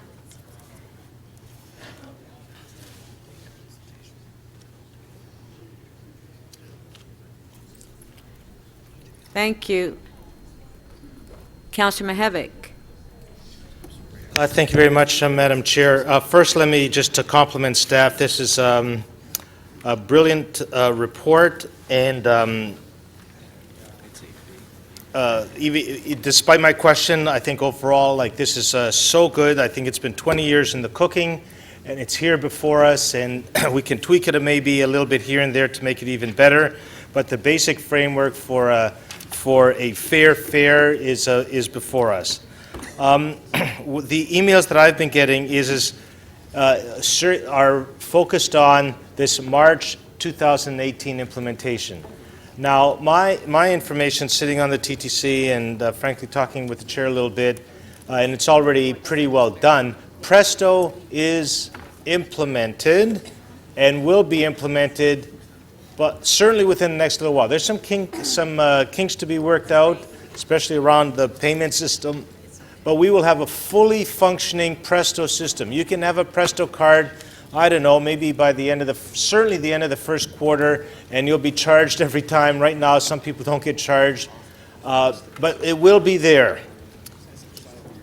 On page 3, I'm led to conclude by reading this, that the reason why you're going with the March 2018 date is because of a perception that Presto might not be ready. 2018 might be the date that the existing system, the tokens and the MetroCard, will be withdrawn, but certainly Presto will be fully implemented by well, frankly, it's imminent. It's imminent. So I'm wondering, what is 2018 March chosen for technical reasons or financial reasons? That's my first question. Through the Speaker, for technical reasons, the program is dependent on Presto being operational. We are working, Councillor, with the best information we're getting from the TTC. We will confirm with the TTC, but this is based on their information. I see. So there's no, and I guess, okay, so they're not here, are they?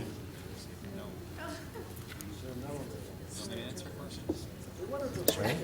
Do you know the answer? The nuance here is with respect to Presto, it's not just the full implementation of the Presto system, but programming the system to manage concession fares. Right. So as soon as TTC gives us the go-ahead, if it's sooner than the 2018 date in the report, we would come back to council and advise you of that. Oh, great. Okay, so it's 2018 is what they're saying right now, but if we do something at the TTC and kind of encourage them to go in a hurry-up offense, we would have an opportunity to actually start implementing a little bit earlier. If all things being equal. If all things being equal, technology being ready, we would come back to council and advise council on the financial implications of that, and then council could proceed accordingly. Great, thank you very much. That's a good answer. Thank you. Councillor Holliday to speak. Question, sorry. Yes, thank you, Speaker. I did have some questions about the Fair Equity Report, and I wondered if you could just help me confirm some things I read here. So I read on page 7 that 40% of low-income riders, so I guess 40% of the participants in this program, would qualify for the government's 15% tax credit because they would ride more than 32 trips, or they would go out 16 times. Is that correct?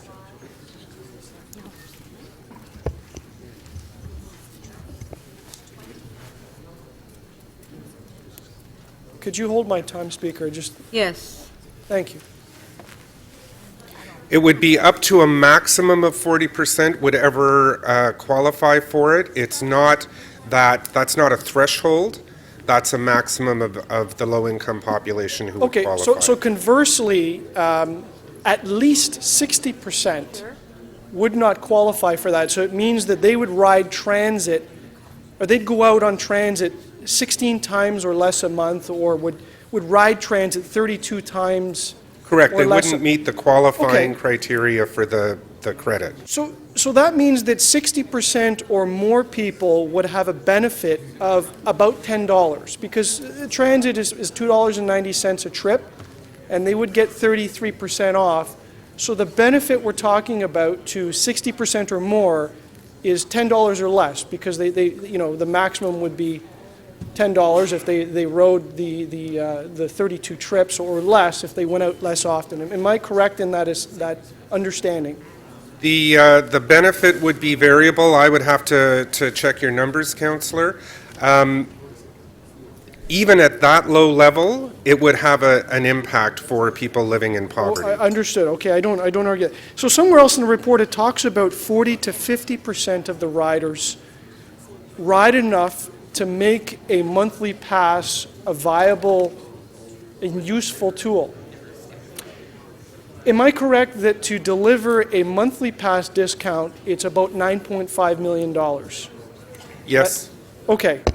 So am I also correct to understand that the total value of this program to cover everybody is $48 million? That's correct. Through the Speaker, at full implementation, that would be the value. One comment I would make about the monthly pass program design, we did extensive research with low-income people in Toronto, with other municipalities that already have existing programs. Right. And the most significant gap was the fact that single fares are not covered. So that is unique in this program design. And was prioritized, which is why we've designed Right, the and program. Presto can now help us deal with single fares. Okay. Exactly. So, in comparison, am I also correct that the concession programs serve about 1 million people in Toronto? And I'm not talking about low-income, working age. I mean everybody else. So, children, students, full-time students, and seniors, all add up. There's about 1 million of them. And the value of all of those programs is $72 million. And that's, I think that's contained in this report. And I just want to compare and contrast. Do we know how many people will be served by this program? So for $72 million, we serve 1 million customers. How many customers will we serve with the $48 million? So on page 13 of the report, it talks about the existing concession, and the numbers don't quite total 1 million. It's more just a rough look there. It's more in the neighborhood of 600,000. On the proposed program, the target number would be approximately 200,000 who would be using the program. About 200,000. Correct. Okay, thank you. Part of the report talks about the business case for this, and there's some interesting points laid out about access to health care. And I noticed even some of the attachments, the sub-documents, talked about the importance of people being able to get to medical appointments and that there was a value in making it easier for people to move about. Is that correct, that a sort of a big chunk of the argument is the health care? Correct. So if health care is a provincial matter, it's not city business, why is the provincial government not in discussion? I mean, the business case benefits them, so why would they not be incenting or helping us deal with this program if they're the benefactor? It's not just health, it's also employment in terms of the business case. And there are ongoing discussions. Other municipalities have raised this. And the province to date has not expressed any interest in participating in a program. Last question, are there any groups that do not have, that are low income, that do not have access to some kind of incentive? So I know that Ontario Works and ODSP gives you transit allowances, you know, if you qualify. It talks about, there's about $3.8 million that city divisions also hand out through partners to try to access people that have low income. Are there any holes in the system that people just are not able to get some sort of a benefit to deal with this, or don't qualify for a fair concession? Last question. That was your last question? Through the Speaker, absolutely, Councillor. It is those people, the kind of low end of the working poor, who are incredibly challenged to access the system for financial reasons. This program is designed to address that population. Thank you. Councillor Fragedakis, question? Yes, thank you, Speaker. I have a couple questions, but first I just wanted to take this opportunity to actually thank everyone working on this critical initiative. On page 3 of the report, it advises that the federal government launched the new Canada Child Benefit, which increased the disposable income of more than 90% of low-income families in Toronto. I was wondering if we have any sense of who the 10% that were not helped are. They're too strong.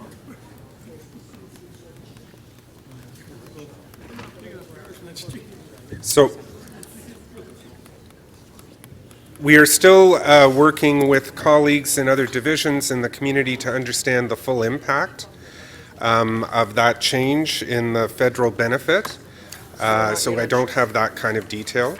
Okay. So then on page 4, it mentions a basic income pilot program the federal and provincial governments are working on. Can you please tell us more about that?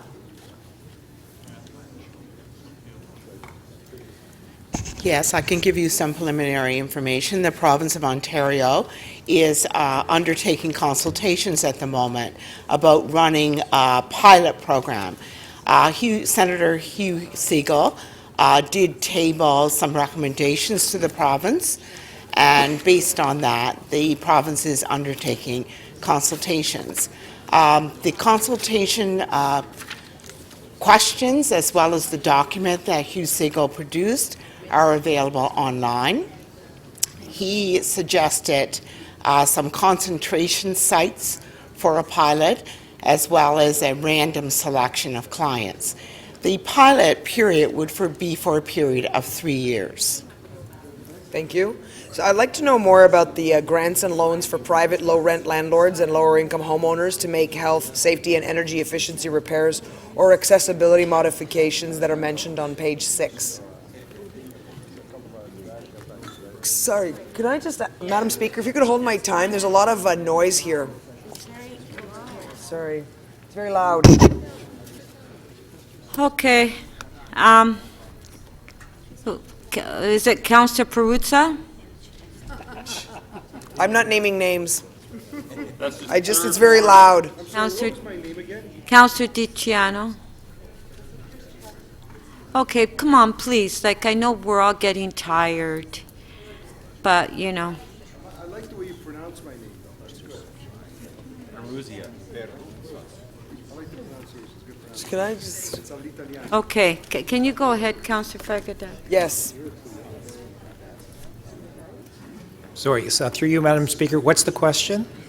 So I'd asked that I wanted to know more about the grants and loans for private low-rent landlords and lower-income homeowners to make health, safety, and energy efficiency repairs or accessibility modifications that are mentioned on page 6. Sure. So that's part of the Toronto Renovates program that's run through the Affordable Housing Office. So they're usually for things like adding ramps or adding grab bars and that kind of thing.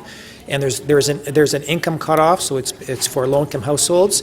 That program's been topped up recently by the federal provincial government, so there's additional funding for those clients. Great. The Food Reach portal, is that something food banks can use? Who else might use it?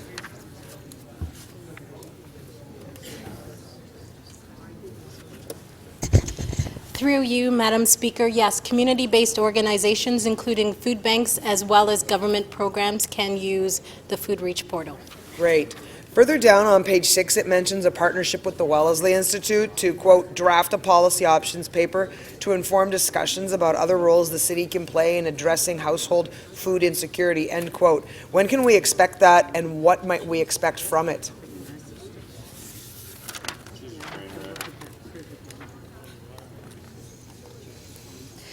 So by the end of year, we will be able to receive 3 policy options for how we can move forward to strengthen our food policy work. Sorry, when did you say that was? By the end of? Before the end of year 2017. It's a 2017 activity. Okay, thank you very much. Thank you. Thanks. Councillor, we go to Councillor Davis. I would just like to know if there's a member that wants to move a motion that we finish this item tonight. Well,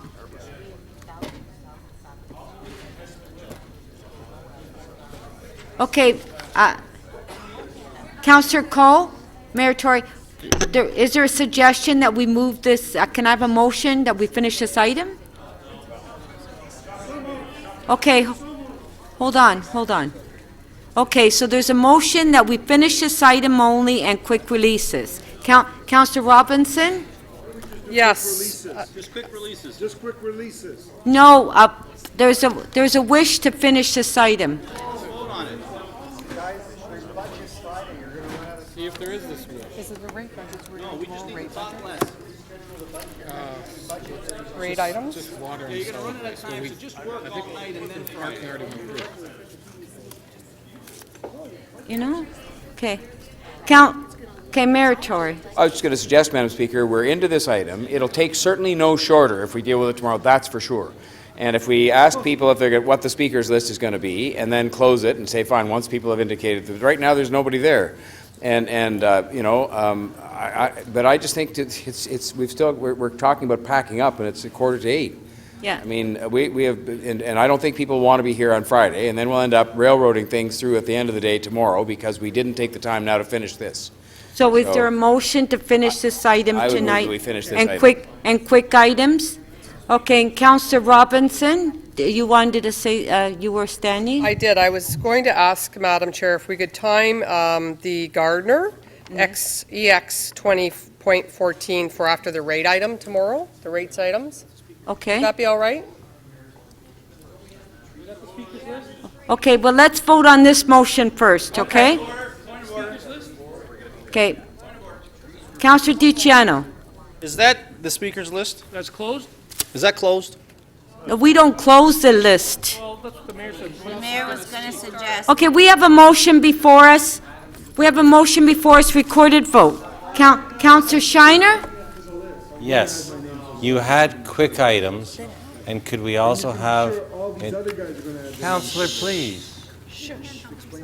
But you don't have to. He's experienced.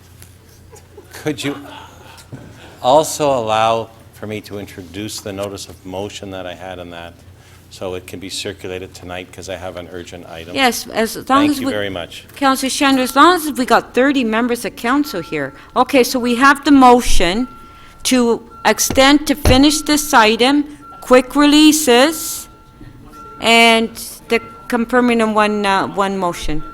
Recorded vote. Recorded vote. And then, Councillor Robinson, we'll deal with your motion after that, okay?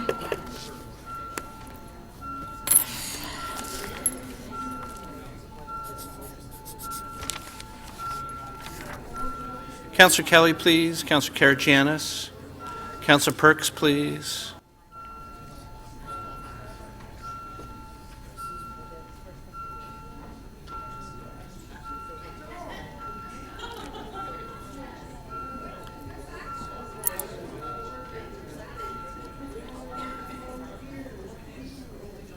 The motion carries 25 to 9. Okay, thank you.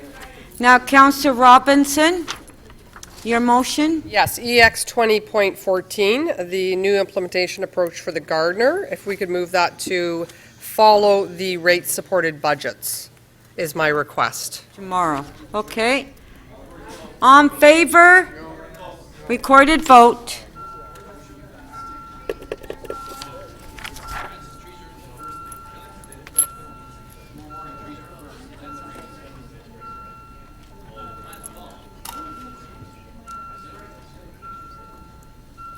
Well, the trees are only going to be 5 minutes. Councillor Kelly, please. Councillor Karygiannis. Councillor Crisanti, please. Councillor Perruzza, please.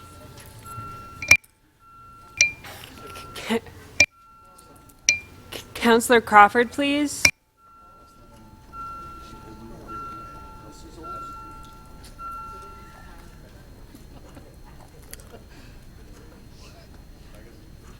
The motion carries 33 to 2.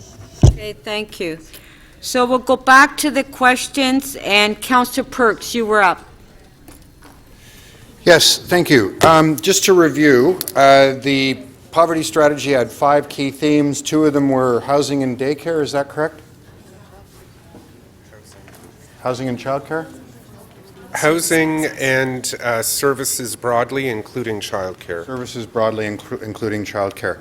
And the way I understand it, it's a multi-year plan. You do annual work plans, and you set targets according to those annual work plans. We set actions against those annual work plans, yes. Thank you.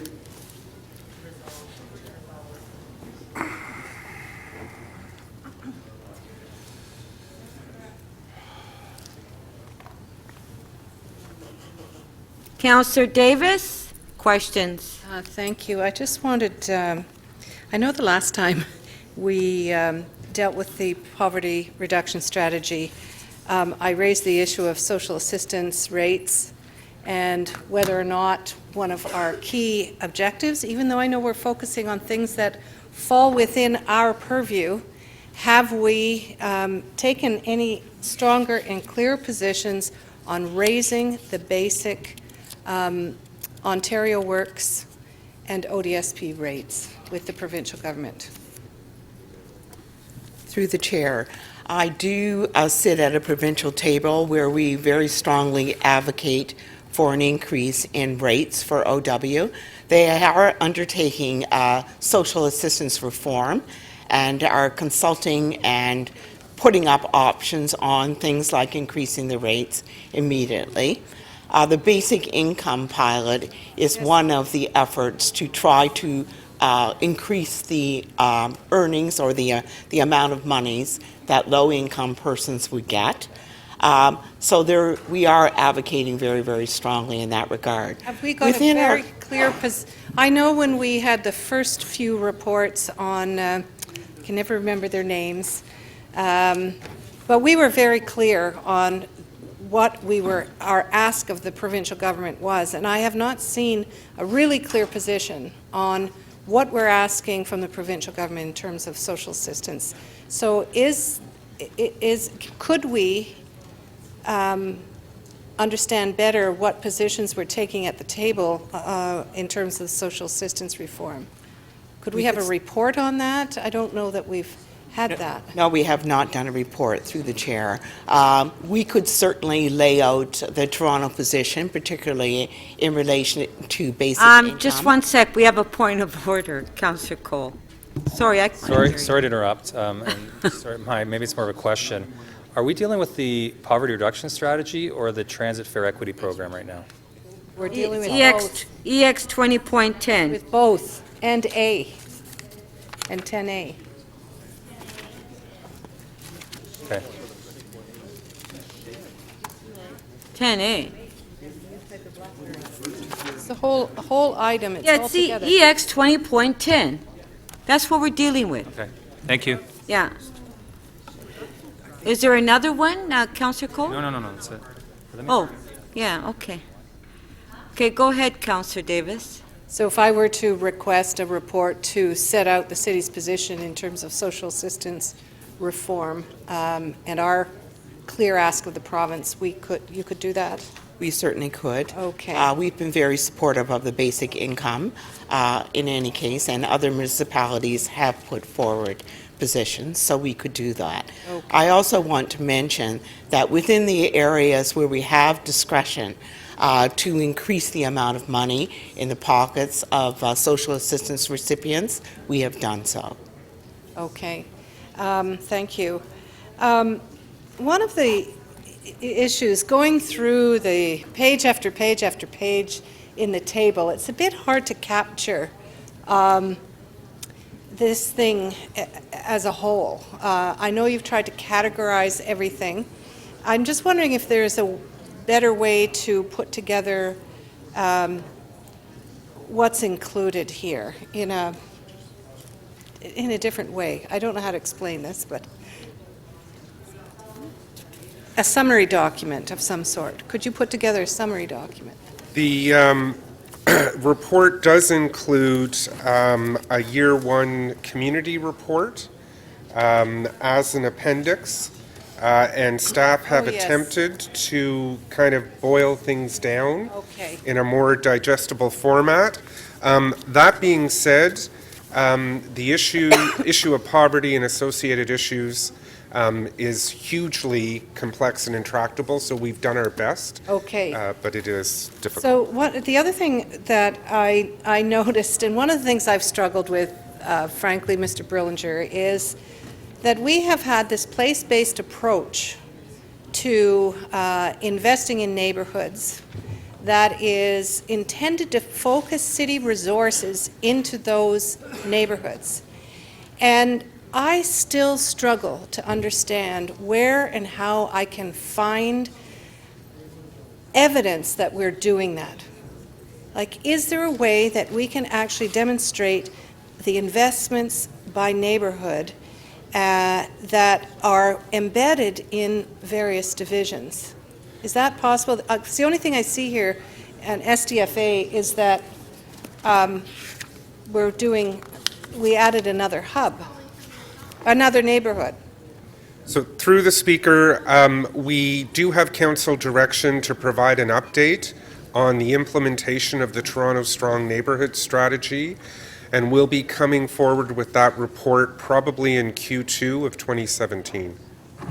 Okay. And we will ensure that that report is designed to provide information in a geographic way. Okay. And there are some things in here that say Councillor new Davis, that was your last question. got it. Thank you. To speak, Councillor McConnell.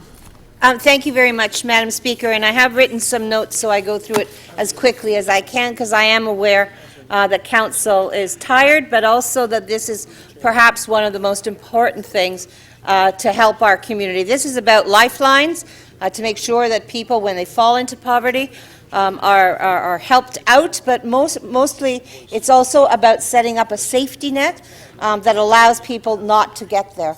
So part of the poverty reduction strategy that is in front of you is a 2016 update, and it includes an important information on to the public on the status of where we have been and what we have accomplished. We'll get better at these reports as we move forward. It's a 20-year, and we're very new at it. But most importantly, our office staff have been set up. We now have an office, and we are providing something that I think is terribly important, which was beside me, here it is, which is the report to community.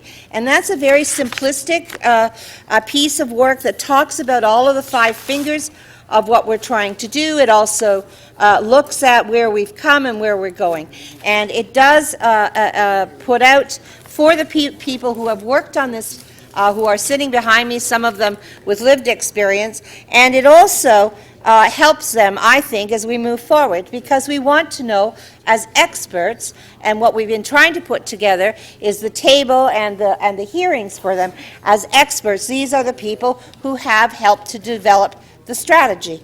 And so as we move forward, that table becomes terribly important, and we've had an all-day meeting in Lawrence Heights that's allowed that to really solidify it. Last year's working plan had 98 initiatives. All of them are completed or underway, except for 2 initiatives that really required further resources, and 7 that have been deferred and put into this year's plan. We have, in addition to that, added to this year 88 more initiatives. And so what we're trying to do is, a step at a time, go down this road. And is it a fast track? No, it is not. It is very much a piece of work that has to be done step by step by step. The key initiatives, as you heard from 2016, social procurement policy.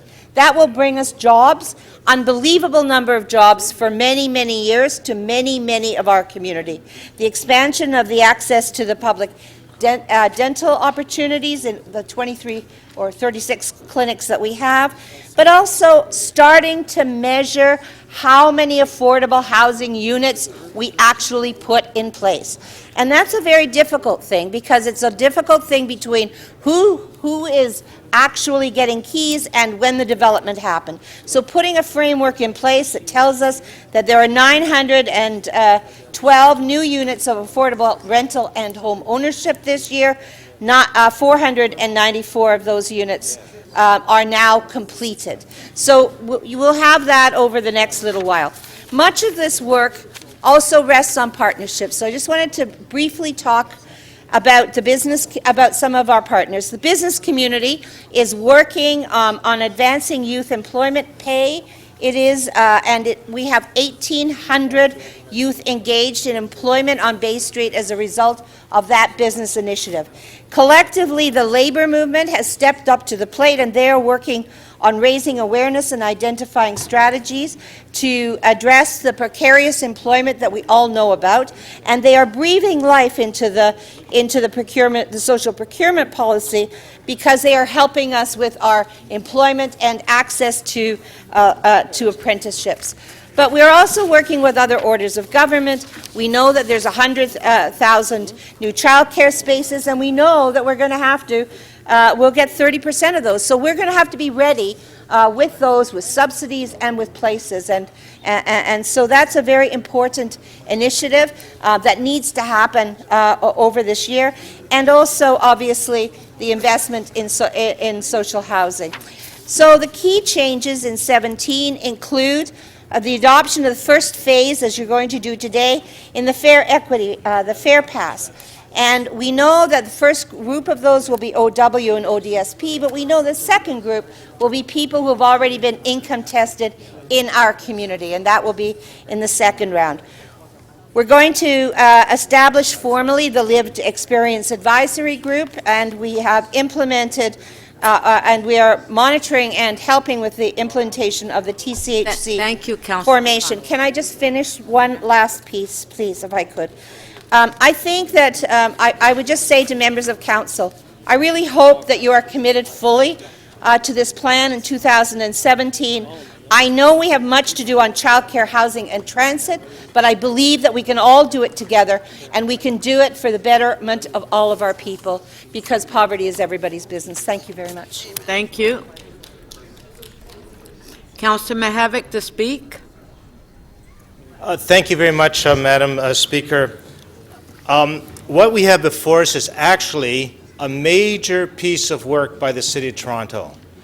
And for those who've been around for a while, they will note that we've been at this. There are motions going back to amalgamation on the TTC providing a discounted fare.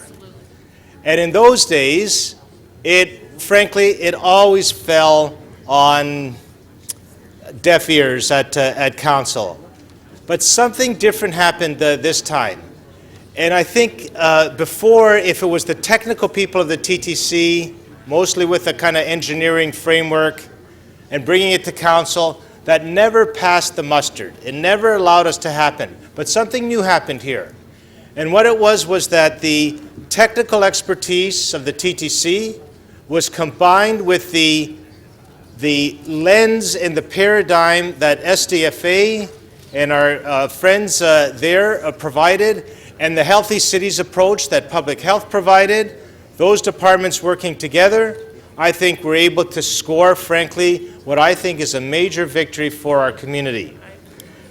When we heard some of the stories of people walking literally miles to save themselves $3 because they couldn't afford a TTC token or fare, individual fare, when sometimes they would miss doctor's appointments, job interviews, lessons for children, because they just couldn't afford that TTC. You recognize that poverty and mobility are like this. If you are poor, you are geographically stuck, mostly near your home. So this is an absolute vital piece for us as a city. What is interesting is that most cities around the world of any size have a discounted program for their poor residents. Some people have noted that other cities provide a much deeper discount. However, I think it's important for us to note is that the cities in Canada that offer a deeper discount also have a much lower ridership, way lower ridership. This program here is costing us a lot of money. It's costing us $48 million once it is fully phased in. And I think we need to appreciate that for the city, even with our resources, and we know that sometimes they're tight, that you need to phase these things in, both on the operational side and also on the affordability side. So I have no trouble with, frankly, a 3 or 4 year phase-in.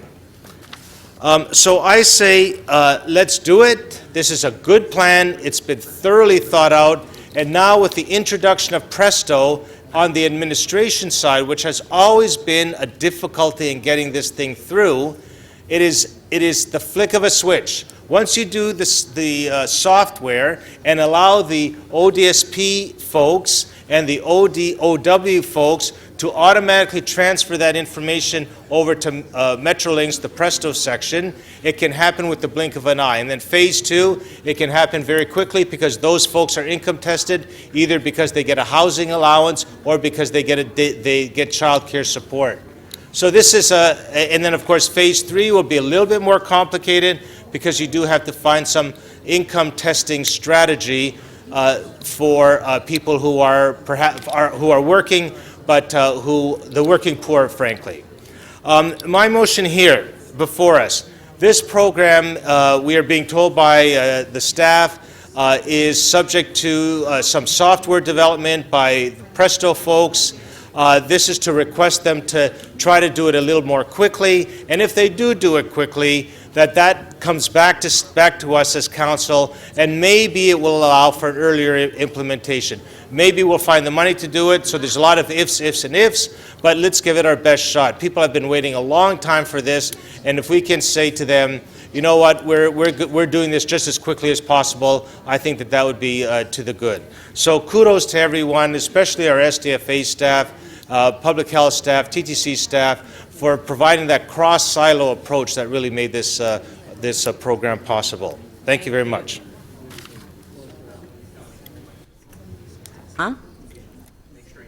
Councillor Mihevc, you did not place a motion. At the beginning, it was kind of written in between the other lines. No, you...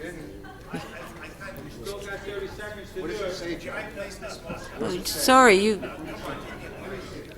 Get Councillor Perks to move it.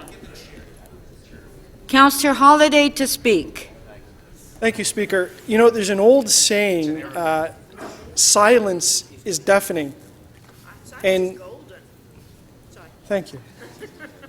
So we're discussing here with the Transit Fare Equity Program, $48 million. I'm going to say it more than once, just to make sure. $48 million. So I observed what was close to World War III in this chamber yesterday, talking about taxing people $200 million. And at the click of a button, we're going to drop $48 million on this. You know, and I couldn't believe what I was reading. I had to ask the questions to make sure I read this correctly. But the facts in here told me that 60% or more, as I learned, of the people will venture out less than 16 times a month. And if you work the math out and you translate that, that's a savings of $10 or less. So $48 million is a 2% tax hike increase across the board, across the city. And you got to ask the question, you know, what are we getting for a 2% tax hike that we wrangled and dealt with yesterday, and nobody wanted to talk about a 10% tax increase. The 2% was, the vast majority of the people that will benefit from this venture out on occasion, 16 trips or less a month, and a saving of less than $10 for a 2% tax hike. You know, and then I asked, you know, who's the benefactor of this? It was a great discussion here about people making medical appointments. And yet that is a benefit to the provincial government. I don't see them here anywhere. So surely there's got to be a better way to do this. You know, cut a check for $48 million and put it into some of the social programs. I'm not against helping people, and I'm not against helping the most dire people deal with expensive costs such as transit. But there's got to be a better way to do this, to not benefit a number of people for a couple of dollars a month, get right zeroed into the people that really need the money through these programs. $48 million can do a lot of things. I'm not sure that this is a good cost-benefit return. And so, you know, I really can't in good conscience support this. This is tantamount to a handout. This is about distribution of wealth. It's not about curating services that we do as a city. It's about doling out a little bit of money here and there for $48 million. Anyways, read the report for yourself. I don't understand the logic and the value in this. I don't understand how I could explain a 2% tax hike to a taxpayer in Etobicoke Centre, to explain that, maybe a few people here and there are going to get a few benefits. When the report says to us that the people that could have a transit pass, that need to go out frequently to get to work, to get these appointments, we can deliver an effective program for $9.5 million. That's an interesting debate. But we're talking about $48 million here. Anyways, read the report, think this through carefully. I mean, I can't support this. Thank you. Yes, Councillor Mihevc, because I like you. I've got my puppy dog eyes on. I know. What can I say? I mean, like, he was on my council, right, in yours, I was your so, deputy mayor. So I'm pulling those strings and just asking to introduce this. Yeah, because okay, I forgot introduce to. it. Thank you so much. I appreciate this. You're the best. Second best. Now, second, I've reconsidered that. Yes. Councillor Perks to speak. Thank you, Speaker. According to the rules, I have to introduce my motion right at the start, so I'll do that. If I could have it. I'm moving, and I apologize, it's awkward sentence structure, but it's late.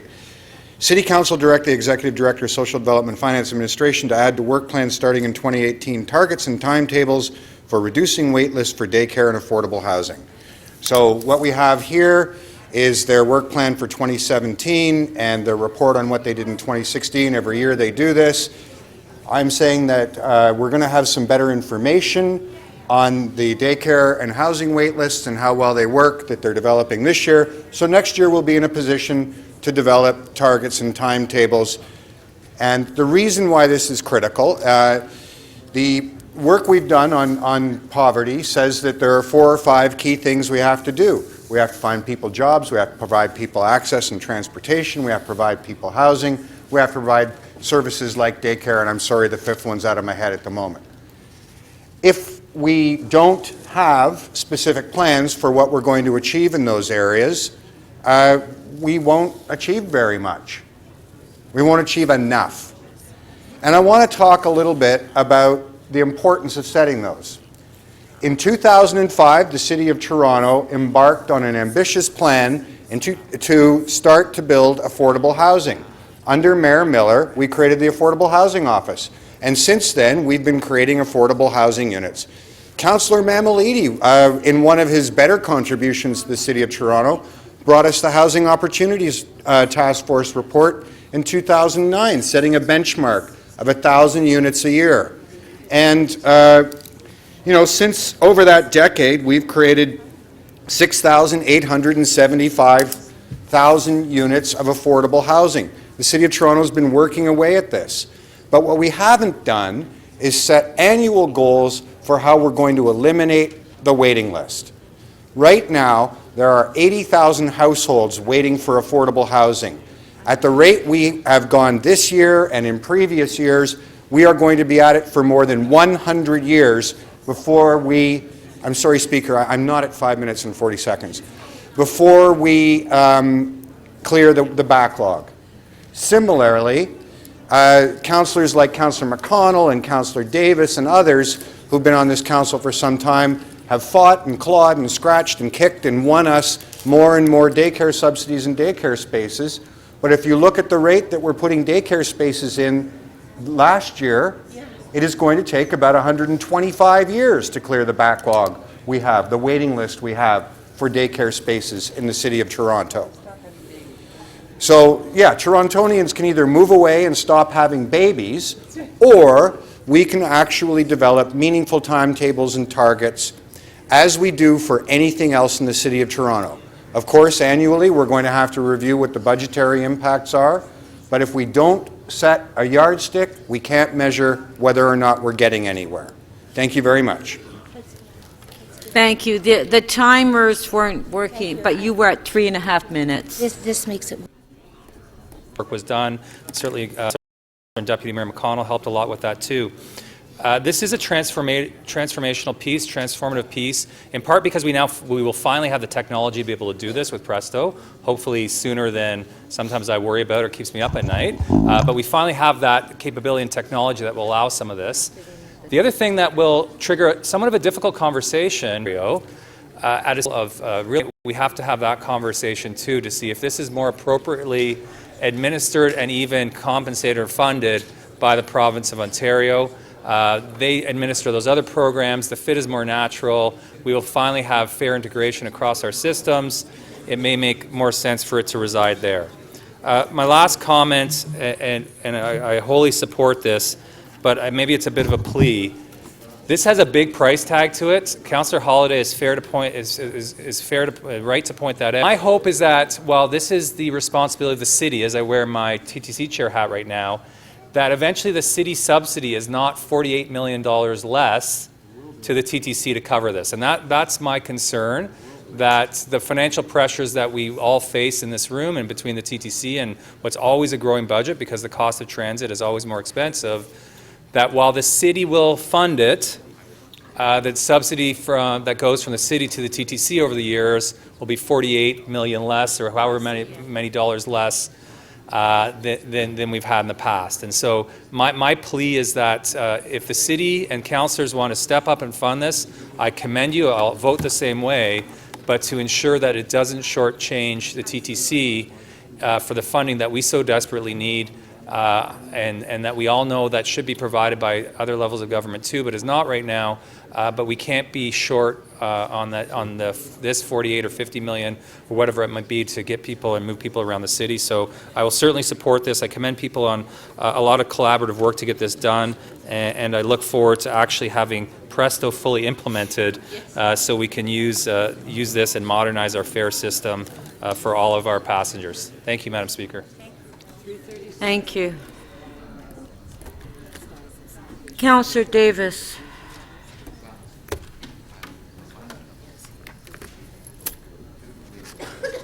Thank you, Speaker. And I have a small motion, and I asked questions about this to report to CDR in the first quarter of 2017 on the city's position for submission to the Provincial Social Assistance Reform Consultation and Basic Income Proposal.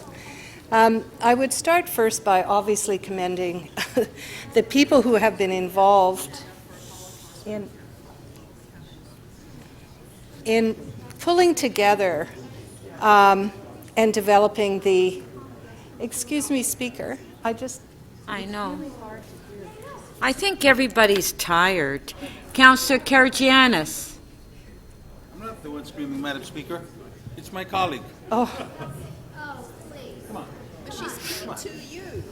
Yeah, who's here stirring it up? Okay, please go ahead. Please go, come on, continue. Thank you. So I do want to commend everyone involved. And the consultation process around this has been excellent as well, and I want to commend those who were involved, both externally in the community and in all of our divisions. And I think it is very useful, and Councillor Cole talked about cross-silo collaboration. I think there has been more cross-silo collaboration within this corporation through this process than we've seen, I think, for some time. So that alone is a positive value or benefit of this strategy. But I do struggle a bit, and did from the very beginning, about whether or not it was going to be a process that produced an outcome that would really make a difference. And I struggled with that because, of course, we know, and Councillor Holyday pointed to this, that almost everything associated with poverty, housing, childcare, income inequality, or social assistance, all of those programs are programs that are income redistributive and should be funded through the income tax base. And that tax base is a provincial tax base and a federal tax base, and most of these programs are cost shared. And so the degree to which we can make change is hampered by the degree to which the provincial government allows that change or accepts that change.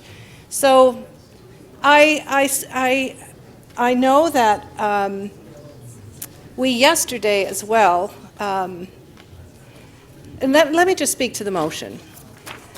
People are poor because they don't have enough money. And they live in poor housing because they don't have an income. And the solutions to those are varied. And yes, employment and having a job and having a decent job is critical. But getting a decent job requires often childcare.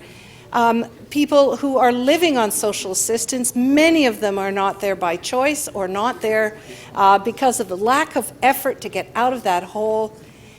But we do not pay livable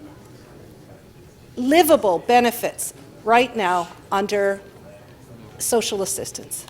It is shameful. I was here, so were most of you. In 1995, when social assistance rates were cut by 22%, and they have gone up very little, and in relation to inflation, they have declined. It is shocking. And so why do we have social inequality? Why do we have desperate marginalized people? Why do we have poverty by postal code? Why do we have vertical poverty? Why do we have the kinds of divisions we have in this city?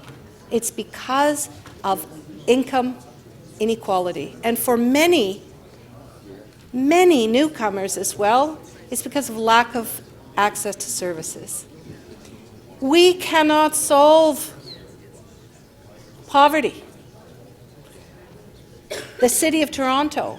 And so I think we need to be also the strongest advocates possible to the provincial government and to the federal government. So I hope that we can be really clear. Yes, we will do our part, but we need you to do yours. Raising the basic benefits and looking at ways to raise people out of poverty is a provincial responsibility. We have to continue to remind them of that. And finally, I do believe that we need not just a capital infrastructure plan and a long-term fiscal plan, and the city manager said it very clearly. Councillor Davis, we need a social infrastructure plan that matches our financial long-term plan so that we can actually build a city. Thank and you. that work has to be done. Thank you, too. Councillor Davis. Thank you. Okay, are there any further speakers on the item? No. Okay, the motions, let's vote. Ring the bells. Huh? Ring the bells. Jingle bells, jingle bells, jingle all the way.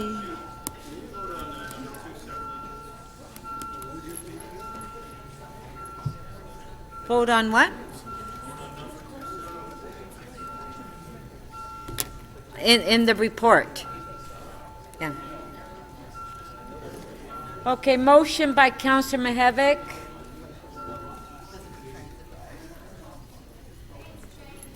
Recorded vote.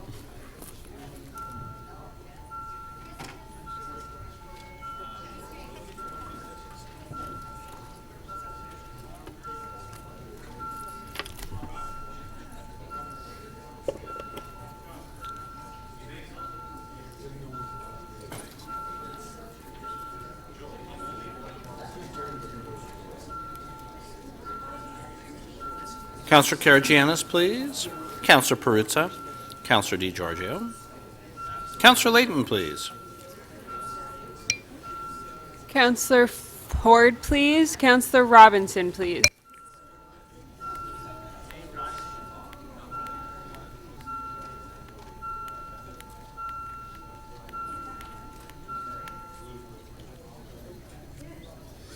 The motion carries 30-4.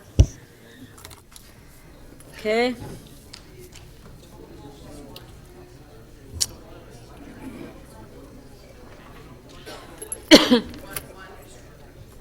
Councillor Perks' motion is on the screen.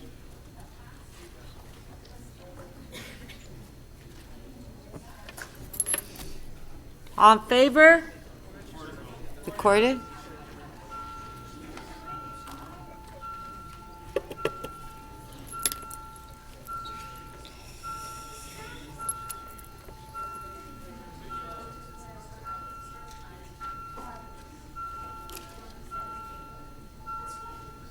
Councillor Shiner.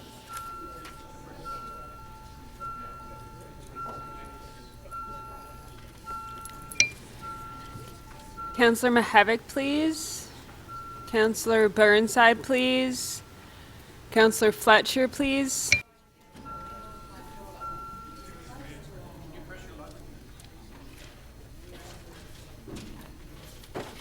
The motion carries 31 to 3.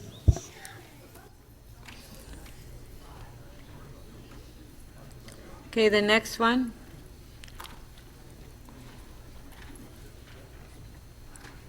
By Councillor Davis.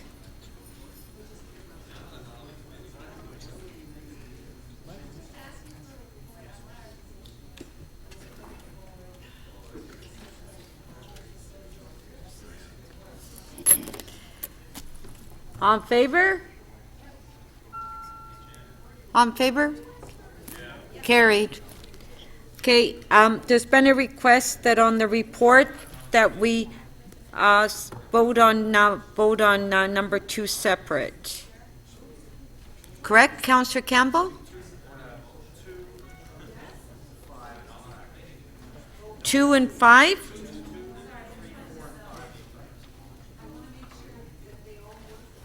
I didn't. Did you hear that?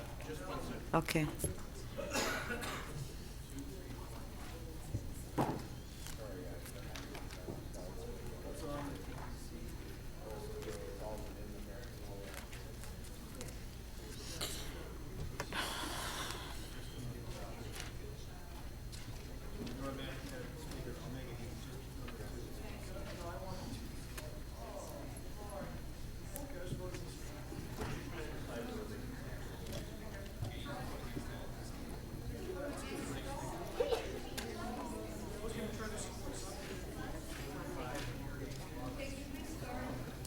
I'm waiting for the staff to put it on the screen.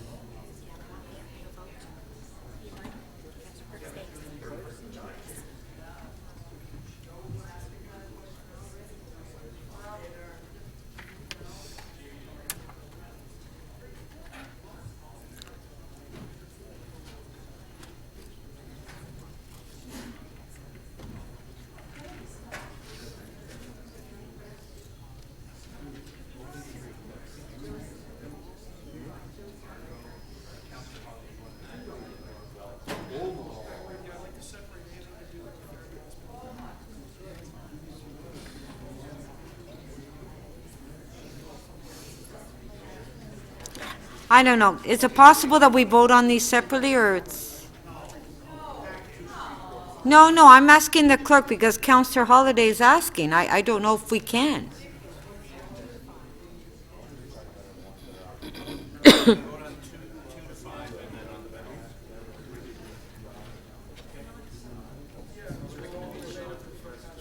Okay, we vote on 2 to 5 and then the balance.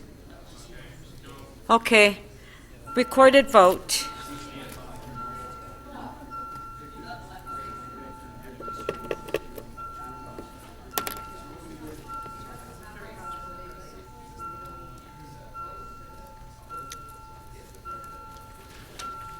Councillor Karygiannis, please and thank you. Councillor Davis, please. Councillor Perruzza.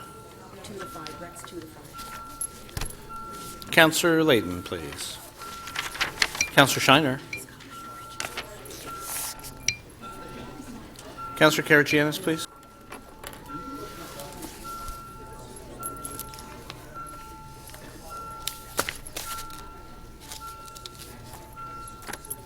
Councillor Shiner, your vote, please.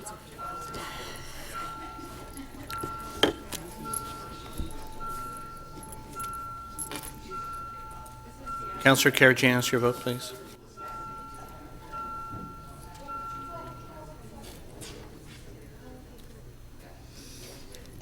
The recommendations 2 to 5 carry 30 to 4. On the ballot. Okay, on the balance of the item, on favor? As amended, on favor, carry. Okay. You want a recorded vote? Recorded vote.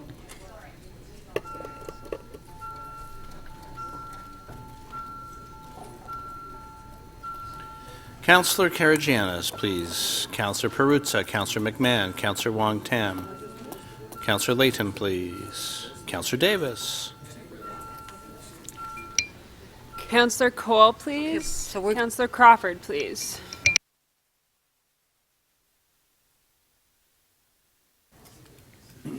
The balance of the item as amended carries 31 to 3.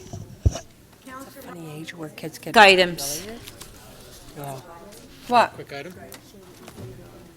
You've got your name up there. No, I can't get it off. It's permanently there. I've tried several times. Okay, so I'll skip you.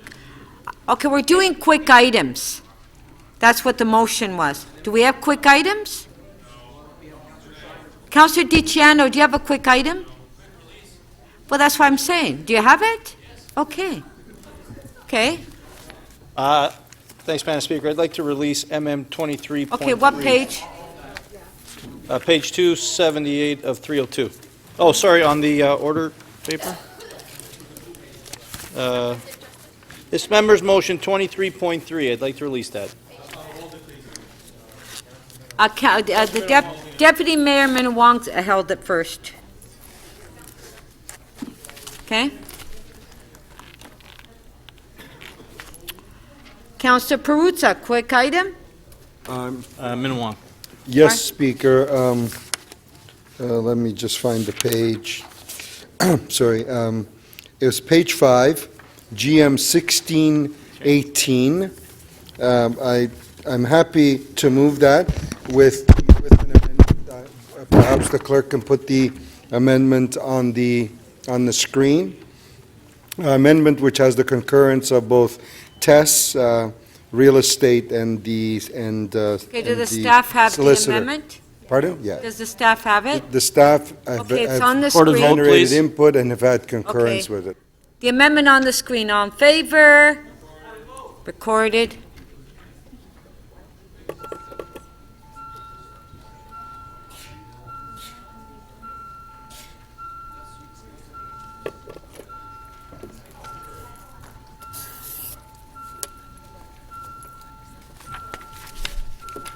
Councillor Karagianis, please. Councillor McMahon, Councillor Wong Tam, Councillor Matlow, please.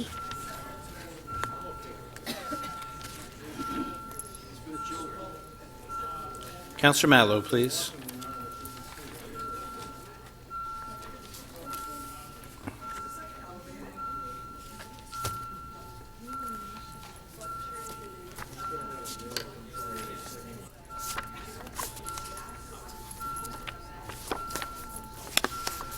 Councillor Wong Tam, please.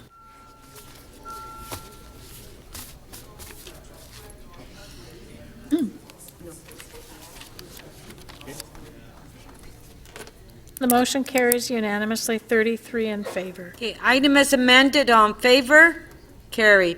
Councillor McConnell, quick item? Yes, Madam Speaker, thank you. TE 20.9. What page? It's on page 8. It has one additional amendment that the staff put forward, and with that, I could release it. Okay, do we have the amendment? Recorded vote. Does the staff have the amendment? Okay, there's the amendment. It's on the screen. All in favor? Oh.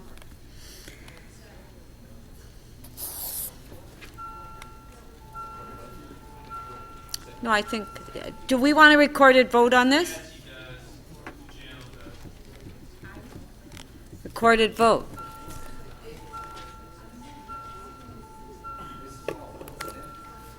Councillor Perruzza, Councillor DiGiorgio, Councillor McMahon, please. Councillor Shiner. Do you want to hold it down? Who's asking? Okay. Councillor Bailao, please. Councillor Matlow, please.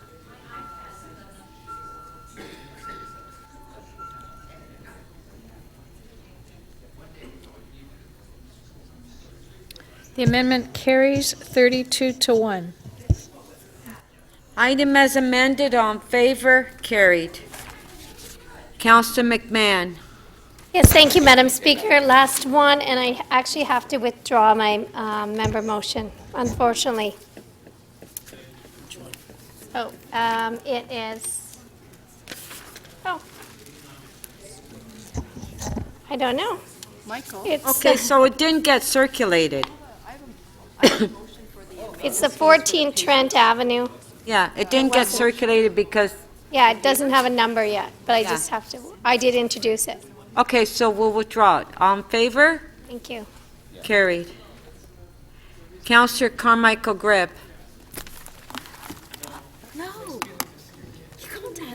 No, I'm not. I have to reopen one item to quickly add 3 words that was caught after it was passed. Well, we don't know what you want to open. What are you opening? PW 17.9.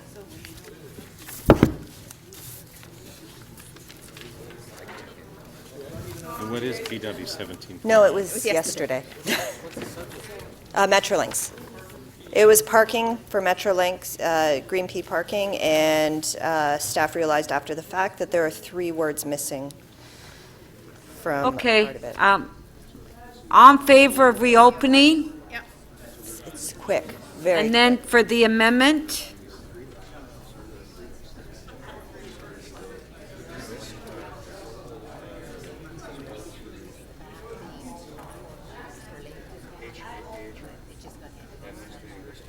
All in favor? Carried. Item is amended. All in favor? Carried. Councillor Shiner. So, Madam Speaker, there was the item that I wish to introduce that staff Yeah, had. I will have the staff put it on the screen. And I have one more item to deal with.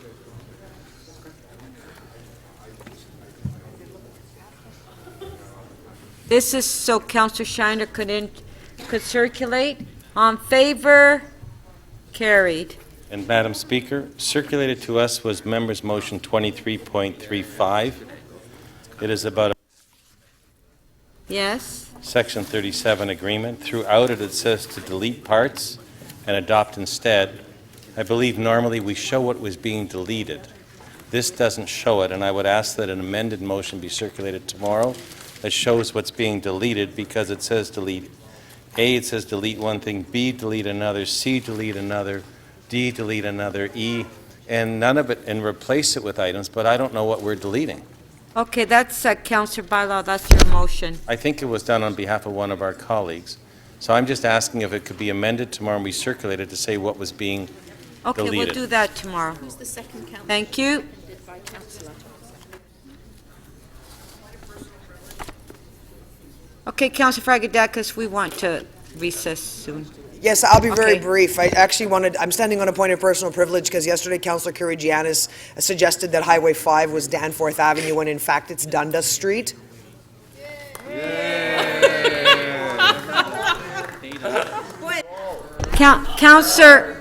Councillor Grimes, Councillor Grimes, Does that mean we're tolling Dundas?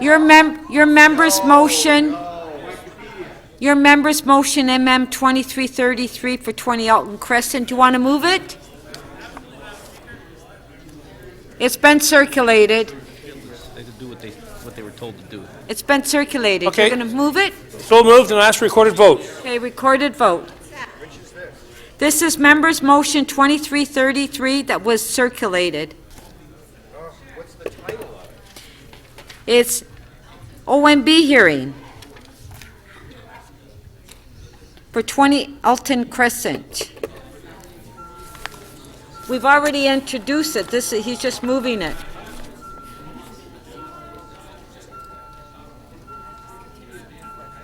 So we're supporting the committee, okay? Yeah. Recorded vote.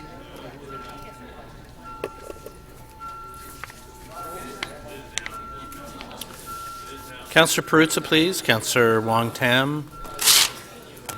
Councillor Carmichael Greb. Councillor Shiner, please, and thank you. Councillor Matlow.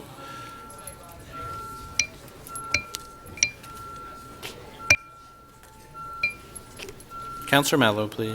Councillor Campbell, please.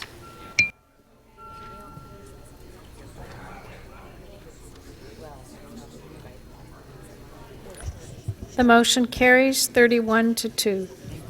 Councillor Robinson, do you want to move your member's motion so we can get rid of it? Yes, thank you. Huh? Yes, sure, I would love to, thank you. That's MM 2334, 366 Broadway Avenue. It's an OMB hearing. Thank you. All in favor? Carried. Then we have Councillor Mammolidis. Does anybody want to move his? No? Okay. Councillor Thompson. As you know. Pardon?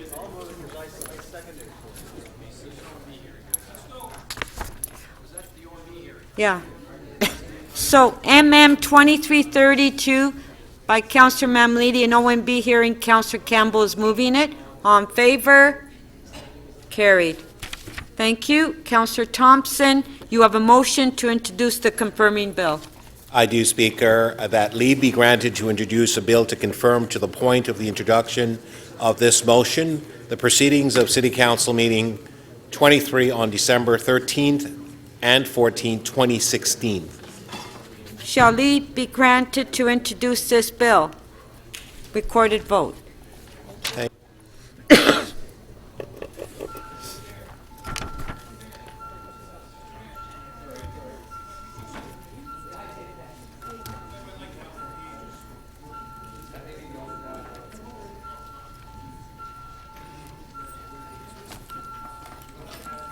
Councillor Karygiannis, please. Councillor Perks, Councillor Perruzza, Councillor DiGiorgio, Councillor Shiner, please. Councillor Davis, please. Councillor Ford, please. Councillor Palacio, please. Councillor Davis, please.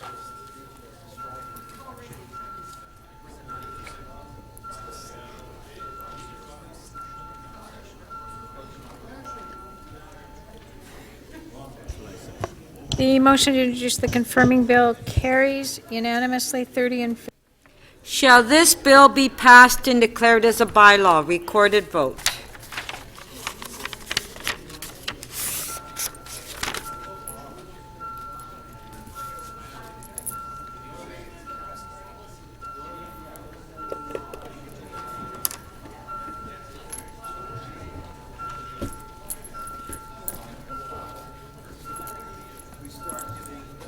Councillor Perruzza, please. Councillor DiGiorgio, Councillor Wong Tam, Councillor Karygiannis, please. Deputy Mayor Min Wong, please.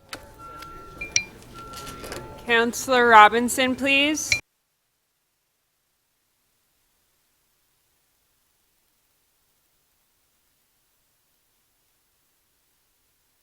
Councillor Robinson, please.